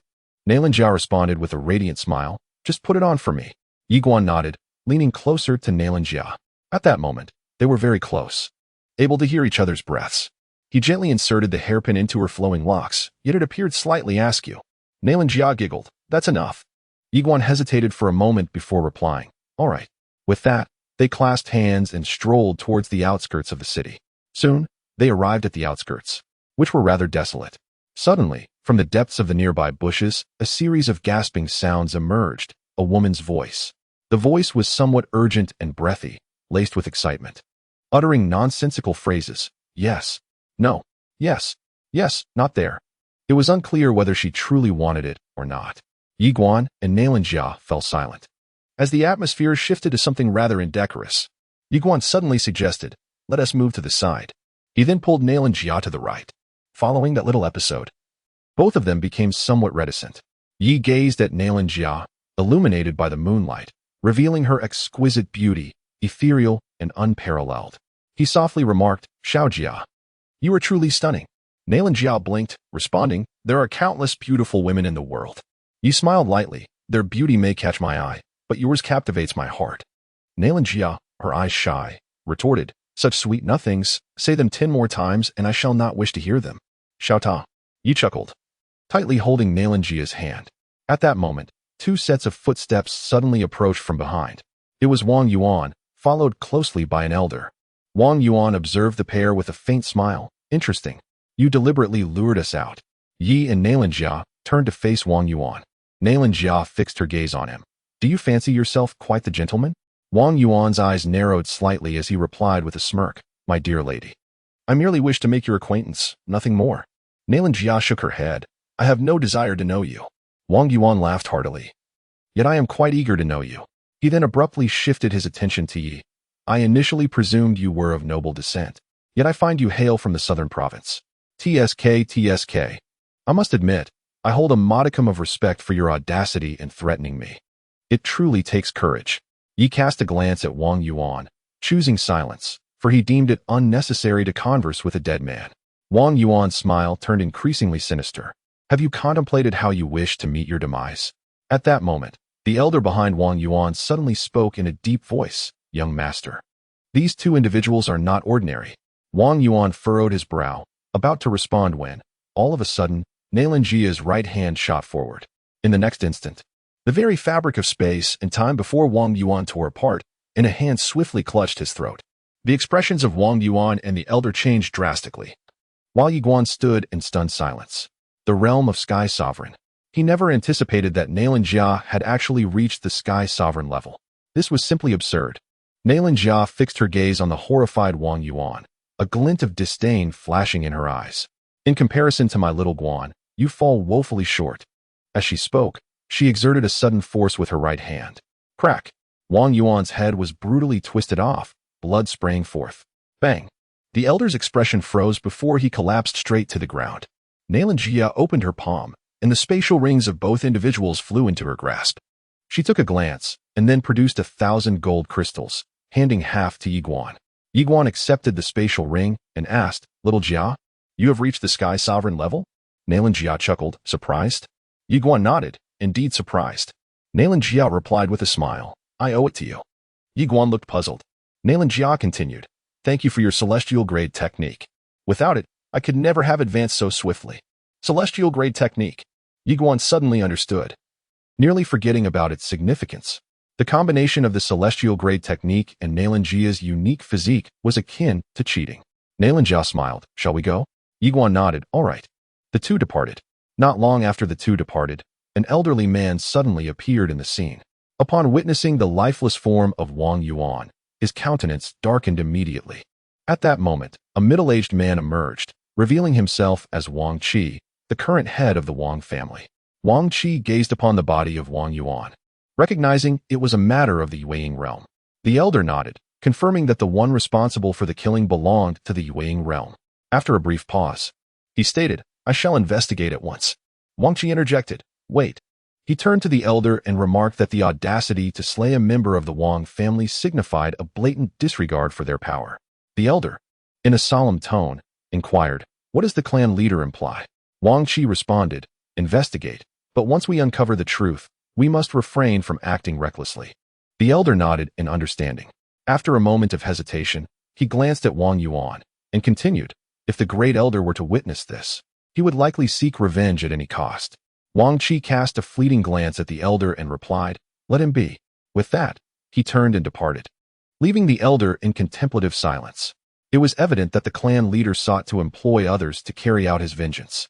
Upon returning to his chamber, Ye Xuan settled into a meditative posture, producing a collection of gold crystals and activating his celestial tier cultivation technique. He endeavored to break through to the divine soul realm. In truth, during his time at the Guanxuan Academy, he had already reached the pinnacle of the Tongyu realm, merely a step away from the divine soul realm. However, he had refrained from making the leap then, wishing to attain the ultimate limit of his current realm before pursuing the next. Now, he felt the moment had come. The path of cultivation required substantial resources. Before long, he had expended over 1,000 golden crystals. This was primarily due to the astonishing nature of this celestial level technique. Ye Xuan's aura surged dramatically, and at that moment, his spirit experienced a tremendous enhancement. An hour later, he had consumed 3,000 golden crystals, and his aura had reached a pinnacle. Half an hour later, after depleting over 2,000 additional golden crystals, he suddenly opened his eyes, and a wave of turbid energy slowly emanated from his mouth. At this moment, he was drenched in sweat, yet felt an unparalleled sense of refreshment. Spirit realm. At this instant, he sensed his consciousness was remarkably acute, capable of distinctly perceiving an ant within the room. Observing this, a slight smile crept upon Ye Xuan's lips. If he were to wield his sword now, its power would undoubtedly be greatly amplified, for the might of swordsmanship is intrinsically linked to the strength of one's spirit. Moreover, coupled with sword intent, he now possessed the confidence to effortlessly slay an inflated airborne realm expert. His sword was swift. Suddenly, he recalled something and glanced at his spatial ring, discovering that fewer than 2,000 golden crystals remained within. Witnessing this, Ye Xuan could not help but chuckle bitterly. It must be said, cultivating is exceedingly costly. The higher one ascends, the more exorbitant the expenses become. The average person could scarcely afford such training. At that moment, Ye Xuan suddenly spoke. "Tower Master, are you there?" The small tower replied, "What is it?" Ye Xuan hesitated for a moment and then said, Are you available? I would like to borrow some money." The small tower responded, "I have no money." Ye Xuan replied earnestly, "I promise to repay you." The small tower replied, "I genuinely have no money. I am severely injured at present. Otherwise, I would have already activated the world within for you." Ye Xuan pondered for a moment and then inquired, "Do you possess any treasures or the like? I could sell them for some money to further my cultivation." The little tower replied, "None." Ye Xuan was at a loss for words. The little tower continued, "You could resort to robbery." Ye Xuan was taken aback. The little tower went on, "If you feel guilty, you might emulate someone. A certain individual who employs a tactic known as fishing for law enforcement. With this method of theft, one bears no psychological burden." Chapter 31. Qizhou. Fishing for law enforcement? Ye Xuan wore a puzzled expression, having never encountered this term before. The little tower affirmed, "Indeed. Would you like to learn?" Ye Xuan replied, "Robbery?" The little tower confirmed, "Yes." Ye Xuan shook his head, deciding against it. Such acts of thievery contradicted his principles. He would rather refrain. Before dawn, Ye Xuan fell asleep. The following morning, an elderly man clad in scholarly robes unexpectedly arrived at the Shao clan. Just as Ye Xuan rose, Fei Banqing appeared before him. Ye Xuan was startled, and as he opened his mouth to speak, Fei Banqing said, "Follow me." With that, she seized Ye Xuan and brought him to the Shao clan's council hall. At that moment, both Song Fu and Xiao Shan were present, along with an elderly man adorned in the robes of the Guanxuan Academy. Ye Xuan felt somewhat dazed. Upon seeing Ye Xuan, the elder stood up and smiled. "So, this is the esteemed young master Ye Xuan?"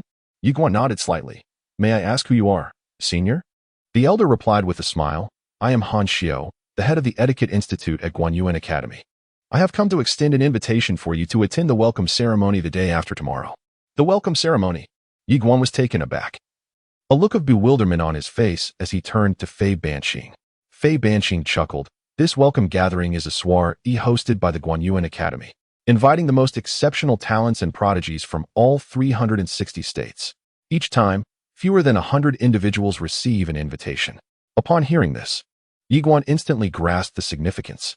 Beside him, Song Fu was equally elated.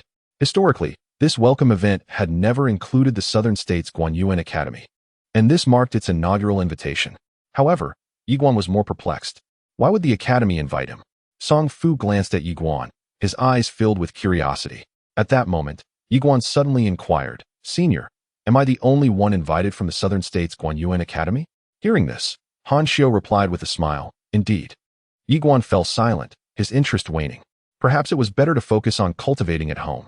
Some superfluous social engagements were best avoided. Just then, Song Fu hastily remarked, "Little Xuan, this is a splendid opportunity to connect with the world's elite. You must not decline." "Decline?" Han Xiao was taken aback, noticing Ye Xuan's apparent disinterest. He recalled someone's special instructions and quickly added, "Of course, all 4 geniuses from the Southern Academy are welcome to attend." Upon hearing this, everyone in the hall was momentarily stunned. All could attend? Fearing Ye Xuan might refuse, Han Xiao promptly produced 4 invitations and placed them in Ye Xuan's hands. "Young Master Yi, please remember to arrive on time the day after tomorrow at the hour of the rooster. Farewell." With that, he turned and departed. In the hall, the others exchanged glances.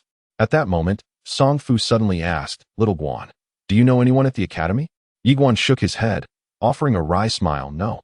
Song Fu furrowed her brows slightly, inquiring then why.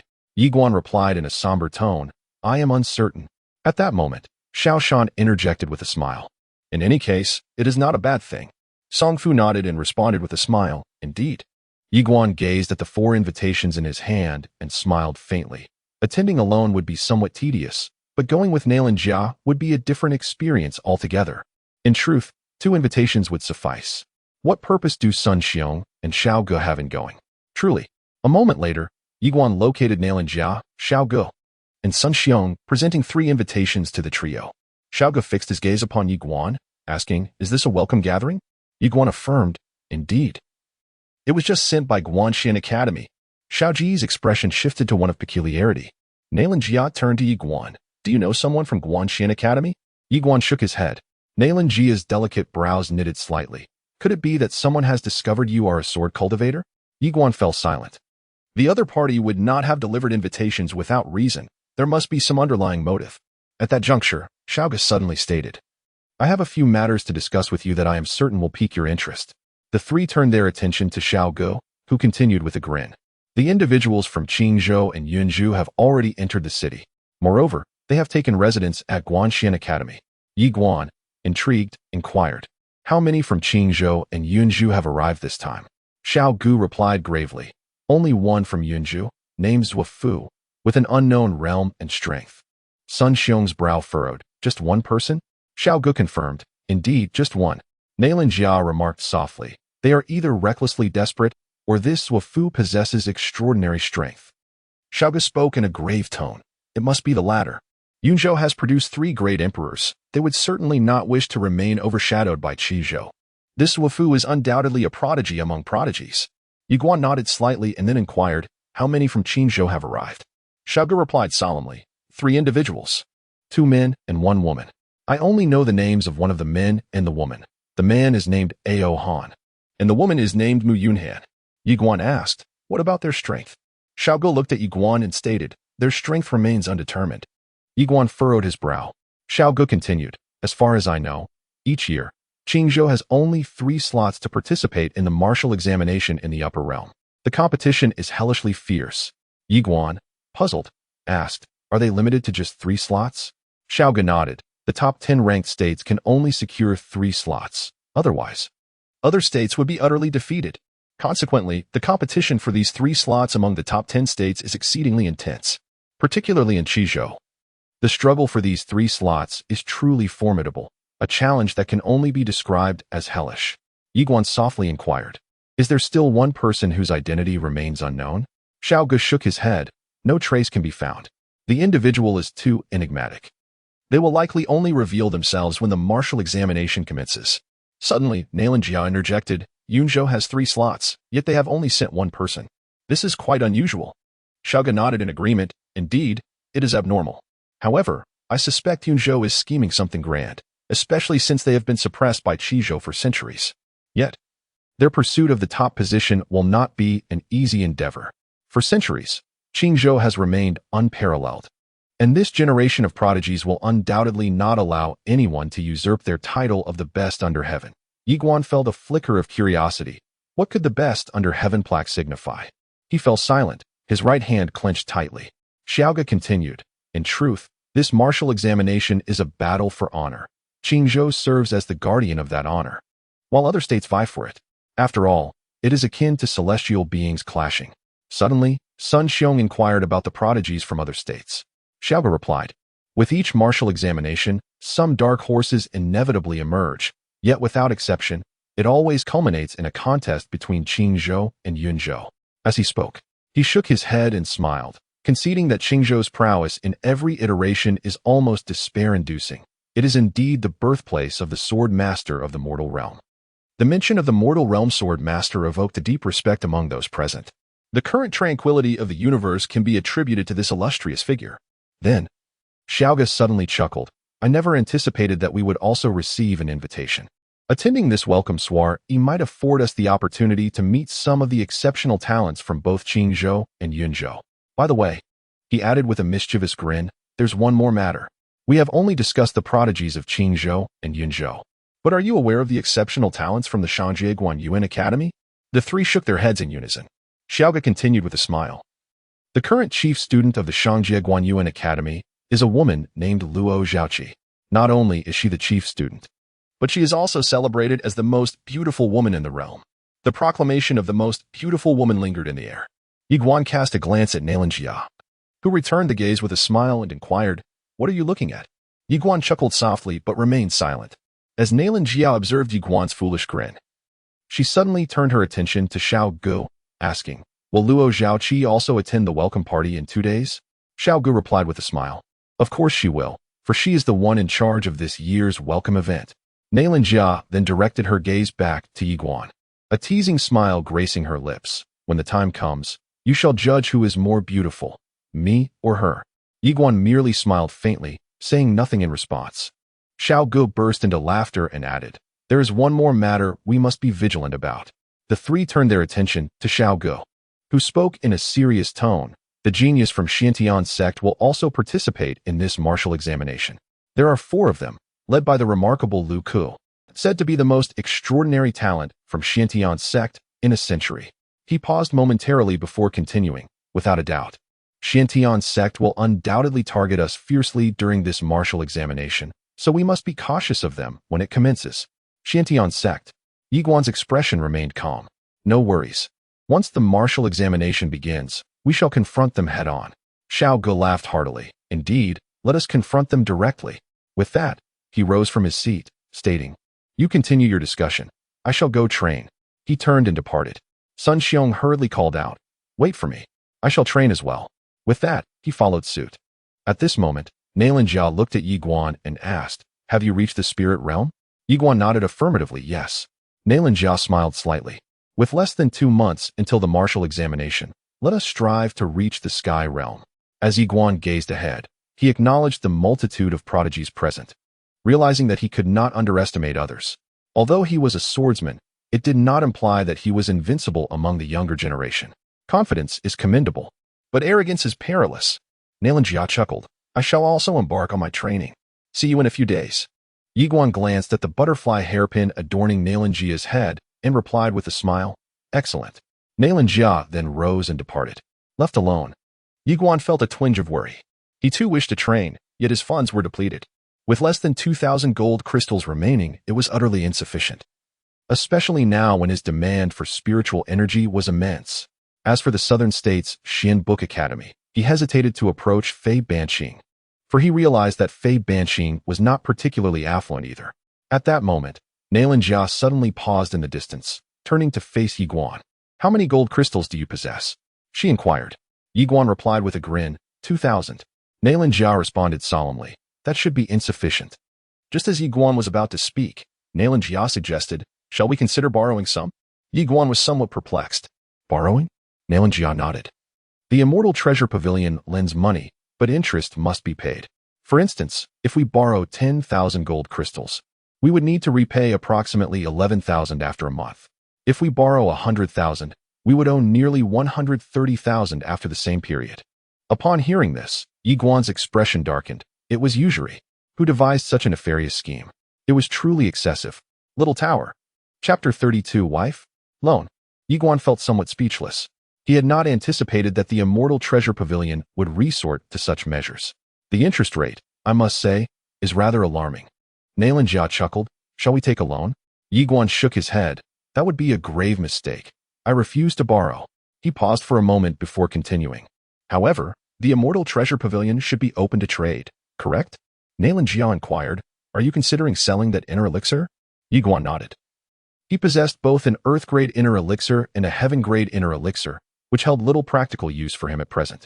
As for the earth-grade spiritual vein, he certainly would not part with it, for it must remain with the Yi clan, provided, of course, that no one in Southern Prefecture dared to covet it. Nailan Jia responded, "Very well, I shall also part with the 2 elixirs I possess." Ye Xuan had previously gifted her 2 elixirs, which she had kept all this time. Ye Xuan nodded. "Let us go." The 2 departed from the Shao residence, heading directly towards the Immortal Treasure Pavilion. The Immortal Treasure Pavilion is situated in the bustling heart of the upper city, spanning nearly 100 acres. Upon their arrival, both Ye Xuan and Nailan Jia were awestruck by the grandeur of the pavilion. Simply put, opulence. The Immortal Treasure Pavilion was not merely impressive, it stood 9 stories tall, bustling with activity as people entered and exited in droves. As soon as Ye Xuan and Nailan Jia stepped through the entrance, a strikingly beautiful young woman greeted them with a smile. "How may I assist you both?" she inquired. Nailan Jia replied, "We wish to sell some items." The young woman smiled gently. "Please, follow me."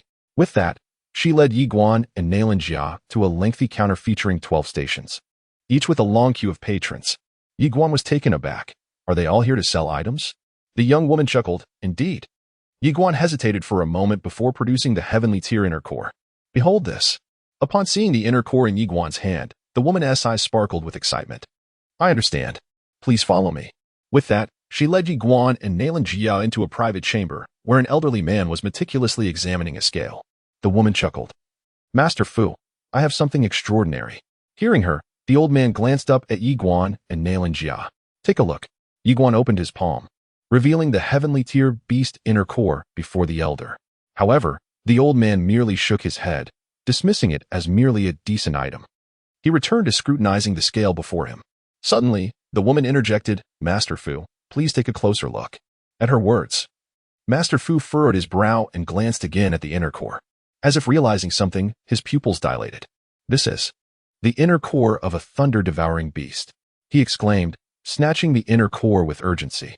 Ye Xuan and Jia exchanged puzzled glances, both novices in matters concerning magical beasts.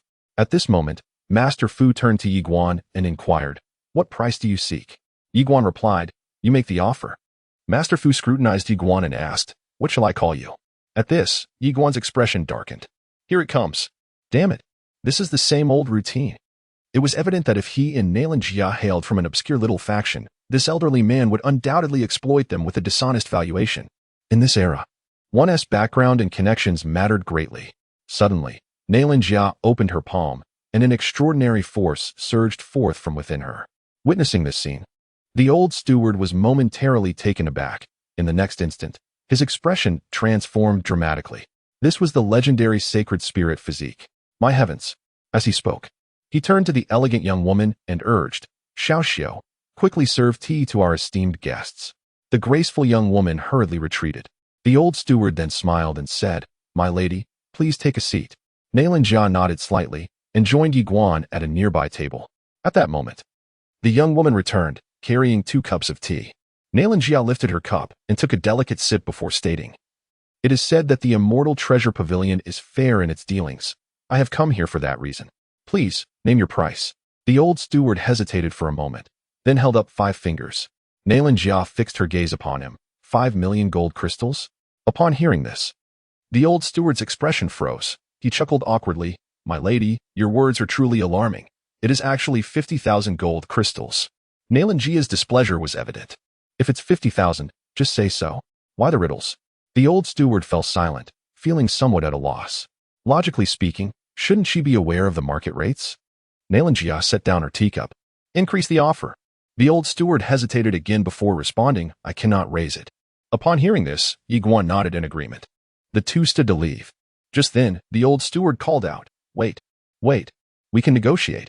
Jia turned her head to glance at him, thinking, Negotiate? What a shameless old scoundrel. The old steward's expression stiffened, yet he dared not express his anger. After all, not only did she possess the sacred spirit physique, but she was also quite audacious. Surely, there must be someone powerful backing her.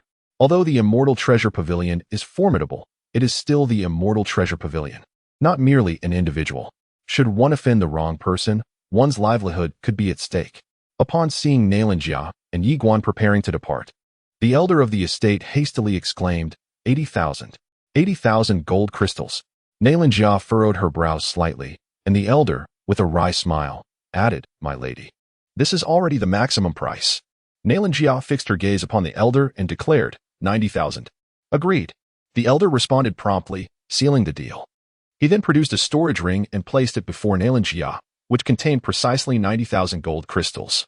Observing this scene, both Ye Xuan and Jia fell into silence. They had miscalculated. However, one must accept the consequences of their wagers. Jia stowed away the storage ring, then retrieved 2 celestial-grade inner alchemical pills, inquiring about their worth. At this sight, the elder's expression froze. Ultimately, Ye Xuan and Jia departed the Immortal Treasure Pavilion with 300,000 gold crystals. Before the grand entrance of the pavilion, Jia presented a storage ring to Ye Xuan, containing 300,000 within. As Ye Xuan was about to speak, Jia fixed him with a determined gaze, asserting, This is how it shall be. Her tone brooked no argument. Ye Xuan hesitated momentarily before stating, Xiao, you need the money. Jia shook her head, responding, Not at this time. Ye Xuan wished to say more, but Jia calmly interjected, I may become upset. With no recourse, Ye Xuan accepted the storage ring. Jia offered a faint smile and then earnestly advised, Do not part with that imperial-grade pill lightly. Ye Xuan nodded, I understand. The value of the imperial-grade pills far exceeds that of celestial-grade beast inner alchemical pills, and unless absolutely necessary, he intended to keep it for himself. If one were to absorb directly in the future, it could greatly enhance one's prowess. Nailan Jia remarked, "Let us proceed." Ye Xuan glanced back at the immortal treasure pavilion and commented, "Business people are indeed shrewd." Nailan Jia nodded slightly, revealing that the founder of the immortal treasure pavilion hailed from a place known as the Galaxy, where the inhabitants are notoriously astute and tend to exploit the labor class. Ye Xuan expressed his confusion. "The Galaxy?" Nailan Jia chuckled. "Indeed. It is a distant realm, and I only learned of it while researching the pavilion master's background. It is said that many extraordinary individuals reside there as well." Ye Xuan nodded thoughtfully, choosing not to elaborate further, gazing at the 30,000 gold crystals before him. He sighed softly. "How impoverished." At that moment, the little tower interjected, "Do you wish to strive for the skyward realm?" Ye Xuan affirmed, "Yes. I have less than 2 months to reach the skyward realm." The little tower remarked, "Your swordsmanship is already quite swift. Do you know how to accelerate it further?" Ye Xuan eagerly replied, "Please enlighten me, esteemed tower." The little tower explained, "Upon achieving the skyward realm, one can harness the power of time and space, allowing for limited spatial traversal. In fact, swords can do so as well." Ye Xuan was taken aback. The little tower continued, "Swords can traverse time and space, and I possess a technique tailored for this purpose, named Instant Kill Sword. Within a certain range, one can traverse time and space with the sword, enabling a swift strike that can eliminate an opponent." Ye Xuan hastily inquired, "What is its rank?" The little tower responded, "Why do you concern yourself with ranks?" Ye Xuan was left momentarily speechless. The small tower remarked, "If one were to cultivate to the utmost, even a mere ordinary sword could obliterate the heavens and extinguish the earth." After a moment of contemplation, Ye Xuan responded, "It seems I have been misguided." The small tower continued, "Once you reach the void realm, you shall be able to cultivate the instant kill sword. As for the extent to which you can refine this sword, that entirely depends on your own efforts." Ye Xuan nodded slightly. "Very well." The small tower elaborated, "The essence of the void realm lies in the comprehension of time and space. Those you have encountered, claiming to be in the void realm, are greatly inflated in their self-assessment. They have merely scratched the surface of time and space yet dare to proclaim mastery. Such a notion is laughable. Should you attain the void realm, be sure to delve deeply into this state before progressing to the next." Ye Xuan nodded, "I understand." The small tower then said, "I happen to possess a treatise on the cultivation of time and space, filled with insights from those who came before you. You may peruse it." Ye Xuan eagerly replied, "Yes, yes." As the words fell, a torrent of information surged into his mind. Moments later, Ye Xuan's expression grew grave as he seated himself and began to perceive the time and space that surrounded him. Time and space, in essence, they represent time combined with space. The two are inseparable yet distinct. Time is an enigmatic concept, not within Ye Xuan's current grasp. Thus the small tower provided him solely with the aspect of space. Space, in its simplest form, is an objective manifestation of material existence. However, upon engaging with it, one soon realizes it is far more intricate than it initially appears. Gradually, Ye Xuan became entranced. He had never anticipated the profound complexities of space. Within the teachings bestowed upon him by the small tower, a detailed methodology for cultivating one's understanding of time and space was recorded. It guided him on how to perceive the fabric of time and space, merge with it, and ultimately gain mastery over it.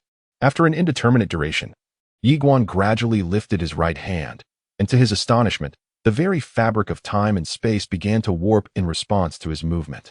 Moments later, Ye Xuan thrust his hand forward with sudden vigor, and in an instant, it had traversed several feet away. Witnessing this spectacle, Ye Xuan was overtaken by ecstatic joy. Mastering the intricacies of time and space proved to be remarkably simple. He then proceeded to wield his sword directly, and soon, a bizarre scene unfolded within the room. His traveling sword appeared alternately to his left and right, an enigma to behold.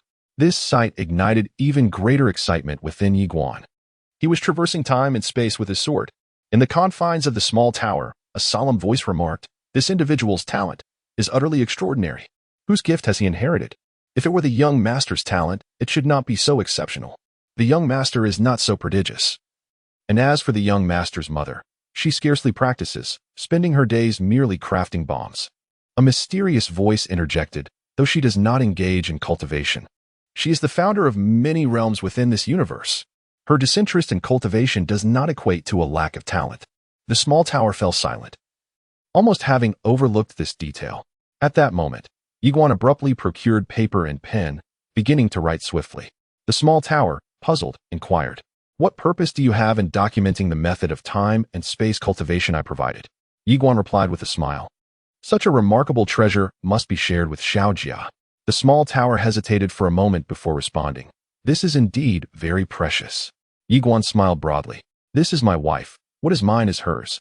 Tower Master, you don't lack a wife, do you, little tower? Chapter 33. Unwilling to submit. Let's duel.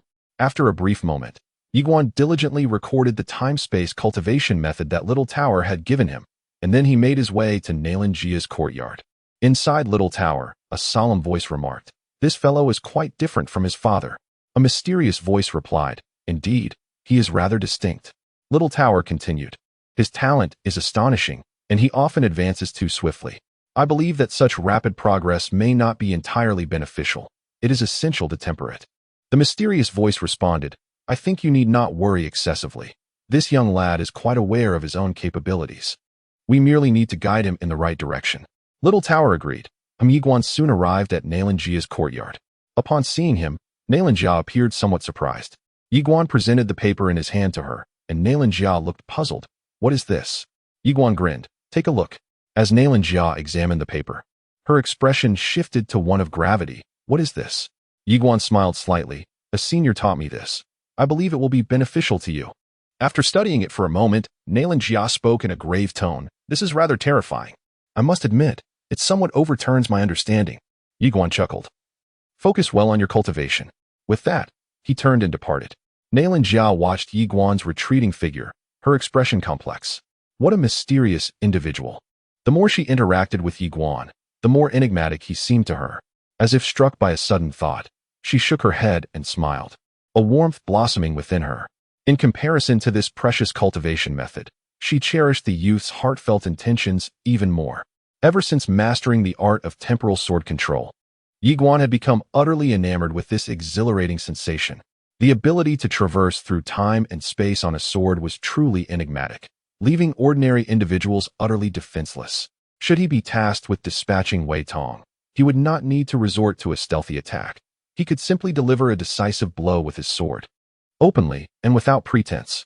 Furthermore, he began to cultivate the technique of the instant kill sword.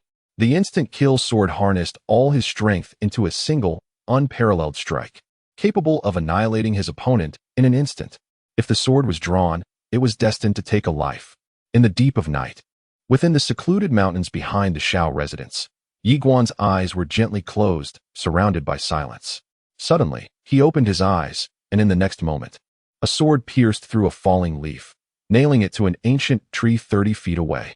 Witnessing this scene, Ye Xuan shook his head slightly. It was still insufficiently swift. This strike was indeed the instant kill sword. Channeling all his spiritual energy, he traversed through time and space to unleash his most potent attack. Yet, he felt it still lacked speed. It could be faster. Throughout the night, Ye Xuan dedicated himself fervently to training, repeating the process time and again. Whenever fatigue set in, he would take a brief respite before continuing anew. In this world, Ye Xuan had no powerful parents, no illustrious family background, and no formidable allies. Thus, he had no choice but to rely solely on himself. In a world that flowed like a torrential river, merely standing firm was an arduous endeavor, while rising above others was an even greater challenge. Therefore, he resolved to exert himself tenfold, 100-fold, 1,000-fold more than others. For only in this way could Ye Xuan hope to rise above the ordinary. Time flew by swiftly during his training, and soon the day of the welcome ceremony arrived. In the afternoon, Ye Xuan meticulously adorned himself before arriving at Nailanjia's courtyard. Just a moment. At that moment, Nailanjia's voice echoed from within the room. Ye Xuan stepped aside, clad in a cloud-colored robe, his tall, straight figure resembling a spear. His face, as white as jade, exuded a strikingly handsome demeanor. With sword-like eyebrows and starry eyes, a subtle smile graced his lips, radiating an air of composure and elegance. At his waist, he bore a fragrant sachet. Just then, the door of Nailanjia opened, and a woman emerged. Upon seeing her, Ye Xuan momentarily lost his composure. Today, Nailanjia was attired in a gown of pristine white. As immaculate as fresh snow, her features were akin to a painting, exquisitely perfect without a single flaw. As she walked gracefully, she resembled a celestial being descending to the mortal realm, captivating even Ye Xuan, who found himself momentarily entranced. Adorning her head was a delicate butterfly hairpin. Nailan Jia approached Ye Xuan and smiled. Shall we go? Ye Xuan replied with a smile. You look truly beautiful today. Nailan Jia blinked. Is that so? Ye Xuan nodded. With a slight lift of her lips, Nailan Jia teased. Then you must help me decide who is more beautiful, me or that Luo Zhaoqi girl. Ye Xuan's expression froze. Observing his reaction, Nailan Jia's smile broadened, and with a playful shake of her head, she said, let us go. Upon reaching the entrance of the Xiao residence, Sun Xiong and Xiao Gu had long awaited their arrival. Fei Banqing and Song Fu were also present. Fei Banqing remarked, be cautious. Ye Xuan nodded affirmatively. The four of them boarded the carriage, heading towards the Guan Xianli Hall. Fei Banqing glanced at the group and whispered, I am somewhat concerned. Song Fu chuckled, concerned about Ye Xuan? Fei Banqing nodded. Song Fu smiled faintly, reassuringly stating that there was no need for concern. The young one was composed and would not suffer any losses. Fei Banqing shook his head and smiled in agreement. Before long, the four arrived at the Guanyuan Ceremony Hall. A structure of exquisite grandeur, with the entrance adorned in luxurious and costly animal hides. At that moment, individuals began to enter the hall in a steady stream. As was customary, only 100 attendees were present this time, a group that could be deemed the pinnacle of talent from the 360 states. Upon presenting their invitations, the four entered the expansive hall, which could accommodate at least several thousand people. At the front of the hall stood a massive stone platform measuring several dozen feet in length and width, with circular tables situated below it. At that juncture, Xiao Gu suddenly remarked with a smile, the seating arrangement here is quite significant. The three turned to Xiao Gu, who continued with a grin. The closer one sits to the front, the more esteemed one is by the Guanxuan Academy. Each time, Qingzhou's seats are always the foremost, followed by Yunzhou. And the rest depend on how the Academy chooses to arrange them. Sun Xiong shook his head, reflecting on the harsh realities of the world. Xiao Gu glanced at him and chuckled. In this world, it all revolves around interest and value. If you can provide benefits and worth to others, only then will they regard you with importance. There is no escaping it. Sun Xiong nodded, acknowledging this truth. Xiao Gu smiled again and said, now, let us see where we are seated. He surveyed the surroundings, but could not discern their designated spot. Just then, Nailan Jia pointed towards the front, exclaiming, look. Xiao Gu turned his gaze into the distance, and soon his expression froze in shock. Their position, ranked second, lies beneath Qingzhou and adjacent to Yunzhou, sharing the second place alongside Yunzhou. Upon witnessing this scene, the four were momentarily taken aback. They exchanged glances, each reflecting a sense of confusion. Xiao Gu spoke solemnly. How could we possibly be assigned to second place? As he uttered this, he turned his gaze towards Ye Xuan. Ye Xuan shook his head. I have no idea. Xiao Gu continued to scrutinize their designated position, stating gravely, this is akin to placing us on a bed of coals. Do those who assigned us this position harbor a grudge against us? Sun Xiong interjected, shall we take our seats? Xiao Gu hesitated for a moment before looking back at Ye Xuan, who calmly responded, why not? It is their arrangement after all. Xiao Gu expressed concern. It may attract animosity. Ye Xuan chuckled, if we do not dare to take a single seat, how can we aspire to claim the top spot? With that, he confidently strode toward the designated position, unafraid. He understood a fundamental truth. When faced with these unruly prodigies, one must not show weakness. The more timid one appears, the more they perceive you as easy prey, leading them to band together and bully you. Nailan Jia smiled and followed suit, and upon seeing both of them advance, Xiao Gu laughed heartily and joined them as well. Naturally, Sun Xiong could not choose to sit on the ground, so he followed suit.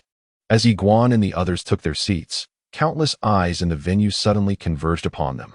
When they beheld the sign on their table, everyone was left in stunned silence. Nanzhou Guanxuan Academy. Nanzhou? The expressions of all present turned peculiarly bewildered. Hadn't Nanzhou always been at the bottom? Yet now, it astonishingly held the second position. Curiosity, confusion, and dissatisfaction flickered in the gazes of the crowd. Xiao Gu glanced around and chuckled. They are all watching us. Ye Xuan lifted the teacup before him, taking a gentle sip, and replied, let them be. Xiao Gu laughed. My intuition tells me there will be trouble. Ye Xuan calmly responded, we do not provoke trouble, nor do we fear it.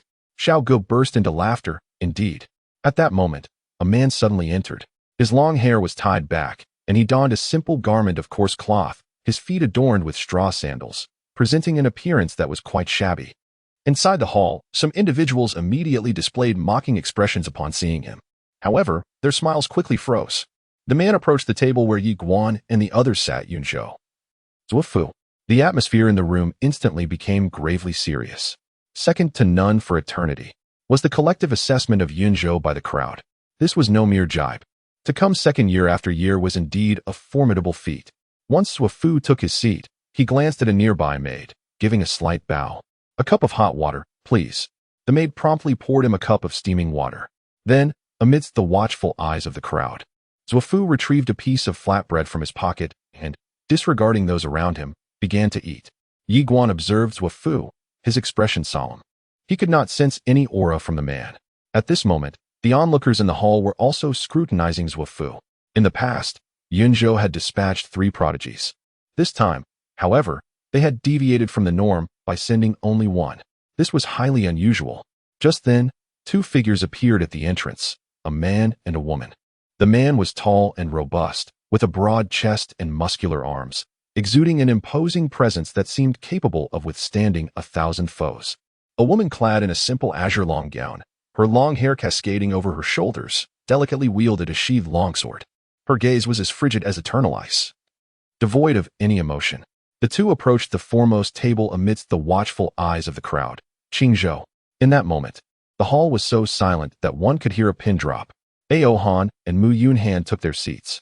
Aohan cast a glance at the man on his left, and then at Ye Xuan and the others, while Mu Yunhan merely glanced at Nalinjia. Beside Ye Xuan, Xiao Gu spoke in a hushed tone. "There is still one person from Qingzhou who is yet to arrive." Just as Ye Xuan was about to respond, a woman emerged slowly from the inner hall. Upon sighting her, the crowd's attention was instantly captivated. The woman wore a violet upper garment over a fiery red blouse. Her bosom ample, as if on the verge of spilling forth. She donned a pale green long skirt. Her slender waist and curvaceous figure exuding an irresistible allure as she walked gracefully. Her eyes resembled clear pools of water, and her every glance radiated an air of refined elegance. In summary, a devilish figure coupled with an angelic visage. Within the gathering, only Nalinjia could rival her beauty. The newcomer was none other than Luo Zhaoqi, the premier of Guanxuan Academy. Suddenly, Nalinjia turned to Ye Xuan and inquired, "Am I more beautiful, or is she?" Just as Ye Xuan was about to speak, Nalinjia added, "Do not deceive me." After pondering for a moment, Ye Xuan replied, "She is indeed beautiful. Her looks are on par with yours, but her beauty bears no relevance to me." Nalinjia gazed at Ye Xuan. "Does my beauty hold significance for you?" Ye Xuan nodded, "Of course, for you are my wife." At these words, Nalinjia was momentarily taken aback before a subtle smile graced her lips. At this moment, she felt a sense of triumph, her laughter blooming like a flower, radiating beauty that rendered all other women in the vicinity pale in comparison. Just then, Luo Zhaoqi gracefully ascended the circular platform amidst the gazes of the crowd. She glanced at everyone and said with a smile, "On behalf of the Guanxuan Academy, I welcome you all to the upper realm." At that moment, a man slowly stood up. With a slight bow, he said, "Chief Luo, I am Lu Ku from the Shantian sect, and I have something to say." Luo Zhaoqi regarded Lu Ku with a smile and encouraged him to proceed. Lu Ku returned her smile and continued, "Qingzhou occupies the first row, I concede. Yunzhou takes the second row, I concede as well." As he spoke, he suddenly pointed at Ye Xuan and the others, exclaiming, "But for Nanzhou to sit in the second row, I cannot accept." Luo Zhaoqi narrowed her eyes, about to respond, when Ye Xuan beside her abruptly set down his teacup and directed a challenging gaze at Lu Ku, declaring, "I do not accept. A duel. Simple. Direct." Chapter 34. It's just that I find you displeasing. A duel. The crowd was momentarily stunned, utterly unprepared for Ye Xuan's audacity. As he proposed a duel over a mere disagreement, Luca's expression darkened. He hadn't anticipated such a bold move from Ye Xuan. "Damn it. Are you a brute? Always calling for a duel?" In truth, he never intended to engage in direct conflict with Ye Xuan. He merely sought an excuse to incite animosity between Ye Xuan and the others. For it was not just Lu Ku who felt aggrieved. The entire assembly shared his sentiments. Why should Nanzhou occupy the second row? Thus, he resolved to take the lead in provoking the crowd's ire against Nanzhou. However, he had not anticipated Ye Xuan's immediate response, which effectively placed him in a precarious position. Now, all eyes were upon him. Unacceptable? Then let it be a one-on-one challenge. How simple it is. Luo Zhaoqi cast a curious glance at Ye Xuan. Originally, Nanzhou was not qualified to attend this welcoming event, but she had unexpectedly received orders from above mandating their invitation, even granting them seats in the second row. Thus, she found herself intrigued by Ye Xuan and his companions. At that moment, seeing Ye Xuan's boldness only deepened her curiosity. Amidst the gazes of the crowd, Ye Xuan strode confidently towards Lu Ku. Are you not convinced? Let us engage in a duel. If you find this insufficiently thrilling, we can ascend the life and death stage to settle our fates. The mention of the life and death stage left the audience in shock. Such a high-stakes challenge? Lu Ku's expression darkened considerably. The more arrogant Ye Xuan became, the more uneasy Lu Ku felt. Yet, he found himself in a predicament. If he refused, where would he place his dignity? If he accepted, it was evident that Ye Xuan had some hidden cards up his sleeve. Otherwise, he would not dare to be so audacious. What to do? Lu Ku glanced towards Luo Zhaoqi on the platform, realizing that only she could intervene at this moment. Luo Zhaoqi smiled and said, Lu Ku, if you agree, the Guanxuan Academy can provide the venue at no cost. Upon hearing this, Lu Ku's expression grew even grimmer. Within the hall, all eyes were upon him. Although they too felt defiant, none dared voice it. After a brief silence, Lu Ku suddenly chuckled. I was indeed rash. Since this is the Academy's arrangement, it must hold its own reasons. He then turned to Ye Xuan, clasped his hands in apology, and stated, I mean no offense. I hope you can forgive me, Brother Yi. Upon hearing this, the individuals within the hall turned their gaze towards Lu Ku, not with mockery, but rather with admiration. Such adaptability. A person destined for great endeavors. Ye Xuan glanced at Lu Ku and then remarked, I forgive you. Just refrain from making such elementary mistakes in the future. Be good. At that, Lu Ku's expression transformed, resembling one who had just lost their parents, eliciting stifled laughter from those present. Ye Xuan calmly reassured, it's all right. Xiao Ge looked at Ye Xuan and chuckled, Brother Yi, your confidence is truly remarkable. Ye Xuan shook his head with a smile. He never considered himself invincible, for he understood that there are always those who surpass others. Humility is essential, yet that is simply his nature. If you provoke me, I shall retaliate. Whether he can win is another matter, but he dares to confront. Winning is splendid, and losing does not bring him shame. The true disgrace lies in not daring to fight at all. Life is already fraught with challenges. Why invite further vexation? At that moment, Luo Zhaoqi suddenly interjected with a smile. Esteemed guests, starting tomorrow, the Guanxuan Academy will open its training grounds for you all. Our academy boasts 36 trial peaks, each presenting a distinct challenge.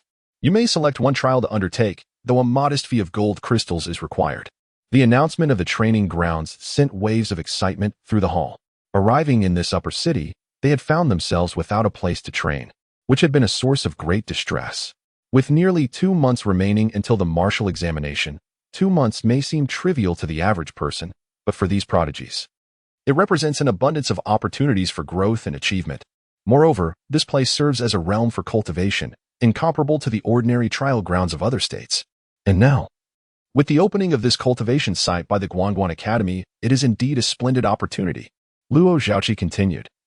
I have yet another piece of delightful news to share with you all. The rewards for the top 3 in this martial examination have been significantly enhanced. Furthermore, the first place winner will receive a mysterious reward. At the mention of the mysterious reward, the crowd's interest was instantly piqued. Luo Zhaoqi glanced at everyone and smiled. After 2 decades of diligent practice, one can finally achieve fame across the realm. This time, on behalf of the Guanxuan Academy, I wish each of you great success in the martial examination, bringing glory to yourselves, to your families, and to your state. As soon as he finished speaking, music filled the hall, and a number of maidens entered, presenting exquisite dishes. Additionally, as Luo Zhaoqi withdrew, a group of enchanting women took to the stage, gracefully dancing. Ye Xuan shook his head with a smile, acknowledging the playful spirit of the Guanxuan Academy. At this moment, several men in the hall began inviting women to dance. Xiao Ge also ventured out, finding a lady to invite, who graciously accepted, and soon they were twirling together. Suddenly, a man approached Nalan Jia, bowing slightly with a smile. Miss, may I? Nalan Jia shook her head and turned to Ye Xuan, smiling. I am his fiancé, Yi. The man chuckled, it's merely a dance. Ye Xuan interjected, how about I dance with you? The man's expression became frozen. Ye Xuan remarked, must we be so rigid about gender roles? The man cast a glance at Ye Xuan before turning to depart. Ye Xuan looked towards Nalan Jia and inquired, can you dance? Nalan Jia shook her head. With a smile, Ye Xuan suggested, shall we take a stroll then? Nalan Jia nodded in agreement. All right. As the two rose to leave, an unexpected figure approached Mu Yunhan. Just as he was about to speak, Mu Yunhan shot him a glance and exclaimed, "Get lost." The man's expression froze, and without uttering another word, he turned and walked away. This was Qizhou, a place not to be trifled with. Not only could he not provoke it, but even the upper realms dared not challenge Qingzhou, for even the central continent had to show respect to Qingzhou. After all, it was the birthplace of the human sword master. Ye Xuan and Nalin Jia exchanged glances before proceeding towards the exit. Meanwhile, Lu Ku observed the departing figures, lost in thought. Upon stepping outside, darkness had enveloped the sky, adorned with a myriad of stars, and a bright moon hung above. The duo ambled forward, a gentle breeze caressing them, refreshingly cool. Suddenly, Nalin Jia remarked, "That Zhuo Fu is quite remarkable." Ye Xuan nodded, having also taken note of Zhuo Fu, who had not once glanced at anyone, absorbed solely in consuming his large pancake. He appeared quite reclusive, and often, such solitary individuals can be rather formidable. Nalin Jia continued, "That Mu Yunhan is a sword cultivator." His aura contained yet emanating a powerful force. Though his blade remained sheathed, it already exudes an oppressive presence. Pausing for a moment, she added, "He is indeed strong." Ye Xuan affirmed, "Very strong." Nalin Jia continued, "That Ao Han may be a body cultivator. In this world, body cultivators and sword cultivators present the most formidable challenges.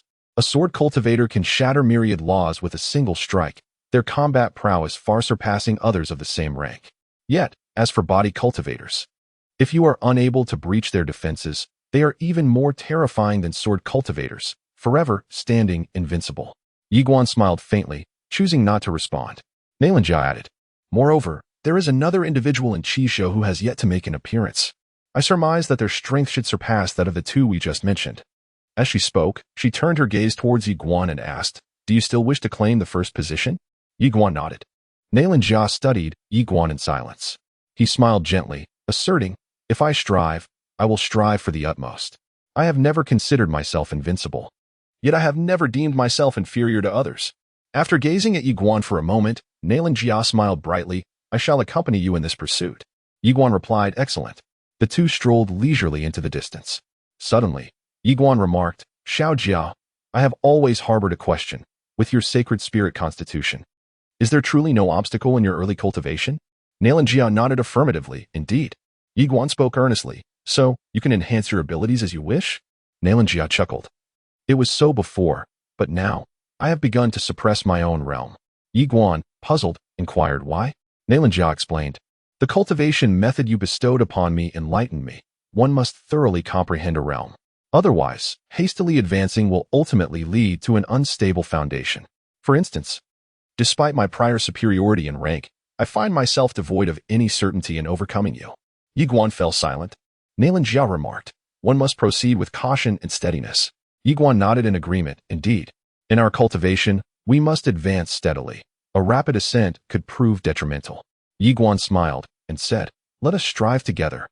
Nalin Jia's lips curled into a slight smile. "Indeed, let us strive together." Under the moonlight, the two ambled quietly into the distance, enveloped in a serene warmth. At that moment, Sun Xiong hurriedly approached, calling out, "Ye Xuan." Ye Xuan and Nalin Jia paused, as Sun Xiong reached Ye Xuan and, in a grave tone, declared, "You must hurry to the ceremony hall.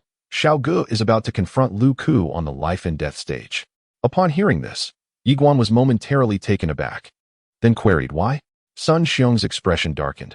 Lu Ku brazenly stole his companion before Xiao Gu, and that woman, before Xiao Gu, chose to side with Lu Ku, even going so far as to insult him.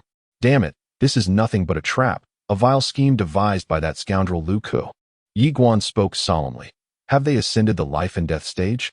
Sun Xiong replied, "They are heading there now." Ye Xuan narrowed his eyes. "Let us go." With that, he set off towards the distance. Nalin Jia remained silent, following closely behind. Upon their arrival at the ceremony hall, Ye Xuan, Sun Xiong, and Nalin Jia found Xiao Gu and Lu Ku preparing to ascend the life and death stage, accompanied by Xiao Ji's former companion. Lu Ku smirked slightly. "Young Master Yi, we are to engage in a fair duel. You wouldn't wish to meddle, would you?" In an instant, Ye Xuan vanished from sight. Lu Ku's expression changed dramatically. He had not anticipated that Ye Xuan would dare to strike directly. Caught off guard, he could only resort to passive defense.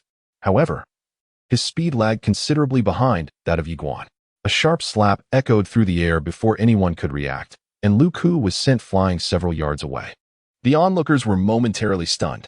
As Lu Ku rose, his face contorted with rage. Ye Xuan merely glanced at him, his intent clear. He found Lu Ku repugnant. And if Lu Ku felt the same, he could retaliate. At that moment, Lu Ku's female companion suddenly spoke coldly. Ye Xuan, who do you think you are? This is the Hall of Rites. By attacking here, you are disrespecting Miss Luo and the Guanxuan Academy. Before she could finish her sentence, Nailan Jia vanished from sight in an instant, moving with remarkable speed. Another resounding slap followed, and the woman was hurled several yards away. Nailan Jia cast a glance at her, conveying the same message. He found her displeasing, and if she had an issue with that, she could retaliate. Chapter 35, His Grandfather. Within the hall, everyone was fixated on Ye Xuan and his companions, astonished that a dispute had erupted anew. They were equally surprised by the formidable strength displayed by Ye Xuan and Nailan Jia from South Prefecture. In the distance, Lu Ku's expression was exceedingly grim. He glared fiercely at Ye Xuan, his temper still smoldering. Without uttering a word, he suddenly thrust his right hand forward. In front of Ye Xuan, the fabric of time and space warped, and a hand emerged. Yet, at that moment, Ye Xuan had already vanished from sight. Lu Ku's pupils abruptly constricted, and he instinctively raised his left hand to shield his chest. Bang! With a resounding thud, Lu Ku was propelled several meters away, crashing heavily to the ground. Just as he attempted to rise, Ye Xuan appeared before him, pressing a foot firmly against his chest. Lu Ku spat out a mouthful of blood. His gaze fixed intently on Ye Xuan. You want to kill me? In the hall, everyone watched Ye Xuan with astonishment. Kill? This was the Hall of Rites. Not an arena of life and death. Such an act would breach the decorum. Young Master Yi. At that moment, a voice rang out from the side. It was Luo Zhaoqi. She regarded Ye Xuan with a smile, saying, You mustn't disrupt the rules. Her tone was gentle, yet carried an air of undeniable authority. After a moment of silence, Ye Xuan turned his attention back to Lu Ku. What did you just say? Lu Ku grinned. Kill me. Suddenly, Ye Xuan's foot descended upon Lu Ku's throat. Crack! Lu Ku's eyes bulged in shock as life escaped him. The expressions of those present shifted dramatically. How could he show such disregard for Luo Zhaoqi, the esteemed chief? Luo Zhaoqi's smile began to fade as she stared at Ye Xuan. Ye Xuan turned to her, offering a slight bow. Chief Luo, I meant no offense to you or the academy. However, you must understand. He urged me to kill him. It was his request, and I merely complied. Lu Ku. The expressions of those in the hall froze. Luo Zhaoqi fixed her gaze on Ye Xuan. Remaining silent, Ye Xuan maintained his calm demeanor. Suddenly, Luo Zhaoqi stepped closer to Ye Xuan, smiling as she said, Young Master Yi, let us consider this matter settled. Having spoken, she waved her sleeve, and the distant ground where Lu Ku's corpse lay was instantly reduced to ashes. The most terrifying aspect was that the very fabric of space-time surrounding Lu Ku was shattered by this force, creating a diminutive black hole in the continuum. Witnessing this scene, the expressions of all present shifted dramatically, overwhelmed by the sheer magnitude of her power. They gazed at Luo Zhaoqi, their hearts filled with profound astonishment. The chief of the Guanxuan Academy was far from being a mere ornament. Ye Xuan cast a glance at Luo Zhaoqi, his demeanor remaining composed. Suddenly, Luo Zhaoqi surveyed the crowd, smiling as she declared, Enjoy your meals, relish your leisure. Should anyone dare to stir trouble again, do not blame me for my lack of courtesy. With that, she turned her gaze towards Luke's female companion and announced, from this moment forth, the Xiantian sect shall forfeit all quotas for the martial examination, and they shall be barred from participating in the next session. Upon hearing her words, the woman turned pale as a ghost. The onlookers exchanged glances filled with pity. The Xiantian sect was utterly doomed. Being disqualified this time, and barred from future participation, spelled their complete ruin. After delivering her pronouncement, Luo Zhaoqi turned and departed. Ye Xuan and the others, lacking any interest in lingering, followed suit and left. Within the inner hall, Luo Zhaoqi settled into a chair and gently sipped from her teacup. Not far from her sat an elderly man, the head of the ritual hall. Luo Zhaoqi smiled and inquired, Master Li, was it you who invited this young gentleman Yi? Master Li nodded affirmatively. Luo Zhaoqi offered a slight smile, choosing not to elaborate. Master Li then asked, Little Qi, have you discerned anything extraordinary about this individual? After a moment of silence, Luo Zhaoqi remarked, He has concealed his true strength. Dean Li responded gravely, To what extent has he concealed it? Luo Zhaoqi replied, At least 60%. 60%. Dean Li fell silent. To slay Lu Ku with merely 40% of his strength is indeed no trifling feat. At that moment, Luo Zhaoqi unexpectedly added, however, even if he is concealing 60% of his capabilities, it should not warrant such exceptional treatment from the dean. Therefore, I suspect he is concealing 80% of his strength. 80%. Dean Li narrowed his eyes. To defeat Lu Ku with just 20% of his power transcends mere complexity. It borders on the extraordinary. Luo Zhaoqi chuckled. In fact, I am more concerned about that left minister. Dean Li appeared somewhat taken aback. The left minister? Luo Zhaoqi nodded. He is the one who truly remains inscrutable. Dean Li inquired, how does he compare to the one from Qingzhou? After a brief silence, Luo Zhaoqi softly stated, the individual from Qingzhou is renowned as the third greatest prodigy in history. Dean Li instinctively asked, who are the first two? Luo Zhaoqi lifted her teacup and took a delicate sip, smiling as she replied, the master of sorts, and Guisher. Upon hearing this, Dean Li's expression froze. Luo Zhaoqi chuckled lightly. One cannot help but lament that coexisting in the same era as that individual is a misfortune for this generation of Qingzhou's prodigious talents. She paused for a moment before continuing. People from the Central Plains have already begun to take notice of him. Hearing this, Dean Li's countenance shifted dramatically. Is this true? Luo Zhaoqi nodded, noting that the Central Land would specifically send someone to receive him. Once he secured first place, he would be taken directly to the Central Land. Dean Li spoke in a low voice, questioning the urgency of the Central Land. Luo Zhaoqi replied softly, stating that it was said to be related to the contest of fortunes, though he was unaware of the specifics. Furthermore, it was indicated that the individual from Qingzhou was their predetermined choice. Dean Li shook his head with a sigh, lamenting that if this were true, the outcome of the martial examination was already preordained. Luo Zhaoqi calmly remarked that the prediction from the Immortal Treasure Pavilion was Qingzhou would come first, followed by Yunzhou. Dean Li inquired about Nanzhou. Luo Zhaoqi smiled faintly, suggesting that after today's events, Nanzhou should rank within the top 10. Top 10. Dean Li nodded, acknowledging that this was quite commendable, especially considering that Nanzhou had languished at the bottom for years. He then paused, turning his gaze toward Luo Zhaoqi, seeking his assessment of Ye Xuan. After a moment of silence, Luo Zhaoqi responded, his talent is commendable, and he possesses wisdom. Yet he is overly impetuous and lacks the patience needed to achieve great things. Meanwhile, after leaving the ceremonial hall, Ye Xuan and his companions made their way to the Shao residence. Along the way, Ye Xuan glanced at the sullen Shao Gu and teased, still sulking? Shao Gu shook his head, admitting, I simply didn't expect that woman to be from the Xiantian sect. Ye Xuan advised, since you understand that her approach to you is purposeful, there is no need to dwell on it, for it is not worth your concern. Shao Gu nodded slightly, conceding that indeed, it was true. Ye Xuan continued, the Xiantian sect has suffered significant losses. They may not let this matter rest easily. Shao Gu replied with a smile, rest assured, they will not dare to target us again before the martial examination. Should they choose to pursue us now, it would mean declaring war against the Guanxuan Academy. They would not have the audacity to do so.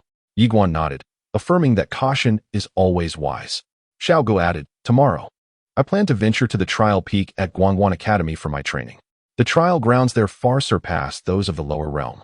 Ye Xuan chuckled and responded, excellent. After a brief pause, he inquired, do you two have any other matters to attend to? Shao Gu was taken aback for a moment, his expression darkening suddenly. Damn it, this guy is trying to shoo us away. He shot a glare at Ye Xuan before turning to Sun Xiong. Sun Xiong, I need your assistance with something. Let us go. Sun Xiong glanced at Ye Xuan and Nailan Jia before nodding, recognizing the unspoken cues. Soon, the two disappeared at the end of the street, leaving only Ye Xuan and Nailan Jia behind. Nailan Jia remarked with a smile, my intuition tells me that you did not show proper respect to Chief Luo earlier, and you may have offended her. Ye Xuan replied calmly, I couldn't care less. Nailan Jia looked at him, you truly do not mind? Ye Xuan chuckled, why should I concern myself with her opinion of me? Nailan Jia replied gravely, she is the chief student of Guanxuan Academy. Ye Xuan shook his head. That does not significantly affect me. Regardless, I will not seek her out, nor do I require her assistance. Moreover, this woman, though seemingly affable, harbors an immense pride within her. Should I truly seek to ingratiate myself with her, I would only earn her disdain. Nailan Jia fixed his gaze upon Ye Xuan, a smile gracing his lips, and was about to speak when Ye Xuan abruptly shook his head, urging him not to mention her. I do not wish to discuss other women in your presence. At this, the corners of Nalan Jia's mouth lifted slightly. The two strolled leisurely towards the Shao residence, engaging in mundane conversation about familial matters, enveloped in a serene and warm atmosphere. He had no desire to squander even a moment tonight. He intended to immerse himself in cultivation. Soon, Ye Xuan arrived at the trial peak of the Guanxuan Academy. The academy boasts 36 trial peaks, each with distinct methodologies for assessment. After deliberating for quite some time, Ye Xuan ultimately chose one particular peak. This trial peak focused on the manipulation of time and space. It encompassed various aspects such as temporal control, gravitational influence, density, and the very essence of time-space power. Ye Xuan opted to concentrate on gravitational manipulation, primarily to refine his instantaneous strike technique. He approached a towering edifice, the designated training ground for gravitational manipulation, which comprised 9 levels. The first level presented a gravity environment equivalent to 1 times the normal force, the second level 2 times, and so forth, culminating in a maximum of 9 times the gravitational force at the highest level. After paying the requisite fee, Ye Xuan entered the first level. Upon crossing the threshold, he immediately sensed an unexpected heaviness in his body, as if an invisible force bore down upon him. Suddenly, an idea sparked in his mind, and a sword of energy traversed time and space, materializing several paces away. However, this time, his speed was considerably diminished, a consequence of the gravitational influence of the time-space environment. Ye Xuan's lips curled into a slight smile as he continued to wield his sword. Time and again, he engaged in relentless cultivation. Only when he was utterly exhausted from his practice would he allow himself a moment of respite. Thus, by the following day, he had become well acquainted with the gravitational forces of the first layer of time and space. At this moment, the speed at which he drew his sword was indistinguishable from that of the outside world. Consequently, Ye Xuan ascended to the second layer. As time passed, by the 5th day, he had reached the 4th layer. However, upon entering the 4th layer, his expression grew grave. The gravitational force of time and space intensified with each ascent. In this 4th layer, the gravitational force was 4 times that of the external world. Had he attempted to enter this layer from the outset, he would have struggled to take even a single step. Ye Xuan took a deep breath and began to wield his sword. In this environment, both his mental and spiritual faculties experienced tremendous enhancement. Initially, he found it exceedingly challenging, as his sword movements were several times slower than they were outside. Nevertheless, he diligently adapted to this gravitational force, striving to conquer it. Just a bit faster with each attempt would suffice. While Ye Xuan was immersed in his training, a voice suddenly resonated within the small tower. Observing this individual, "It reminded me of someone," the mysterious voice remarked. "His father?" The small tower replied softly, "No, it is his grandfather." The mysterious voice fell silent. The small tower continued, "He may not possess the same extremism as his grandfather, yet in terms of perseverance and character, he is by no means inferior." After a moment of silence, the mysterious voice remarked, "I believe you should refrain from constantly frightening him, making him feel like an illegitimate child, which could lead to perilous consequences in the future. Look at how desperately this fellow is trying. It almost tugs at my heartstrings." Xiaota softly replied, "Do you not think that the challenges he will face later on are 100-fold, even 1,000-fold more dangerous than the matter of being an illegitimate child?" The mysterious voice fell silent for a moment before responding, "Perhaps it is better to continue scaring him, as long as he isn't frightened to death." Xiaota. Chapter 36. The Passage of Time and Cultivation. In the blink of an eye, Ye Xuan had already been cultivating in the tower for a month. At this moment, he had ascended to the 6th level.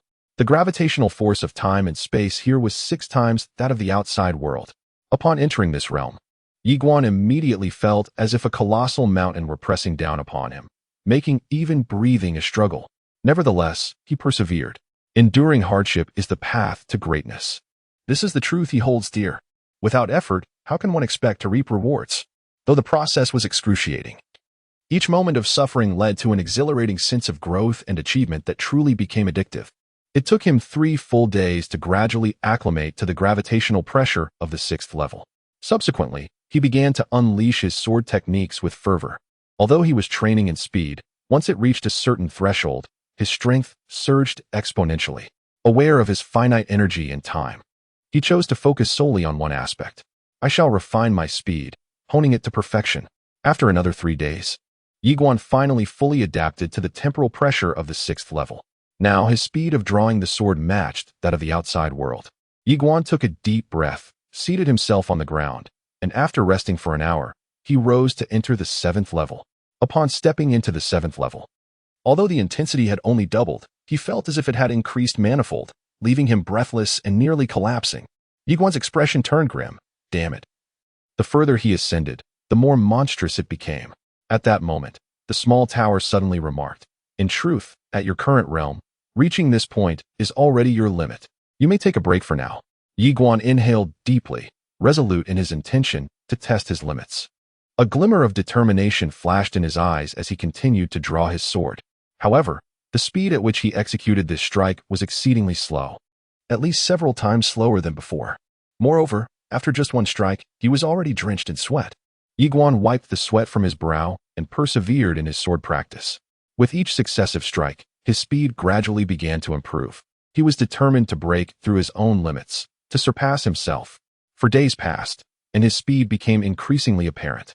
With only 20 days remaining until the martial examination, Ye Xuan showed no intention of leaving the tower, dedicating himself tirelessly to his training on the 7th level.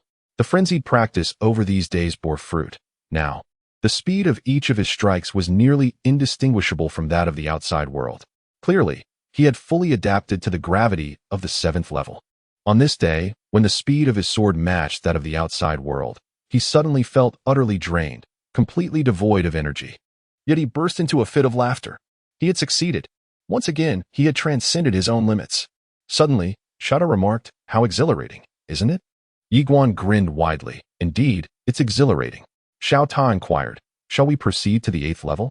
Ye Xuan immediately sat up. "Why not?" With that, he began to rest. After an hour, Ye Xuan arrived at the 8th level. Upon entering, he once again felt the overwhelming pressure of time and space. However, this time, his eyes reflected not solemnity but exhilaration. Challenges were a welcome opportunity. Consequently, Ye Xuan activated his fervent training mode once more, unleashing his sword repeatedly.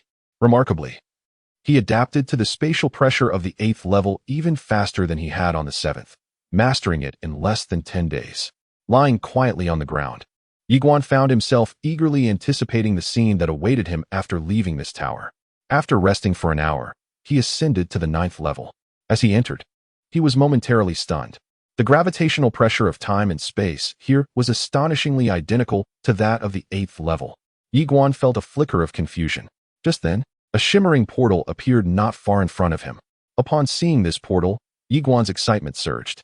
Could it be a trial of combat? At that moment, the portal suddenly opened, and a shadow emerged slowly. The figure wielded a sword. A swordsman. Ye Xuan narrowed his eyes, brimming with excitement. The realm of the shadow was identical to his, both being in the void realm. Suddenly, the shadow drew its sword. Swish. A flash of sword light sliced through the air as a blade swiftly approached Ye Xuan. His pupils constricted instinctively, and his formidable combat instincts urged him to lean slightly to the side, narrowly evading the strike by mere inches. In that moment, a sword of energy materialized in his hand, and he executed a fierce horizontal sweep. A sharp sound pierced the air, akin to the tearing of fabric. The sword met only emptiness, for the shadow had retreated several paces away. Such astonishing speed! Ye Xuan's heart raced with astonishment. Suddenly, the shadow vanished from sight. And in the next instant, a multitude of overlapping afterimages materialized before him. Ye Xuan was struck with dread. He had not anticipated that the shadowy swordsman would possess such swiftness. Just as he contemplated evasion, it was too late. A sword had already pressed against his brow. The blade penetrated half an inch, causing blood to stream forth. In an instant, Ye Xuan's face was transformed into a visage of crimson. Yet, the shadow did not pursue further. It gradually faded away. The trial tower, after all, was primarily a venue for testing rather than for killing. Guanxuan Academy was not so monstrous. On the spot, Ye Xuan fell into silence. The small tower remarked, "Have you been struck down?" Ye Xuan shook his head. "I am filled with regret. Regret for not being fully alert when confronting him." After speaking, he descended to the 8th level and then ascended to the 9th. At that moment, the shadow reappeared. Without uttering a single word, Ye Xuan pointed with his finger, and a sword surged towards the shadow. Yet again, the blade met only air. The sound of ruptured air echoed. Almost simultaneously, the shadow appeared before Ye Xuan like a specter. Anticipating this, Ye Xuan had already braced himself. The instant he wielded his sword, he sidestepped to evade. With a deft maneuver, he successfully evaded the sword. Yet, in the next moment, the shadow brandished its weapon, positioning it menacingly against Ye Xuan's throat. Another failure. The shadow vanished without a trace. After a brief silence, Ye Xuan remarked, "Tower Master. It seems he has anticipated my every move." The tower responded, "No, it is merely his sheer speed. You are significantly slower than him. Should you adapt to this fellow's velocity, I can only assert that you would be an invincible force among your peers." Ye Xuan slowly closed his eyes, pondering. What is the thrill of being invincible among equals? I aspire to transcend my limits, to remain invincible.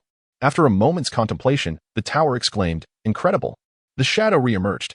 Ye Xuan immediately drew his sword. His attack was not inherently slower than the shadow's, but his reflexes lagged behind. With a swift motion, he struck air, simultaneously. The shadow lunged before him.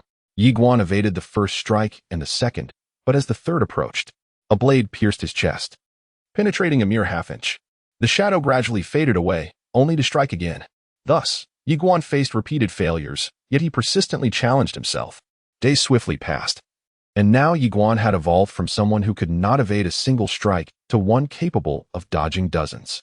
With merely 7 days remaining until the martial examination. Within the trial tower, Ye Xuan found himself invigorated by each battle, his enthusiasm growing with every encounter, for each setback revealed his shortcomings. Recognizing his deficiencies meant he could improve. Thus, with every defeat, Ye Xuan grew stronger. 3 more days elapsed. The two sides engaged in a relentless tug-of-war. It was indeed a battle of extremes, where a single misstep from either party would lead to immediate defeat. 2 days have passed, and now, Ye Xuan and the shadow were evenly matched. They had been locked in combat for 2 days and nights. The tension persisted for 2 days and nights with neither Ye Xuan nor the shadow making a single mistake. On the third day, however, the shadow suddenly faltered. Seizing the opportunity, Ye Xuan thrust a flying sword at an exceedingly peculiar angle, piercing the shadow's nape. With a soft sound, the shadow halted in place. Moments later, the shadow raised his sword to his brow and bowed slightly towards Ye Xuan before gradually vanishing. Ye Xuan remained silent. In that moment, he felt no joy, only a sense of loss. At that moment, the distant light gate trembled slightly, and the next instant, a woman emerged slowly. Upon seeing her, Ye Xuan was taken aback. The visitor was none other than the woman who had appeared at the trial tower of the Qin Guan Academy in the southern state. She carried a sword case on her back, exuding an aura of coolness. Ye Xuan exclaimed in surprise, "Senior?" The woman approached Ye Xuan with graceful steps and smiled. "I didn't expect to see you so soon. Congratulations on breaking through your own limits." Ye Xuan replied solemnly, "My own limits?" The woman chuckled, "Indeed. This challenge was set by me, tailored to your abilities. That shadow represented your limits. Defeating him signifies transcending those limits. As of now, you can be considered a Sword Emperor, surpassing oneself, the sovereign of swords." Sword Emperor. Ye Xuan was momentarily bewildered. The woman blinked and asked, "Aren't you happy?" Ye Xuan, still composed, inquired, "Senior, is there a reward for becoming a Sword Emperor?" He truly does not care. It is merely a title. If he were a sword immortal, perhaps he would feel a surge of excitement. The reward. The woman shook her head with a smile. "You, my dear." Ye Xuan's expression froze. He fell into silence. He had no affection for honor. His only desire was for wealth. The woman's expression stiffened. Ye Xuan continued, "Regardless, thank you, Senior." Suddenly, she patted Ye Xuan on the head and said with a smile, "Keep it up. I look forward to the day you arrive at the Academy's headquarters." With that, she vanished without a trace. Ye Xuan shook his head with a sigh and turned to leave. At this moment, he felt a flicker of anticipation for the scene that awaited him outside. It is important to note that the gravity in this place is 8 times that of the outside world. If you were to step outside, his strength, just the thought of it sent a thrill through him. At that moment, the small tower spoke up. "Had you utilized the walking sword earlier, you could have effortlessly defeated that shadow." Ye Xuan shook his head. "I did not wish to resort to it." The small tower, puzzled, inquired why. Ye Xuan replied solemnly, "If a person becomes overly reliant on external tools, over time, they will gradually lose their sense of self and become unable to perceive their true nature. And when deprived of those external aids, they may become lost, insecure, and even fearful." The small tower remained silent. Chapter 37. Invincible under the 3 swords. The moment Ye Xuan stepped out of the trial tower, he felt as light as a feather, a sensation of weightlessness. It took him quite some time to finally acclimate to the space outside. At this moment, his heart brimmed with exhilaration, for he discovered that his current speed was at least 10 times faster than it had been outside. 10 times. What does that concept signify? Moreover, and most importantly, his swordsmanship has accelerated to a speed at least tenfold that of before. A swift, lethal strike. A true instant kill. Ye Xuan slowly closed his eyes. Is this truly my limit? No. He could sense that he had yet to reach his ultimate potential. His speed could indeed increase further. However, at this moment, his comprehension and mastery of time and space could only allow him to achieve this level. Ye Xuan turned to glance at the trial tower behind him, filled with emotion. The tower suddenly spoke. What troubles you? Ye Xuan softly replied. Time and again, I believed I had reached my limit, yet with continued effort, I discovered that was not my true limit. I can grow stronger. As he spoke, he gradually closed his eyes. Master Tower, do humans have limits? The tower replied, some do, while others do not. Ye Xuan chuckled heartily indeed. The tower continued, Little one, it is not my intention to dampen your spirits, but throughout the endless ages, I have encountered numerous prodigies, not only gifted but also remarkably diligent.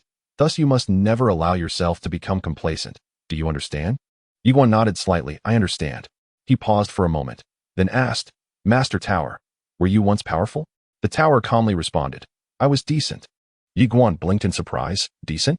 The tower remarked, I am invincible beneath 3 strikes, yet a fair exchange above 3.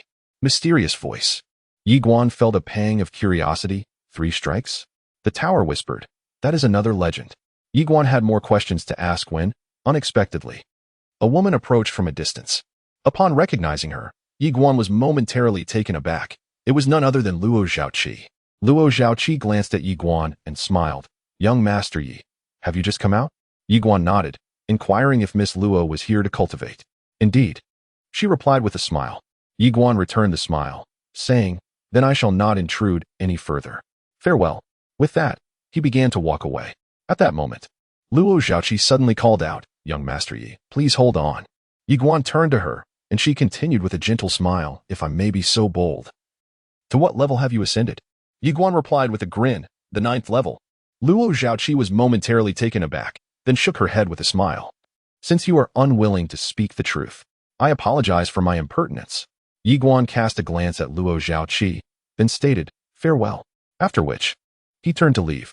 Luo Zhaoqi watched as Ye Xuan departed, her brows furrowing slightly. The 9th level?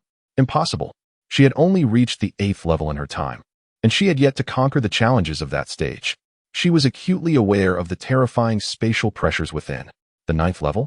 An arduous climb indeed. Without further contemplation, Luo Zhaoqi turned and walked away. Only 3 days remained until the martial arts examination. At that moment, Fei Banqing suddenly appeared before Ye Xuan, surveying him before saying, You have emerged? Ye Xuan replied with a smile, Indeed. Fei Banqing inquired, How much have you improved? Ye Xuan responded, A great deal. Fei Banqing paused momentarily before asking, A great deal? Ye Xuan nodded affirmatively, Indeed, a great deal. Fei Banqing chuckled, That's good. After a brief pause, she continued, Do you feel pressured about being in the top 10? Ye Xuan blinked, My goal is to be first. Fei Banqing shook her head with a smile, I was merely jesting before. You need not burden yourself too much. Just aim for the top 10. Achieving that would already set a record for our academy. Ye Xuan smiled faintly, I will do my best. Fei Banqing nodded, Excellent. Then she paused again. Do you know how the martial examination is conducted?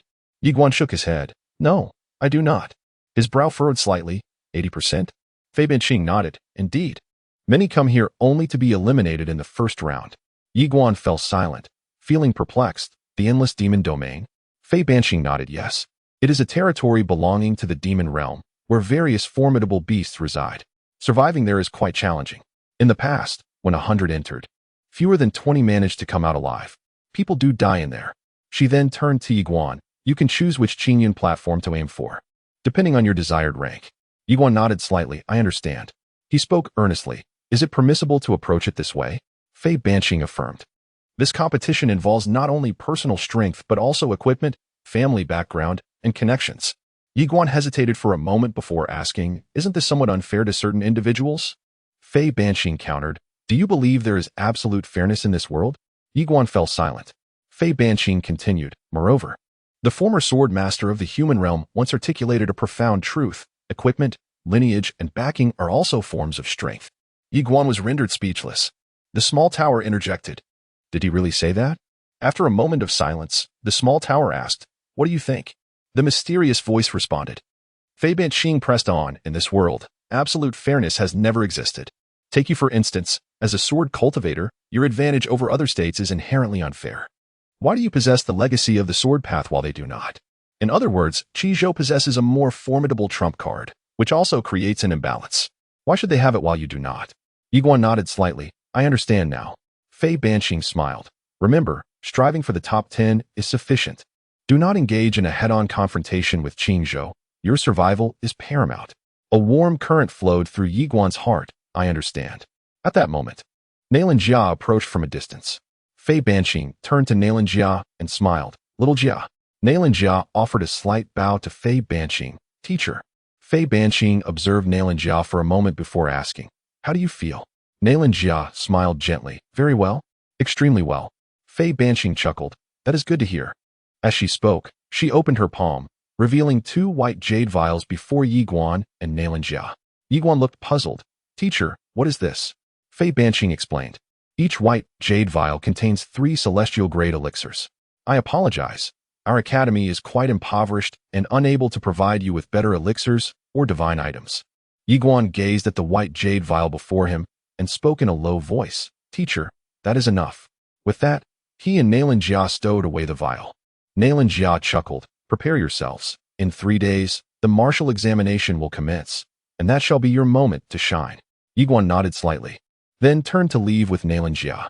After their departure, Song Fu appeared beside Fei Banqing, observing the 2 figures in the distance. He murmured, They are truly extraordinary. It is a pity that the academy cannot provide them with better opportunities. Fei Banqing replied softly, After this martial examination, they will have access to a superior platform. Song Fu nodded slightly.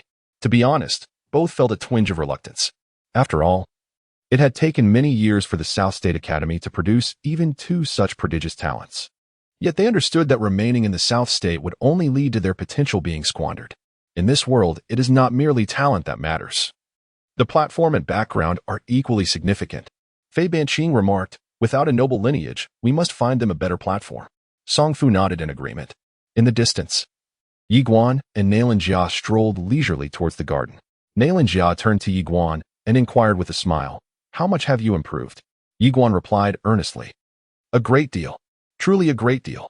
Nailan Jia blinked, teasingly asking, How much is a great deal exactly? Ye Xuan grinned and replied, A tremendous amount. Nailan Jia shook his head with a smile. Ye Xuan then asked, What about you? Nailan Jia responded, I have also improved significantly. With that, the 2 exchanged warm smiles. As the sun began to set, they continued their leisurely walk, filled with laughter and conversation, embodying a sense of natural harmony and warmth. Time always seems to pass swiftly. And in the blink of an eye, 3 days have elapsed. On the morning of the 3rd day, a resounding bell suddenly reverberated throughout the entire upper city. With the toll of this bell, prodigious talents from the 360 states soared into the sky, heading towards the cloud city above the clouds. In an instant, nearly 1,000 individuals ascended from the city, creating a breathtaking spectacle. Amongst this throng were also Ye Xuan and his 3 companions. Before long, the multitude broke through the clouds, arriving before the towering walls of the cloud city, which stood several dozen zhang high and stretched thousands of zhang wide. With the city gates soaring over 10 zhang tall, truly magnificent. Everyone gathered at the city gates, their faces alight with excitement. At that moment, a colossal crystal orb slowly ascended from within the city, rising to hover directly above. A voice exclaimed in astonishment, It is the cloud projection. The cloud projection. At this instant, a radiant curtain of light, 1,000 zhang high, erupted simultaneously in the observation academies across the 360 states. It was a synchronized live broadcast. Just then, Luo Zhaoqi appeared at the city gates, offering a gentle smile to the crowd as she welcomed everyone to the observation academy. The martial examination officially commences. As her voice faded, the gates began to swing open. Chapter 38, The Divine Within. The moment the gates opened, the atmosphere erupted with fervor. Subsequently, everyone surged into the city. The entire city was devoid of any structure. Thus, as the throng poured in, it retained an air of vast emptiness.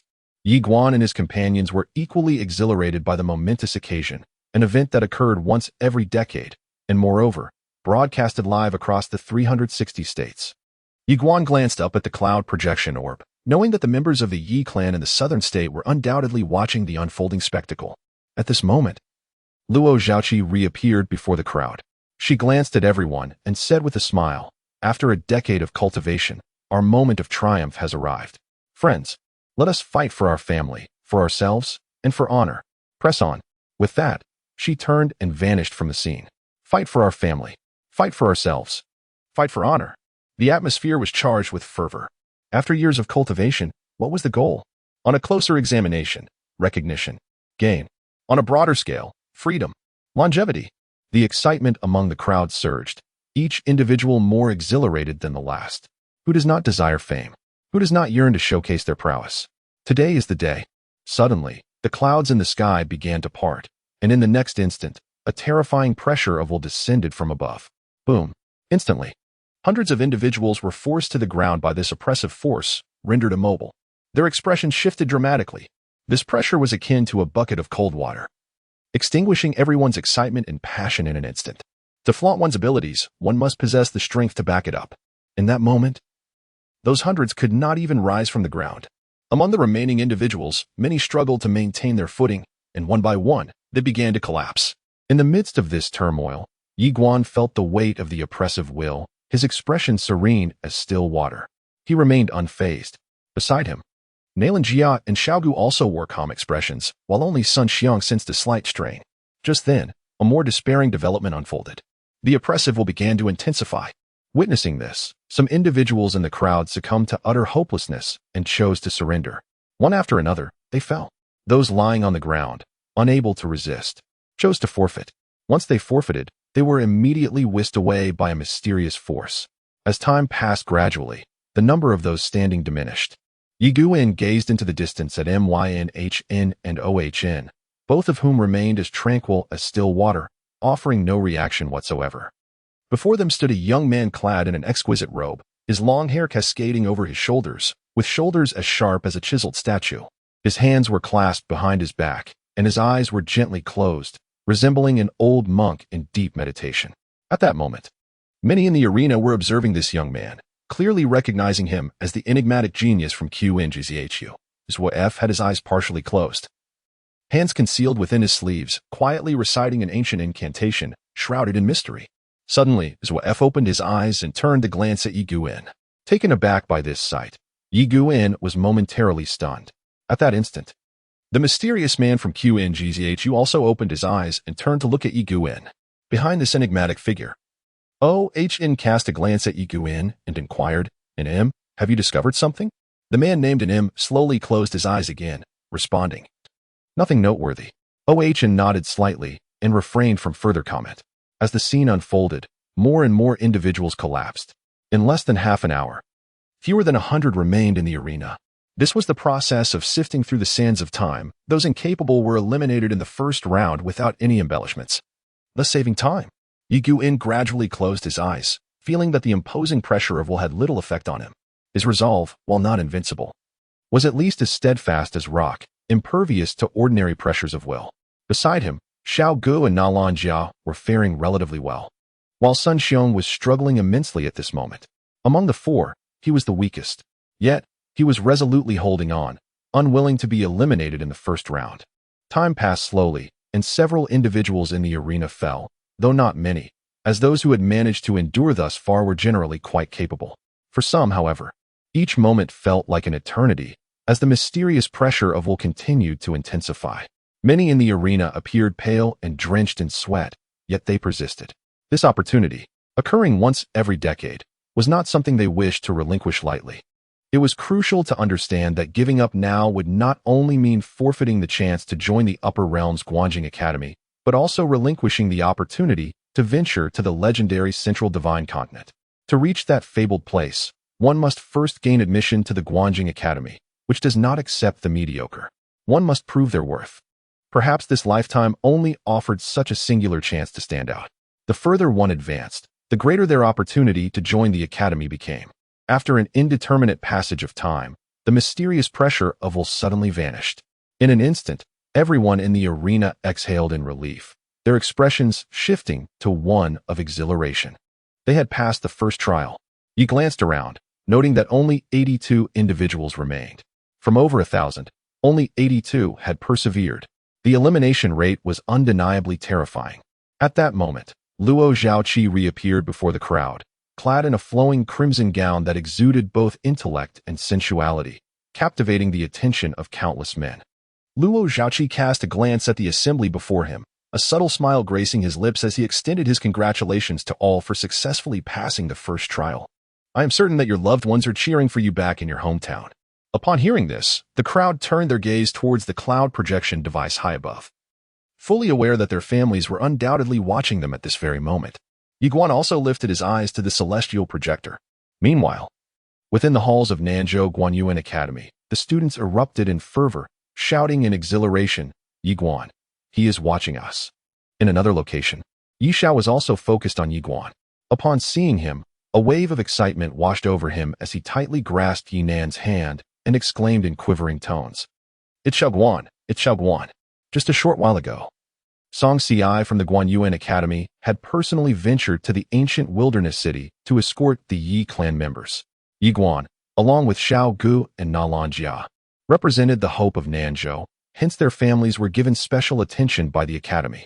Hearing Ye Xiao's words, Ye Nan too felt a surge of exhilaration. It's Xiao Guan. Behind them, a throng of Yi clan members erupted into wild cheers. Even the usually composed second elder could barely contain his smile at that moment. In this instant, Ye Xuan embodied not just the spirit of Nanzhou Guanxuan Academy, but the entire Yi clan. In the upper realm, in Cloud City, Ye Xuan inhaled deeply, resolute in his determination. Let us fight. Let us strive for the top. Why should Qinzhou always claim first place? Is it merely because it is the birthplace of the sword master of the mortal realm? And what of the mortal realm sword master? I hold deep respect for him and even regard him as my own aspiration. He believes that one can respect a person, yet one should not live in fear of them. To succumb to fear is to cultivate a deity within oneself, one that may obstruct one's path for a lifetime. In essence, one must act decisively. Upon contemplating this, Ye Xuan suddenly experienced a profound clarity, feeling an unparalleled lightness throughout his being. In the next moment, the sword within him quivered slightly, followed by a surge of sword intent poised to erupt from his core. Realizing this, Ye Xuan's expression shifted instantly, and he hastily repressed his sword intent. Under his suppression, the sword intent gradually regained its tranquility, yet he sensed that it had somehow intensified. Confounded, Ye Xuan pondered. "Master Tower, what does this signify?" The little tower responded, "A sword cultivator's journey is fundamentally a journey of the heart. When you achieve a breakthrough in your mental state, your sword intent will also be enhanced. An increase in sword intent signifies a progression in the path of the sword. In summary, congratulations. Your swordsmanship has advanced. If we were to classify it by levels of sword cultivation, you are now at the threshold of the sword saint level." Ye Xuan furrowed his brow. Threshold of sword saint. Levels of sword cultivation? The little tower continued. The hierarchy of sword cultivation consists of sword practitioner, sword cultivator, sword sovereign, sword emperor, sword saint, sword immortal, and great sword immortal. Above the great sword immortal lies the sword emperor. The Tianyin sword emperor you previously mentioned is indeed a sword emperor. However, her current strength likely surpasses that of an ordinary sword emperor. Nevertheless, the title of sword emperor is the highest honor in sword cultivation. It paused for a moment before adding, of course, the title of sword emperor is merely an honorific and does not necessarily denote the strongest. Some truly powerful sword cultivators do not concern themselves with such titles. Ye Xuan, brimming with excitement, exclaimed, "Tower Master, I am now on the cusp of becoming a sword saint. Is my progress not a bit too swift? Beyond this lies the realm of the sword immortal." "A sword immortal?" The little tower fell silent for a moment before replying. "It is merely a title. Do not place too much significance upon it." Yet Ye Xuan remained exuberantly animated. "A half-step sword saint, a sword immortal. Tower Master, I might have the chance to become a sword immortal." The little tower. Before the little tower could articulate further, a mysterious voice interrupted, "You needn't say more. A sense of ambition and fulfillment is not inherently negative." The little tower fell silent, refraining from further comment. At this moment, Ye Xuan was indeed overwhelmed with excitement. A sword immortal is a legendary being. The prospect of potentially becoming one filled him with uncontainable joy. Meanwhile, Xiao Gu cast a curious glance at Ye Xuan, perplexed. It makes no sense. Why is Brother Yi so thrilled after merely passing the first trial? Just then, the voice of Luo Zhaoqi echoed from a distance. Everyone. After a brief respite, the Academy will transport you to the Endless Demon Domain. Your task is straightforward. Traverse the Endless Demon Domain and reach the endpoint, which will signify your success in this second trial. As she spoke, she surveyed the crowd and added with a smile. A friendly reminder. The beasts in the Endless Demon Domain have a penchant for devouring humans, so exercise utmost caution if you encounter them. The expressions of the crowd turned grave. After the recent eliminations, they no longer harbored any feelings of disdain. At that moment, teleportation arrays suddenly materialized beneath their feet. Nalan Jia urgently pulled Ye Xuan. Come in. Ye Xuan stepped forward and entered. Nalan Jia remarked, each teleportation array can only transport 2 individuals, and the destination is entirely random. She then turned her gaze toward Xiaogu and Sun Xiong, instructing, upon arrival, find a way to reunite. Xiaogu nodded, cautioning, be careful. As soon as his voice faded, the teleportation array activated, and all present vanished from the scene. Chapter 39, Courtesy. Uncertain how much time had elapsed, Ye Xuan slowly opened his eyes, feeling a slight dizziness in his head. The journey through the teleportation seemed rather prolonged. After a brief moment, Ye Xuan surveyed his surroundings. Before him lay a river, its waters crystal clear, revealing the pebbles beneath. On the opposite bank stood an unbroken range of mountains, and at the horizon's end, a towering banner could be faintly discerned. Guanxuan Academy. It was evident that this was their intended destination. Just then, Nalan Jia beside him suddenly exclaimed, this place is extraordinary. Ye Xuan gazed at the banner, contemplating whether he should fly directly over. At that instant, a piercing scream echoed from the right side of the sky. Ye Xuan and Nalan Jia quickly turned their attention, witnessing a man plummeting from the heavens, struck down by a massive, jet-black flying beast. This creature resembled an eagle, yet its size was akin to that of a bull, boasting broad wings that stirred formidable gusts with each flap. It was a terrestrial-grade beast. More importantly, it was not a solitary beast, but a multitude, at least 100 of such creatures. Ye Xuan and Nalan Jia exchanged a glance, sharing a knowing smile. Clearly, flying was no longer an option, though it might be possible to evade these beasts by riding a sword. He was reluctant to reveal all of his capabilities at this juncture. Let us proceed on foot, Ye Xuan suggested. Nalan Jia nodded. The two approached the lakeside, poised to take flight when Ye Xuan furrowed his brow and grasped Nalan Jia's arm. Wait. Nalan Jia turned to Ye Xuan, who suddenly narrowed his eyes. He swiftly pulled Nalan Jia behind him, just as the ground before them erupted in a fissure. In the next instant, a shadow lunged towards them with astonishing speed, too swift for the naked eye to perceive. Yet, Ye Xuan was even faster. With a resounding thud, without a visible strike from Ye Xuan, the shadow was sent hurtling away. After traveling several paces, Ye Xuan and Nalan Jia discerned the form of the shadow. It was a monstrous creature resembling a rat, adorned with tiny wings and possessing a single eye. Nalan Jia spoke gravely. This is a shadow rat, an earth-tier beast, yet they are more terrifying than sky-tier beasts. Their speed is exceedingly rapid. Ye Xuan took a moment to assess the shadow rat, which promptly turned and vanished into the distance like a fleeting specter. If we cannot defeat it, we must flee. These beasts are not foolish. They do not engage in futile battles. Ye Xuan remarked solemnly, indeed. We must not let our guard down. Prior to this encounter, he had harbored the notion that with his current strength, he could traverse this place with ease. Such thoughts were perilous, for they foster a sense of complacency. Even in the hunt for a rabbit, a lion must exert its full strength. Nalan Jia responded, here. The beasts are at least earth-tier. Ye Xuan added, there are certainly many sky-tier beasts as well.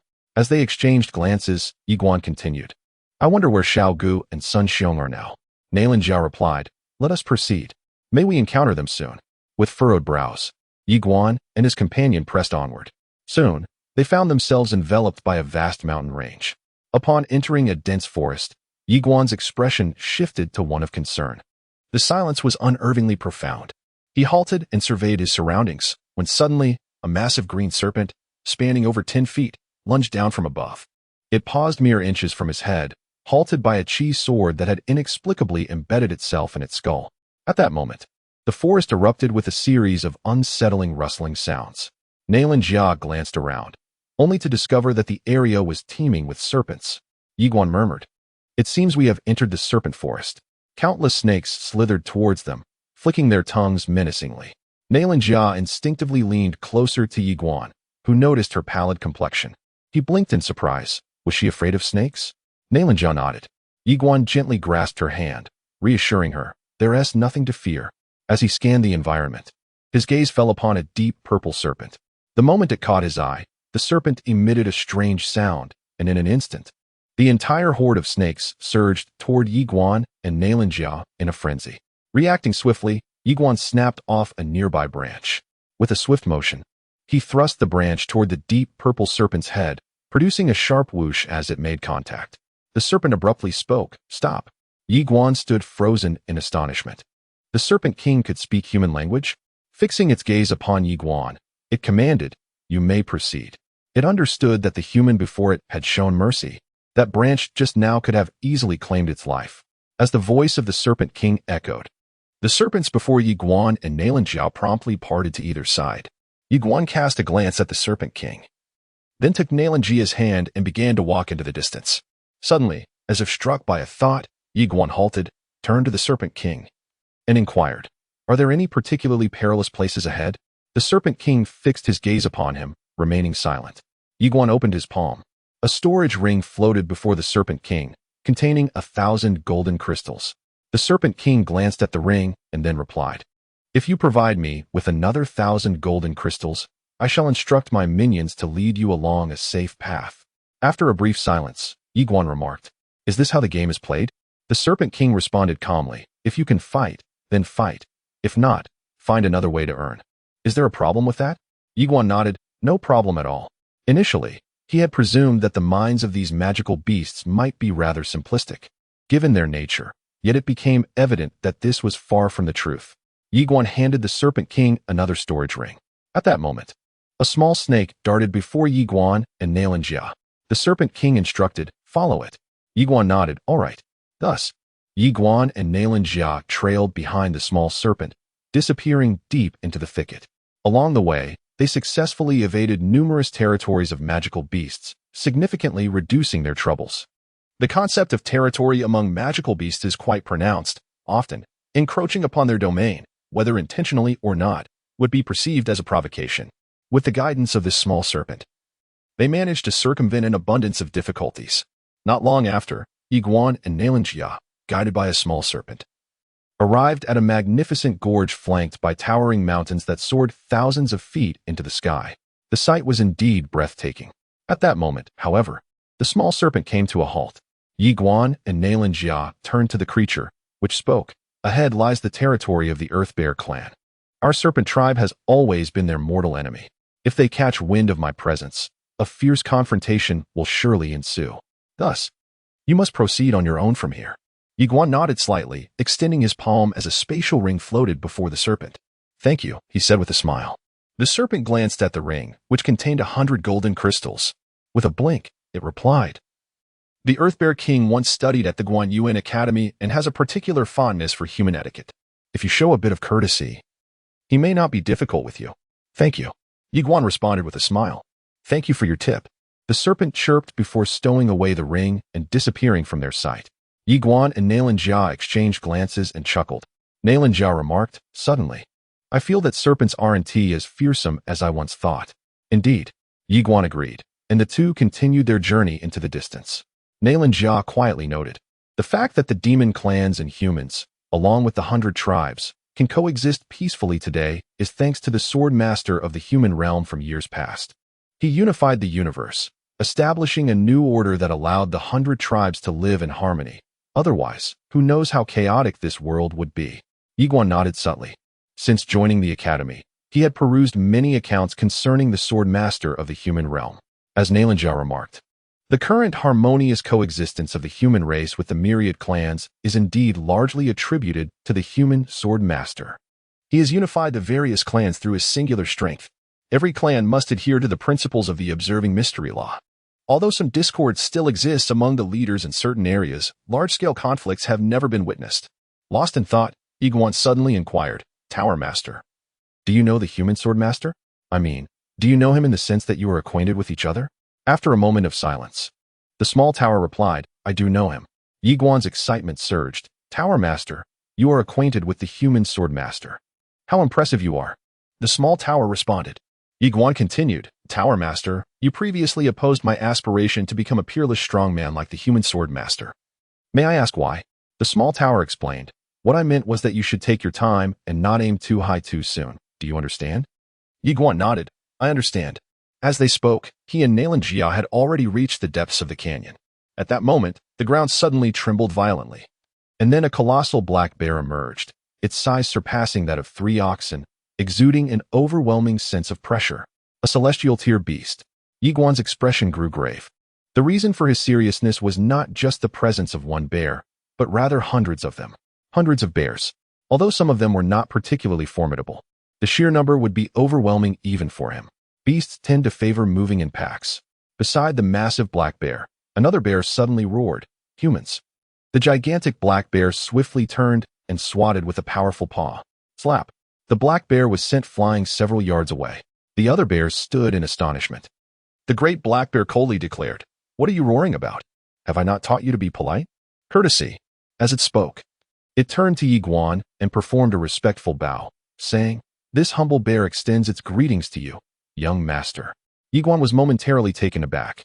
Yanhuang could hardly contain his amusement. Ye Xuan smiled slightly. The rumors of the Bear King's erudition and decorum were indeed substantiated upon this encounter. The great black bear blinked and inquired, Do the people outside know of me? Know of this humble one? Ye Xuan nodded affirmatively.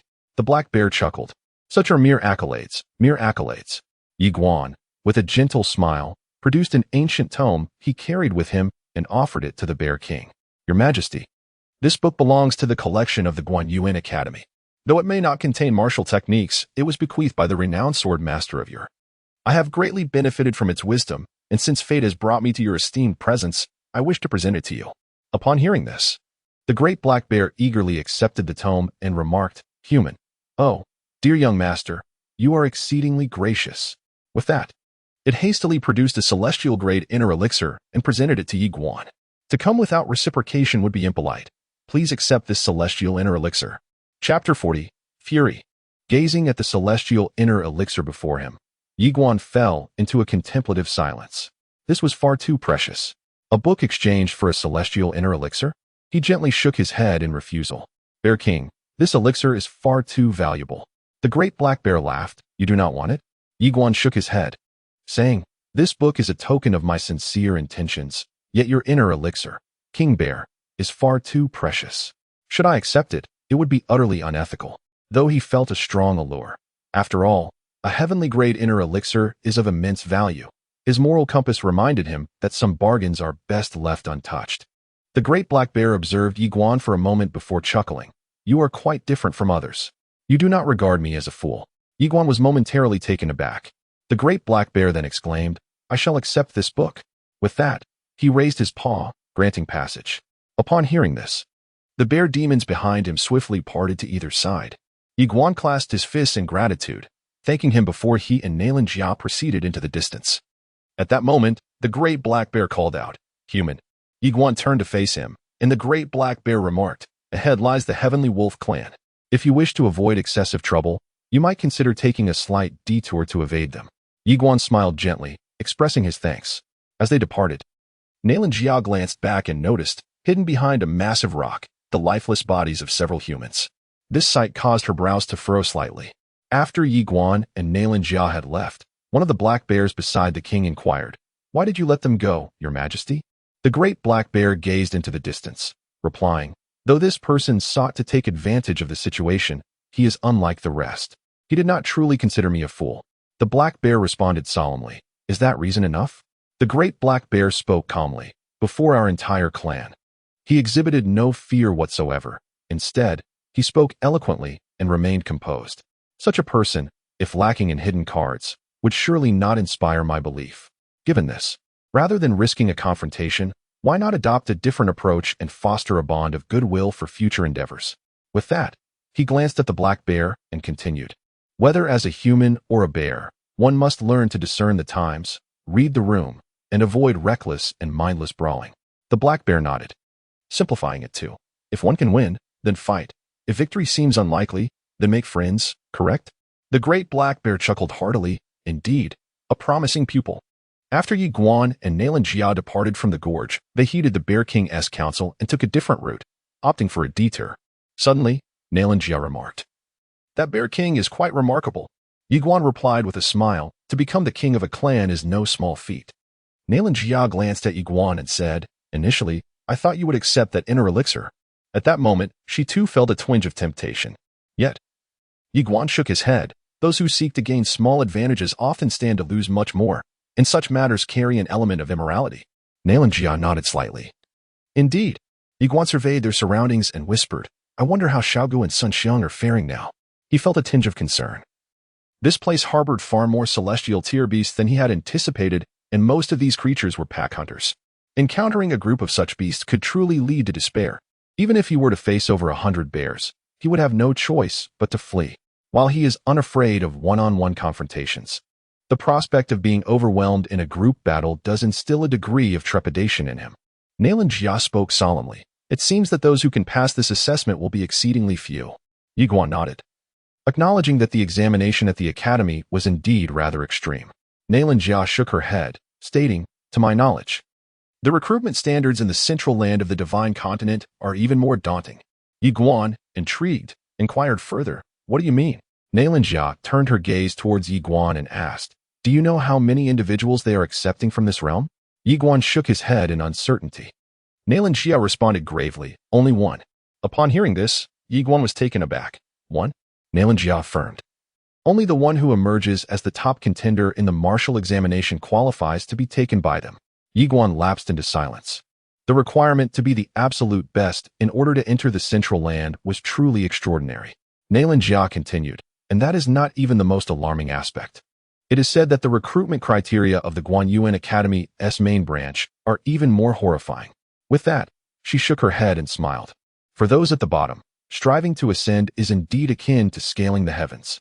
Ye Xuan smiled faintly. "Precisely for this reason, we, who lack powerful families and backgrounds, must endeavor with greater determination."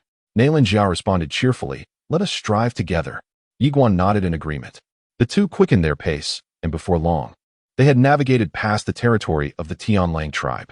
At this moment, they found themselves increasingly closer to the flag of the Guanxuan Academy. Ye Xuan gazed towards the distant mountain and remarked, "Once we cross this mountain, we shall reach our destination." Nalan Jia nodded, and they continued to hasten their steps. Although both individuals were quite concerned about Xiaogu and Sun Xiang, there was little they could do. Searching for them amidst the vast mountains was an arduous task. Soon, they reached the summit, and at that moment, they were less than a few miles away from the flag. A smile crept onto their faces. Just then, a sudden burst of laughter erupted from the side, accompanied by two others.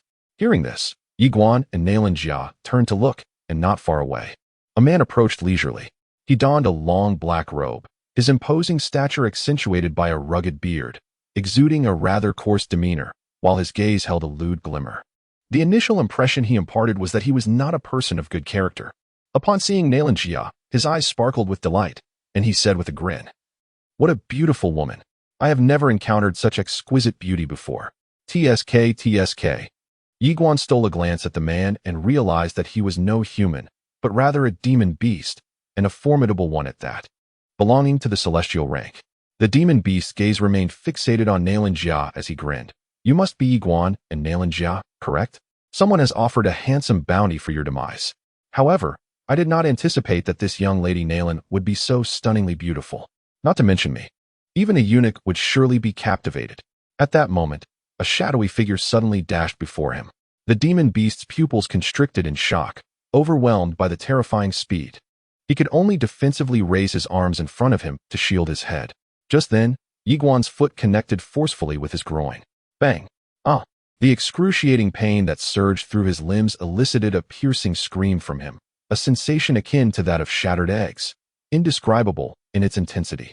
At the very moment he released his arms, Ye Xuan delivered a swift punch to the beastman's throat. Thud!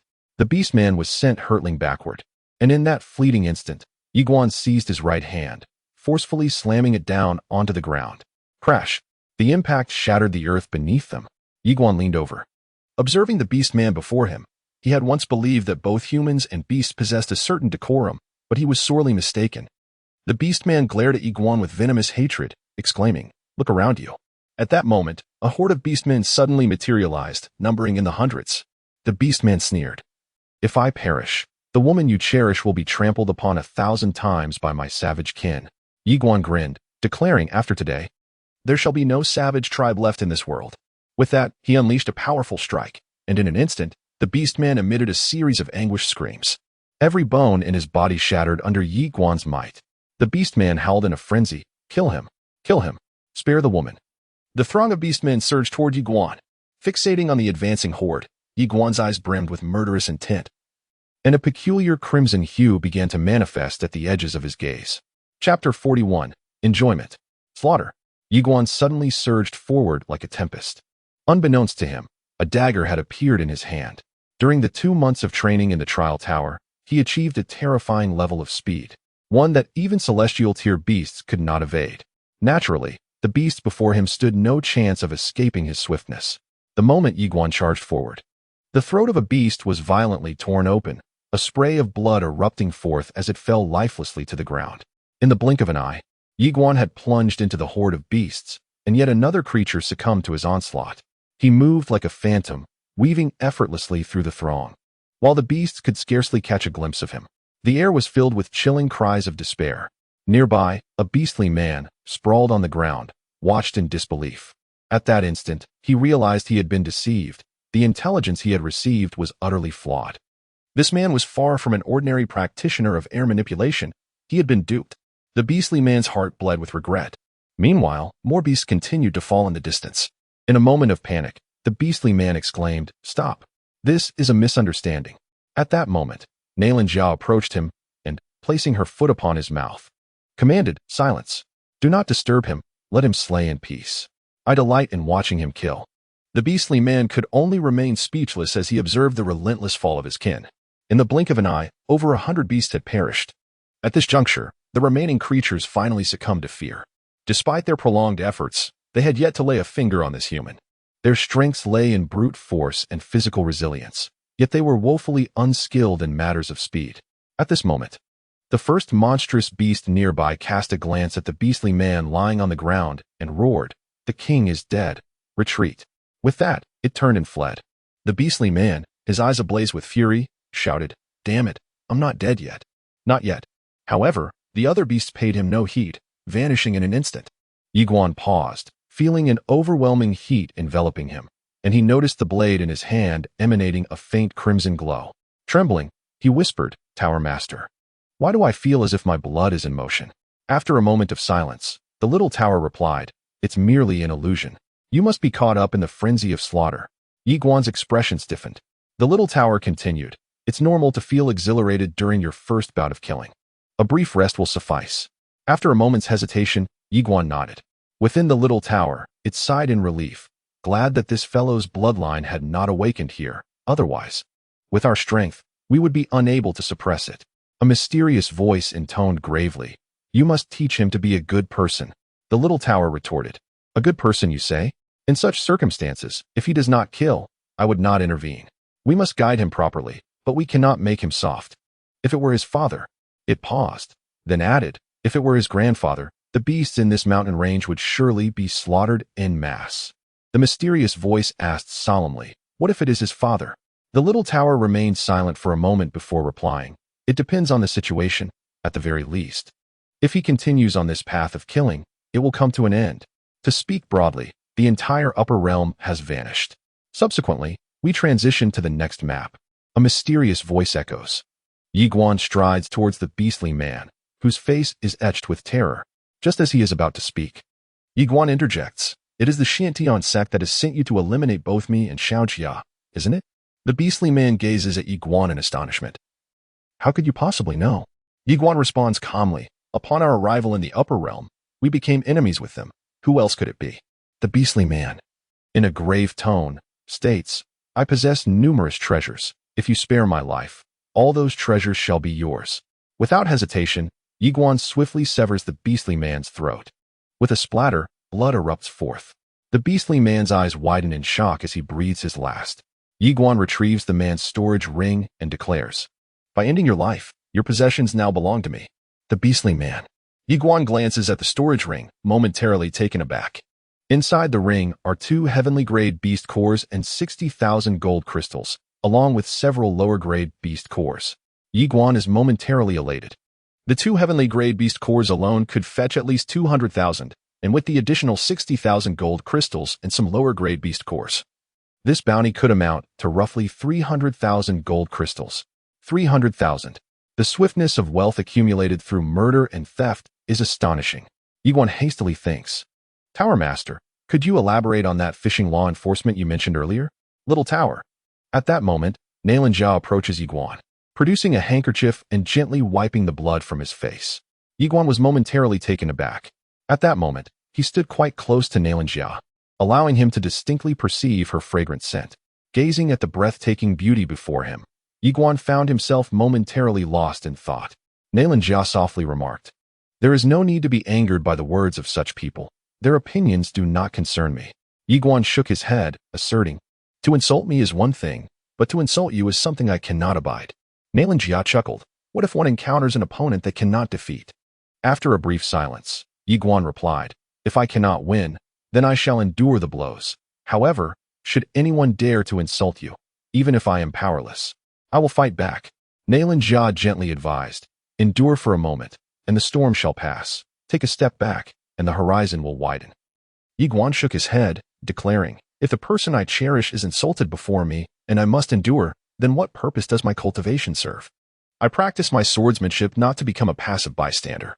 Nailan Jia regarded him thoughtfully. "The person you cherish. Do you mean me?" Ye Xuan pondered for a moment before responding, "Is it not permissible?" As she spoke, she took hold of Ye Xuan's hand, delicately wiping the blood from his skin. Ye Xuan suddenly inquired, "Is this your first time tending to a man's wounds?" Nailan Jia replied, "It is the second." Ye Xuan was taken aback. Nailan Jia glanced at him, explaining, "The first time was for my father. He had been injured in a fight, and I tended to his wounds. Is that not acceptable?" Ye Xuan broke into a grin. "Of course it is." Nailan Jia chuckled softly. "You simpleton." Ye Xuan smiled back and quickly retrieved half of the spoils from his storage ring, placing them into Nailan Jia's hands. Nailan Jia glanced at Ye Xuan and said, "You may keep it for yourself." She discerned that Ye Xuan was a fervent cultivator, in dire need of cultivation resources. However, Ye Xuan shook his head, replying, "Your unique constitution necessitates these resources even more." Nailan Jia was about to retort when Ye Xuan placed Nailan Jia in her own hands, stating, "Let us divide it equally and refrain from further discussion." Nailan Jia smiled and said, "Very well." With that, she stowed away the storage ring. At that moment, the ground suddenly trembled violently, akin to an earthquake. Ye Xuan and Nailan Jia were momentarily stunned. Turning their gaze towards the distance, they beheld a towering beast, over 10 zhang high, charging towards them with reckless abandon. The formidable pressure emanating from it was palpable, even from miles away. Nailan Jia spoke in a grave tone. "That cannot be anything less than a half-step immortal beast." Ye Xuan responded resolutely, "Run." Nailan Jia nodded in agreement. Just as they were about to flee, Nailan Jia suddenly pointed into the distance, exclaiming, "Look!" Ye Xuan followed her gaze, and before the beast, he spotted a figure sprinting wildly. It was none other than Xiao Gu. At that moment, Xiao Gu also caught sight of Ye Xuan and Nailan Jia. Upon seeing them, he was filled with unrestrained joy, shouting frantically, "Brother Yi, help me! I'm in trouble! Oh no! Please save me!" Yet Ye Xuan merely grasped Nailan Jia's hand and turned to flee. Witnessing this scene, Xiao Gu was taken aback, and the next moment, he trembled as he called out, "Brother Yi! My dear brother! It's me, your brother Xiao Gu." Chapter 42, The Honor of Qizhou. We must run. The presence of a half-immortal beast, coupled with a horde of beasts trailing behind, was an insurmountable challenge. At this moment, the 3 individuals pushed their speeds to the utmost limit. Fortunately, the beast pursuing them was not particularly swift. Before long, they found themselves nearing the flag. However, the horde of beasts showed no signs of relenting. Observing this scene, Ye Xuan's expression darkened. What had Xiao Gu done to provoke such relentless pursuit from the creature? In a short while, the trio arrived at a stone platform, upon which stood the flag of the Guanxuan Academy. Before the platform, 5 individuals awaited them. The trio from Qingzhou, the gentleman from Yunzhou, and a man clad in a pristine gray robe, casually perched on a nearby boulder, a blade of grass dangling from his mouth, exuding an air of nonchalance. Upon spotting Ye Xuan and his companions, the gazes of the 5 fell upon them. Soon after, their attention shifted toward the relentless pack of beasts behind them. their brows furrowing in concern. Ye Xuan turned to face the advancing beasts, his expression darkening further as he realized they were unyielding in their chase. He then looked at the somewhat pale-faced Xiao Gu and inquired, "What have you done?" Xiao Gu trembled as he replied, "Heaven help me. What could I possibly do? It's so monstrous. How could I have any influence over it?" Ye Xuan spoke sternly, "It is pursuing you without pause." Xiao Gu, taken aback, quickly produced an egg and remarked, "I found this egg." With a blink, he added, "Could it possibly belong to it?" Ye Xuan, somewhat exasperated, retorted, "What do you think?" He then took the egg in hand and cast a wary glance at the charging beast, declaring, "If you come any closer, I shall crush your egg." The expressions of the onlookers suddenly turned peculiar, clearly hinting at their impure thoughts. At that moment, the monstrous beast came to a halt, its gaze fixated on Ye Xuan, brimming with malice. The pack of beasts behind it also froze in place. Ye Xuan stared at the creature, realizing this was a misunderstanding. The beast sneered, "You took my egg, and now you dare to threaten me while claiming this is a misunderstanding? Do you not find that utterly ridiculous?" After contemplating for a moment, Ye Xuan proposed, "Let us engage in a duel. If I emerge victorious, we shall consider the matter of the egg settled." The beast scrutinized him. "What if you do not win?" Ye Xuan replied with a smile, "Then I shall meet my demise." The beast declared, "Human, you challenge me, and as a king, I must accept. As you said, if you defeat me, the egg matter will be resolved. However, should you lose, both you and your companions shall perish." Ye Xuan nodded. "Agreed." With a flick of its hand, the beast signaled its minions to retreat.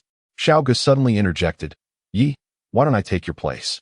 Ye Xuan turned to Xiao Gu and replied, "I have faith in your abilities, but I have recently gained strength and seek an opportunity to hone my skills. Allow me this chance." Xiao Gu hesitated for a moment before conceding, "Very well." Ye Xuan then advanced towards the beast. Xiao Gu cast a complicated glance at Ye Xuan, aware that his friend's words were meant to preserve his dignity, yet he understood that Ye Xuan felt uncertain facing such a formidable creature, which was a half-step to the celestial realm. The half-step celestial stage corresponds to a formidable being surpassing the human realm of aerial mastery, with the combat prowess of these demonic beasts far exceeding that of their human counterparts. Their defensive capabilities are astonishingly formidable. The demon beast spoke calmly, "Do as you wish." Suddenly, Ye Xuan vanished from his position, reappearing before the demon beast like a wraith, and then delivered a powerful kick aimed at the beast's groin. The onlookers froze in astonishment. Ye Xuan's speed was extraordinary, so swift that the demon beast had not even registered the attack before it was struck. With a resounding thud, the demon beast's eyes widened in shock, and it staggered backward. During its retreat, it retaliated with a fierce punch directed at Ye Xuan. Yet, this strike met only air. Nevertheless, the ground was left with a deep crater several yards wide from the impact. At that moment, Ye Xuan had already positioned himself behind the demon beast and delivered another kick to its groin. With another resounding thud, the demon beast's pupils constricted as it instinctively covered its groin with both hands. In an instant, Ye Xuan appeared above the demon beast, his dagger poised against its throat. Witnessing this scene, the expressions of those present turned grave. The speed. They had not anticipated Ye Xuan's velocity to reach such an astounding level. The man in gray fixed his gaze on Ye Xuan, lost in thought. Left Fu glanced at Ye Xuan, slowly closing his eyes, murmuring, "A calamity." On the other side, Mu Yunhan observed Ye Xuan, muttering, "A scoundrel."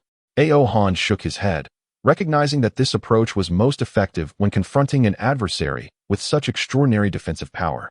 He then turned to Mu Yunhan, inquiring, "Which is swifter, your blade or his speed?" After a moment of silence, Mu Yunhan stated, "A single strike cannot vanquish him." "I concede." Upon hearing this, Ao Han's expression grew grave. "If I were to confront him alone, should he choose not to engage me directly, victory would elude me."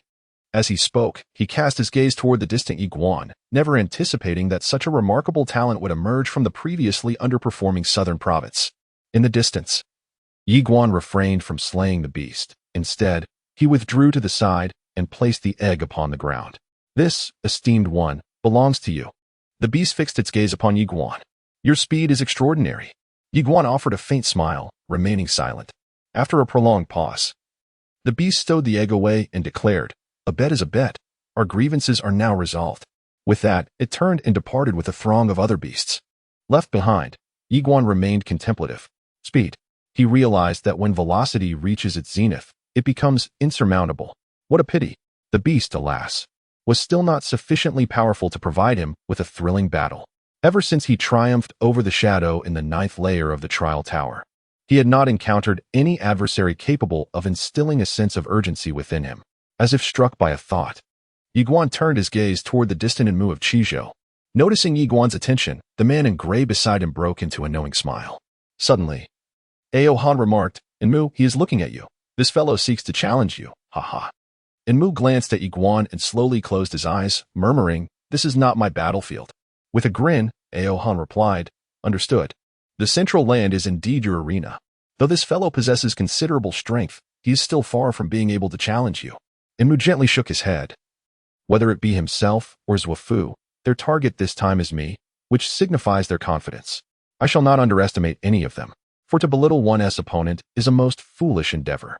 As he spoke, he cast a glance at Ye Xuan in the distance.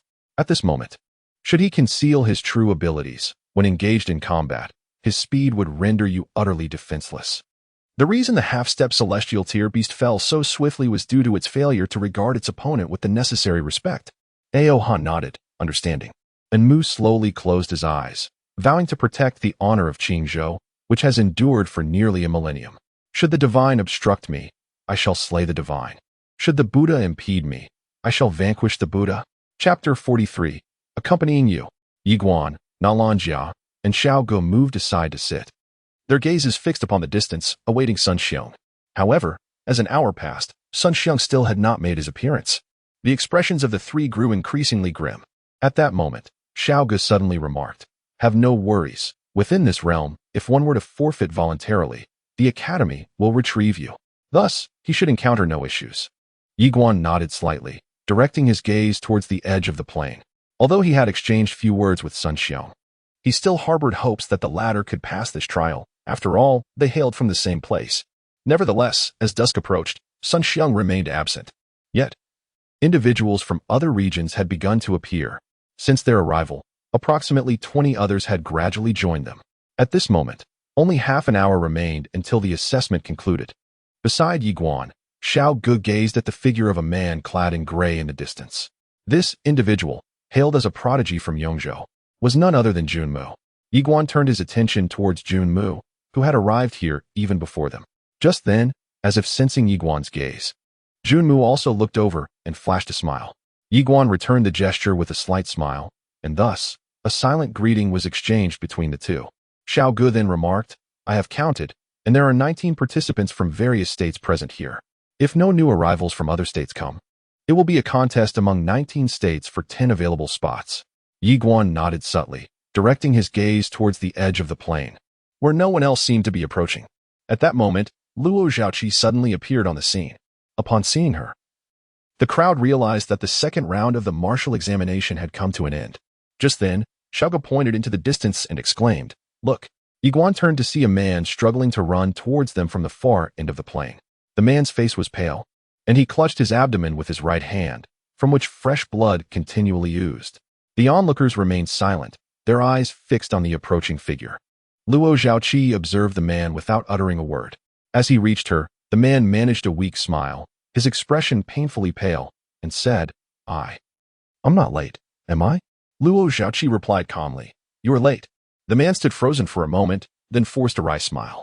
However, Luo Zhaoqi suddenly added, "But I will make an exception this time." The crowd was momentarily taken aback, but soon comprehended the implication. Whether one was late or not was ultimately at Luo Zhaoqi's discretion. Yet, Luo Zhaoqi was willing to grant this man an opportunity. Upon hearing this, the man promptly bowed deeply, expressing his gratitude to Chief Luo. Luo Zhaoqi smiled gently before turning to the crowd. "Esteemed guests, we now arrive at the third trial, which differs significantly from the previous two. This round is a contest among individuals. A word of friendly advice: choose your banner wisely. For should you make an erroneous selection and face an opponent of formidable strength, you will not have a second chance." As she spoke, she raised a finger. "You have one night to recuperate. At dawn tomorrow, you will be transported to the wasteland, where individuals from 360 states will witness your prowess." Furthermore, at this juncture, a playful smile graced her lips, imbued with captivating charm. This time, not only will esteemed figures from the Central State Academy be present to observe, but also the Grand Elder of the Divine Go clan, one of the 6 illustrious families from the Sacred Land. The 6 great families of the Sacred Land? Many in the audience appeared bewildered, clearly unfamiliar with this information. Luo Zhaoqi chuckled. It is entirely normal that you are unaware. The 6 great families of the Sacred Land are ancient lineages, with a heritage spanning at least tens of millions of years, possessing profound depth. They are arguably the 6 most powerful families, second only to the Guanxuan universe. To be chosen by them would indeed be a momentous opportunity. As she spoke, her gaze briefly lingered on Yanhuang. The Central State Academy would undoubtedly select only one individual. And to be chosen by one of the 6 great families of the Sacred Land would be an extraordinary fortune. The resources they possess are incomparable to those below. The crowd had grasped this principle and was filled with immense excitement. Luo Zhaoqi smiled faintly, said nothing, and turned to leave. The onlookers sat cross-legged on the ground, their faces illuminated with joy. They had advanced through the second round. Those who reached the third stage were no ordinary individuals. From over 1,000 participants, fewer than 30 remained. To have come this far was already a remarkable achievement. Ye Xuan and his companions gathered around a campfire, with Ye Xuan producing a chicken to roast. They had not yet reached the point of foregoing meals. After a brief moment, Ye Xuan tore off a drumstick and handed it to Yanhuang. Under the flickering flames, Yanhuang's exquisite face was graced with a hint of warmth, rendering her stunningly beautiful. Yanhuang accepted the drumstick and inquired, "What rank shall we strive for tomorrow?" Xiaogu immediately turned his gaze towards Ye Xuan. To be candid, vying for first place was immensely pressuring. After all, that was Qingzhou. Moreover, Zuofu would surely contend for the top spot as well. Ye Xuan replied with a smile. First. Yanhuang fixed her gaze on Ye Xuan, and after a moment, she broke into a charming smile. "I shall accompany you," Xiaogu said solemnly. "Then let us proceed." After managing the chicken, Ye Xuan reclined against a nearby boulder, resting his arms behind his head as he gazed at the luminous moon in the sky, lost in thought. Just then, a fragrant breeze swept over, and Yanhuang lay down beside him. Ye Xuan turned to face her, offering a gentle smile. "What is making you smile?" Yanhuang asked. "Nothing. I simply feel happy." Ye Xuan replied. "I feel the same," Yanhuang whispered softly. The two lay there in tranquil silence, engaging in light conversation about mundane matters, life, and the future. Time slipped away unnoticed, and the earth lay enveloped in profound stillness beneath the luminous moonlight and a canopy of twinkling stars. Ye Xuan turned to glance at his companion, Yanhuang, who had succumbed to slumber. He gently removed his long robe and draped it over her, then settled beside her. At that moment, Yanhuang nestled closer, resting her head upon his arm. For a brief instant, Ye Xuan's body stiffened, but he quickly regained his composure. With a tender gesture, he encircled Yanhuang with his right arm, observing the serene tranquility on her face, which evoked a soft smile within him. Devoid of any other thoughts, only warmth filled his heart.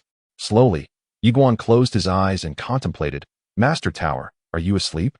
After a moment, the small tower replied, "No." It paused briefly before adding, "I do not require sleep."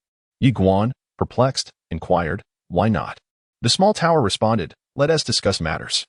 Ye Xuan hesitated for a moment before asking, "Master Tower, is my Yi clan one of the 6 holy clans?" The small tower replied, "No." Ye Xuan was momentarily taken aback. "Not so?" The small tower elaborated, "They are even stronger than the 6 holy clans." Ye Xuan spoke in a low tone, "So formidable?" The small tower confirmed, "In the realm of Guanxuan universe, they are considered exceedingly powerful. Therefore, you must strive diligently. Do you understand?" After a brief silence, Ye Xuan remarked, "If hypothetically, I could attain the strength of that sister in the plain dress, would I need to fear the Yi clan?" After a lengthy pause, the small tower responded, "If you could reach her level, I believe the Yi clan would grant you at least a modicum of respect." Ye Xuan whispered, "Sister Suchuan is a great sword immortal. Tower Master, I shall strive to become a great sword immortal as well." Xiaotang. Chapter 44, The Protector. The following day, a faint light appeared on the horizon. In the midst of the mountains, the sounds of various beasts echoed one after another. It was time to rise and commence the day's work. On a stone, Yanhuang slowly opened her eyes. She gazed at the handsome Ye Xuan, whose chiseled features were strikingly beautiful. A subtle smile played upon Yanhuang's lips as she gradually sat up, stretching languidly. At that moment, Ye Xuan opened his eyes and, upon seeing the unparalleled beauty before him, a smile blossomed on his face. Just then, a graceful figure suddenly appeared before everyone. It was Luo Zhaoqi. Today, Luo Zhaoqi donned a flowing crimson gown that accentuated her exquisite form, enhancing her natural allure. She regarded the crowd with a smile and said, "Ladies and gentlemen, please." As her voice faded, a teleportation array unexpectedly materialized beneath everyone's feet. The array activated, and in the blink of an eye, they vanished from sight. When they reappeared, they found themselves in the vast wilderness. Ye Xuan looked into the distance. As far as the eye could see, it was boundless. In the far expanse, 10 flags stood tall, each spaced several thousand zhang apart, creating a wide-open space. The central flag bore 2 gilded characters. First, all eyes immediately fell upon this prominent flag, each individual's expression revealing a spectrum of emotions. At that moment, a projector appeared in the clouds, broadcasting live to all 360 states. At that moment, on the right side of the crowd, a colossal stone platform slowly emerged from the ground, measuring several thousand feet in length and width. Upon this platform, rows of tables and chairs suddenly appeared, an observation arena. Shortly thereafter, a group of individuals materialized upon the stone platform. Most were students and instructors from the upper realm's Guanxuan Academy, while a few were elders from various prominent families and sections. Certainly, only those of considerable standing were deemed worthy to witness the battle up close. Just then, a voice resonated throughout the arena, calling forth the academy's headmaster. The headmaster of Guanxuan Academy, Zhao Su. Upon seeing this woman, Ye Xuan was momentarily taken aback. He recognized her. On the day he confronted the elder of the Xintian sect, a woman had obstructed his path, and that very woman stood before him now. Is this the headmaster of Guanxuan Academy? Ye Xuan found himself in a state of bewilderment. At that moment, the woman also turned her gaze towards Ye Xuan. As their eyes met, she playfully blinked, exuding a certain charm. Ye Xuan remained silent, astonished that this woman was indeed the headmaster of Guanxuan Academy. Why had she not exposed him that day? Could it be due to his affiliation with the academy? A sense of confusion lingered in Ye Xuan's mind. This woman was Yanhuang, who had traveled from the Central Land's Guanxuan Academy. In the Central Land, she held a position among the Council of Elders, wielding significant influence. Upon her arrival, her gaze immediately fixated on an Mu of Qingzhou. Beside her stood a beautiful matron, an elder of the Xinj clan, named Li Wan. Upon her entrance, her eyes locked onto Nalanjia. She too coveted an Mu, yet she understood that the Xinj clan could not possibly compete with the Guanxuan Academy of the Central Land. Yanhuang nodded slightly. "Director Zhao, we are indeed in urgent need, a situation that cannot afford delay." Zhao Su appeared somewhat astonished, questioning why such urgency had suddenly arisen. Yanhuang replied gravely, "It is a contest of destiny." Zhao Su narrowed his eyes. "Has it already begun?" Yanhuang affirmed with a serious expression, "Indeed, it has begun." Zhao Su spoke in a low tone. "The pressure must be immense?" Yanhuang smiled wryly. "More than immense, it is colossal. Were it not so, we would not be so eager to bring Enmu away." He glanced at Enmu in the distance, softly stating, "Only he stands a chance against those formidable opponents." Zhao Su inquired, "Tell me about those opponents." After a moment of silence, Yanhuang continued, "Not long ago, a remarkable individual emerged from the 5-dimensional universe. This person possesses an innate Dao body and has attained the celestial path as a mortal. It is said that he has inherited the Dao lineage of the Mutian Dao, who serves as his protector." Mutian Dao? Zhao Su's eyes narrowed at the mention. Is that not the one once hailed as the 4th sword of the mortal realm? Yanhuang nodded, "Precisely." Zhao Su fell silent, his expression grave. To have such a formidable figure as a protector, how extraordinary must the individual be? At that moment, Yanhuang added, "In addition to him, the undying imperial clan has also revealed a super genius.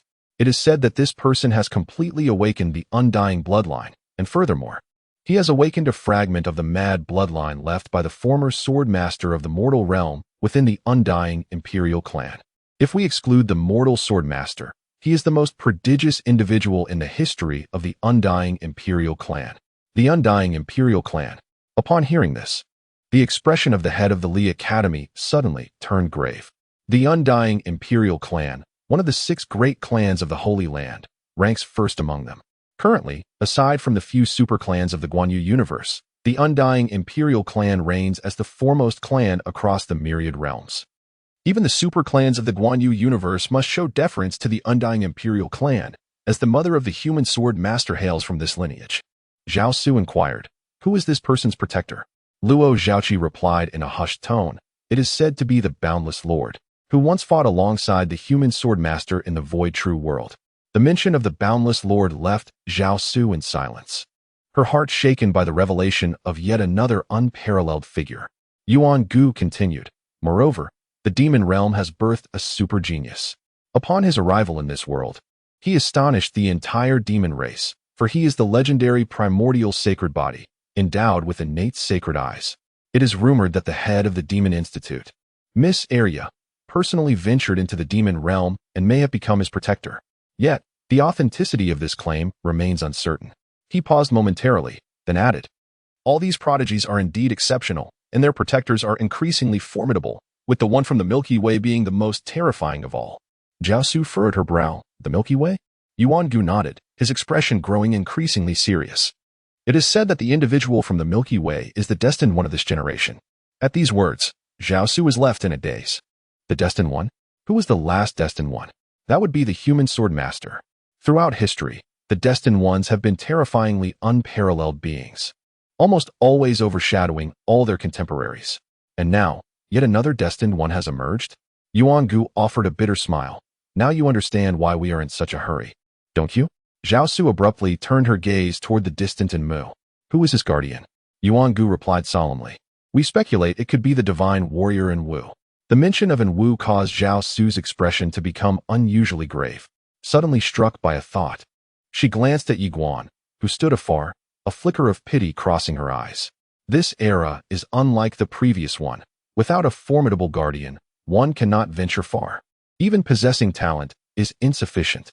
Guardians. The path of martial arts is infinite and boundless. Without guidance and companionship, how far can one truly go alone? The endless karma and the elusive fate. Without protection, how can one withstand it? Zhao Su looked at Ye Xuan, her eyes filled with sorrow. She had originally held high hopes for him, yet upon hearing of the guardians of those few prodigies, despair washed over her. Chapter 45, A Kick to the Groin. Upon the desolate plains, Ye Xuan's eyes were gently closed. Today, he was determined to fight for glory. He aimed for the top position. Unbeknownst to him, the entire southern province was cheering for him. It had been an eternity since anyone from the southern province had advanced to the third level. Regardless of whether he secured a ranking today, in the southern province, Ye Xuan had already become a hero. Meanwhile, Zhao Fu's gaze remained fixated on the banner of first place. This time, his objective was also to claim the top spot. For countless years, Yun province had settled for second place. For them, it had ceased to be an honor and transformed into a disgrace. To be an eternal second. Indeed, that is hardly commendable. For countless years, all the prodigies of Yunzhou have devoted themselves to arduous training, their singular ambition being to claim the title of champion. Yet, they have all met with failure. Zhao Fu slowly closed his eyes, his right hand gradually clenching into a fist. Meanwhile, the others in the arena, upon catching sight of the banner proclaiming the first place, averted their gazes. This title is not one that can be easily contested. The despair in Yunzhou and Qingzhou is palpable. At this moment in the upper city, the Xianbao Pavilion has opened its gambling house, naturally betting on which state will take first place. The odds for Qishou stand at 1 to 0.01. In other words, if you wager 100 gold crystals, you can only win back 1. Absurd. Moreover, each individual bet on Qingzhou's victory is capped at 1,000 gold crystals. In contrast, the odds for Yunzhou claiming the title are 1 to 10, meaning that if Yunzhou triumphs, 1 gold crystal can yield 10. Though this ratio seems favorable, it pales in comparison to the others. For all other states, the odds are an astonishing 1 to 1,000. Indeed, if you wager on any other state winning first place, a single gold crystal could reward you with 1,000 gold crystals. Most significantly, there is no upper limit. You may bet as much as you desire. 1,000-fold return. At first glance, this may seem to belittle the other states, but it is not so. The truth is that Qingzhou has maintained its dominance for nearly a millennium. At this juncture, a woman entered the Xianbao Pavilion. The newcomer was none other than Fei Banqing. As she stepped into the crowd, a gasp erupted, and she boldly proclaimed her wager of 50,000 gold crystals on Nanzhou to claim first place. This declaration sent shockwaves through the assembly. Every pair of eyes turned toward Fei Banqing. She, however, disregarded the stares and turned to leave. 50,000 gold crystals. This constituted her entire fortune. Furthermore, she had borrowed a considerable sum from Song Xiai. What could possibly motivate her to take such a risk? It was solely because that youth had once proclaimed to her his ambition to claim the top position. Within the desolate expanse, Luo Zhaoqi emerged before the crowd. She cast a glance at everyone and then smiled, declaring, "Let us begin." With those words, she gracefully stepped aside. The moment her voice faded, the trio from Qizhou sprang into action. They disregarded the multitude, making their way directly toward the foremost banner, exuding an air of confidence and audacity that was undeniable. At that very instant, Zuofu also made his move, his sights set on the same prize. This did not come as a surprise to the onlookers. After all, the only ones who could contend with Qingzhou were Yunzhou. However, the crowd soon found themselves in a state of shock, for the trio from Nanzhou, led by Ye Xuan, was also advancing toward the coveted first banner. Witnessing this scene, astonishment gripped every face. What was Nanzhou attempting? To vie for the top spot? It must be said. At this moment, not only did the crowd stand stunned, but even the representatives from all 360 states were taken aback. Nanzhou was to contend for first place? Instantly, laughter erupted from countless states, a mixture of mockery, curiosity, and bewilderment. At the Guanxuan Academy of Nanzhou, as Ye Xuan and his companions approached the leading banner, an eerie silence enveloped the institution. Clearly, those within were equally perplexed. They had believed that securing even a 10th place would be an extraordinary achievement, yet here were Ye Xuan and his companions aiming for first. Just then, someone in the crowd shouted, "Impressive." In an instant, the entire Guanxuan Academy erupted into a frenzy. Genuine fervor ignited as countless voices roared, resonating through the air and shaking the very earth beneath them. Upon encountering Ye Xuan and his companions as they made their way toward the first position, Zhao Su on the observation platform couldn't help but let a faint smile grace her lips. She was well aware that this individual was certainly eager to compete. Yuan Gu cast a glance at Ye Xuan and the others, remaining silent.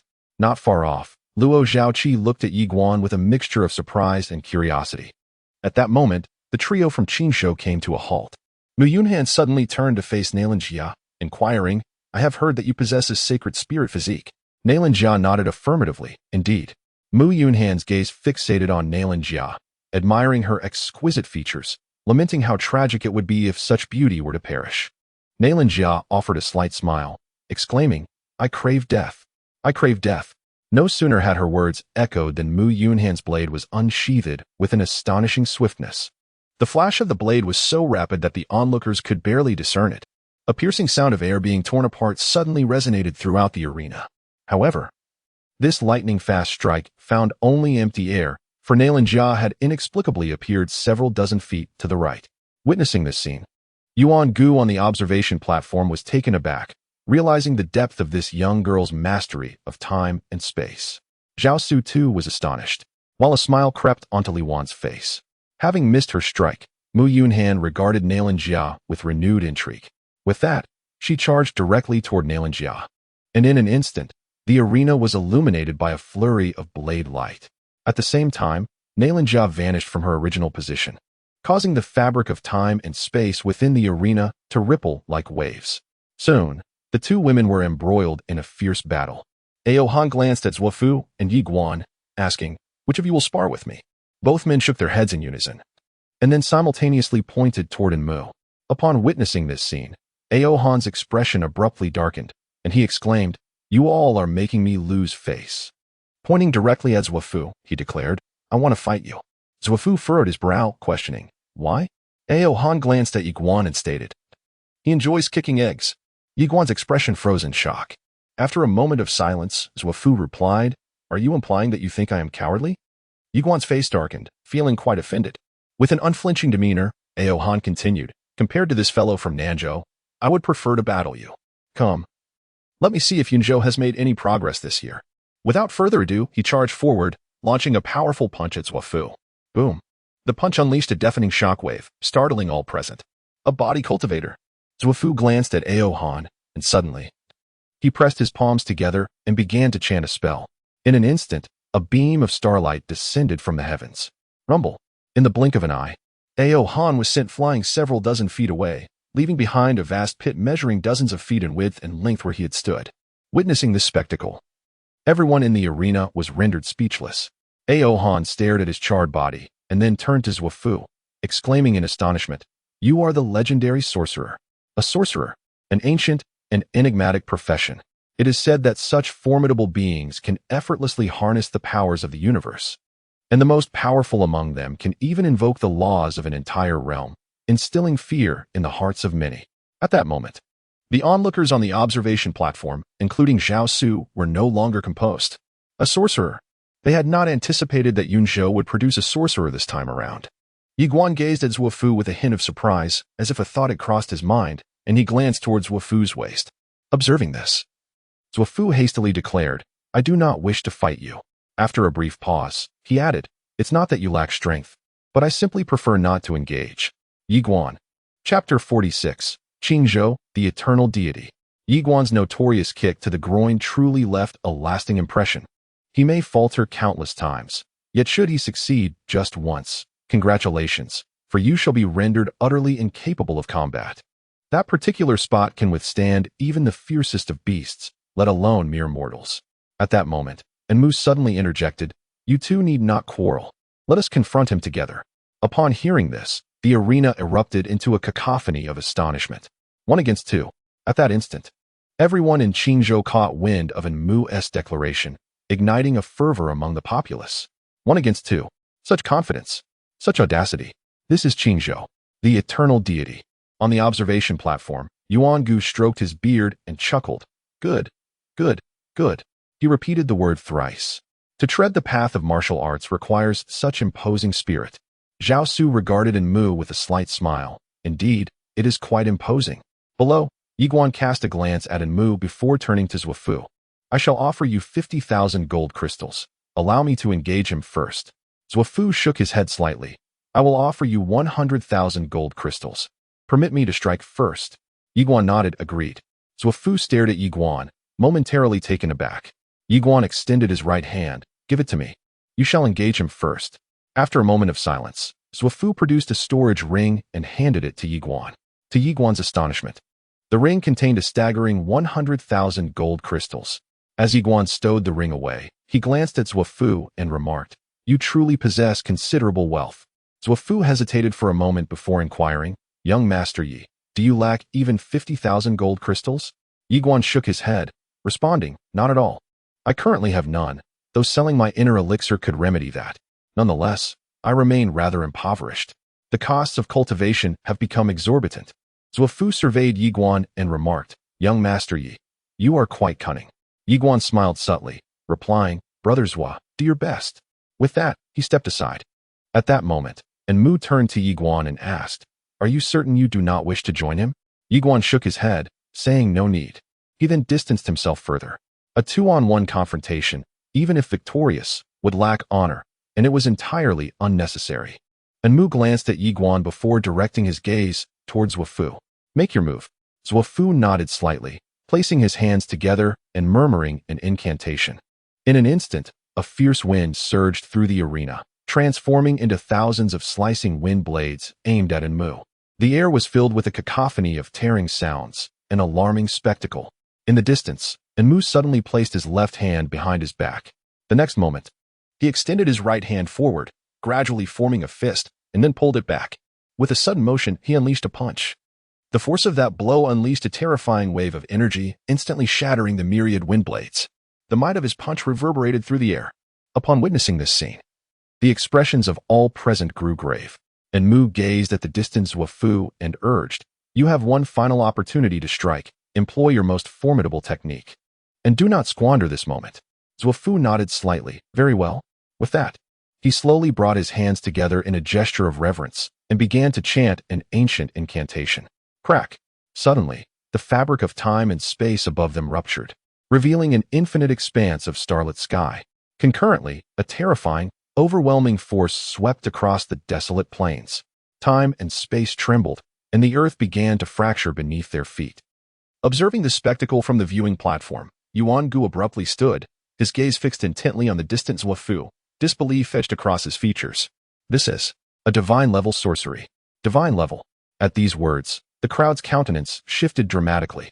Sorcery, known for its formidable and defiant nature, reached unparalleled terror at the divine level. Even the illustrious upper realms Guanxuan Academy lacked such techniques.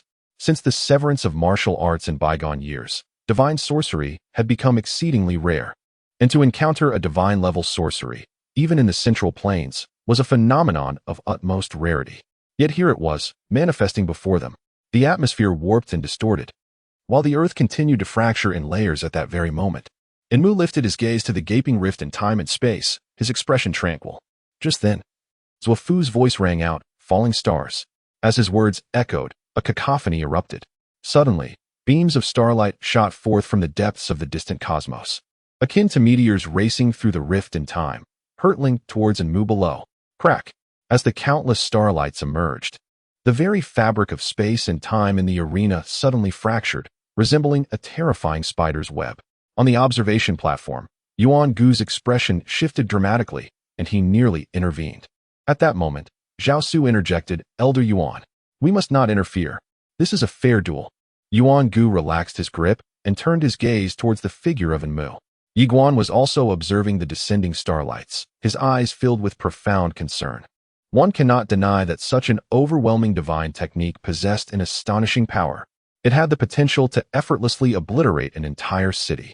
At that instant, the myriad starlights engulfed Enmu entirely. Boom! In a heartbeat, the arena erupted with dozens of colossal mushroom clouds, soaring hundreds of feet into the sky. The earth trembled and crumbled beneath, as powerful shockwaves radiated outward, causing the onlookers in the wilderness to retreat in haste. After approximately a quarter of an hour, tranquility gradually returned to the scene. However, the spot where Enmu once stood had transformed into a massive chasm, plunging several dozen feet deep. At that moment, the expressions of all present shifted dramatically. A figure slowly ascended from the depths of the pit. It was none other than Enmu himself. Remarkably, he emerged unscathed. Witnessing this spectacle, everyone stood in stunned silence. To withstand a divine-grade technique and remain unharmed, was he truly human? On the observation platform, Yuan Gu's demeanor relaxed immediately, followed by a smile that spread across his face as he sat down, stroking his beard with delight. Good, good, good. Zhao Su gazed at Enmu, and after a prolonged silence, exclaimed in astonishment, "Incredible." Opposite Enmu, Zuofu gazed at him, and scathed, and a flicker of resignation crossed his eyes. He brought his hands together in a gesture of surrender and whispered, "You have won. I concede." Even the divine-level techniques could not inflict the slightest damage upon him. He understood that he had no hope whatsoever. For millennia, the individual before him surpassed any prodigy from Qingzhou in history. The previous 10 generations of geniuses could never have withstood his divine-level techniques so effortlessly. Qingzhou, truly, a place that once birthed an unparalleled master of the sword. After conceding, Zuofu turned to walk aside, his aim still set on claiming second place. Not far away, Enmu maintained a tranquil demeanor.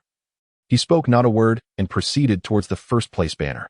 His expression was calm, devoid of any joy, for he had never regarded these individuals as his rivals. His gaze was always fixed upon the central land of Shenzhou. This was not arrogance, but rather self-assurance. In the arena, the spectators wore expressions of profound complexity.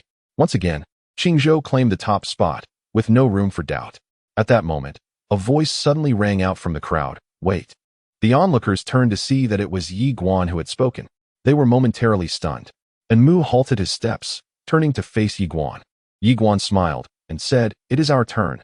At this declaration, the crowd erupted in astonishment. "You wish to continue fighting? Such audacity." Enmu fixed his gaze upon Ye Xuan, questioning the necessity of this endeavor. Ye Xuan nodded emphatically, "Of course." Enmu regarded Ye Xuan intently. "Remember, you have but one chance to strike, for once I make my move, your opportunity will vanish." Chapter 47. The True Dragon. Only one opportunity to strike. In the arena, no one considered Enmu to be exaggerating. This was a man impervious even to divine-level techniques. At this moment, all 360 states were fixated on Ye Xuan in the arena. It must be said that many viewed this youth from the southern province as somewhat oblivious to the gravity of the situation. On the observation platform, Zhao Su regarded Ye Xuan with a smile, remarking, "Fascinating." She had not anticipated that Ye Xuan would dare to challenge Enmu at this moment. It was well known that, although Enmu had yet to make a move, everyone had already sensed his formidable strength. Yet, despite this, Ye Xuan boldly sought to confront him. Was it confidence or arrogance? The answer would soon reveal itself. Under the gaze of the crowd, Ye Xuan slowly approached Enmu. Looking at him with a slight smile, "Shall we begin?" Mu nodded, indeed. No sooner had the words left his lips than Ye Xuan vanished from sight. An astonishing speed. At the instant Ye Xuan disappeared, and Mu's eyes narrowed slightly. He swiftly raised his right hand to intercept, successfully blocking Ye Xuan's strike aimed at his throat. In the next moment, Ye Xuan delivered a kick towards Mu's groin. By then, Mu had already retreated 10 paces. Ye Xuan's kick met only empty air. Yet, the moment Mu halted, Ye Xuan surged towards him once more like a wraith. Mu lifted his hand and unleashed a powerful punch. Boom. The tremendous force shattered the space before him. Clearly, he intended to defeat Ye Xuan with a single blow. However, his fist struck nothing but air. Ye Xuan had unexpectedly appeared beside him, and in the next moment, a fist came crashing down upon his head. Bang! Before the astonished eyes of the onlookers, Mu was sent flying, and in that fleeting instant, Ye Xuan surged forward, closing the distance to Mu, delivering yet another punch directly to his throat. Bang! Mu was propelled backward, while Ye Xuan vanished from sight once more. Then, a bizarre scene unfolded in the arena.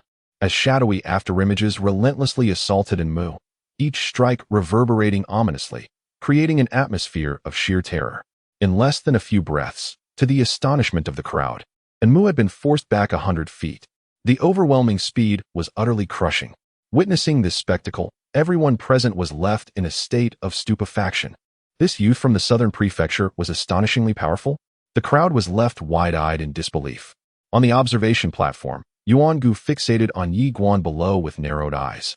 Awestruck by his terrifying speed, Zhao Su nodded slightly, equally struck by amazement. This velocity was exponentially greater than when she had first encountered Ye Xuan. Boom.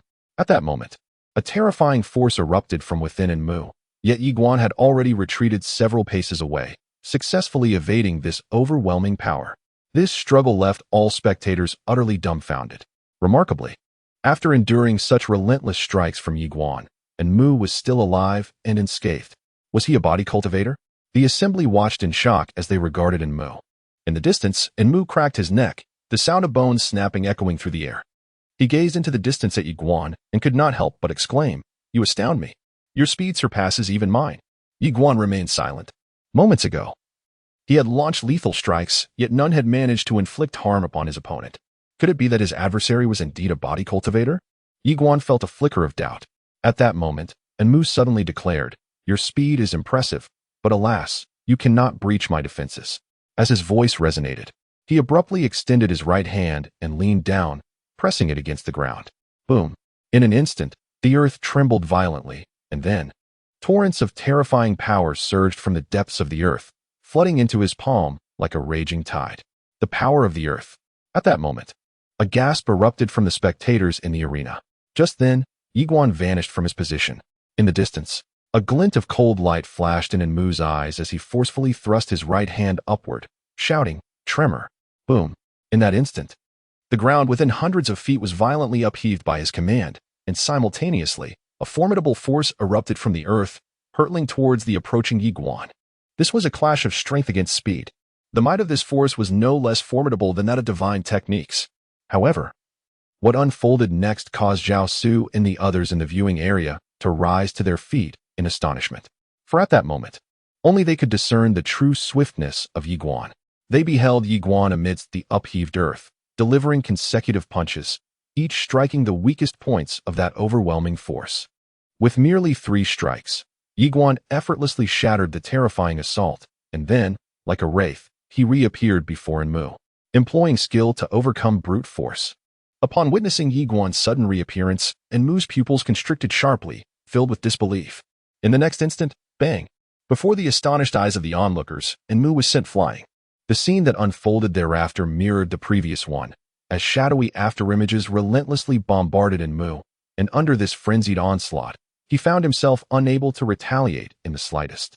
It was nothing short of a brutal beating. The spectators were left utterly speechless. On the observation platform, Yanhuang watched Mu, who was utterly defenseless against the assault. With a grim expression, how could someone of mere skyward realm possess such astonishing speed? Zhao Su also appeared perplexed. Ye Xuan's speed was indeed disturbingly abnormal. At that moment, Luo Zhaoqi interjected, "I have witnessed him training within the Gravity Time Tower." Zhao Su turned to Luo Zhaoqi, inquiring if he had mentioned at which level. Luo Zhaoqi replied solemnly, He claimed to be on the 9th level. The 9th level. Both Zhao Su and Yuan Gu were taken aback, exchanging astonished glances. Zhao Su murmured, "No wonder his speed is so extraordinary. It seems he has ascended to the 9th level, and he likely has surpassed the challenges of that level." Upon hearing this, Luo Zhaoqi's expression grew complex as she glanced at the distant afterimage, a self-deprecating smile crossing her lips. When Ye Xuan informed her that he was on the 9th level, she did not believe him and retorted with a sharp remark. It dawned on her that the real fool was herself. The thought of it made Luo Zhaoqi feel a mix of embarrassment and anger. How could he not defend himself against my misunderstanding? Truly infuriating. In the distance, Ye Xuan was relentlessly assaulting Enmu, brandishing a dagger that aimed for Enmu's vital points. Yet, it was futile. Enmu astonishingly withstood all of his lethal strikes with sheer physical prowess. Just then, a terrifying aura erupted from within Enmu. Boom. Ye Xuan's pupils constricted suddenly. He reacted swiftly, retreating the moment he sensed something amiss. But it was still a tad too late. Boom. Ye Xuan was sent flying dozens of yards away. At that moment, everyone present was dumbfounded. Above Enmu's head, a golden phantom dragon circled majestically. A dragon? Everyone stood in stunned silence. A true dragon. On the observation platform, Yuan Gu immediately engaged in battle, his eyes gleaming with excitement as he beheld Enmu in the distance. A true dragon, one that hailed from the true dragon lineage of the central continent. He had actually gained the acknowledgement of the true dragon clan. Ha. He had been bestowed the protection of the true dragon. Yuan Gu's laughter resonated unabashedly. A true dragon. At this moment, the arena was enveloped in an eerie silence, so quiet that one could hear a pin drop. This was the legendary dragon clan. And not just any dragon, but the supremely dominant true dragon lineage. Enmu had actually garnered their protection? In this instant, everyone began to comprehend why Enmu's defensive capabilities were so unfathomably formidable. It was the true dragon that was safeguarding him. Yi gazed at the distant true dragon, astonished by the revelation that such a magnificent creature was guarding this entity. A true dragon. Such beings were mere legends in the southern regions. He had not anticipated encountering one here. You marveled inwardly, Master Tower. Behold, a dragon. In the distance, Enmu fixated on Yi, his expression darkening with dismay. He had never expected one of his trump cards to be exposed in such a manner. Reluctantly, he had to reveal this secret, for during their confrontation, he realized that the speed of this man was utterly extraordinary, so exceptional that he had no choice but to unveil his hidden strength. To withhold it would only subject him to a continuous barrage of attacks. Although Yi could not defeat him outright, the humiliation was intolerable. You cast a glance at the illusory true dragon hovering above Enmu. This was not the dragon's true form, as its essence resided within Enmu himself. A dragon. One could not deny the trepidation such a creature instilled in him. Yet, at this moment, he felt no fear. A true dragon? Even if a deity were present. He was determined to engage in battle today. His right hand gradually clenched into a fist, and this time, he resolved to hold nothing back. Just then, Enmu began to stride toward Yi, fixing his gaze upon him, and growled menacingly, "Come, experience the oppressive might of the true dragon's bloodline." As his words resonated, he suddenly bellowed with fury. At that very instant, the illusory true dragon above him opened its eyes wide, and the next moment, it unleashed a thunderous roar from its gaping maw. Boom. A terrifying aura of the true dragon's bloodline suddenly swept across the heavens and the earth. With a thunderous roar, countless individuals in the vicinity prostrated themselves upon the ground, trembling in fear. The bloodline oppression. How could the bloodlines of mere mortals withstand the overwhelming force emanating from the true dragon? Even some of the elders from the Observation Academy began to bend their bodies in submission. Zhao Su and Yuan Gu, despite their formidable strength, also appeared somewhat pale. The might of that bloodline was simply too potent for their ordinary bloodlines to endure. Yet, in the next moment, everyone present was rendered motionless. All eyes were fixed upon the epicenter of this bloodline dominance. Ye Xuan. He stood there, unscathed, erect and composed as still water, unaffected by the overwhelming pressure. The crowd was petrified. Chapter 48. The Next Life. Is he unharmed? Witnessing this scene, everyone was frozen in disbelief, their eyes wide with astonishment. On the observation platform, Zhao Su gazed intently at Ye Xuan, her own eyes reflecting utter incredulity. How could one stand unscathed before the might of the true dragon's bloodline? At this moment, across from Ye Xuan, Enmu was equally astonished, exclaiming, "How is this possible?" Ye Xuan remained silent. Truth be told, he too was baffled as to why he remained unaffected. The bloodline pressure seemed to have no impact on him whatsoever. In his heart, he pondered, Master Tower. Why does this true dragon's bloodline not affect me? After a moment of silence, the little tower replied, it may be a mere false dragon. Ye Xuan's expression froze. A false dragon? He lifted his gaze to the ethereal true dragon. Its mere presence radiated power, certainly not resembling a counterfeit. Moreover, countless individuals surrounding him were utterly intimidated by the overwhelming might of the true dragon. Yet, he remained unscathed. Ye Xuan fell into silence, sensing that Tower Master was undoubtedly concealing something from him. At that moment, Enmu suddenly roared once more, and with this roar, the ethereal true dragon above him let out a deafening cry. In an instant, an immense wave of true dragon's bloodline power surged across the heavens and the earth. At this moment, even the very fabric of space began to warp. Those who were nearest experienced catastrophic consequences, bleeding from their orifices and suffering internal ruptures. It was utterly terrifying. Surrounding them, countless onlookers retreated in panic. The spectators on the viewing platform also hastily withdrew, daring not to approach the core area where the true dragon's bloodline power emanated. Yet, Ye Xuan remained unaffected, standing still without a hint of movement.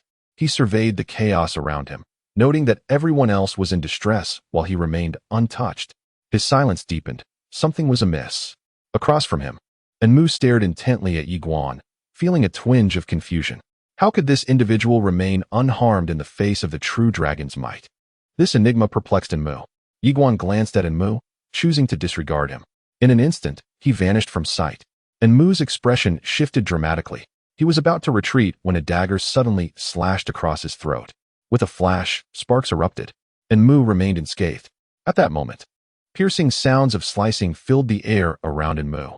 In the blink of an eye, Ye Xuan had unleashed a flurry of strikes. Enmu was forced to retreat repeatedly, attempting to counterattack, but his efforts were effortlessly evaded by Ye Xuan. Witnessing this scene, many in the crowd felt a chill run down their spines. The speed of Ye Xuan is truly astonishing. Such velocity can induce despair in others. However, even more extraordinary is the fact that Enmu remains unscathed amidst Ye Xuan's relentless assault. After a brief moment, Ye Xuan came to a halt, gazing at the dagger in his hand, now shattered into pieces. He turned his eyes toward Enmu in the distance, who still appeared unharmed. Ye Xuan fell into silence. Such defensive capabilities are insurmountable. From afar, Enmu observed Ye Xuan, confident in his shared protection from the true dragon. He thought to himself, not even someone 2 realms above you could defeat me. Ye Xuan glanced at Enmu without uttering a word. Suddenly, Enmu raised his right hand and clenched it fiercely. In an instant, a phantom true dragon above him extended a claw, poised to strike. The next moment, Enmu lunged forward, bringing the claw crashing down upon Ye Xuan. With a resounding crack, the dragon's claw descended from the heavens, splitting the space around it, unleashing an overwhelming force that threatened to annihilate everything. Below, Ye Xuan squinted, his body trembling as he swiftly retreated, creating a distance of several dozen yards. Boom! Just as he moved back, the ground before him erupted violently, transforming into a gaping chasm several dozen yards deep, with the tremendous residual force causing the earth within a radius of hundreds of yards to collapse. At that moment, Ye Xuan suddenly vanished from his original position. In the blink of an eye, he reappeared before Enmu, striking downward towards Enmu's eyes with his dagger. Enmu immediately shut his eyes, a golden light manifesting before him. With a hiss, a burst of flames erupted from Enmu's eyes. Yet, he remained unharmed. With a failed strike, Ye Xuan was about to retreat when, suddenly, Enmu opened his eyes, and 2 beams of golden light surged forth from them. Ye Xuan narrowed his eyes slightly and attempted to evade, but he was still a fraction too late. Boom! He was violently propelled several dozen feet away.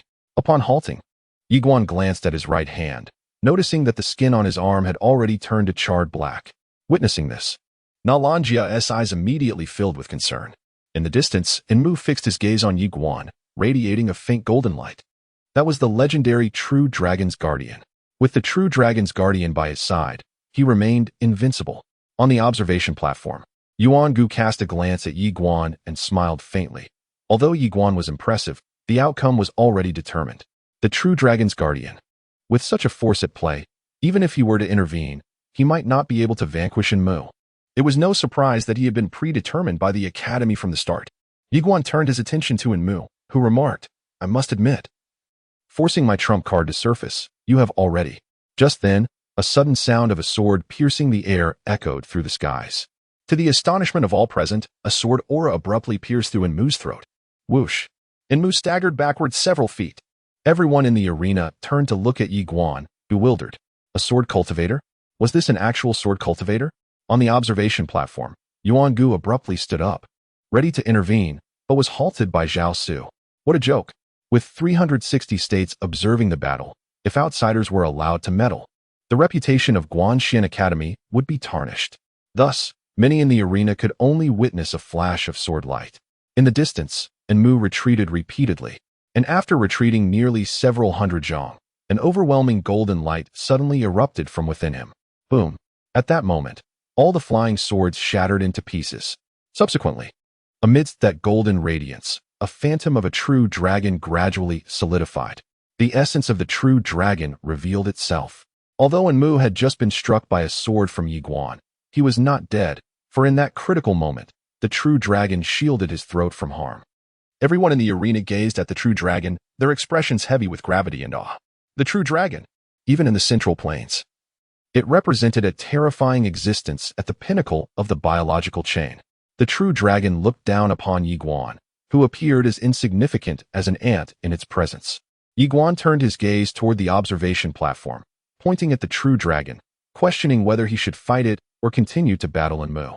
Silence enveloped the arena. The appearance of the true dragon had undeniably altered the nature of this confrontation. At that moment, Enmu suddenly declared, "It has forged a pact with me.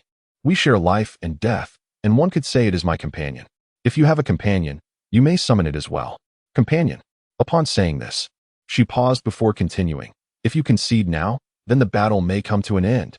She still cherished talent, wishing to retain Ye Xuan.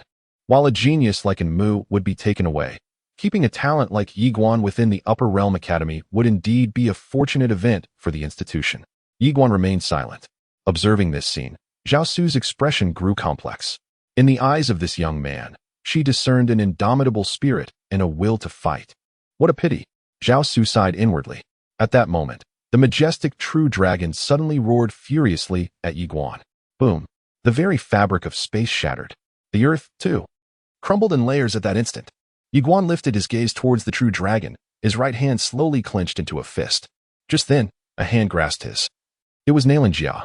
With a faint smile, she declared, "I shall stand by your side." She perceived clearly that Ye Xuan would never concede. If that were the case, they would face the peril together. After all, what was death but a singular fate? In this lifetime, it is rare to encounter someone one cherishes. If they could not share life, then they would share death. Ye Xuan returned her smile, turning his attention to the true dragon. At this moment, the true dragon suddenly swooped down, its overwhelming presence sweeping across the heavens and the earth, causing the very cosmos to tremble. It sought to annihilate both Ye Xuan and Yanhuang. Yet, Yanhuang fixed her gaze upon the true dragon, fear absent from her heart. In that instant, Ye Xuan's right foot stamped down with resolve, and forth surged a radiant sword light, soaring skyward. A single, decisive strike. At this moment, the sword in his hand had transformed into the Tao sword. Buzz! The resounding cry of the sword echoed throughout the universe. All eyes were fixed upon the scene as a brilliant sword light pierced through the true dragon's skull. In the blink of an eye, Ye Xuan stood atop the dragon's head, and with both hands gripping the sword, he delivered a powerful slash. A chilling roar of the true dragon reverberated through the heavens and the earth, followed by the colossal creature plummeting from the sky, drenched in torrents of blood. Witnessing this spectacle, everyone present was rendered utterly speechless. Enmu stared incredulously at the unfolding scene. Had the true dragon's defenses been breached? That was the very essence of the true dragon. The true dragon's essence. How could this be possible? Before the gazes of all present, the true dragon descended slowly from the heavens, and at that moment, Ye Xuan, wielding his sword, struck downward with ferocity. In the face of this magnificent beast, he dared not afford it any opportunity. It was imperative to render the dragon incapable of battle. Witnessing this scene, the expressions of all in attendance shifted dramatically. "He intends to slay the dragon! Slay the dragon!" A collective gasp of horror echoed among the crowd. Just then, the true dragon unleashed a piercing roar, as if calling forth something, and in the next instant, a rift in space-time appeared behind Ye Xuan, from which a middle-aged man emerged with purposeful strides. Beware! The urgent voice of Nailan Jia pierced through the air. Ye Xuan's heart sank in terror. He spun around abruptly, only to find a graceful figure standing before him, none other than Nailan Jia. In the next heartbeat, an overwhelming force surged forth. Boom! Before the eyes of all, Ye Xuan and Nailan Jia were propelled skyward. Nailan Jia's physical form began to disintegrate, akin to burning paper, vanishing at a visible pace. Gazing at Ye Xuan, who stood in stunned silence, she reached out a hand, but it was feeble, and her right hand dissipated like mist carried away by the wind. Nailan Jia whispered softly, "It seems I can only marry you in the next life." Chapter 49. If we cannot coexist, then let us perish together. The sudden turn of events caused the countenances of all present to shift in alarm. On the observation platform, Zhao Su's expression darkened ominously. How dare someone interfere with the martial examination of the Guanxuan Academy? She was poised to take action when a hand restrained her. It was none other than Yanhuang. Yanhuang subtly shook his head, addressing the figure before him, the esteemed elder Ao Shao of the True Dragon Clan. Should you intervene, the Guanxuan Academy may remain unscathed. Yet the price could very well be your life. The True Dragon Clan, a formidable force within the demon realm of Zhongtu Shenzhou, stands alongside the ancient ape clan as the two dominant powers. Even within the confines of Guanxuan Academy, one would not dare provoke them lightly. For the True Dragon's ancestral lineage, the ancient Heavenly Dragon Clan boasts top-tier warriors serving at the Academy's central institution. When it comes to alliances, Guanxuan Academy cannot contend. Upon hearing Yanhuang's words, Zhao Su's expression darkened considerably. She realized that she could not possibly stand against the True Dragon Clan. If she were to act today, as Yanhuang suggested, the Academy might evade calamity, but she herself could meet her demise. The True Dragon Clan may hesitate to annihilate the Academy, yet that does not preclude them from taking her life. Moreover, they could execute such a deed without leaving a trace. After a moment of contemplation, Zhao Su inquired, "Is it to be this way?" Yanhuang nodded solemnly. "Endure, otherwise it shall mean death." Zhao Su clenched her hands tightly, enveloped in silence. After a prolonged pause, she gradually closed her eyes, overwhelmed by a profound sense of helplessness. The odds were utterly against her. Faced with such a colossal entity from Zhongtu Shenzhou, she found herself devoid of any chances for victory. Would she contact the central institution? A sigh escaped her lips as she loosened her grip. Ultimately, she resigned herself to the situation.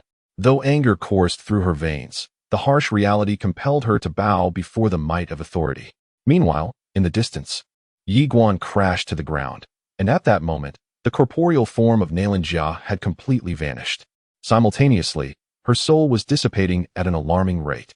Soon, she would be reduced to nothingness, fading away from this world. Ye gazed at the figure of Nailan Jia before him, as if struck by a bolt of lightning. His mind a blank slate. Not far off, Ao Shao the True Dragon Clan regarded Ye with cold disdain, questioning how one could dare to slaughter his kin. His presence was undeniably to rescue this true dragon, the esteemed young leader of their clan. Should a mere youth take him down here, the True Dragon Clan would become the laughingstock of the Central Land. As for rules, while he might hesitate to violate them in the Central Land, here, the regulations of a mere Upper Realm Academy were of no consequence to him. Who would dare voice an objection? Who indeed? Ao Zhao's gaze fixated on Ye, his eyes betraying an unmasked intent to kill, to breach the defenses of the True Dragon Clan, particularly as a swordsman, rendered Ye a formidable future adversary whom Ao Shao would not spare. His right hand slowly clenched, a surge of terrifying power coalescing within his palm. In that moment, everyone present felt the weight of Ao Zhao's murderous intent. The citizens from the 360 states stared in shock at the unfolding scene. Was this truly a fair duel? Was this not an outright bullying? Why was no one from the Academy intervening? Why? Questions swirled in the minds of the crowd, yet no answers emerged. Suddenly, from a distance, Xiaoge shouted in fury towards the observation platform, questioning whether this was indeed a fair duel. Silence enveloped the platform. All were aware of the inherent unfairness. Zhao Su, at the forefront, too remained silent, recognizing the inequity. Yet, none spoke out. They merely observed, witnessing the collective silence. Xiao Ji's frustration boiled over. Was there no sense of justice? Was there no fairness? The crowd remained resolute in their silence. Under the weight of tyranny, where lies the celestial justice? Where is the equity? No one dares to rise against the True Dragon Clan. In the distance, Ao Xiao fixates intently on Ye Xuan, ready to strike. Just then, a mysterious force suddenly binds the fading soul of Yanhuang. Concurrently, a furious voice reverberates throughout the arena. Damn it! Damn it! Damn it! As the echoes dissipate, a brilliant golden light erupts from Ye Xuan's being, soaring into the heavens. As the golden radiance subsides, a spectral figure materializes in the arena. Emerging is none other than Master Tower. Ao Xiao narrows his eyes at Master Tower, questioning, "What are you?" Master Tower, filled with wrath, asserts, "I am your ancestral progenitor. You wretched beast." With that proclamation, he vanishes from sight. Ao Xiao's pupils constrict in sudden realization as he hurls a powerful punch forward. Boom. This strike unleashes a surge of golden light, fracturing the very fabric of space and time. Bang! To the astonishment of all present, the golden light shatters, sending Ao Xiao hurtling backward. The crowd is left in stunned silence. In that moment, the spectral figure seizes Ao Xiao by the head and forcefully slams him into the ground. Crash! The earth shatters beneath them. The onlookers stand agape. The true dragon is being mercilessly beaten. Just then, Ao Xiao roars in fury, reverting to his true form, a colossal dragon stretching thousands of feet into the sky. In the next instant, the spectral figure materializes above Ao Xiao, and with a mighty stomp, he sends Ao Xiao plummeting from the heavens. Bang! As he falls, blood spurts from his mouth, accompanied by a series of anguished shrieks. An utter thrashing? The audience is left in a state of utter shock at the spectacle before them. At that moment, as Ao Xiao landed, a shadowy figure materialized before his abdomen. With a sudden and forceful motion, he tore at it. The sound of ripping echoed as a massive gash was inflicted upon the true dragon's belly. Subsequently, before the astonished gaze of all present, the shadowy figure brutally extracted the dragon's tendons. Witnessing this scene, everyone in the arena was rendered speechless. To extract the dragon's tendons was nothing short of an affront to the dragon clan. The agonizing extraction caused the true dragon to howl in torment. Yet the shadow did not relent, continuing its frenzied assault. In a matter of moments, the entirety of the dragon's tendons was mercilessly drawn forth, saturating the ground with its blood. At this juncture, Ao Xiao was on the brink of collapse. Suddenly, a trembling voice resonated through the arena. Ye Xuan's voice. The shadow paused, turning to face him.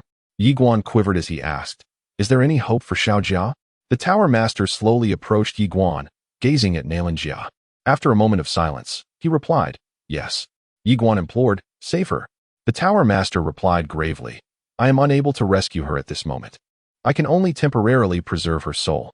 However, her soul has sustained severe damage. You must procure a sword to restore her soul to its original state. Otherwise, even if I were to resurrect her now, her soul, being compromised, would be incomplete. An incomplete soul would mean that even upon revival, she would not be wholly herself." Ye Xuan hurriedly inquired, "What sword?" The tower master responded solemnly, "The Qing Xian sword." The Qing Xian sword. Ye Xuan's pupils contracted sharply. The sword of the sword master of the mortal realm? The tower master nodded, affirming, "Indeed." Ye Xuan inquired, "Where is it?" The little tower replied, "In the middle land of the divine state, the immortal emperor clan." The mention of the immortal emperor clan caused Ye Xuan's hands to slowly clench. The little tower gently urged, "Let your sword first gather her soul." Ye Xuan gazed at the ethereal figure of Yanhuang, his heart aching as if it were being sliced. Tenderly, he caressed Yanhuang's cheek and whispered, "Xiao Jia, wait for me." With that, he encapsulated Yanhuang's soul within the Xingdao sword. He wiped the blood from the corner of his mouth and gradually rose to his feet, making his way towards Ao Xiao. At this moment, Ao Xiao was on the brink of collapse. Under the watchful eyes of all, Ye Xuan approached the dragon's head of Ao Xiao. Just then, Li Wan on the observation platform exclaimed, "If you slay him, you will be locked in an unending feud with the true dragon clan. Once they issue a pursuit order against you, your demise is inevitable. Are you certain?" Ye Xuan abruptly swung his sword downward. The blade glimmered, and with a swift motion, the head of the true dragon severed from its body, blood gushing forth like a fountain. Silence enveloped the crowd. In that moment, Ye Xuan turned slowly towards Enmu. Witnessing this, Yuan Gu on the observation platform hurriedly interjected, "No." Ye Xuan cast a glance at Yuan Gu, who was fixated on him. "The Yin family has produced two martial deities. I am a descendant of the Yin family. If you kill him, you will be opposing those two martial deities and the Guanxuan Academy as well. Yet, in that instant, Ye Xuan had vanished from sight. Swiftly, the Xingdao sword pierced the space between Enmu's brows. Enmu stood frozen in place. Yet, at this pivotal moment, a chilling and terrifying aura unexpectedly surged from the distant reaches of the cosmos.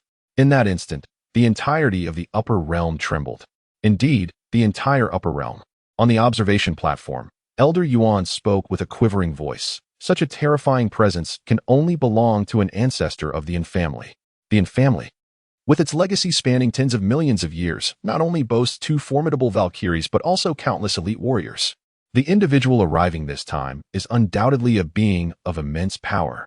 In the arena, everyone was momentarily at a loss. Ye Xuan gazed upward at the starry sky. Compared to this overwhelming pressure, the might of the true dragon seemed trivial. There was no basis for comparison. A gentle smile graced Ye Xuan's lips as he slowly closed his eyes. If he could not coexist with Xiao Jia, then let them perish together.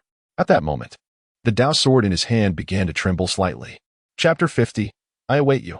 In the arena, all eyes were fixed on the horizon, anticipating the arrival of the Yin family's ancestor. Just then, from the depths of the starry sky, a voice devoid of any emotion suddenly resonated. Roll, roll. This voice bore no trace of sentiment, cold to the utmost degree. Presumptuous. A thunderous roar echoed through the cosmos. Dare to disrespect me, you. Before the words could finish, a piercing scream erupted from the boundless expanse of the universe, followed by the slow descent of a bloodied head. After a brief silence, the starry sky fell into complete tranquility. Everything returned to calm. Upon the desolate expanse, all present gazed skyward, anticipating the advent of the eminent figure. Yet, the formidable pressure, akin to a receding tide, dissipated, leaving the assembly in stunned disbelief. Had the anticipated one foregone their arrival? From the vantage of the observation platform, Yuan-gu wore an expression of utter incredulity, while Zhao Su's eyes mirrored the same astonishment. Had the figure departed? In the distance, Ye Xuan slowly opened his eyes, his gaze filled with perplexity. Had the presence truly vanished? At that juncture, the tower elder interjected, perhaps Providence wills your survival. If such be the case, then cherish your existence. Ye Xuan paused in contemplation before offering a subtle nod. Indeed. With that, he turned his attention to Enmu, who now lay lifeless before him. Swiftly, Ye Xuan's form blurred as he delivered a decisive strike, his sword piercing the neck of the smaller true dragon. With a mournful cry, the dragon succumbed. 2 true dragons had fallen. Silence descended upon the arena. 2 true dragons had perished, and Enmu, the most prodigious talent of Qingzhou, had met his demise. The southern prefecture had claimed victory. None could believe the scene unfolding before them. Ye Xuan retrieved Enmu's storage ring and claimed the bodies of the 2 true dragons, storing them within his own. Then, under the gazes of all, he advanced toward the banner that signified first place. Reaching the banner, he turned to Zhao Su and declared, "The southern prefecture is victorious." At that moment, countless individuals from the southern prefecture erupted in jubilation, their cheers echoing wildly. Ye Xuan's name became synonymous with the most renowned figure in the history of the southern prefecture. Upon the observation platform, Zhao Su regarded Ye Xuan in contemplative silence. At that moment, Ye Xuan abruptly declared, "From this moment forth, I shall forever be a student of the Nanzhou Guanxuan Academy, and I shall not affiliate myself with any other Guanxuan Academy." Upon hearing this, Zhao Su's pupils constricted sharply, her hands clenched tightly. Ye Xuan gazed at Zhao Su. Perceiving an academy that cowered before the strong, an institution incapable of upholding justice for its students. This was not the academy that resided in his heart. With that, he turned and departed. In the arena, the faces of all the Guanxuan Academy students appeared as though they had been struck, burning with indignation. Just moments ago, the entirety of the 360 states had borne witness to the events unfolding. It could be said that from this day forward, the reputation of the Upper Realms Guanxuan Academy had been irrevocably tarnished. In the midst of it all, Zhao Su's complexion turned pale. Her right hand was clenched so tightly that her nails dug painfully into her palm. Her previous inaction had already betrayed her true intentions. And now Ye Xuan's words pierced her heart like a blade. She realized that her martial resolve had been shattered. Justice, natural order, the principles of Guanxuan. These were the tenets she had once held dear. Yet, just a moment ago, she discovered that in the face of tyranny, she had been just as weak. Courage, to stand resolute before the powerful and boldly assert one's dissent, that is true courage. Beside her, Yuan-gu's countenance was equally as pallid. Enmu was dead. What did this signify? It meant that the Guanxuan Academy of the Central Land would lack capable individuals to vie for fortune. Moreover, he understood that his earlier actions had incited disdain in the youth named Ye Xuan, rendering any attempt to recruit him to the Central Land's Guanxuan Academy virtually impossible. Nearby, Li Wan also lamented the unfortunate turn of events. Her purpose for coming was to recruit Lan Jia, and now that ambition had been dashed. In the arena, silence enveloped everyone. This martial examination was destined to become the most extraordinary one in history. On the street, Ye Xuan and Xiao Gu made their way to the Xiao residence, both enveloped in silence. Xiao Gu gazed at Ye Xuan, his expression complex. After a brief while, they arrived at the entrance of the Xiao estate. Ye Xuan suddenly turned to Xiao Gu and expressed his gratitude. Confused, Xiao Gu inquired for what. Ye Xuan replied, "Thank you for standing up when everyone else remained silent." Xiao Gu shook his head. "We are friends." Ye Xuan nodded in acknowledgement. At that moment, the clan leader of the Xiao family, along with Song Ci and Fei Banqing, emerged. Upon seeing Ye Xuan and Xiao Gu, the trio's expressions turned exceedingly intricate. They were well aware of the events that had transpired on the wasteland. Suddenly, Fei Banqing stepped forward to Ye Xuan, her voice soft. "Is Xiao Jia still alive?" Ye Xuan nodded affirmatively. "Yes." A wave of relief washed over Fei Banqing. "That's good. Let us go." With that, she took Ye Xuan's hand and led him into the Xiao residence. Xiao Ji's father approached him, a slight smile gracing his face. "Seeing you stand up for him fills me with a mix of anger, fear, and pride. This is what a man should be." Xiao Gu shook his head slightly. "Father, I am too weak. After this, I wish to venture out and explore." The clan leader of the Xiao family hesitated for a moment before nodding. "Very well." Song Ci sighed softly. In this world, upon returning to the Xiao residence, Ye Xuan confined himself to his room. It was not until deep into the night that he finally emerged. He walked over to the stone steps and sat down. Lifting his gaze towards the horizon, he stared silently at the luminous moon above, holding in his hand the fragrant pouch gifted to him by Nalan Jia. At that moment, Fei Banqing unexpectedly sat beside Ye Xuan and softly remarked, "Just now, Chief Luo Zhaoqi from Guanxuan Academy visited. She brought the first-place reward. This time, Nanzhou has obtained 10 celestial-level spiritual veins, 20 earthly-level spiritual veins, as well as 3 scrolls of celestial methods and 10 scrolls of earthly methods. Besides these, there are various divine artifacts and treasures, along with annual support of several 100,000 gold crystals." She paused for a moment and continued, "The rewards they offer this time are greater than ever before." Ye Xuan remained silent. Fei Banqing went on, "Moreover, you personally have received a reward of 300,000 gold crystals. Not only that, but they also stated that the soul quota from Zhengtu Xinzhou Academy will be granted to you. This means you can directly attend Guanxuan Academy in Zhengtu Xinzhou. They even promised that if you are willing to go, they will advocate for you to the main academy, appealing for justice on your behalf against the formidable True Dragon clan." After finishing her words, Fei Banqing sighed inwardly. She understood that Guanxuan Academy recognized Ye Xuan's potential, and when his worth exceeded their expectations, they were willing to confront the powerful True Dragon clan on his behalf. Such is the harsh reality of this world. If you possess value, others will elevate you. If you lack it, you are disregarded entirely. Ye Xuan suddenly spoke softly. "Teacher, please return these 300,000 gold crystals to them." Fei Banqing looked at Ye Xuan. "Do you not wish to attend Guanxuan Academy in Zhengtu Xinzhou?" "I shall depart," Ye Xuan declared, "and tomorrow it shall be. However, I shall not enlist in the ranks of the Guanxuan Academy." After a moment of contemplation, Fei Banqing murmured softly, "Young one, were it not for the Guanxuan Academy shielding you from the True Dragon clan, your venture to the divine land of Zhengtu would inevitably incur their relentless reprisal." Ye Xuan responded in a gentle tone, "Fate dictates life and death. Should I endure, I shall resurrect Xiaojia and decimate the True Dragon clan. Should I fail, I shall perish alongside Xiaojia." With that, he abruptly rose and strode towards the exit. As if recalling something, he turned to face Fei Banqing, offering a slight bow. "Teacher, I am bound for the divine land of Zhengtu. Take care." Having spoken, he turned to leave. There was no need to tarry until the morrow. He would depart this very day. Fei Banqing interjected suddenly, "Guan." Ye Xuan paused in silence before replying, "I know not."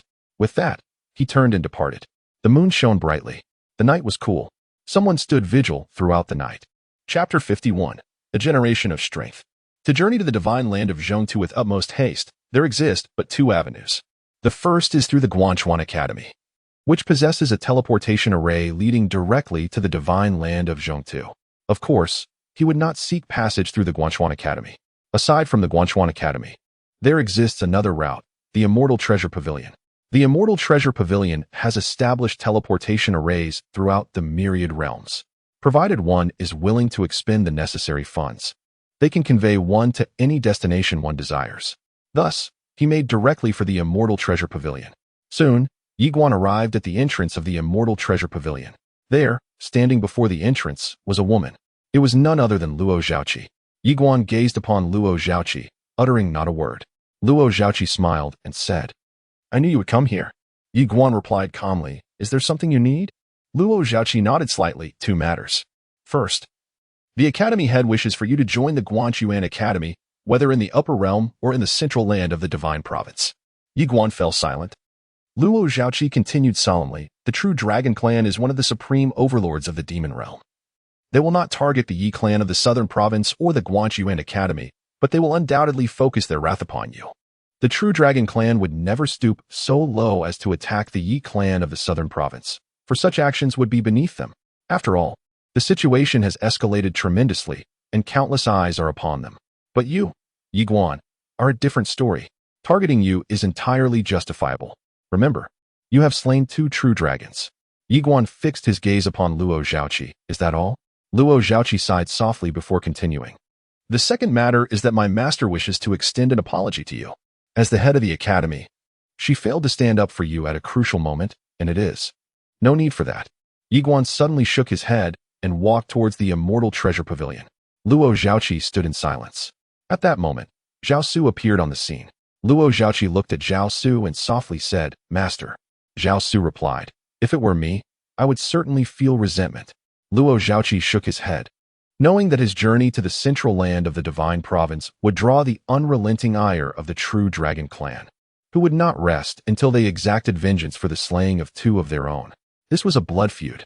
After a moment of silence, Zhao Su softly spoke. "This martial examination has had a profound impact on the Academy. The reputation we have built over the years has been utterly destroyed today." Luo Zhaoqi remained silent. "The repercussions, indeed, are exceedingly dire." Luo Zhaoqi furrowed her brow. "Was it the work of the true Dragon Clan?" Zhao Su nodded. Luo Zhaoqi's expression darkened. "We must file a formal complaint." Zhao Su gently shook her head. "As long as we dare to leave the upper realm, we will vanish from this world without a trace." Luo Zhaoqi's visage turned grim. She understood that this was indeed a distinct possibility. A mere head of an upper realm academy does not command the attention of the Guanxuan Academy. Filing a complaint? How naive. Zhao Su glanced towards the direction of the Immortal Treasure Pavilion and softly said, "I apologize, but I am powerless to assist." With that, she turned and departed. Not all injustices can be rectified. Luo Zhaoqi cast one last glance towards the Immortal Treasure Pavilion, shaking her head. Perhaps she would never see that youth again. After exchanging 1,000 gold crystals, Ye Xuan stepped into the teleportation array leading to the central continent. As the array activated, Ye Xuan vanished from sight. Within the passage of the teleportation array, Ye Xuan sat cross-legged on the ground, producing several scrolls he had just purchased at the Immortal Treasure Pavilion. These scrolls contained information about the central continent. To venture into the central continent, it was essential for him to familiarize himself with this territory. Otherwise, he would be utterly lost. Moments later, Ye Xuan gained a general understanding of the central continent. It is an immense world, beneath which lie 3,000 realms. The upper realm is merely one among them. One can only imagine the vastness of this place. In the realm of Middle-earth, the most formidable power remains the Guanxuan Academy, followed closely by the Xianbao Pavilion, which boasts a vast network of merchant associations. Next in prominence are the 6 great noble families, ranked as follows: the Undying Imperial Clan, the Shinj Clan, the Divine Clan, the Li Clan, along with the Li Clan once more, and the Nailing Clan. Beyond these 6 families, there exist 2 dominant forces from the Demon Realm, namely the True Dragon Clan and the Ancient Ape Clan. Additionally, there is an ancient, once mighty faction that has now completely fallen into decline, the Dao Sect. Legend has it that this Dao Sect existed prior to the establishment of the Guanxuan Academy, but for reasons unknown, it gradually waned and was ultimately supplanted by the Academy. Apart from these entities, countless noble families and sects, both large and small, flourish. There is also a unique organization known as the Mercenary Guild, with its foremost mercenary group being the Guanxuan Mercenary Corps. Despite sharing the name Guanxuan, this corps operates independently of the academy. The leader of the Guanxuan Mercenary Corps not only heads the mercenary group, but also presides over the Mercenary Guild, wielding significant power.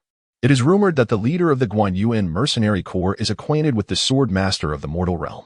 After a brief moment, he turned his gaze to the second scroll, which chronicles the history of the Undying Imperial Clan. According to tales from the past, the Undying Imperial Clan once followed the Sword Master of the Mortal Realm, risking their entire lineage in battle alongside him. Consequently, the Sword Master provided substantial support to the Undying Imperial Clan, greatly enhancing their strength. They later arrived in Middle-earth and ascended to become the foremost clan among the 6 great families. It is noteworthy that the mother of the Sword Master of the Mortal Realm hailed from the Undying Imperial Clan. Due to this connection, although the Undying Imperial Clan has yet to enter the Grand Institute of the Observing Universe and partake in the legendary fortune of the Great Tao, even the most formidable clans within the Observing Universe must accord them a modicum of respect. Over the years, the Undying Imperial Clan has been engaged in a singular pursuit, competing with the apex forces of countless realms for a coveted position within the Grand Institute of the Observing Universe. This contest, renowned in the Central Earth Divine Continent as the Battle of Fortune, occurs but once a century. This struggle for fortune is infinitely more brutal than the martial examinations of the Upper Realms academies. It attracts the finest geniuses from myriad worlds, each vying for a singular opportunity. Only one position exists. The victor secures the privilege for themselves and their faction to reside within the Grand Institute, basking in the fabled fortune of the Great Tao. The Undying Imperial Clan has been striving for this for countless millennia, yet the efforts of innumerable generations have culminated in naught but failure. Consequently, the foremost forces across various universes are frantically seeking prodigious talents, all in the quest for that elusive fortune. Ye Xuan suddenly interjected, "Master Tower, should I approach the Undying Imperial Clan? I doubt they would lend me the sword of the human sword master." The tower replied, "What do you propose to do then?" After a moment of contemplation, Ye Xuan responded, "Could you assist me in covertly acquiring it? I shall return it once I am finished." The tower remained silent for a moment before replying, "Alas, that may not be feasible. I am unable to act in the immediate future." Ye Xuan sighed softly. Borrowing a sword? What reason would they have to lend it to him? Stealing? With the tower refraining from intervention, he was even less likely to succeed. Robbing? Surely, that was preposterous. Even the Dragon Clan would likely hesitate to raid the Undying Imperial Clan.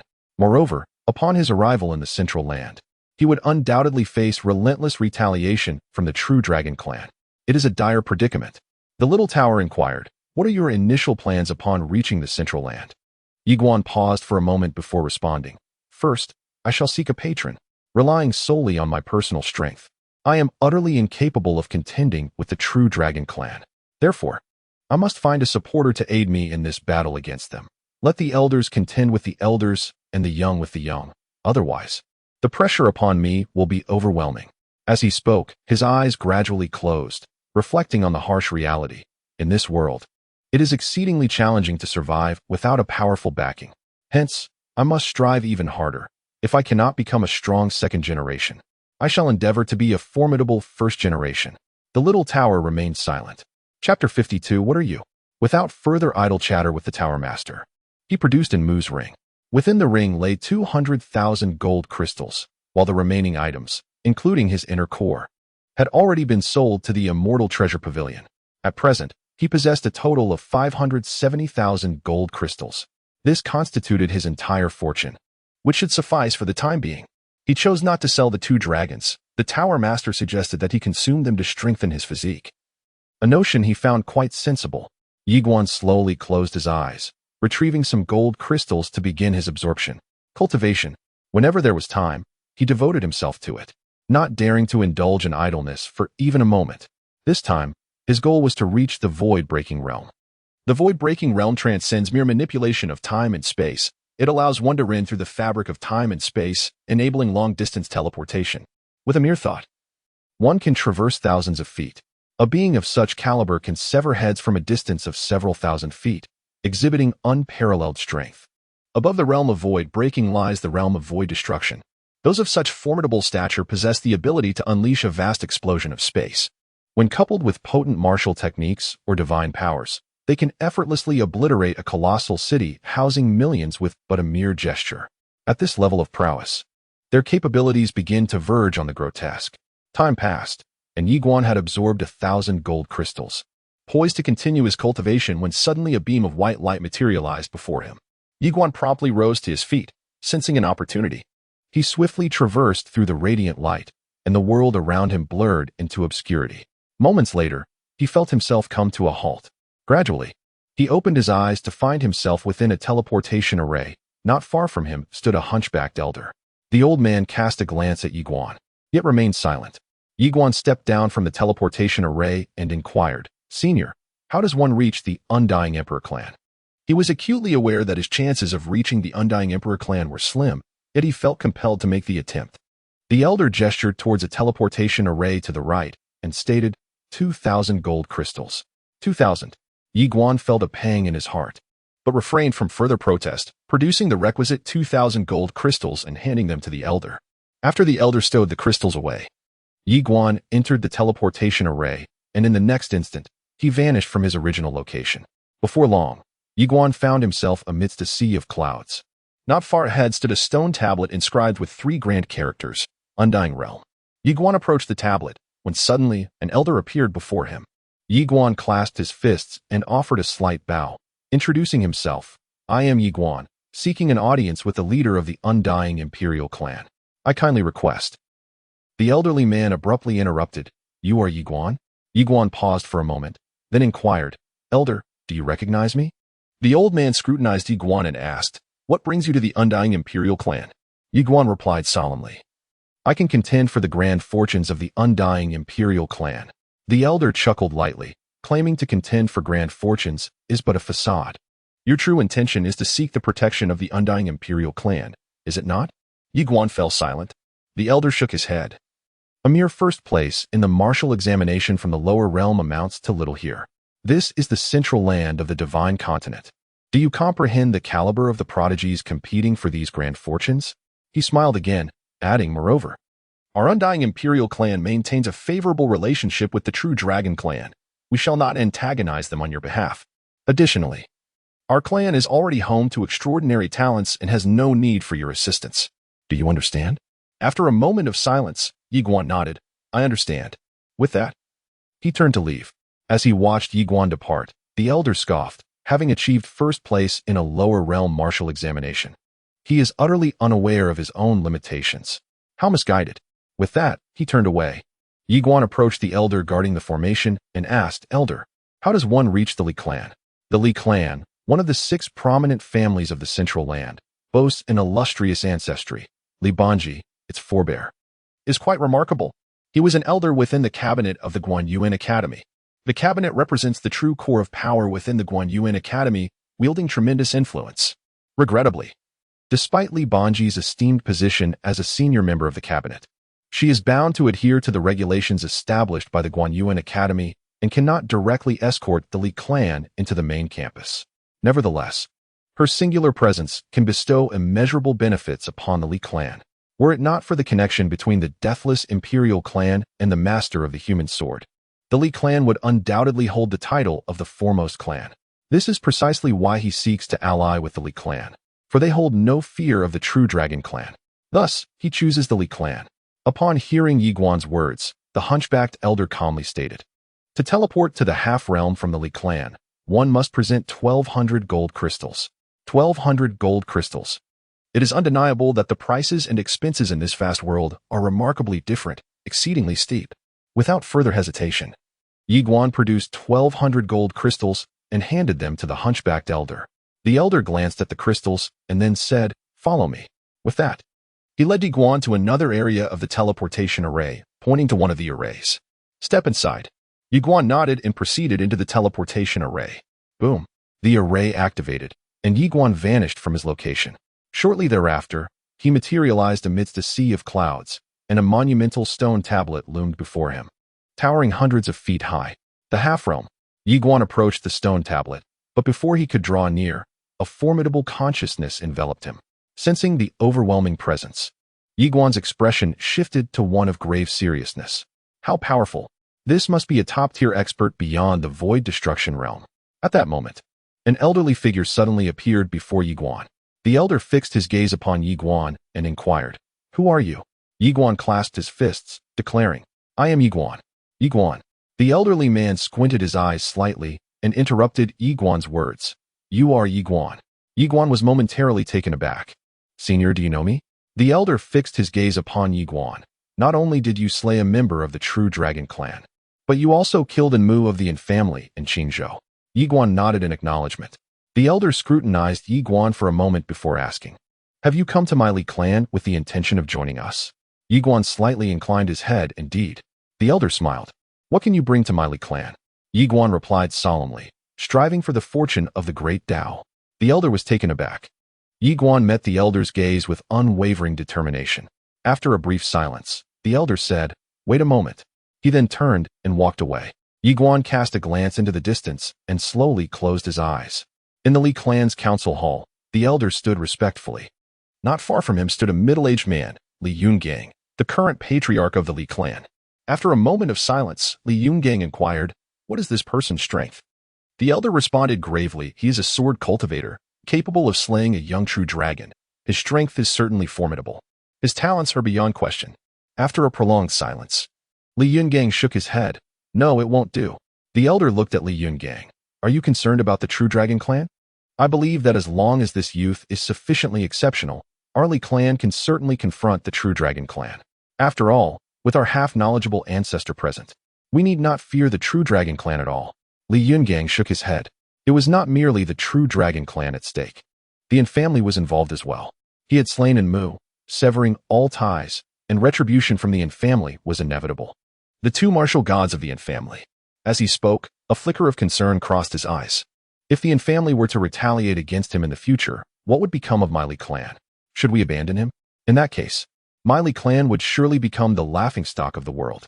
If we do not abandon him, are we to contend with the two martial gods of the Yin family? The elder fell silent. The two martial gods of the Yin family. Although the Li family had Li Banji, it was simply impossible to confront these two formidable beings. Li Yungang sighed softly, urging for his departure.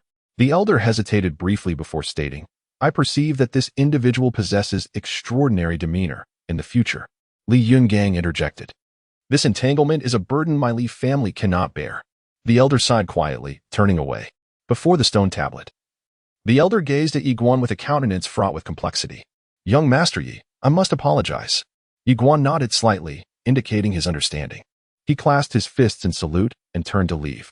Watching Ye Xuan depart, the elder shook his head gently and murmured, "Perhaps this matter warrants consultation with our esteemed ancestor Banji." With a self-deprecating smile, he mused, "Our ancestor Banji holds a high position within the cabinet, burdened with daily affairs. How could he afford to be distracted by such trivial matters?" With that, he turned and walked away. Outside, after a moment of silence, Ye Xuan spread his palm, revealing a jade pendant that appeared in his hand. This pendant was the very one given to him by the mysterious woman he encountered in the celestial realm below, who had instructed him to seek her out in the central divine land upon his arrival. In truth, he felt a sense of hesitation. From his understanding, the divine clan had never contended for fate, and it appeared they had no intention of participating in this instance either. If he were to seek them out, he would not be able to offer any benefit. On the contrary, he might even burden them. Furthermore, the initial gift of the jade pendant was perhaps merely a polite gesture to approach them now for assistance against the True Dragon clan and the Yin family. He felt it was somewhat excessive. At that moment, the little tower suddenly suggested, "Why not try the Shinj clan? If that proves unfruitful, then we can approach the divine clan." Ye Xuan was intrigued. "The Shinj clan?" The little tower replied, "Indeed. I am acquainted with one of their ancestors, who was exceptionally intelligent. Her descendants should not be lacking in brilliance either." Ye Xuan's curiosity deepened. "You even know their ancestor, Tower Master?" The little tower urged. "Let us proceed." Upon seeing Ye Xuan's arrival, the hunchbacked elder glanced at him. Ye Xuan stated, "To the Li clan." The hunchbacked elder extended his right hand.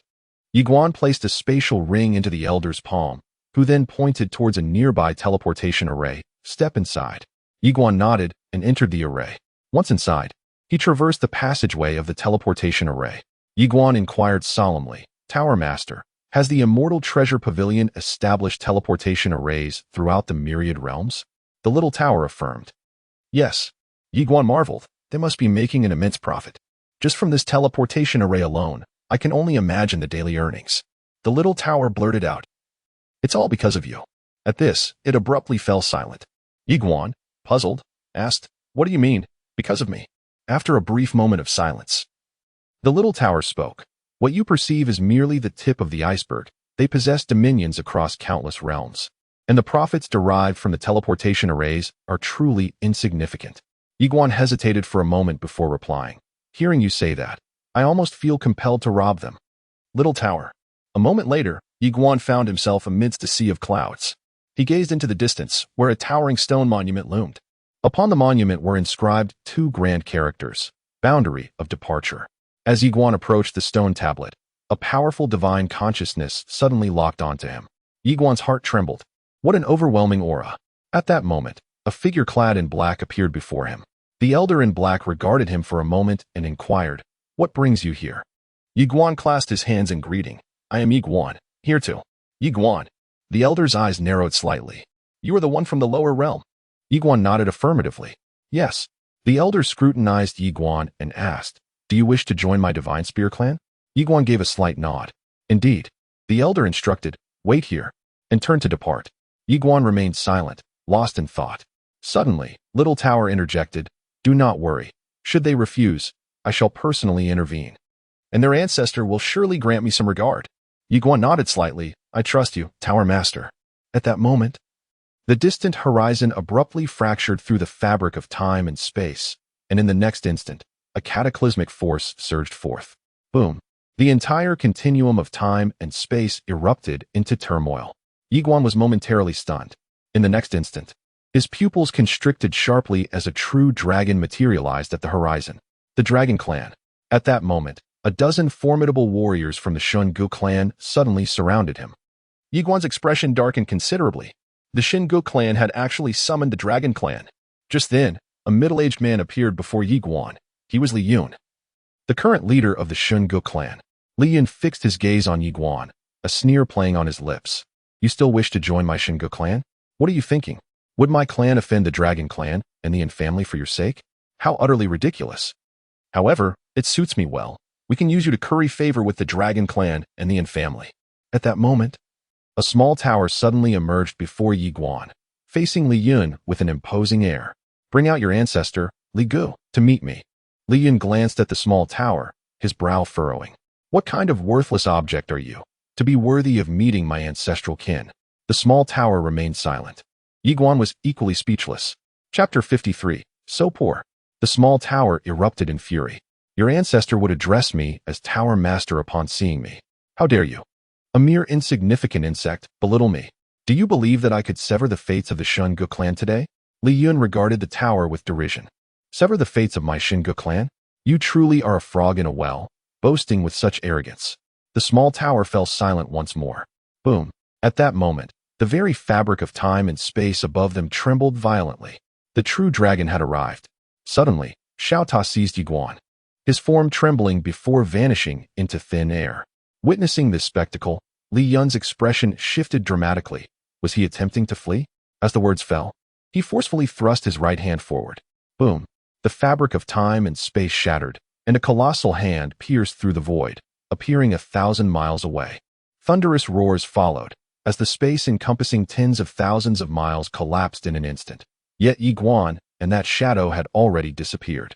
Observing this scene, Li Yun's countenance darkened ominously. He had indeed escaped. At that moment, the true dragon abruptly transformed into a middle-aged man who materialized in the arena. Li Yun regarded the man. Ao Meng. A flicker of alarm coursed through him. The true dragon clan had dispatched this individual. He was once a representative of the true dragon clan in the contest of fate, possessing formidable prowess among the younger generation of true dragons. Ao Meng gazed toward the horizon and calmly remarked, Li Yun, this individual is not to be underestimated. Li Yun fell silent. Indeed, he was no ordinary foe. The one who referred to himself as Master Ta, though arrogant, undeniably possessed considerable skill. Ao Meng continued, Li Yun, that young man is a sword cultivator. which implies he must have a formidable sword master behind him. After pondering for a moment, Li Yun replied, I previously instructed someone to investigate. The sword master backing him is at most a great sword immortal. Ao Ming looked at Li Yun, intrigued. What leads you to that conclusion? Li Yun answered. It's merely a conjecture. Ao Ming furrowed his brow. Li Yun remarked, in today's world, the remaining sword emperors are but a handful, all residing within the observing Xin universe. Among them, the one frequently seen by the public is the listening cloud sword emperor, who cannot possibly be his master. Thus, the strongest individual behind him must merely be a great sword immortal. Ao Ming fell silent for a moment before nodding slightly, acknowledging the validity of the statement. Li Yun continued, this person possesses considerable talent as a sword cultivator. Since we have become adversaries, we must exert our utmost efforts to eliminate him, lest he becomes a lingering threat. Ao Ming nodded slightly, affirming that their clan understood.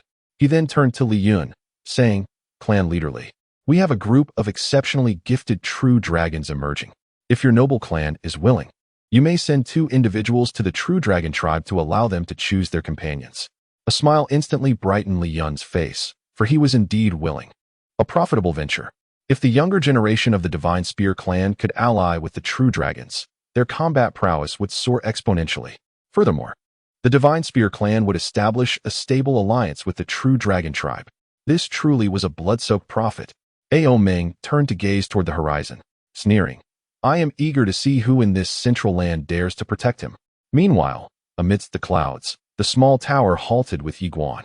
Upon stopping, it transformed into a beam of light and entered Ye Xuan's body.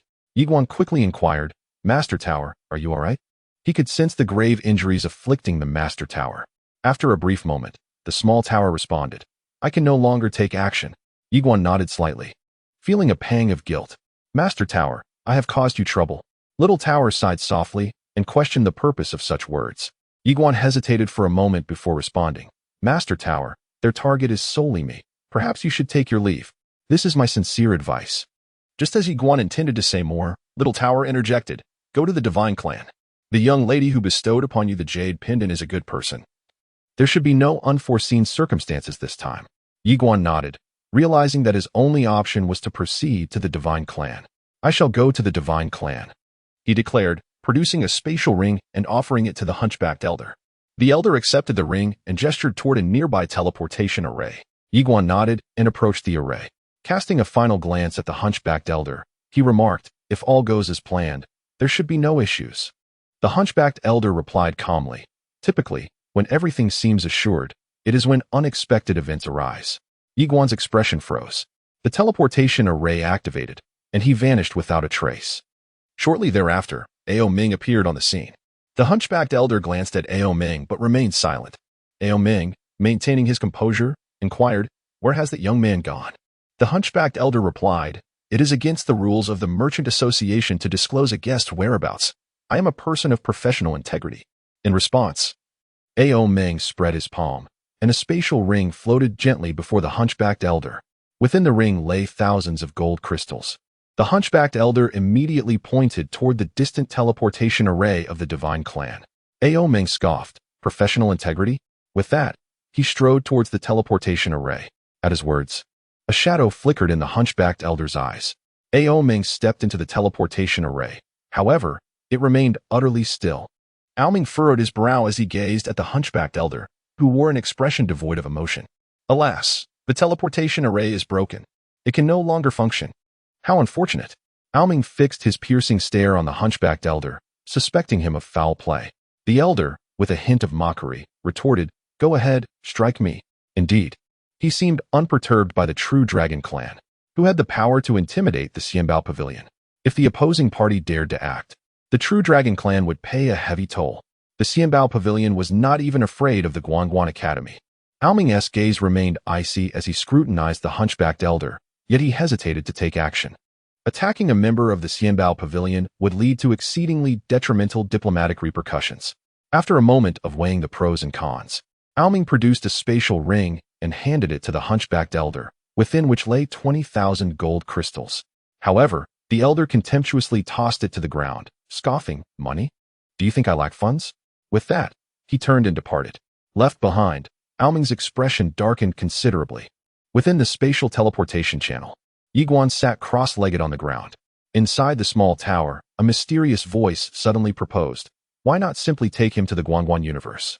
The small tower sighed softly. What purpose would that serve? To inherit a legacy? Brother, what is his current strength? Will the inhabitants there acknowledge him? The mysterious voice sneered.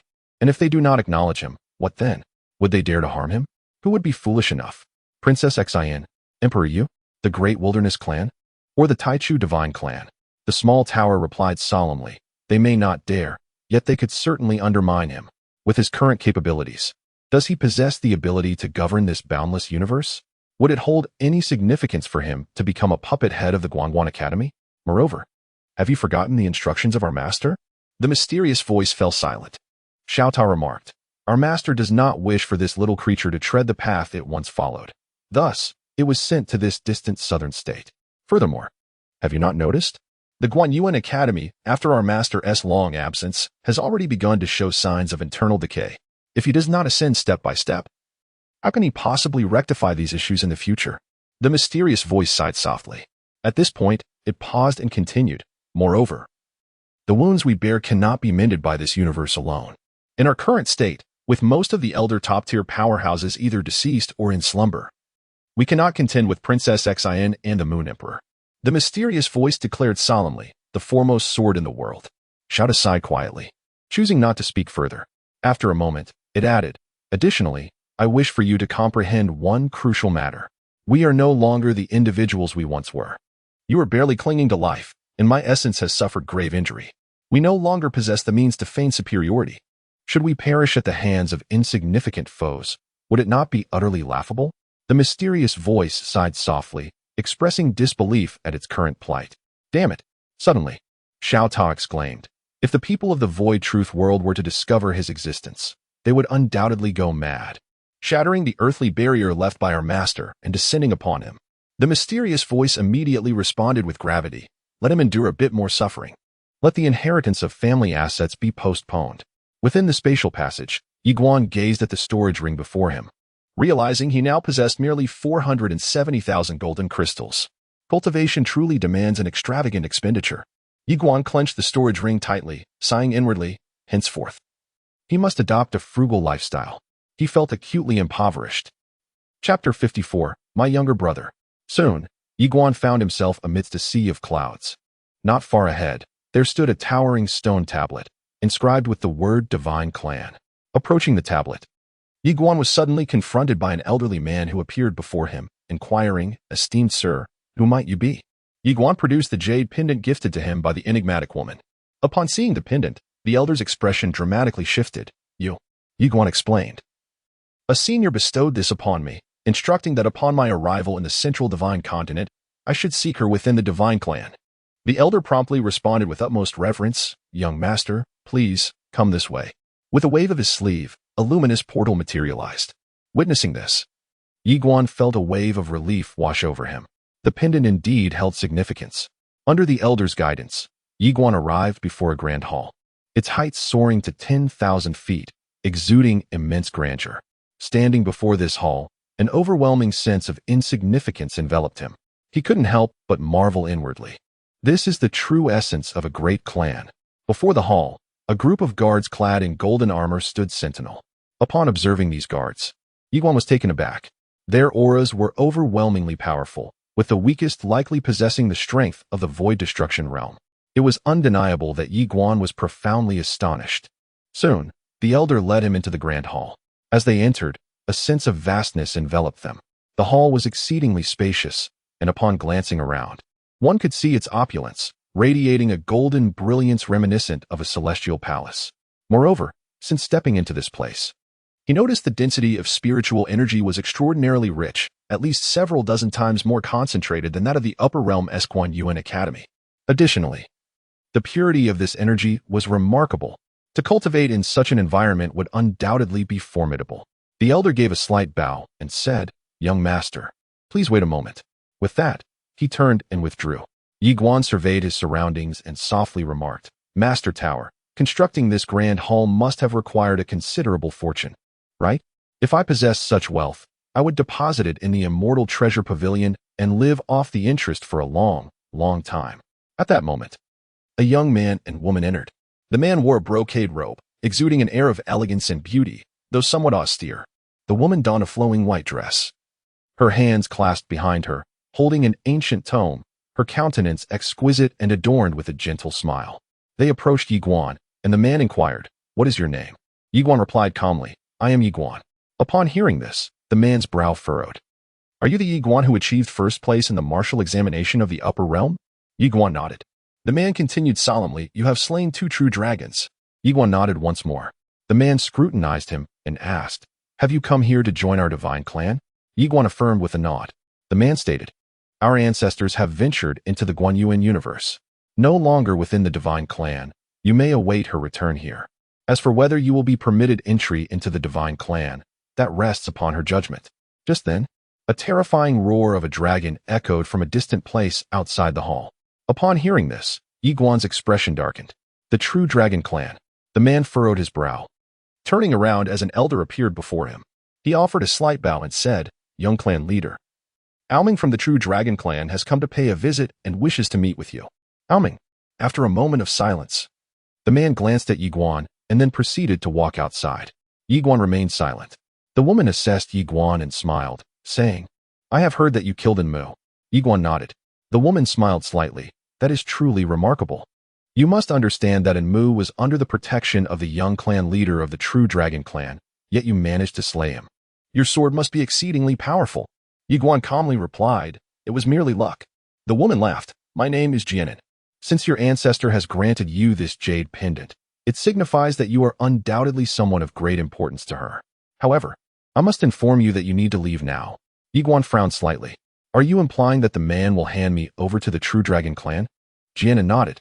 "He is my brother, Jianao, and he currently handles matters of the divine clan. I know him well. First and foremost, he does not regard the significance of this jade pendant highly. On that basis, he would find it unworthy to create enmity with the true dragon clan over you. Thus, he would undoubtedly hand you over to the true dragon clan in order to foster good relations with them." Ye Xuan fell silent. Suddenly, dozens of formidable auras emerged around them. Ye Xuan's expression darkened. He had underestimated the terrifying influence of the true dragon clan in the central land of Shenzhou. Jianan fixed her gaze on Ye Xuan, proclaiming, "I will take you away." With that, she abruptly rose and grasped Ye Xuan's arm, sweeping her sleeve to unveil a teleportation array beneath their feet. Just as they were about to vanish, Ye Xuan caught sight of Ao Ming and Jian Ao rushing in. Upon witnessing the disappearance of Ye Xuan and Jianan, Jian Ao's face instantly darkened significantly. Ao Ming's expression was equally grim. He turned to Jian Ao and said, "I do not know why she would act in such a manner." After a moment of silence, Ao Ming replied, "Young clan leader, we of the true dragon clan must eliminate Ye Xuan. As for the reason, you should be well aware. Furthermore, we have always held the divine clan in high regard. Hence we wish to avoid any unpleasantness with your noble family." Jian Ao remained silent for a moment before responding, "I will provide you with an explanation regarding this matter." He then looked at Ao Ming and added, "When pursuing Ye Xuan, do not harm my sister. My ancestors hold her in great esteem. Should you injure her, our 2 clans shall be locked in an eternal conflict." Ao Ming glanced at Jian Ao before turning to leave. In that spot, he solemnly commanded, "Summon the men." At that moment, an elder appeared behind Ao Ming. Ao Ming instructed gravely, "Take 10 divine warriors to find Jianan. She must be protected at all costs." The elder nodded slightly, understanding the gravity of the task. With that, he retreated. Amidst a realm of clouds, the fabric of time and space suddenly tore apart. And then Ye Xuan and Jianan emerged. Jianan smiled and said, "We are temporarily safe." Ye Xuan gazed at Jianan, his heart filled with quiet vigilance. "Why have you done this?" Jianan blinked and replied, "For my brother, for my divine clan." Ye Xuan furrowed his brow, pondering her meaning. "What do you mean?" Jianan continued with a smile, "Firstly, your ability to receive a jade pendant from our ancestor proves that you are no ordinary individual, especially since you have managed to survive after slaying in Mu and that true dragon. If my divine clan were to surrender you to the true dragon lineage, the benevolence of receiving the jade pendant would turn into malevolence. On a smaller scale, this malevolence could endanger my brother's life. On a larger scale, it could threaten my divine clan's existence." Ye Xuan responded calmly, "Perhaps you are overthinking it." Jianan chuckled, "That is indeed a possibility. However, The fact that you have not only killed in Mu and the true dragon lineage, but also lived to tell the tale, is exceedingly remarkable. Moreover, I am well acquainted with our ancestor's character. She would not bestow her jade pendant upon just anyone. Ye Xuan said, regardless, thank you for your assistance, Miss Jianan. Until we meet again. With that, he turned to leave. Suddenly, Jianan called out, wait. Ye Xuan regarded her in silence. Jianan smiled and said, let us go to the Taoist sect. Ye Xuan frowned slightly. The Taoist sect? Jianan nodded. I can assure you that although you possess extraordinary abilities, the 6 major clans will not accept you, for they would not risk enmity with the true dragon lineage on your behalf. They do not fear the true dragon lineage. But, you understand what I mean, do you not? He glanced at Jianan and said, I know I am unworthy. Jianan slightly nodded, reflecting that it was indeed not worth it for 2 prominent families to engage in conflict over an outsider. Yi observed Jianan for a moment before continuing. There is another reason you rescued me that remains unspoken. Jianan blinked, inquiring, what reason? Yi replied calmly, you fear that your ancestors might truly take me in. At that point, the divine clan would inevitably be compelled to oppose the true dragon clan. And from your perspective, it would be unwise for the divine clan to engage in a fierce struggle over my presence. A flicker of surprise crossed Jianan's eyes as she remarked, young Master Yi, your insight. I must admit, I underestimated you. Yi responded, I comprehend your actions and am genuinely grateful for your assistance. Rest assured, I shall not return to the divine clan and burden them. With that, he turned to leave. Just then, Jianan called out, young Master Yi, please wait. Yi nodded slightly, understanding her intent, and then swiftly disappeared into the distance. Jianan gazed at Ye's retreating figure, her expression serene. At that moment, Jian, accompanied by a group of powerful beings from the divine clan, arrived on the scene. Seeing Jianan unharmed, he breathed a sigh of relief. Jian spoke solemnly. You should not have let him go. Jianan smiled. I must say, this young Master Yi is indeed extraordinary, a rare talent. It is a pity. She shook her head gently as she spoke. Suddenly, a rift in space and time opened before them, and in the next moment, an ethereal woman slowly emerged. The newcomer was Jian Zizai, though not in her physical form. Upon encountering Jian Zizai, the two bowed respectfully, addressing her as ancestor. Jian Zizai regarded them, her gaze ultimately resting on Jian. From this moment forth, you shall no longer hold the position of the young patriarch of our divine clan. You shall be confined for a century, during which time you are forbidden from leaving the clan, she proclaimed. At these words, Jian eyes widened in shock. Ancestor, he exclaimed, terror-stricken. Jian Zizai remained impassive. Take him away. The guards behind Jian promptly escorted him out, leaving only Jian Zizai and Jianan in the hall. Jian Zizai turned her attention to Jianan, her expression a mixture of complexity. I once held great expectations for you, she began, shaking her head slightly. I shall retreat for a century, during which I will seek out a new candidate to assume the role of the young patriarch of our divine clan. Upon hearing this, Jianan's face drained of color, and he trembled as he pleaded, Ancestor, why? Everything I have done has been for our clan. Jian Zizai's expression remained unyielding. Depart. Jianan clenched his fists and retorted defiantly, I refuse. I shall not accept this. Jian Zizai regarded him coolly. You ought to address me as aunt. Jianan paused, momentarily taken aback, then replied, what of it? From the perspective of our clan's interests, he is not one of us. Our clan should not oppose the true dragon clan on his behalf. It is neither worthy nor justifiable. Jian Zizai fixed her gaze upon Jianan. Do you know who my brother is? Jianan's face contorted in confusion. Who? Jian Zizai replied calmly. He is the one you refer to as the sword master of the mortal realm. A thunderous realization struck Jianan, leaving his mind blank as if struck by lightning. Aunt, Guanxuan Academy. Young Master. Chapter 55. Do not let him escape. Observing Jianan, whose countenance resembled that of a corpse, Jian Zizai gently shook her head. Even if he were not the young master of Guanxuan Academy, I would still ensure his safety, for his father called me sister. With that, she turned and departed. Left behind, Jianan let out a self-deprecating smile. He had miscalculated one thing, the true worth of that jade pendant. Life is akin to a game of chess. One misstep can lead to utter defeat. Meanwhile, as Ye Xuan journeyed onward, he suddenly came to a halt, for a phantom figure of a woman materialized before him, none other than the arriving Jian Zizai. Ye Xuan was taken aback. Senior? Jian Zizai replied with a smile. My true form is attending to matters in the Guanxuan universe. This is but my avatar. Come with me to the divine clan. However, Ye Xuan shook his head. No need. Jian Zizai inquired. Are you angry? Ye Xuan responded, no. Jian Zizai declared. I have already punished them. Ye Xuan hesitated for a moment before saying, Senior, please do not punish Miss Jianan. Her actions were solely for the divine clan and bear no fault. Furthermore, had it not been for her assistance, I might have been unable to leave the divine clan. Ye Xuan smiled. Senior, really, it is unnecessary. I have found a new path. He was not truly angry. Rather, he wished to avoid entangling the divine clan in conflict with the true dragon clan on his behalf. Jian Zizai spoke solemnly. Are you not alone? Ye Xuan hesitated again, then replied, I have another companion, Master Ta?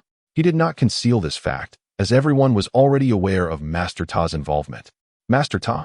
Jian Zizai was momentarily taken aback, then nodded slightly, feeling reassured with the presence of the little tower by her side. Ye Xuan offered a slight bow, addressing the elder. Farewell. After uttering those words, she turned and departed. Jian Zizai gazed at the distant figure vanishing into the horizon, and after a prolonged silence, she lifted her gaze towards the depths of the starry sky, whispering, Little brother, what transpired in that world? A moment later, Ye Xuan returned to the location of the teleportation array. The hunchbacked elder observed him, inquiring, Are you merely playing around? Ye Xuan responded with a faint smile, Elder. This time, I wish to visit the Dao sect. The elder replied in a calm tone, You seem intent on visiting all the prominent families. Ye Xuan chuckled softly but remained silent, producing a storage ring and presenting it to the hunchbacked elder. The elder accepted the ring and pointed to one of the teleportation arrays, saying, This one. Ye Xuan stepped into the designated array, but just then, the hunchbacked elder suddenly remarked, The true dragon clan is pursuing you. Ye Xuan paused momentarily before nodding. I am aware. The elder scrutinized Ye Xuan and said, Provide me with a golden crystal, and I will inform them that you have gone to the undying imperial clan. Ye Xuan blinked and replied, Isn't that a bit inadequate? The elder replied calmly, It is sufficient. Ye Xuan quickly produced a golden crystal and handed it to the elder, offering a slight bow. Thank you. The elder nodded in acknowledgement. Take care. As his words faded, the teleportation array activated, and Ye Xuan vanished from sight. Shortly thereafter, Ao Ming arrived at the scene. Drawn here as it was the only place capable of accessing the various great clans, Ao Ming gazed at the hunchbacked elder. His palm outstretched as a spatial ring soared towards the elder. Within the ring lay 20,000 golden crystals.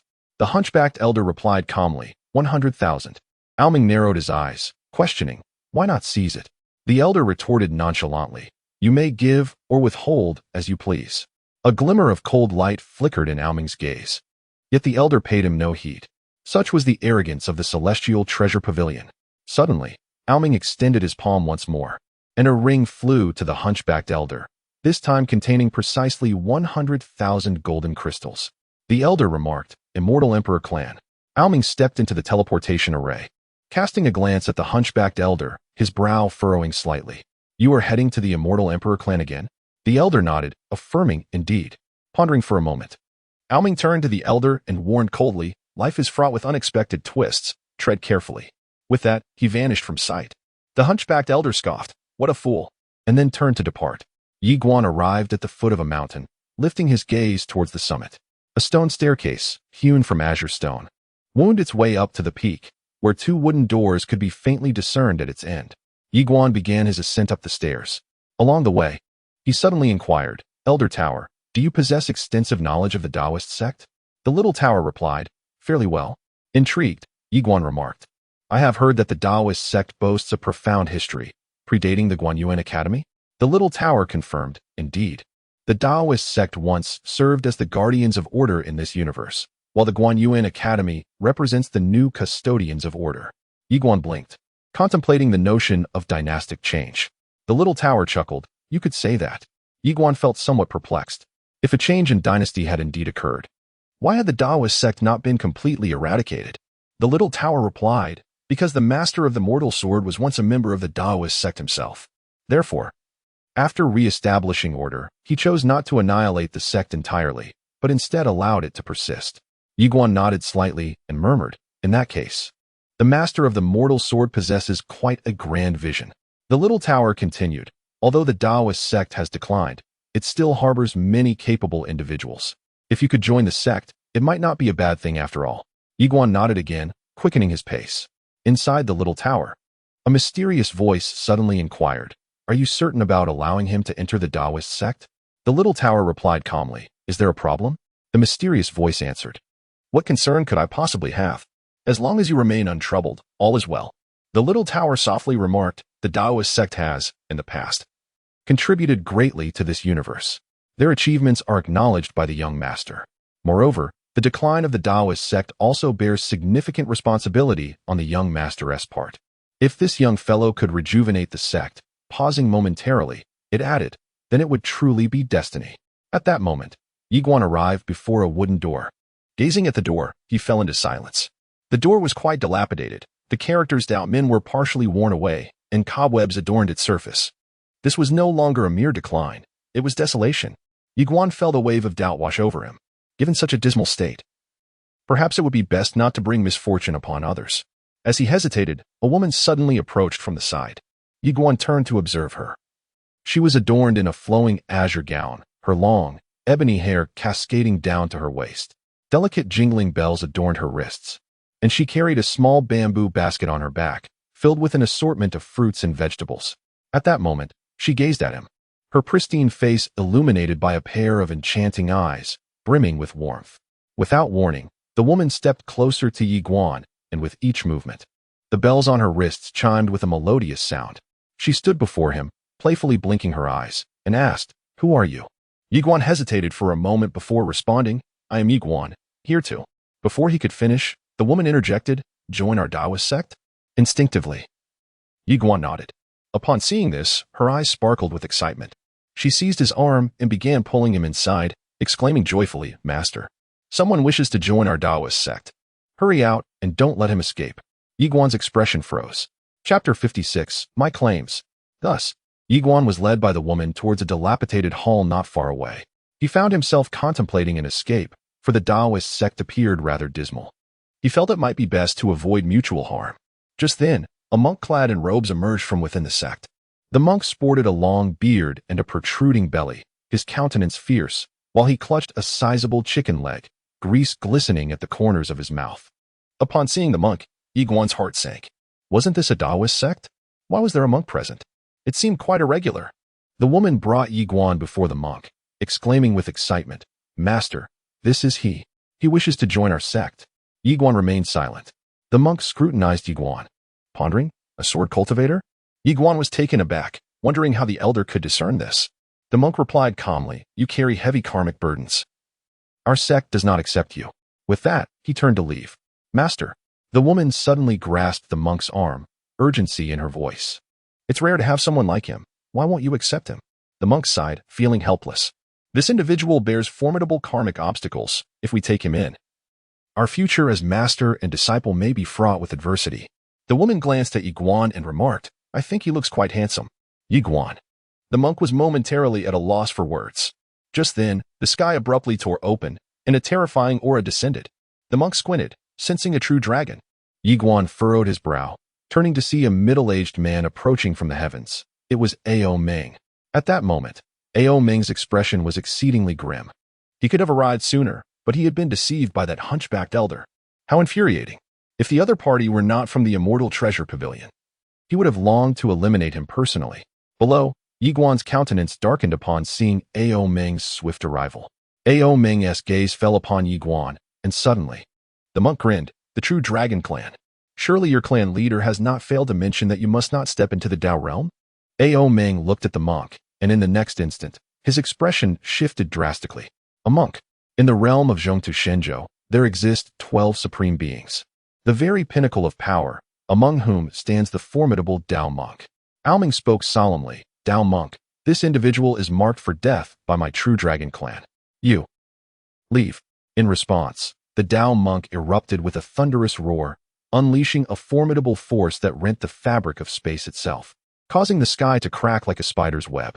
Ao Meng was instantly repelled 1,000 feet away, and as he came to a halt, his flesh split open, blood spraying forth.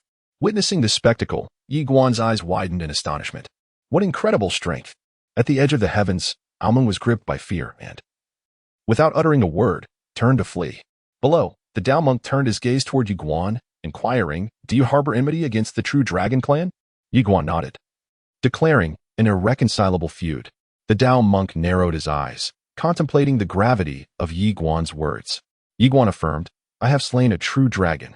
The Tao monk suddenly interjected, you are the renowned Ye Xuan, the victor of the lower realm's martial examination. Ye Xuan, taken aback, replied, am I truly that famous? The Tao monk chuckled, not only have you killed the young patriarch of the true dragon clan, but you also eliminated his follower, Enmu, who hails from the esteemed and family. Ye Xuan nodded in acknowledgement. The Tao monk shook his head, I fear not the true dragon clan. However, I have recently dealt with the Yin family. Their ancestors produced two martial deities, each more formidable than the last, and I cannot contend with them. Therefore, would you be inclined to seek assistance from another clan? Ye Xuan asserted, I am quite capable in battle. The Tao monk took a bite of his chicken leg and smirked, quite capable, you say? Your prowess holds little significance, young man, in this world. One must navigate through influence. After a moment of silence, Ye Xuan responded, Senior, you are but one individual, yet you fear not the true dragon clan. Some derive their power from the forces behind them, while others, like you, embody their own might. I aspire to be like you, the latter. For one individual can indeed represent a formidable force. Upon hearing Ye Xuan's words, the monk chuckled, your words are quite charming, yet alas, reality is far more brutal than you envision. Ye Xuan replied solemnly, it is my understanding that the contest for fortune is imminent, and I shall partake in it. Striving for first place, if I attain that pinnacle, I will surely rejuvenate the Tao sect. The monk narrowed his eyes, to rejuvenate the Tao sect, young man. Do you comprehend the terrifying nature of this upcoming contest for fortune? The undying imperial clan has a prodigious genius who has fully awakened his undying bloodline. Moreover, he has also awakened a fragment of the frenzied bloodline left by the sword master of the mortal realm. And in the five-dimensional universe, there exists an innate Tao body. Ye Xuan abruptly interrupted, I am determined to claim the top position. I can secure first place. The monk regarded Ye Xuan intently. It is said that within the Milky Way, there lies a super genius, a fated individual. Are you familiar with the concept of a fated individual? The sword master of the mortal realm was such a person. And each generation's fated individual is an unparalleled force of their era. Do you understand? Ye Xuan clenched his fists. The universe is yet undecided. We are both dark horses in this race. I do not believe in fate. I only believe in myself. The woman observed Ye Xuan, blinking as she pondered her thoughts. The Taoist monk savagely gnawed on a chicken leg, remaining silent for an extended period. Suddenly, he exclaimed, wait. Turning to the woman, he commanded, come with me. With that, he led her into the grand hall. Ye Xuan remained silent. Little Tower abruptly inquired, do you truly have confidence in securing first place? Ye Xuan replied, no. Little Tower appeared perplexed. Ye Xuan continued, I was merely boasting. Without a boast, how could he possibly take notice of me? Little Tower fell silent. Within the hall, the woman smiled and asked, does the master have a fondness for him? The Taoist monk nodded and spoke sincerely, this lad is quite to my taste. Moreover, his character is exceptional, and his talent is remarkable. He is truly an outstanding prospect. For our Taoist sect to acquire such a genius at this time is truly a blessing from our ancestors. The woman nodded slightly. Is the master concerned about the true dragon clan and the Yin family? The Taoist monk affirmed. The woman contemplated for a moment and then spoke. Master, if there were no targeting from the true dragon clan and the Yin family, do you think he would have come to our Taoist sect? The Taoist monk immediately shook his head, stating it is absolutely impossible. The Guanxuan Academy would have already recruited him. The reason the Guanxuan Academy has not done so certainly relates to their apprehensions regarding the true dragon clan and the Yin family. It's not just the Guanxuan Academy. The 6 great clans have also refrained from recruiting him due to the Yin family and the true dragon clan. At this juncture, he paused momentarily and then softly remarked, I understand your implication, my dear. A talent of such caliber would only turn to our once thriving Taoist sect if left with no other options. After a brief silence, the Taoist monk turned to the woman and inquired, what do you think of this individual? The woman pondered for a moment and then exclaimed, he is remarkably handsome. The monk, with a furrowed brow, replied, I inquired about his character, not his appearance. The woman blinked and insisted, with such striking looks, his character must surely be exceptional. The monk's expression froze in disbelief. Chapter 57, A Pitiful Background. Within the hall, the woman smiled and said, Master, I believe you could take him under your wing. The monk replied gravely, what makes you say that? The woman spoke earnestly, What if he truly secures the top position in the contest for fortune? The monk fell silent. The woman continued, even if he does not attain first place, is he not worth considering?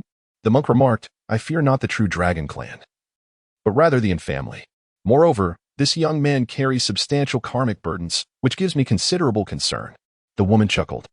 If the master has ever contemplated revitalizing the Taoist sect, then he represents an unprecedented opportunity.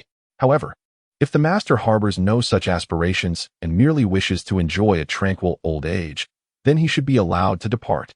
After a brief moment of contemplation, the monk glanced at the spirit tablet on the incense table and then turned to exit the hall.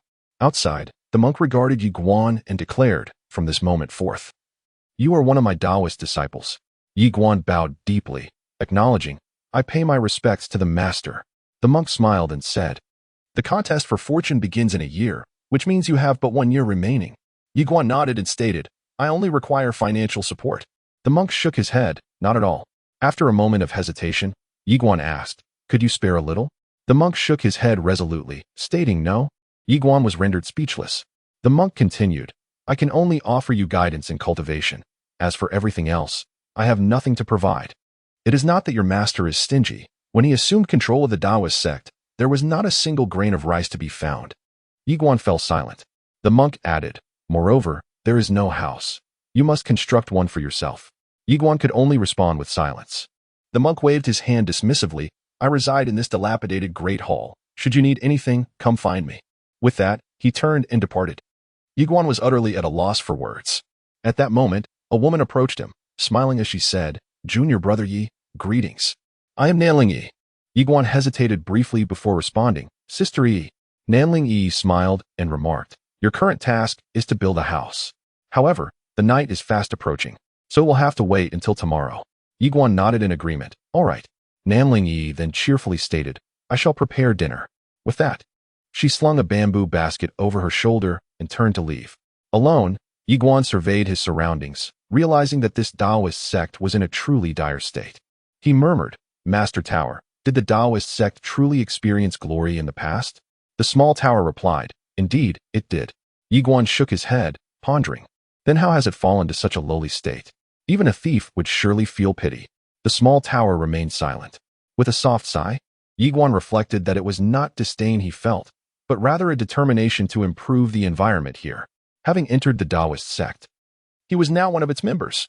Ye Xuan settled onto the ground and commenced his cultivation. Each session was accompanied by a pang of heartache. The golden crystal was burning. He now possesses only 470,000 golden crystals. While this may seem substantial, in reality, it is rather meager.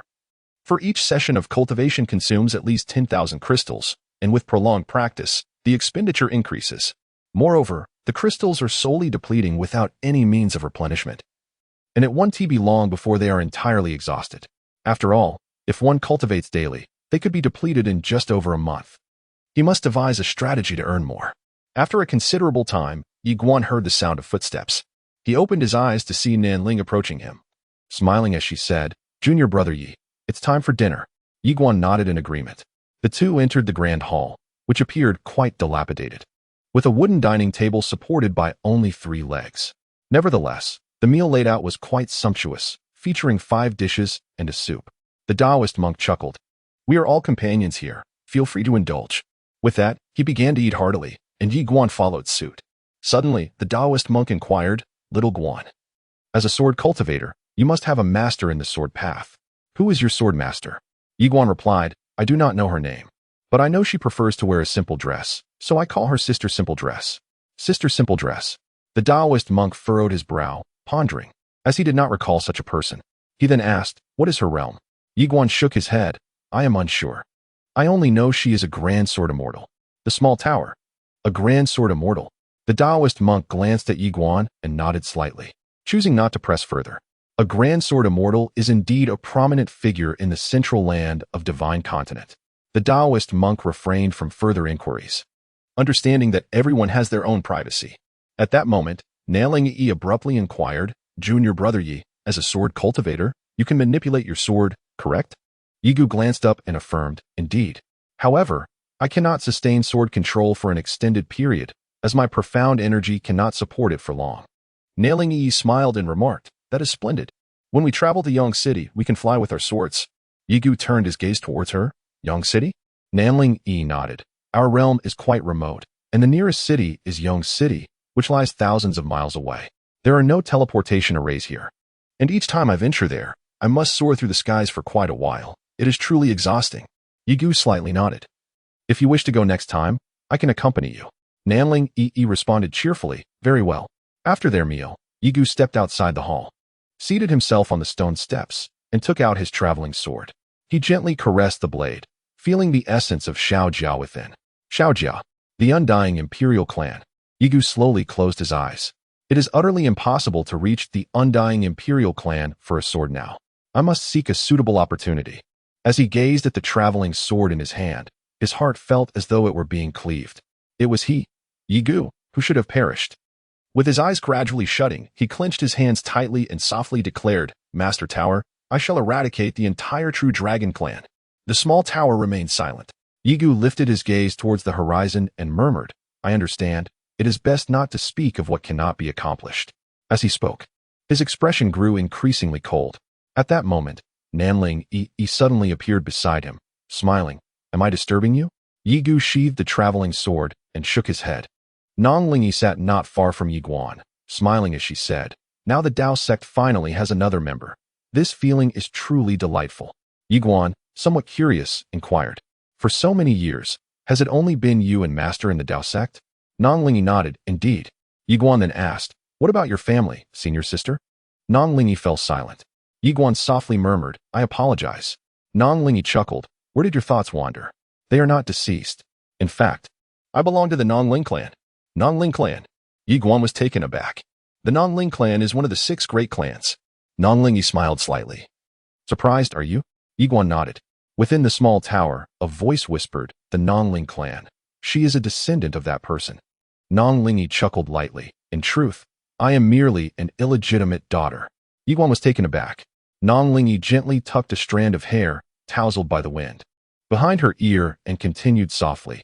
My mother was an ordinary girl from a small family, but she met the young master of the Nanling clan and thus gave birth to me. However, great clans emphasize social standing, and at that time, the clan leader of the Nanling clan would never have consented to this union.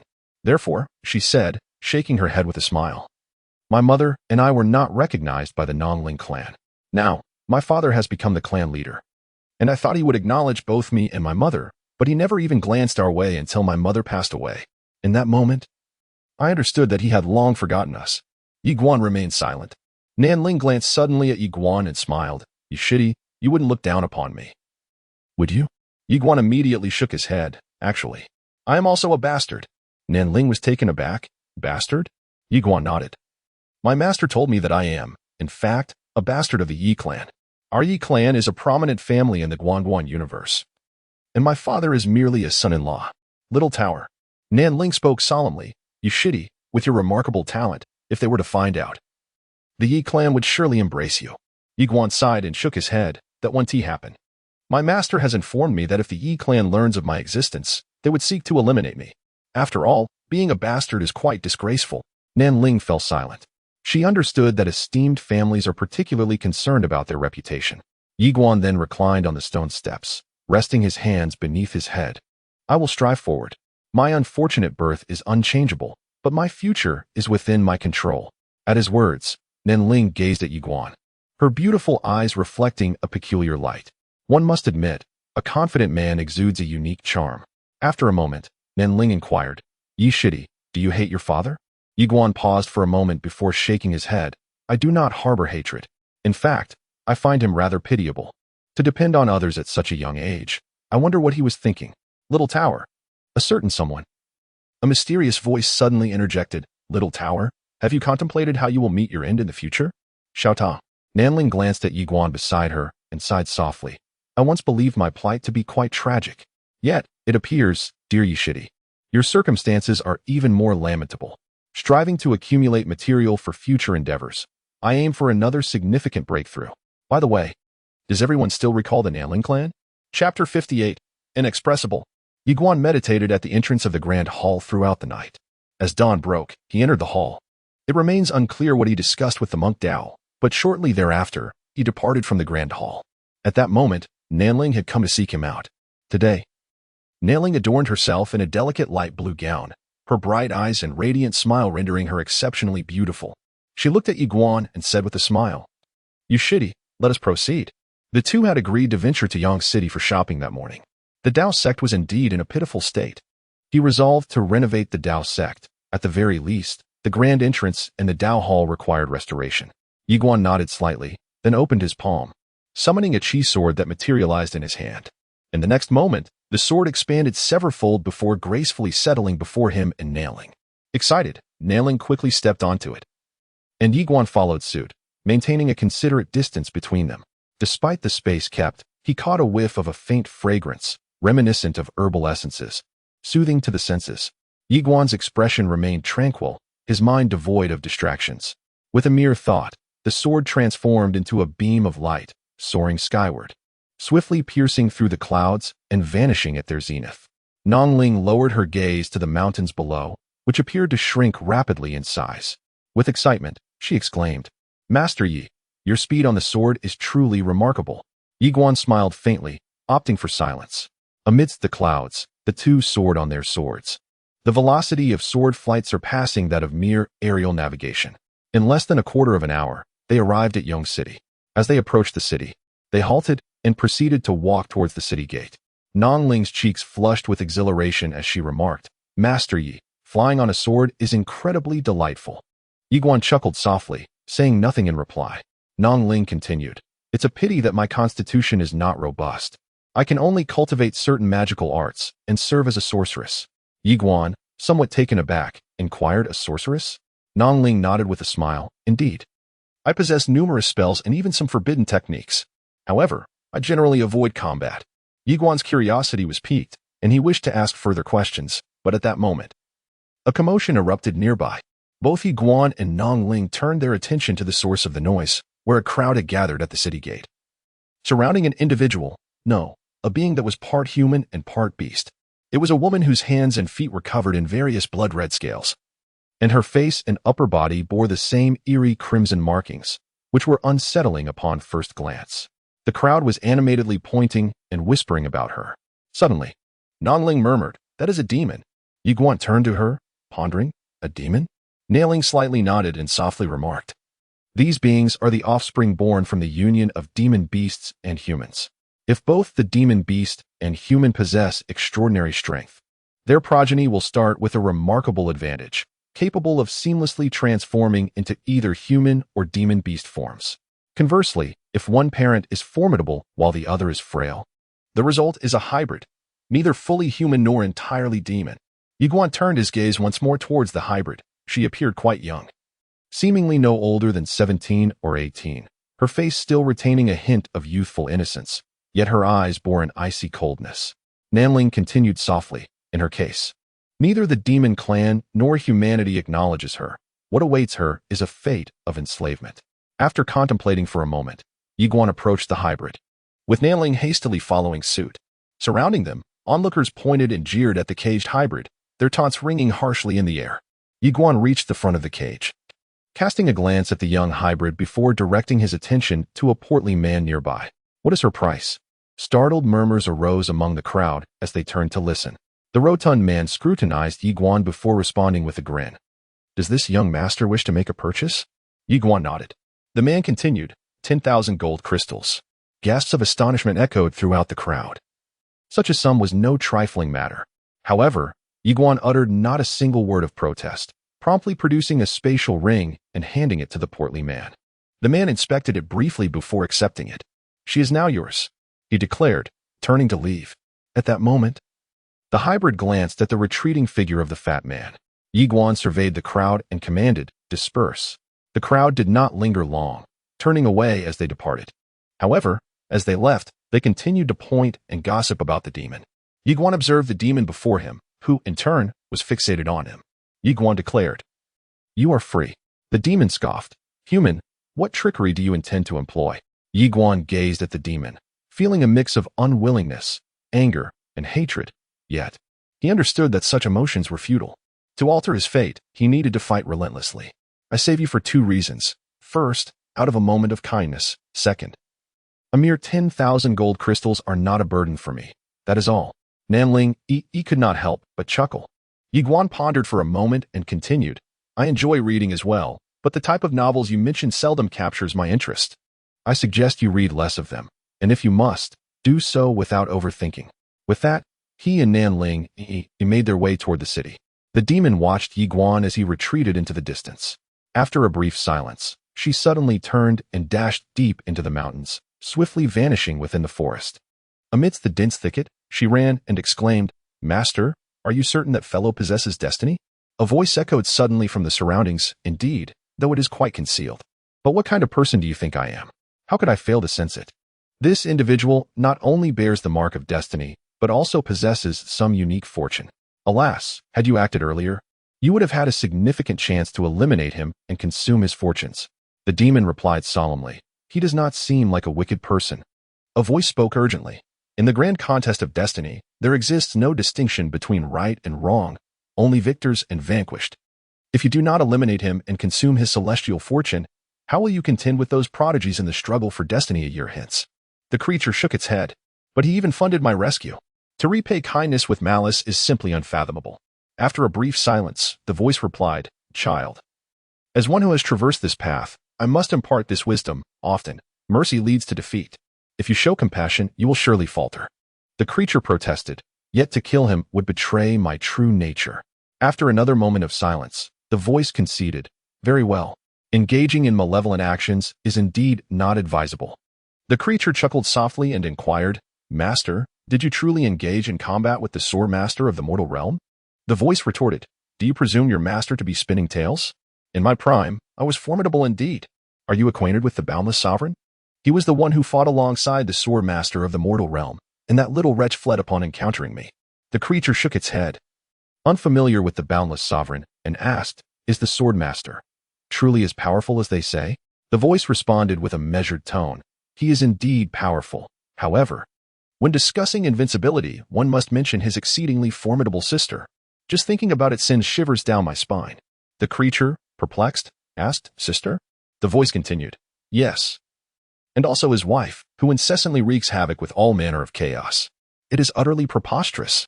The enigmatic figure seemed eager to convey something further, but a voice interjected.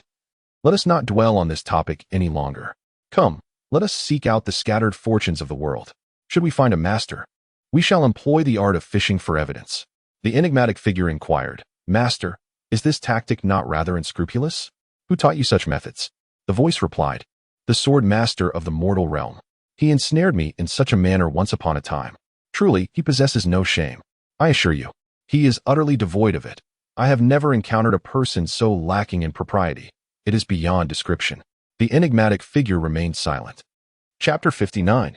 Commit fewer malicious acts. Upon entering the city, Ye Xuan and Nanling strolled along the streets, purchasing a myriad of items along the way. Naturally, it was Ye Xuan who bore the expenses, for Nanling was equally impoverished. Having such a master ensured that no one could escape financial straits.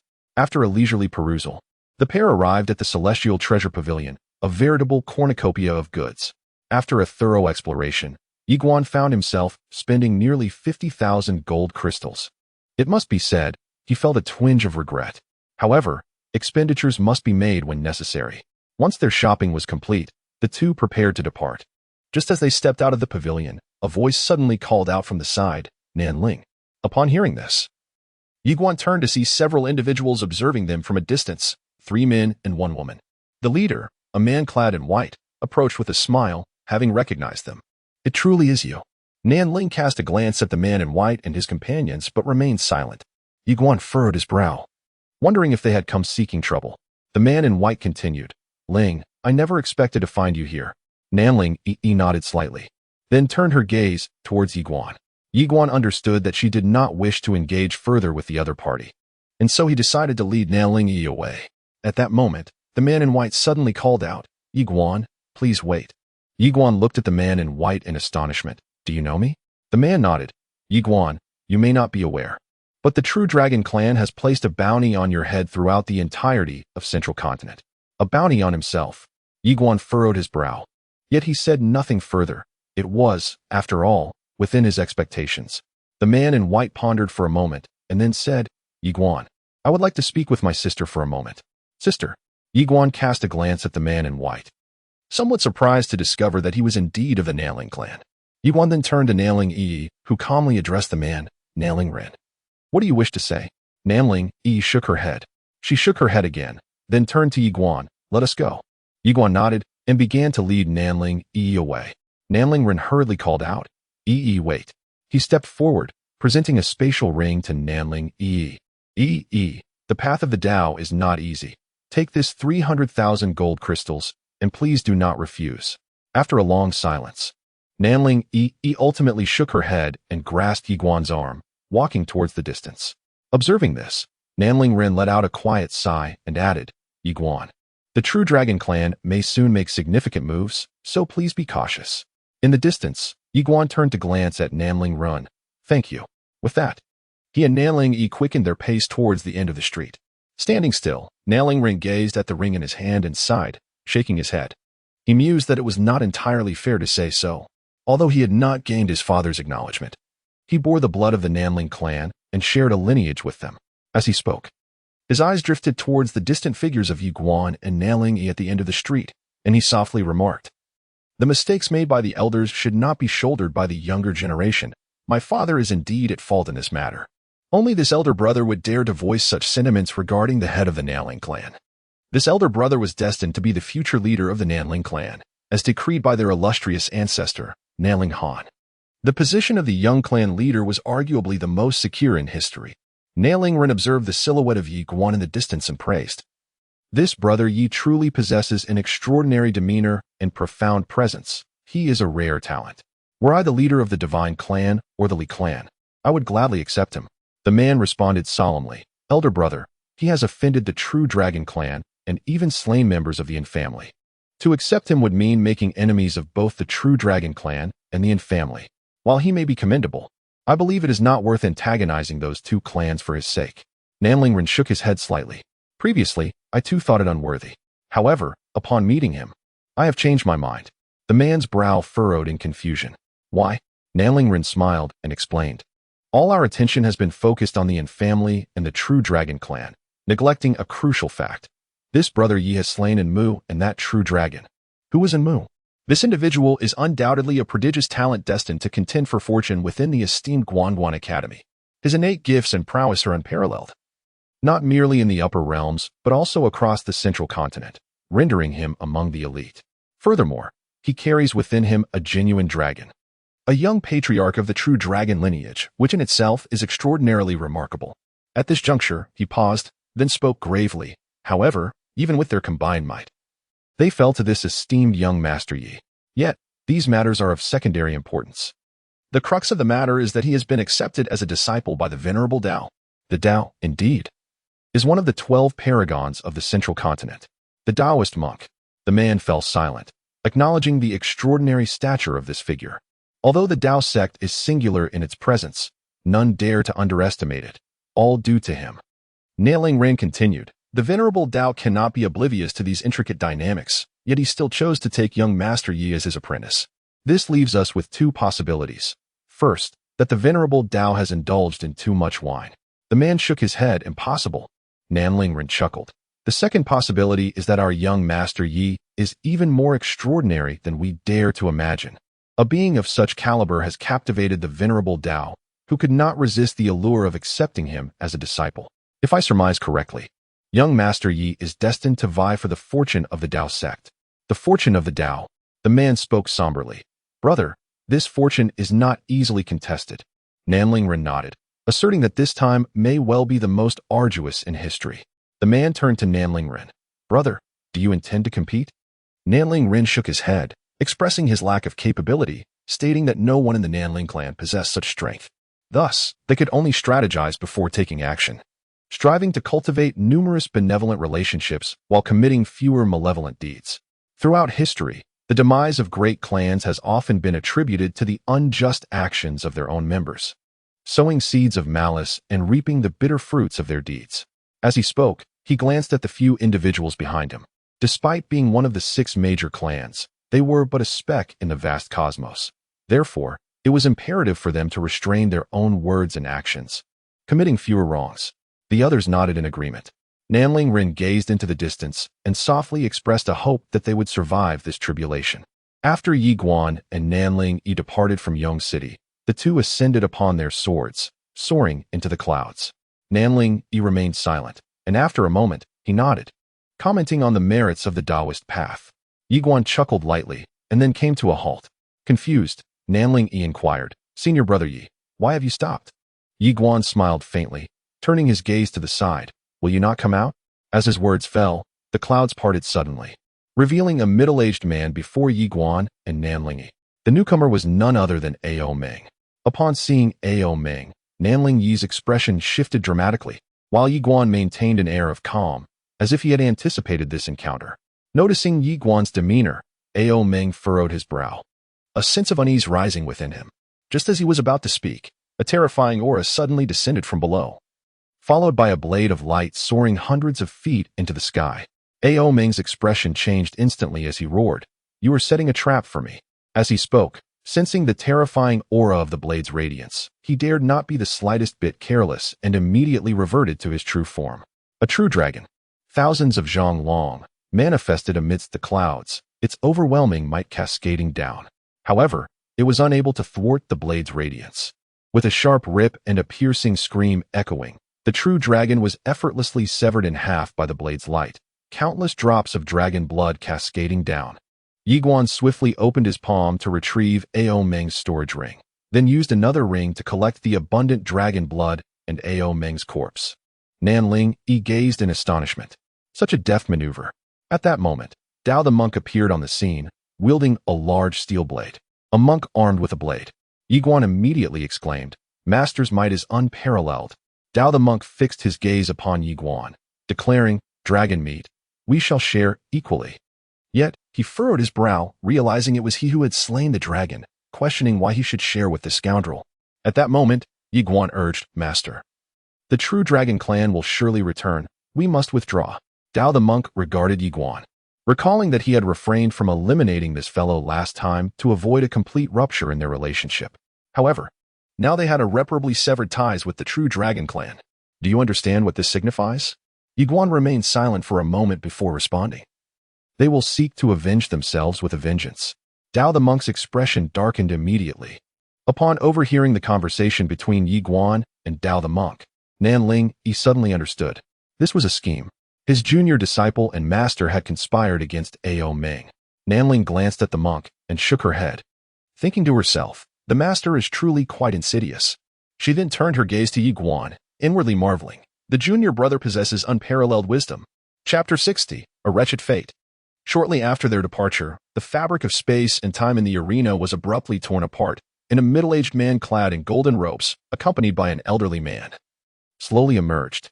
This middle-aged man was none other than Ao Yin, the current patriarch of the true dragon clan.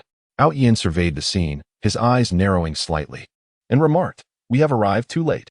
The elderly man's expression was grim, undoubtedly the work of that monk.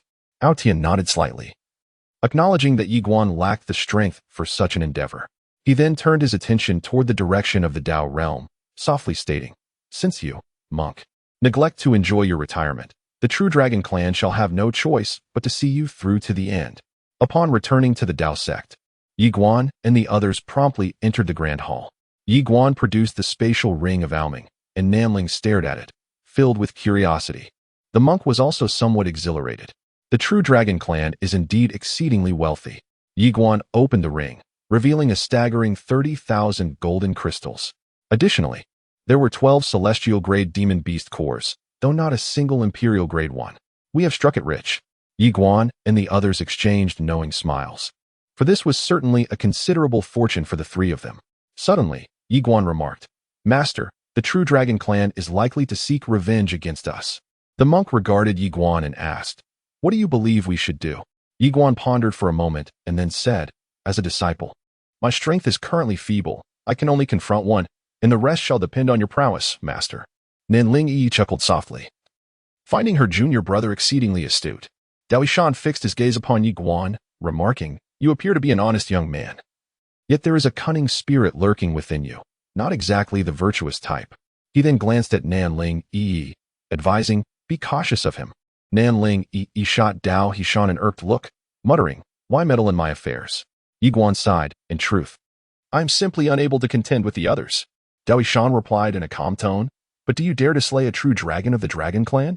Ye Xuan reflected for a moment before asserting, "Being unable to win does not imply that I lack the courage to fight." Dao Ye Xuan was momentarily taken aback, then burst into laughter, exclaiming, "Now, that's the spirit." He proceeded to divide the items in his storage ring into 2 portions, offering one to Ye Xuan and the other to Nanling Yi. Ye Xuan, astonished, queried, "Master, do you not want any?" Dao Ye Xuan shook his head, stating, "You both require the resources for cultivation." With that, he turned and departed. In the clearing, Ye Xuan gazed at the contents of the storage ring. There were 150,000 gold crystals within, and combined with his existing amount, he now possessed a total of 580,000 gold crystals. This would suffice for cultivation in the short term. Cultivation. Ye Xuan sighed inwardly, lamenting the absence of any training facilities in this sect. Just then, Nanling Yi suddenly exclaimed, "Ye junior brother, do you wish to cultivate?" Ye Xuan nodded affirmatively, indeed. Nanling Yi smiled and said, "You can visit the Immortal Treasure Pavilion." Ye Xuan furrowed his brows. The Immortal Treasure Pavilion? Nanling Yi nodded yes. The Xianbao Pavilion boasts a unique cultivation venue, rivaling even the esteemed Guanxuan Academy. Disciples from the 6 prominent families frequently visit the cultivation grounds of the Xianbao Pavilion, though such endeavors come at a steep cost. It is said that the finest locations demand over 10,000 gold crystals per day. Ye Xuan shook his head in disbelief. How outrageous! The impoverished are deemed unworthy of cultivation. Nanling Yi continued, "The Xianbao Pavilion is an extraordinary place. If one possesses wealth, anything can be procured. Alas, I lack the funds. Otherwise, I would acquire numerous ancient forbidden techniques from the Qingqiu era to study and learn from." Ye Xuan was taken aback. "Qingqiu era?" Nanling Yi smiled. "You are unaware." "Junior brother?" Ye Xuan shook his head. Nanling Yi elucidated, "Our realm, Zhong to Shenzhou, lies under the governance of the Guanxuan universe, which is divided into 2 distinct eras. The first is the era of the human swordmaster, hence referred to as the human era. The second is the Qingqiu era, presided over by the Qingqiu Academy head, who is regarded as the most powerful being in the Guanxuan universe today. However, it has been a millennium since any news of her has surfaced. Some speculate she is in search of the human swordmaster, while others believe she has fallen into slumber." As she spoke, she gently shook her head. "The specifics elude me. Perhaps only those from the Guanxuan Academy's main branch possess such knowledge." The Qingqiu Academy head. Ye Xuan pondered, "Tower Master. Do you know of this Qingqiu Academy head?" The little tower replied, "Indeed." Ye Xuan marveled, "Tower Master, you are truly impressive to be acquainted with so many esteemed figures. I feel quite ashamed. I previously thought you were rather inconsequential." The little tower? At this moment, Nanling Yi remarked, "Junior brother, if you wish to cultivate rapidly, your only option is the Xianbao Pavilion. Moreover, there is an additional advantage. No violence is permitted within, which means that while you cultivate there, the true Dragon Clan will not dare to lay a hand on you." Ye Xuan nodded slightly, understanding her point. Nanling Yi flashed a smile and presented him with 100,000 golden crystals she had retrieved from her spatial ring. Ye Xuan was puzzled. "Consider it a loan from me," she explained with a grin. However, Ye Xuan shook his head, stating, "I have enough for now." He was aware that she too was living quite frugally, and he could not shamelessly accept her generosity. Nanling Yi hesitated, but Ye Xuan insisted, "Truly, keep it for yourself." After a moment's contemplation, she acquiesced, "All right, but if you ever find yourself in need, do let me know. At present, I have no immediate expenses." Ye Xuan nodded in agreement, "Okay." Nanling Yi then stood and declared, "Let us commence the construction of your house." Ye Xuan agreed, and together they departed from the grand hall. Approximately 3 hours later, through their diligent efforts, a modest dwelling for Ye Xuan was completed. It was neither too large nor too small, perfectly suitable for one person. Additionally, they collaborated to renovate the Dao Hall, which had been rather shabby. Under their combined efforts, the hall underwent a complete transformation, both inside and out. When they finished, night had already fallen. As they sat on the stone steps, Ye Xuan suddenly became curious and asked, "Senior sister, who is the founding ancestor of our Taoist sect?" Nanling Yi shook her head, "I do not know." Ye Guanjian turned his gaze towards Nanling Yi, who offered a wry smile, remarking that not only he, but even his master was unaware.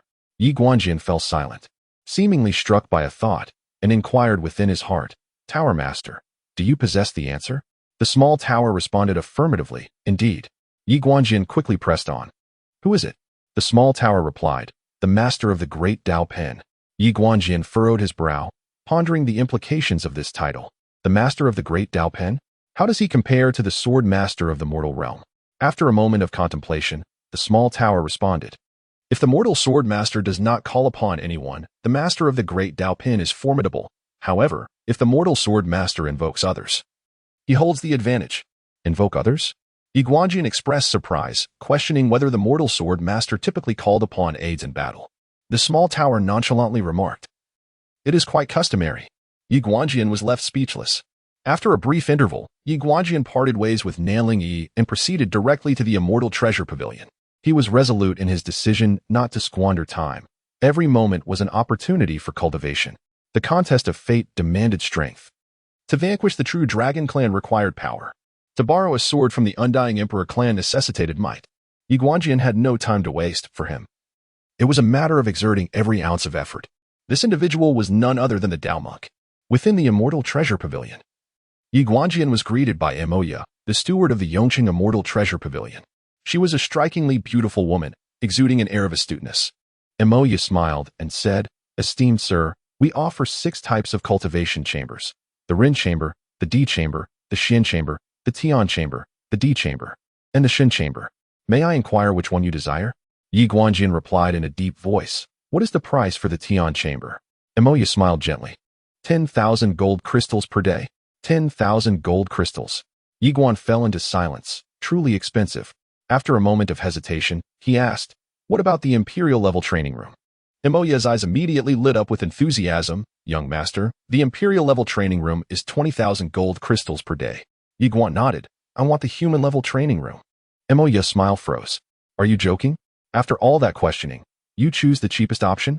Ye Guan hesitated again and said, The human level training room. Is it not expensive? Emoya replied calmly, Not at all. It is merely 1,000 gold crystals per day. Ye Guan softly inquired, Is there anything cheaper? Emoya fell silent. Were it not for the handsome appearance of the man before her, she would have wanted to dismiss him. Ye Guan chuckled awkwardly and added, I apologize. I am a bit short on funds. Emoya laughed, I understand. Ye Guan produced a storage ring and handed it to Emoya. I would like to train for 10 days.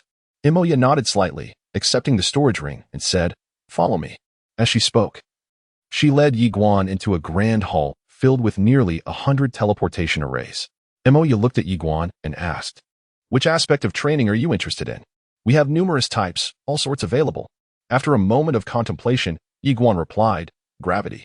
Emoya nodded, pointing to a nearby teleportation array. This one is for 1-fold gravity. You may enter. Ye Guan hesitated, then declared, I wish to go to 10-fold gravity. 10-fold. Emoya was taken aback, staring at Ye Guan. 10-fold? Are you certain? Ye Guan affirmed with a nod. Emoya spoke solemnly. You are merely at the skyward realm. Are you sure you wish to proceed to 10-fold? Ye Guan's head nodded in acknowledgement. Emoya cast a deep glance at Ye Guan before pointing towards a distant teleportation array, which was none other than the 10-fold teleportation array. Ye Guan nodded once more and began to stride towards the array. Suddenly, a thought struck him, and he turned to Emoya, inquiring, Miss, what is the highest level achievable here? Emoya replied, 16-fold. Ye Guan continued, If one were to surpass the 16-fold level, are there any rewards? Emoya fixed her gaze on Ye Guan and said, Indeed, if one under the age of 20 manages to surpass the 16-fold gravity, a reward of 300,000 gold crystals is granted. However, no one has ever accomplished this feat. Wow! Ye Guan exclaimed, excitement coursing through him. There's money to be made. Emoya blinked, remaining silent. Ye Guan chuckled awkwardly before asking, Is there a time limit? Emoya shook her head. There is. Besides the age restriction, there is also a limit on attempts. One may only attempt it 3 times a year. Ye Guan nodded fervently. Thank you for clarifying, miss. With that, he turned and stepped into the teleportation array. In the next moment, the array activated, and he vanished from sight. Left behind, Emoya remained quiet for a moment before shaking her head. He is indeed handsome, yet undeniably impoverished. I wonder which family he hails from. He appears quite pitiful. A truly unfortunate soul. With that, she turned and departed. Chapter 61. The Wedding. Upon entering the peculiar space-time, Ye Guan immediately felt as though a colossal weight had been placed upon him. an oppressive sensation tightening around his chest, making it somewhat difficult to breathe. Yet, he found himself smiling. It was a long-lost feeling. In truth, his understanding of the sword path was quite limited, as Master Tower had not imparted much knowledge to him. His pursuit of the swordsmanship is remarkably straightforward, encapsulated in 2 words: speed. Swift. This is a particular kind of swiftness, not the other kind, which is utterly unacceptable. Once speed reaches its zenith, it can shatter all barriers. This encapsulates his current understanding and aspiration in the art of the sword. The foundation of this comprehension and ambition is rooted in the fierce battles he engaged in within the southern regions, where the essence of combat hinged upon velocity. The one who possesses greater speed gains a significant advantage. Consequently, his current focus and training is singular: swiftness. Additionally, there exists another reason for this fixation. He finds himself in a dire financial situation, which precludes the pursuit of other forms of training due to a lack of economic support. He has discerned that the ambient spiritual energy here is exceedingly abundant and remarkably pure. It is at least on par with that of ley lines. Ye Xuan's expression shifted as he realized that within this training chamber, there exists a ley line providing spiritual energy. Suddenly, he began to comprehend why such a facility commands a high price. Indeed, the expensive is valuable. Without further contemplation, Ye Xuan commenced his sword practice. 1,000 gold crystals per day is an expenditure he cannot afford to squander. In the Dragon Clan's sanctum, Ao Tian sat opposite a beautiful woman. In the presence of this enchanting figure, Ao Tian exhibited no airs. Rather, he displayed a measure of respect. This captivating woman was none other than Fei, the esteemed elder of the Yin family from Qingzhou. Although the Yin family does not reside in the central divine continent, even the undying imperial clans cannot compare to the unique standing of the Yin family. They hold an unparalleled status within the entire Guanxuan universe, as the Yin family has produced 2 martial gods. The second martial god is one of the wives of the sword master of the mortal realm. When the sword master took this divine warrior as his bride, he journeyed to the Yin family in Qizhou with millions of formidable warriors to escort her, kneeling before her in the presence of countless strongmen. The grandeur of that wedding was unprecedented. With such connections, the status of the Yin family is indeed unimaginable. Although countless eons have passed and the divine warrior has long since joined the Yang clan, none dare to underestimate the Yin family. Outsiders may be unaware, but each year, the Yin family possesses 5 slots for new students at the Guanxuan Academy. The Guanxuan Academy, even the immortal imperial clans receive but 1 slot annually, while the Yin family enjoys 5, illustrating their exceptional status, once so significant that even the foremost superclans of the Guanxuan Academy must yield them some respect. Consequently, the Yin family has acted with unparalleled arrogance and dominance over the years. Naturally, they are justified in their demeanor. At this moment, Fei suddenly spoke calmly. I have heard that Ye Xuan has entered the Dao.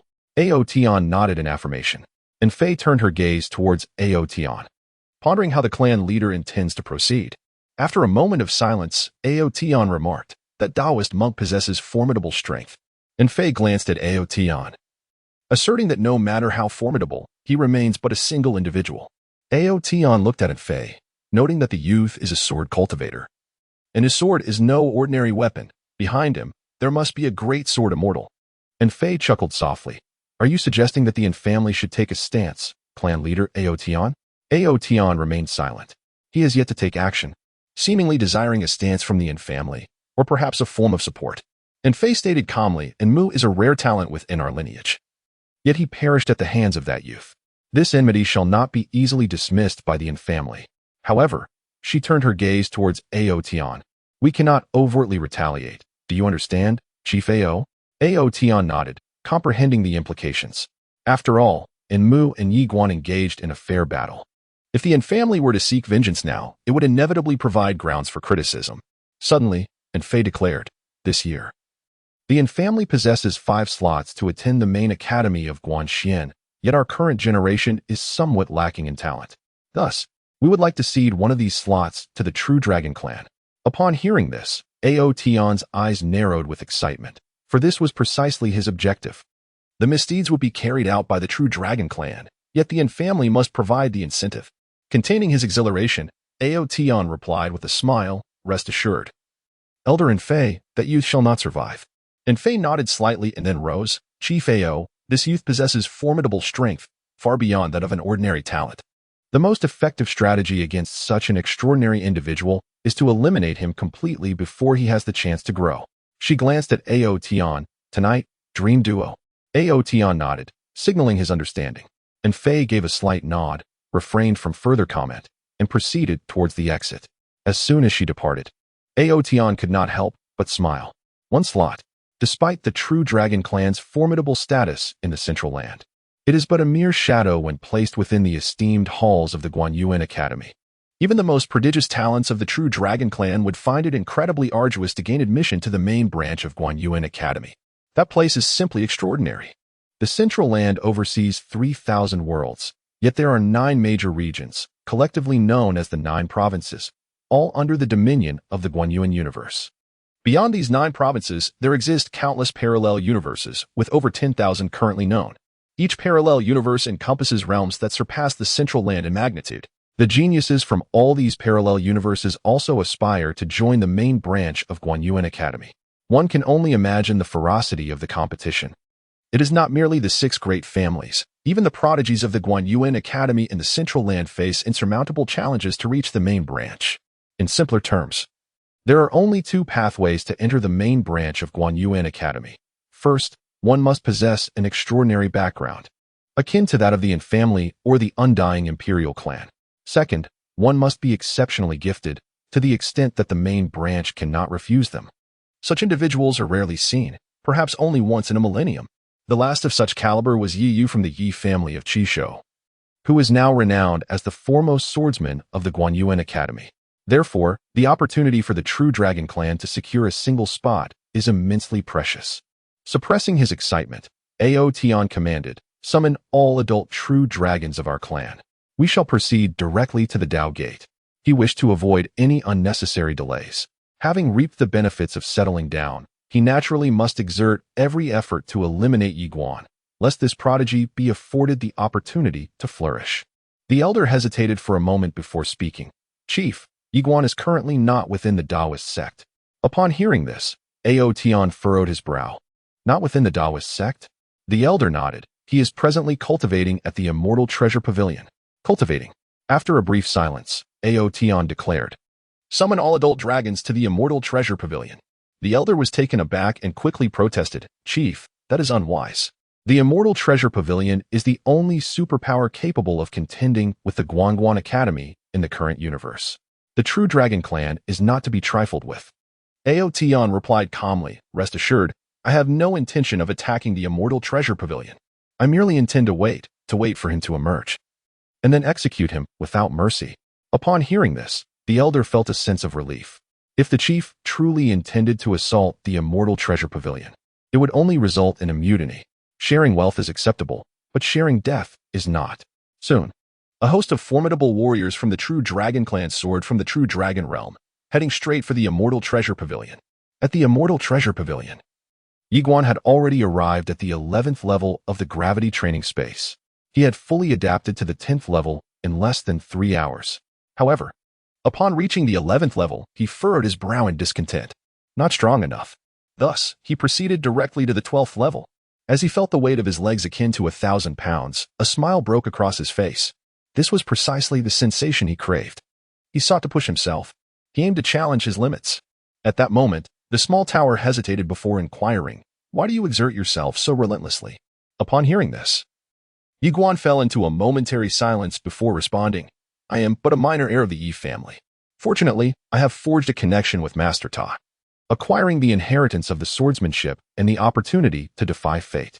Such an opportunity must be seized with utmost diligence. In my view, effort is significant, yet opportunity holds greater importance. Without Master Ta's recognition, no amount of effort would yield substantial achievements.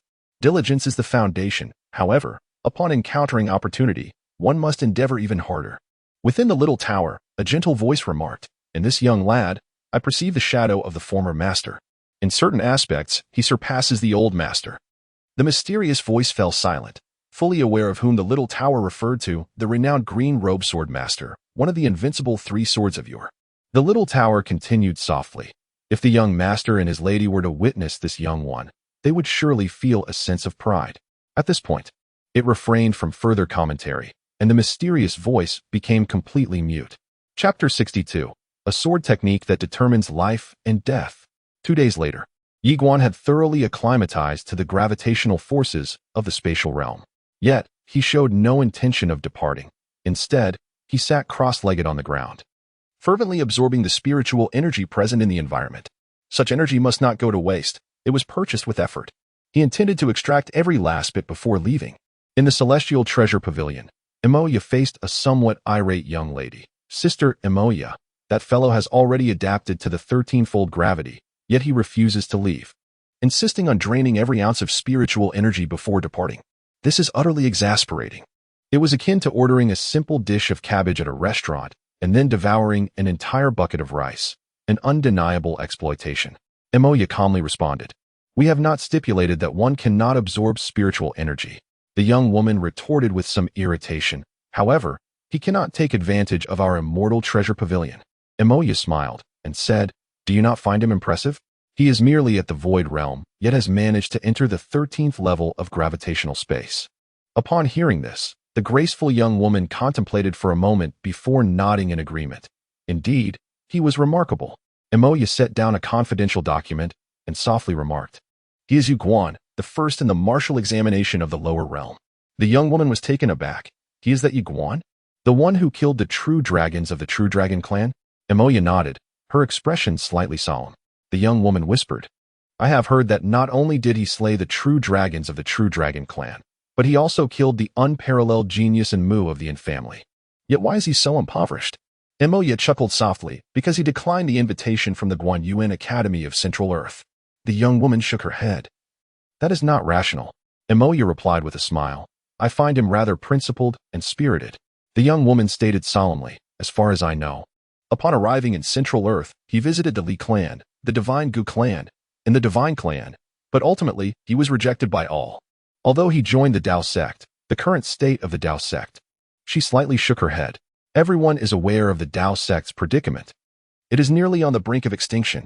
Emoya smiled faintly. "I believe the Dao sect possesses great audacity. The senior Dao monk is taking a gamble. A grand gamble. If he wins, perhaps the Dao sect could rise again. If he loses, well, they are already in dire straits. How much worse could it possibly get?" A delicate young woman softly remarked, "Indeed." At that moment, Emoya suddenly interjected, "He has ventured into the 14-fold gravity space." 14-fold. The expressions of both women grew somewhat grave. It is worth noting that even some formidable void destruction realm experts would not dare to enter this 14-fold gravity space. Yet, Ye Xuan is merely at the skyward realm. This is truly extraordinary. Within the 14-fold gravity space, Ye Xuan continuously wielded his sword. Initially, it was quite arduous. But as time passed, he gradually began to acclimate to the surrounding temporal space. He was also exploring the nature of this space. He discovered that this temporal realm adhered to certain patterns. Once familiar with these patterns, one could achieve remarkable results with minimal effort. It is akin to swimming. If one swims with the current, one moves much more swiftly. However, swimming against the current is exponentially more challenging. Thus, while cultivating, he persistently examined the structure of this space. This time, his progress was swift. Within a day, he had fully adapted to the 14-fold gravity space. To absorb the spiritual energy within this realm, he devoted 2 days. Soon after, he directly ascended to the 16th-fold gravity space. The gravitational force of the 15th-fold space was too weak and lacked challenge, prompting him to leap straight to the 16th space. As he entered the 16th realm, he once again felt an overwhelming gravitational force. Ye Xuan took a deep breath and then began to strike with his sword. With a swift motion, a streak of sword light flashed through the air. Where the sword passed, minute fissures appeared in the fabric of space. In the grand hall of the Celestial Treasure Pavilion, Emoya gazed silently at the middle-aged man before her. The middle-aged man is none other than Outyin, the patriarch of the True Dragon clan. Outyin sought out Emoya because he could no longer afford to wait. Initially, he had anticipated that Ye Xuan would depart from the immortal treasure pavilion after a few days of cultivation. However, to his dismay, this individual had lingered within for nearly 10 days. He was unwilling to wait any longer. Yet, he dared not resort to violence within the confines of the immortal treasure pavilion, despite the True Dragon clan's formidable power to obliterate this place in an instant. They refrained from taking such action. Thus, his visit was intended for negotiation. Outyin offered a faint smile and addressed Emoya, stating, as far as I am aware. Ye Xuan is currently inside the Immortal Treasure Pavilion, is that correct? Emoya nodded slightly in affirmation.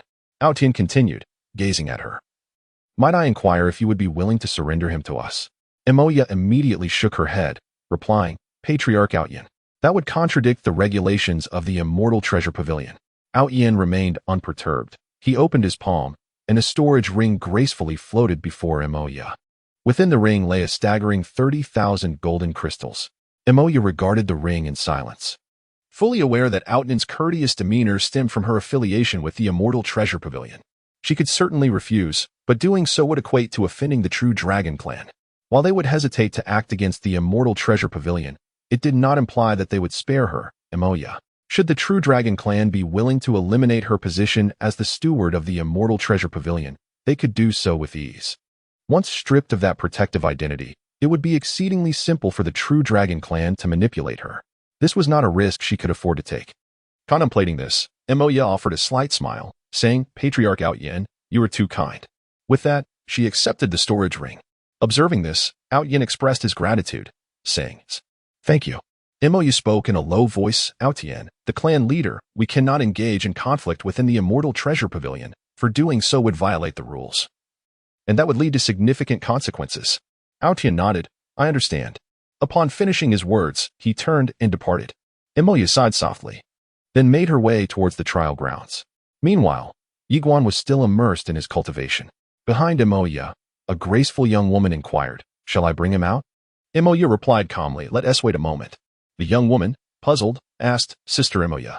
Emoya shook her head, We bear no animosity towards him. We need not make things too extreme. The young woman nodded slightly and stepped aside. Approximately 2 hours later, within the realm of 16 times gravity, Ye Xuan suddenly lay on the ground, a broad smile adorning his face. Not far in front of him, the space had cracked open. He had achieved a breakthrough. This time, not only had he thoroughly adapted to the 16-fold gravitational realm, but he had also transcended to a new level, the void-breaking realm. This was truly an unexpected delight. Additionally, his strength had increased by at least 5 times compared to when he first entered, lying quietly on the ground. Ye Xuan relished the feeling of exhaustion after such intense effort. One word, exhilarating. He opened his palm, and the Dao sword materialized in his hand. Looking at the Dao sword, Ye Xuan softly asked, Little Tower, may I modify Sister Su Kun's move? One sword determines life and death. After a moment of silence, the little tower responded, Why? After a moment of silence, Ye Xuan remarked, Sister in the plain dress is a grand sword immortal, possessing the formidable strength and spirit to determine life and death with a single stroke. However, I am merely a novice, devoid of life experience, lacking the depth that time bestows, and have never been invincible. Hence, it is utterly impossible for me to emulate her. Even if I were to force myself to learn, I would only grasp the form without capturing the essence. After a brief pause, the little tower responded, How do you wish to change it? Ye Xuan pondered for a moment before saying, I may lack the invincible aura and strength, but I can possess an indomitable resolve. Thus, I wish to transform this sword technique into a decisive stroke of life and death. If I do not draw my sword, let it be, but once I do, it shall be either my demise or yours. Wow. The little tower was momentarily taken aback. A decisive stroke of life and death. Incredible. This sword technique has been created before. Are we witnessing history repeating itself? Ye Xuan inquired, What do you think, Tower Master? After a moment of silence, the little tower replied, You shall decide your own course. Ye Xuan nodded slightly, Very well. With that, he gazed at the sword in his hand, realizing that there was no need to wholly follow another's path. Others' swordsmanship is indeed powerful, yet it may not be suited to oneself. The essence lies in pursuing one's own path, one that resonates with the individual. Of course, one can draw inspiration from others' techniques. Upon shifting his perspective, he discovered that when he once again executed the decisive stroke of life and death, it was strikingly different. No longer striving for invincibility, he focused solely on what was within his reach. In combat, both momentum and state of mind are of paramount importance. If the sword remains sheathed, let it be. But once drawn, it shall be a matter of either my strike ending your life or yours ending mine. It is as simple as that. The instantaneous kill of a single stroke is shrouded in darkness. A single sword determines life and death. How profound. At present, he has mastered 2 sword techniques, which is quite sufficient for him. The essence of swordsmanship lies in its refinement rather than its quantity. After a considerable time, Ye Xuan thoroughly absorbed the spiritual energy in the arena and then departed. As he stepped outside, he encountered Emoya. Ye Xuan was taken aback. "Miss." Emoya fixed her gaze upon him, saying softly, "The patriarch of the true dragon clan, Aotian, along with all the formidable warriors of the clan, awaits you outside." Ye Xuan's expression instantly darkened. Emoya continued to scrutinize him. "Young Master Yi, I apologize, but the true dragon clan has exerted pressure on me, and I can no longer allow you to remain within the immortal treasure pavilion. I hope you can understand." Ye Xuan nodded slightly, showing his comprehension. After uttering a few words, he began to walk towards the exit. At that moment, Emoya suddenly called out, "Wait." Ye Xuan turned back to look at her. Emoya shook her head. "All the powerful members of the true dragon clan are outside. Should you leave like this, your demise is inevitable." As she spoke, she opened her palm, and a black scroll floated gently before Ye Xuan. Puzzled, he inquired, "What is this?" Emoya fixed her gaze on him. "This is a random teleportation scroll, capable of transporting you to any location within a radius of several 100,000 miles. It offers you a chance to escape." Ye Xuan hesitated for a moment before responding, "Miss Emoya, this." Emoya smiled. "I cannot defy the powerful nor assist you further. This scroll is the only means by which I can aid you." Ye Xuan performed a slight bow. "If I, Ye Xuan, survive this ordeal, I shall repay your kindness in the future." With that, he accepted the scroll and prepared to depart. At this moment, Emoya produced a spatial ring and handed it to him. Ye Xuan looked puzzled. Emoya gazed at Ye Xuan and asked, "Have you forgotten? If you can successfully pass the trial, there will be a reward. This is your reward. 300,000 gold crystals." Ye Xuan shook his head, insisting, "You should keep it." Mississippi. However, Emoya would not accept his refusal and forcibly placed the ring into his hand. Ye Xuan hesitated for a moment before accepting the ring, offering a slight bow as he took his leave. After he departed, a graceful woman behind Emoya softly inquired, "Sister Emoya, that is 300,000 gold crystals. Why do you refuse it?" Emoya replied quietly, "Often, human connections hold far greater significance than mere money." Chapter 63, Madman. Human Connections. The reason she bestowed upon Ye Xuan the random teleportation scroll was not for the sake of those 300,000 gold crystals, but to make him indebted to her. For those at the bottom of society, changing their destiny requires not only hard work, but also opportunities. Opportunities come in two forms. The first, serendipity. The second, the ability to create one's own chances. If Ye Xuan survives today and rises in the future, that debt of gratitude will far surpass the trifling sum of 300,000 gold crystals. Emoya, lacking a background or support, must rely on her own efforts to forge opportunities. If she succeeds, she will gain an invaluable connection. If she fails, she will not suffer any significant loss. As soon as Ye Xuan exited the immortal treasure pavilion, nearly 100 terrifying auras locked onto him. Without hesitation, Ye Xuan activated the random teleportation scroll. Boom. Time and space twisted, and Ye Xuan vanished from his original spot in an instant. Audacious. A thunderous roar suddenly echoed across the sky. Suddenly, a colossal hand shattered the very space where Ye Xuan once stood. Yet, at that moment, Ye Xuan had vanished without a trace. It was then that Ao Tian appeared on the scene, his countenance dark and foreboding. He cast a swift glance around and growled, "Random teleportation scrolls. Split up and pursue." With that command, he trembled and disappeared from sight. Around him, the formidable members of the True Dragon clan also began to disperse in search of their quarry. The hunt had commenced. In a distant mountain range, Ye Xuan sprinted with fervor. He refrained from riding his sword, for doing so would render him an easy target. Amidst the vast expanse of the mountains, Ye Xuan dashed ahead, his expression grave. "Tower Master, how many auras did you detect just now?" he inquired. "The count exceeds 200, the little tower replied. "Over 200. Ye Xuan narrowed his eyes, exclaiming, "What madness is this from the True Dragon clan? They came at us with such ferocity." The little tower instinctively suggested, "Should we call for assistance?" Upon uttering this, it fell silent. "No, this approach is not right. This is not like before." Ye Xuan furrowed his brow. "Call for whom?" "What I mean is, if you do not summon your master for aid, what do you intend to do?" the little tower remarked. Ye Xuan remained silent, quickening his pace. The little tower felt a tinge of confusion. At that moment, a mysterious voice interjected, "What do you think he will do?"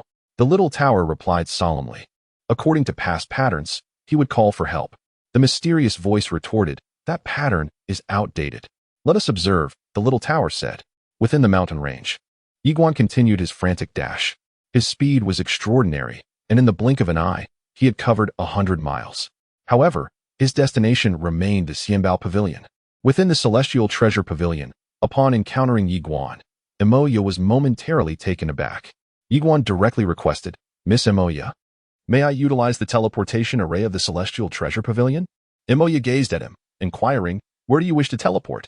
Leaning closer, Ye Xuan whispered something into her ear. Emoya's pupils dilated in shock. Ye Xuan urged her, "Hurry." After a brief moment of silence, Emoya replied, "Follow me." She led Ye Xuan to a teleportation array, pointing to a specific portal. "Are you certain?" Ye Xuan nodded affirmatively and stepped into the array, bowing his hands in gratitude. "Thank you, Miss Emo." As his voice faded, the array activated, and he vanished from sight. Left behind, Emoya murmured softly, "What a madman." To where did Ye Xuan travel? To the True Dragon Realm. The entire True Dragon clan was relentlessly pursuing him, yet he did not flee. Instead, he boldly ventured into their domain. How utterly reckless. Upon his arrival in the True Dragon Realm, Ye Xuan found himself among fewer than 100 true dragons.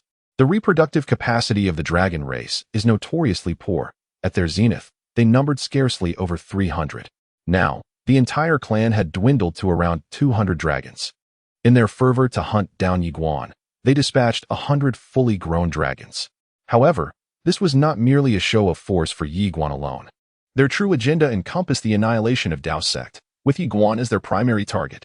The extinction of the Yi family was a trivial matter should Ye Xuan fall. Upon arriving in the realm of the true dragons, Ye Xuan did not adopt a straightforward approach. Instead, he stealthily infiltrated the domain, and at that moment, the Sword of the Path manifested in his grasp. With the assistance of Master Tower, who concealed his presence, Ye Xuan effortlessly penetrated the inner sanctum of the True Dragon Realm. The True Dragon clan had not constructed any cities. They resided amidst the countless towering mountains. Ye Xuan surveyed his surroundings before stealthily making his way toward the loftiest peak. Inside the tower, a voice resonated. "This fellow possesses audacity beyond measure." A mysterious voice chuckled in response. "Indeed, I never anticipated he would take such an unconventional path." "Quite bold, haha." The tower murmured softly, "Let us observe his maneuvers." In no time, Ye Xuan reached the pinnacle of the mountain, where he beheld a colossal cave, the dragon's lair. Without hesitation, he slipped inside, and soon found himself deep within. As he reached the innermost chamber, his pupils constricted sharply. Before him lay over 60 true dragon eggs. Narrowing his eyes, Ye Xuan scanned the area, noting the absence of any presence. With a flick of his right hand, he collected all the eggs. Just then, a resonant dragon roar echoed from outside the cave. Ye Xuan's eyes widened in realization he had been discovered, no longer concealing himself. A flicker of ferocity flashed in his gaze as he stomped his right foot, summoning his sword to soar into the sky. With a swift crack, the cave's ceiling shattered as Ye Xuan burst forth, only to find a true dragon charging directly at him, its immense power fracturing the very fabric of time and space. As the true dragon charged towards him, Ye Xuan gripped the Xingdao sword with unwavering resolve. In an instant, he vanished from sight. A flash of sword light cleaved through the air, delivering a swift and lethal strike. The dragon's head was brutally severed, the sword light piercing through its colossal form with ease. At that moment, Ye Xuan reappeared behind the true dragon. Had it not been for the sheer power of the sword, he could never have so effortlessly breached the formidable defenses of such a majestic creature. Yet, before the Xingdao sword, the dragon was as fragile as parchment.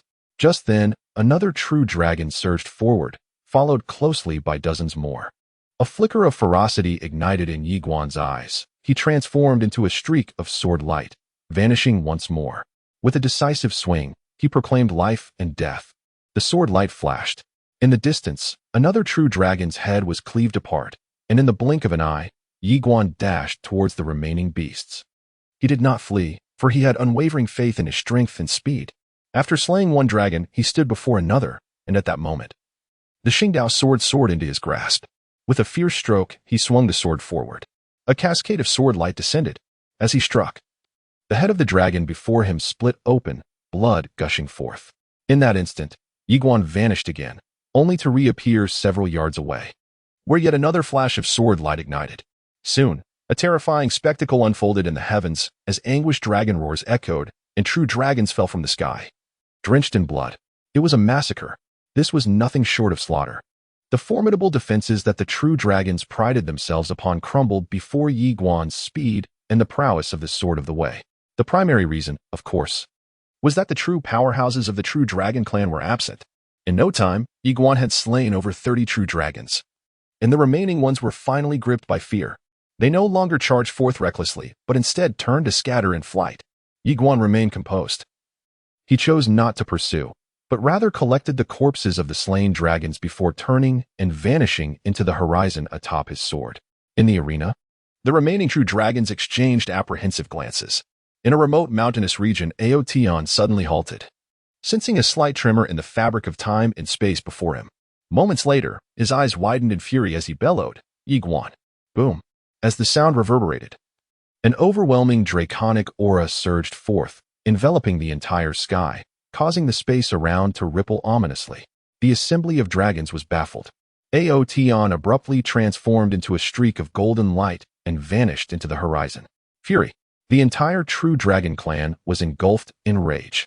Over 30 true dragons had perished at the hands of Ye Xuan, and to add insult to injury, all the dragon eggs belonging to the true dragon clan had been stolen. No, rather, they had been seized. A disgrace. An utter humiliation. In the arena, Aotion's eyes glowed crimson, his murderous intent palpable and intense.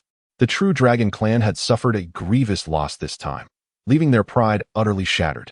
In the arena, all the true dragons were consumed by wrath, teetering on the brink of madness. Aotion, his expression impassive, commanded, "Investigate this person's whereabouts. Have the Immortal Treasure Pavilion assist. I shall go personally." With that, he turned and vanished from sight. In the arena, every true dragon wore a twisted visage, collectively roaring in fury. Soon, the deeds of Ye Xuan within the true dragon clan swiftly spread throughout the central land of Shenzhou. In an instant, the name Ye Xuan became known to all, echoing through every corner of the realm. The slaughter of the true dragon clan. Yet, Ye Xuan had only reached the void-breaking realm. Many found it hard to believe. Is the true dragon clan so easily vanquished? Perhaps they are merely a hybrid of lesser dragons? In the main courtyard of the Guanxuan Academy, an elderly man with white hair reclined in a lounge chair, an ancient tome floating before him. This man was Ye Xuan, the head of the Guanxuan Academy and one of the 12 pillars of central land Shenzhou. At that moment, a figure clad in black suddenly appeared beside Ye Xuan, whispering a few words. Ye Xuan set aside the ancient tome, falling into a brief silence before softly inquiring, "Only the void-breaking realm?" The black-clad elder nodded affirmatively. Ye Xuan then asked, "Is there anyone to assist him? Perhaps Dao the monk?" The elder shook his head. After a prolonged silence, Ye Xuan sighed softly. "Our Guanxuan Academy has missed a remarkable talent." The elder did not dare to speak. Ye Xuan gradually closed his eyes, recalling how Yuangu had encountered this individual in the lower realm yet failed to recruit him. The black-clad elder hurriedly interjected. He must have been wary of the true dragon clan. Foolish. Ye Xuan remained expressionless, remarking, "What of it if such a genius slays 2 dragons?" The elder hesitated before continuing. "There is also the Yin clan." The Yin clan. Ye Xuan pondered for a moment, then slightly shook his head, letting out a low sigh. He chose not to elaborate further. Since it involved the Yin clan, this prodigy could naturally not be claimed. He initially intended to personally win over Ye Xuan, but upon considering the Yin family, he had to abandon the idea. It would be unwise and not worth offending the Yin family for the sake of a talented young swordsman. He could not risk his livelihood for someone who merely possessed a modicum of talent. Ascending to the position of the head of the Guanxuan Academy was no small feat.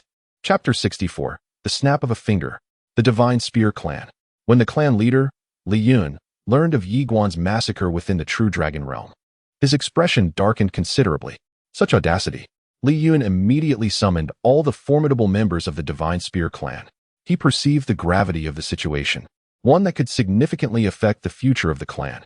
Within the hall, those present were equally taken aback upon hearing the news. Entering the true dragon realm and slaughtering dozens of true dragons was utterly outrageous. Li Yun surveyed the crowd and then spoke solemnly. "Our clan previously rejected this individual and allied with the true dragon clan to hunt him down. He must have taken note of this. Should he rise to power, he will undoubtedly seek vengeance against our Divine Spear clan." The crowd fell silent, their expressions grave. At that moment, the clan's elder, Li Ku, suddenly interjected. I believe we have not yet reached the point of life and death. This person is extraordinarily gifted, and his backing is likely formidable. Continuing to clash with him may not be the most prudent course of action. I suggest we observe for now. If he survives and continues to grow, we should extend an olive branch to resolve our past grievances. Upon hearing this, several members nodded in agreement. However, Li Yun shook his head. If we choose to sit back and watch, how will the True Dragon Clan perceive us? Let us not forget, we are currently allied with the True Dragon Clan. Moreover, should this individual harbor a vendetta, seeking retribution upon their ascendants, how shall my Xinj clan respond? The assembly furrowed their brows, concern evident in their gazes. Li Yun continued, my counsel is to immediately mobilize our strongest warriors in alliance with the True Dragon Clan to eradicate him. The elder hesitated for a moment, then remarked, should we consult the ancestors? Their vast knowledge might illuminate the enigma surrounding Ye Xuan and his mysterious sword cultivator. The ancestor, of course, was the illustrious patriarch Ligay of the Xinj clan.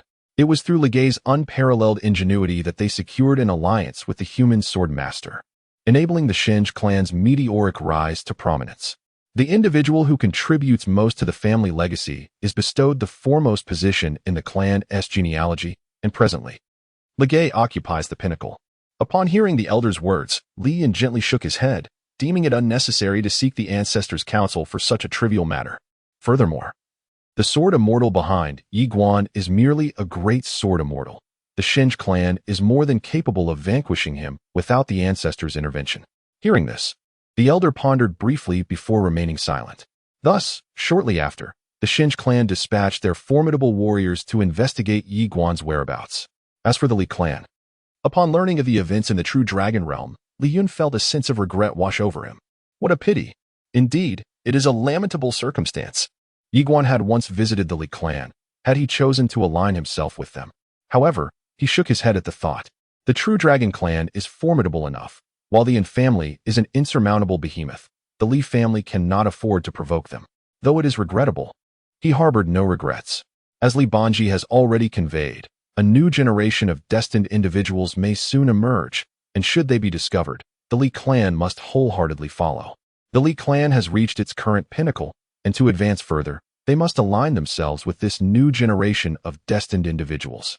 If they can successfully do so, the Li clan stands a significant chance of assuming leadership of the Guanxuan Academy, thus becoming the new aristocracy. However, Ye Xuan is evidently not one of those destined individuals. How can one so downtrodden be considered a person of destiny? Within the Taoist temple, upon learning of Ye Xuan's actions in the True Dragon realm, Dao Monk lost his appetite for food and drink. Before him, Nanling Yi wore a face of concern. Master, do you think my junior brother will be all right? Dao Monk gazed at Nanling Yi, responding, whether he will be fine, I cannot say, but I assure you, I am bound to face trouble. Nanling Yi calmly replied, Master, I believe my junior brother has done nothing wrong. Dao Monk looked at her, and she earnestly continued, killing one is a loss, but killing two is a gain, is it not? Dao Monk sighed softly, a bitter smile crossing his lips. Having slain so many true dragons, the True Dragon clan will undoubtedly seek vengeance. This is a blood feud. Most critically, Ye Xuan has also stolen their dragon egg. That is truly ruthless. One must understand that the True Dragon clan has a low reproduction rate, and now he has taken away their dragon egg. Dao Monk sighed once more, then rose. Child, you should descend the mountain and find a place to hide. Nanling Yi blinked and replied, all right. With that, she turned and departed. It was not that she lacked compassion, but rather that she understood she could offer no assistance against the True Dragon clan. Remaining here will only render one a burden to both the apprentice and the master. Lacking strength, it is best to step aside. One must not be a hindrance to others. Within the hall, the monk turned to gaze upon the incense altar, where a fragmentary portrait hung, depicting only the lower half of a figure, devoid of its upper body. In the right hand of this image, a pen was clutched, said to belong to the patriarch of the Taoist lineage. After a moment of silence, the monk spoke, Patriarch, grant us your blessing. Our sect is truly in dire straits. If you do not bestow your favor upon us, we shall face annihilation. With that, he turned and departed. Since Ye Xuan is a disciple of this monk, he must take responsibility to the end. Damn it. As Ye Xuan stated, it matters not if one cannot win. One must engage first. Let us act decisively. In the vast mountain ranges, Ye Xuan concealed himself within a dense thicket, seated upon the ground, fervently absorbing golden crystals. Presently, he possessed over 800,000 golden crystals, a truly extravagant fortune. Additionally, there were nearly 40 true dragon corpses, should he choose to sell them. It would surely yield a substantial fortune. It is noteworthy that the inner cores of these dragons remain within their bodies. The reason he had not extracted them was that selling them whole would be far more lucrative. After a considerable time, Ye Xuan inhaled deeply, then retrieved a cast iron pot, preparing to stew the great dragon. This would strengthen both body and spirit. Moreover, he was consuming dragon's blood, which also fortifies the body. At that moment, the small tower inquired, "What are your plans moving forward?" Moving forward? Ye Xuan narrowed his eyes. If my conjecture holds true, the true dragon clan will undoubtedly seek me out with great fervor. The small tower remarked, "Your current strength is insufficient to confront them." Ye Xuan nodded slightly, acknowledging the truth in that statement. "Thus, I cannot confront them directly. I must resort to cunning." Shata, intrigued, inquired how. Ye Xuan, with a calm demeanor, replied, "Ambush. Assassination." Shouta fell silent. Ye Xuan's gaze turned icy. "This not only avenges Xiao Jiao, but also enhances my power. Combat is the swiftest path to strength." Shouta asked, "Do you have a plan?" After a brief silence, Shouta remarked, "You are bold." Ye Xuan rose, transforming into a fleeting shadow that vanished into the distance. Ao Tian arrived in Yu City, one of the 10 grandest cities in central China. Vast in scale and boasting a population exceeding 100 million, flourishing with prosperity. He made his way directly to the Xianbao Pavilion, for its intelligence capabilities are nearly on par with those of the Guanxuan Academy. Inside the pavilion, Ao Tian was greeted by Chen Tiao, the manager of the Yu City Xianbao Pavilion. With a slight smile, Chen Tiao inquired if Ao Tian had come for the renowned Ye Xuan. Ao Tian nodded. Chen Tiao shook his head, stating that the Xianbao Pavilion does not engage in such mundane affairs. Ao Tian fixed his gaze upon Chen Tiao, producing a spatial ring and extending it towards him. Chen Tiao glanced inside, discovering 50,000 gold crystals. He chuckled lightly before asking, "What is the meaning of this?" Ao Tian replied with composure, "I merely wish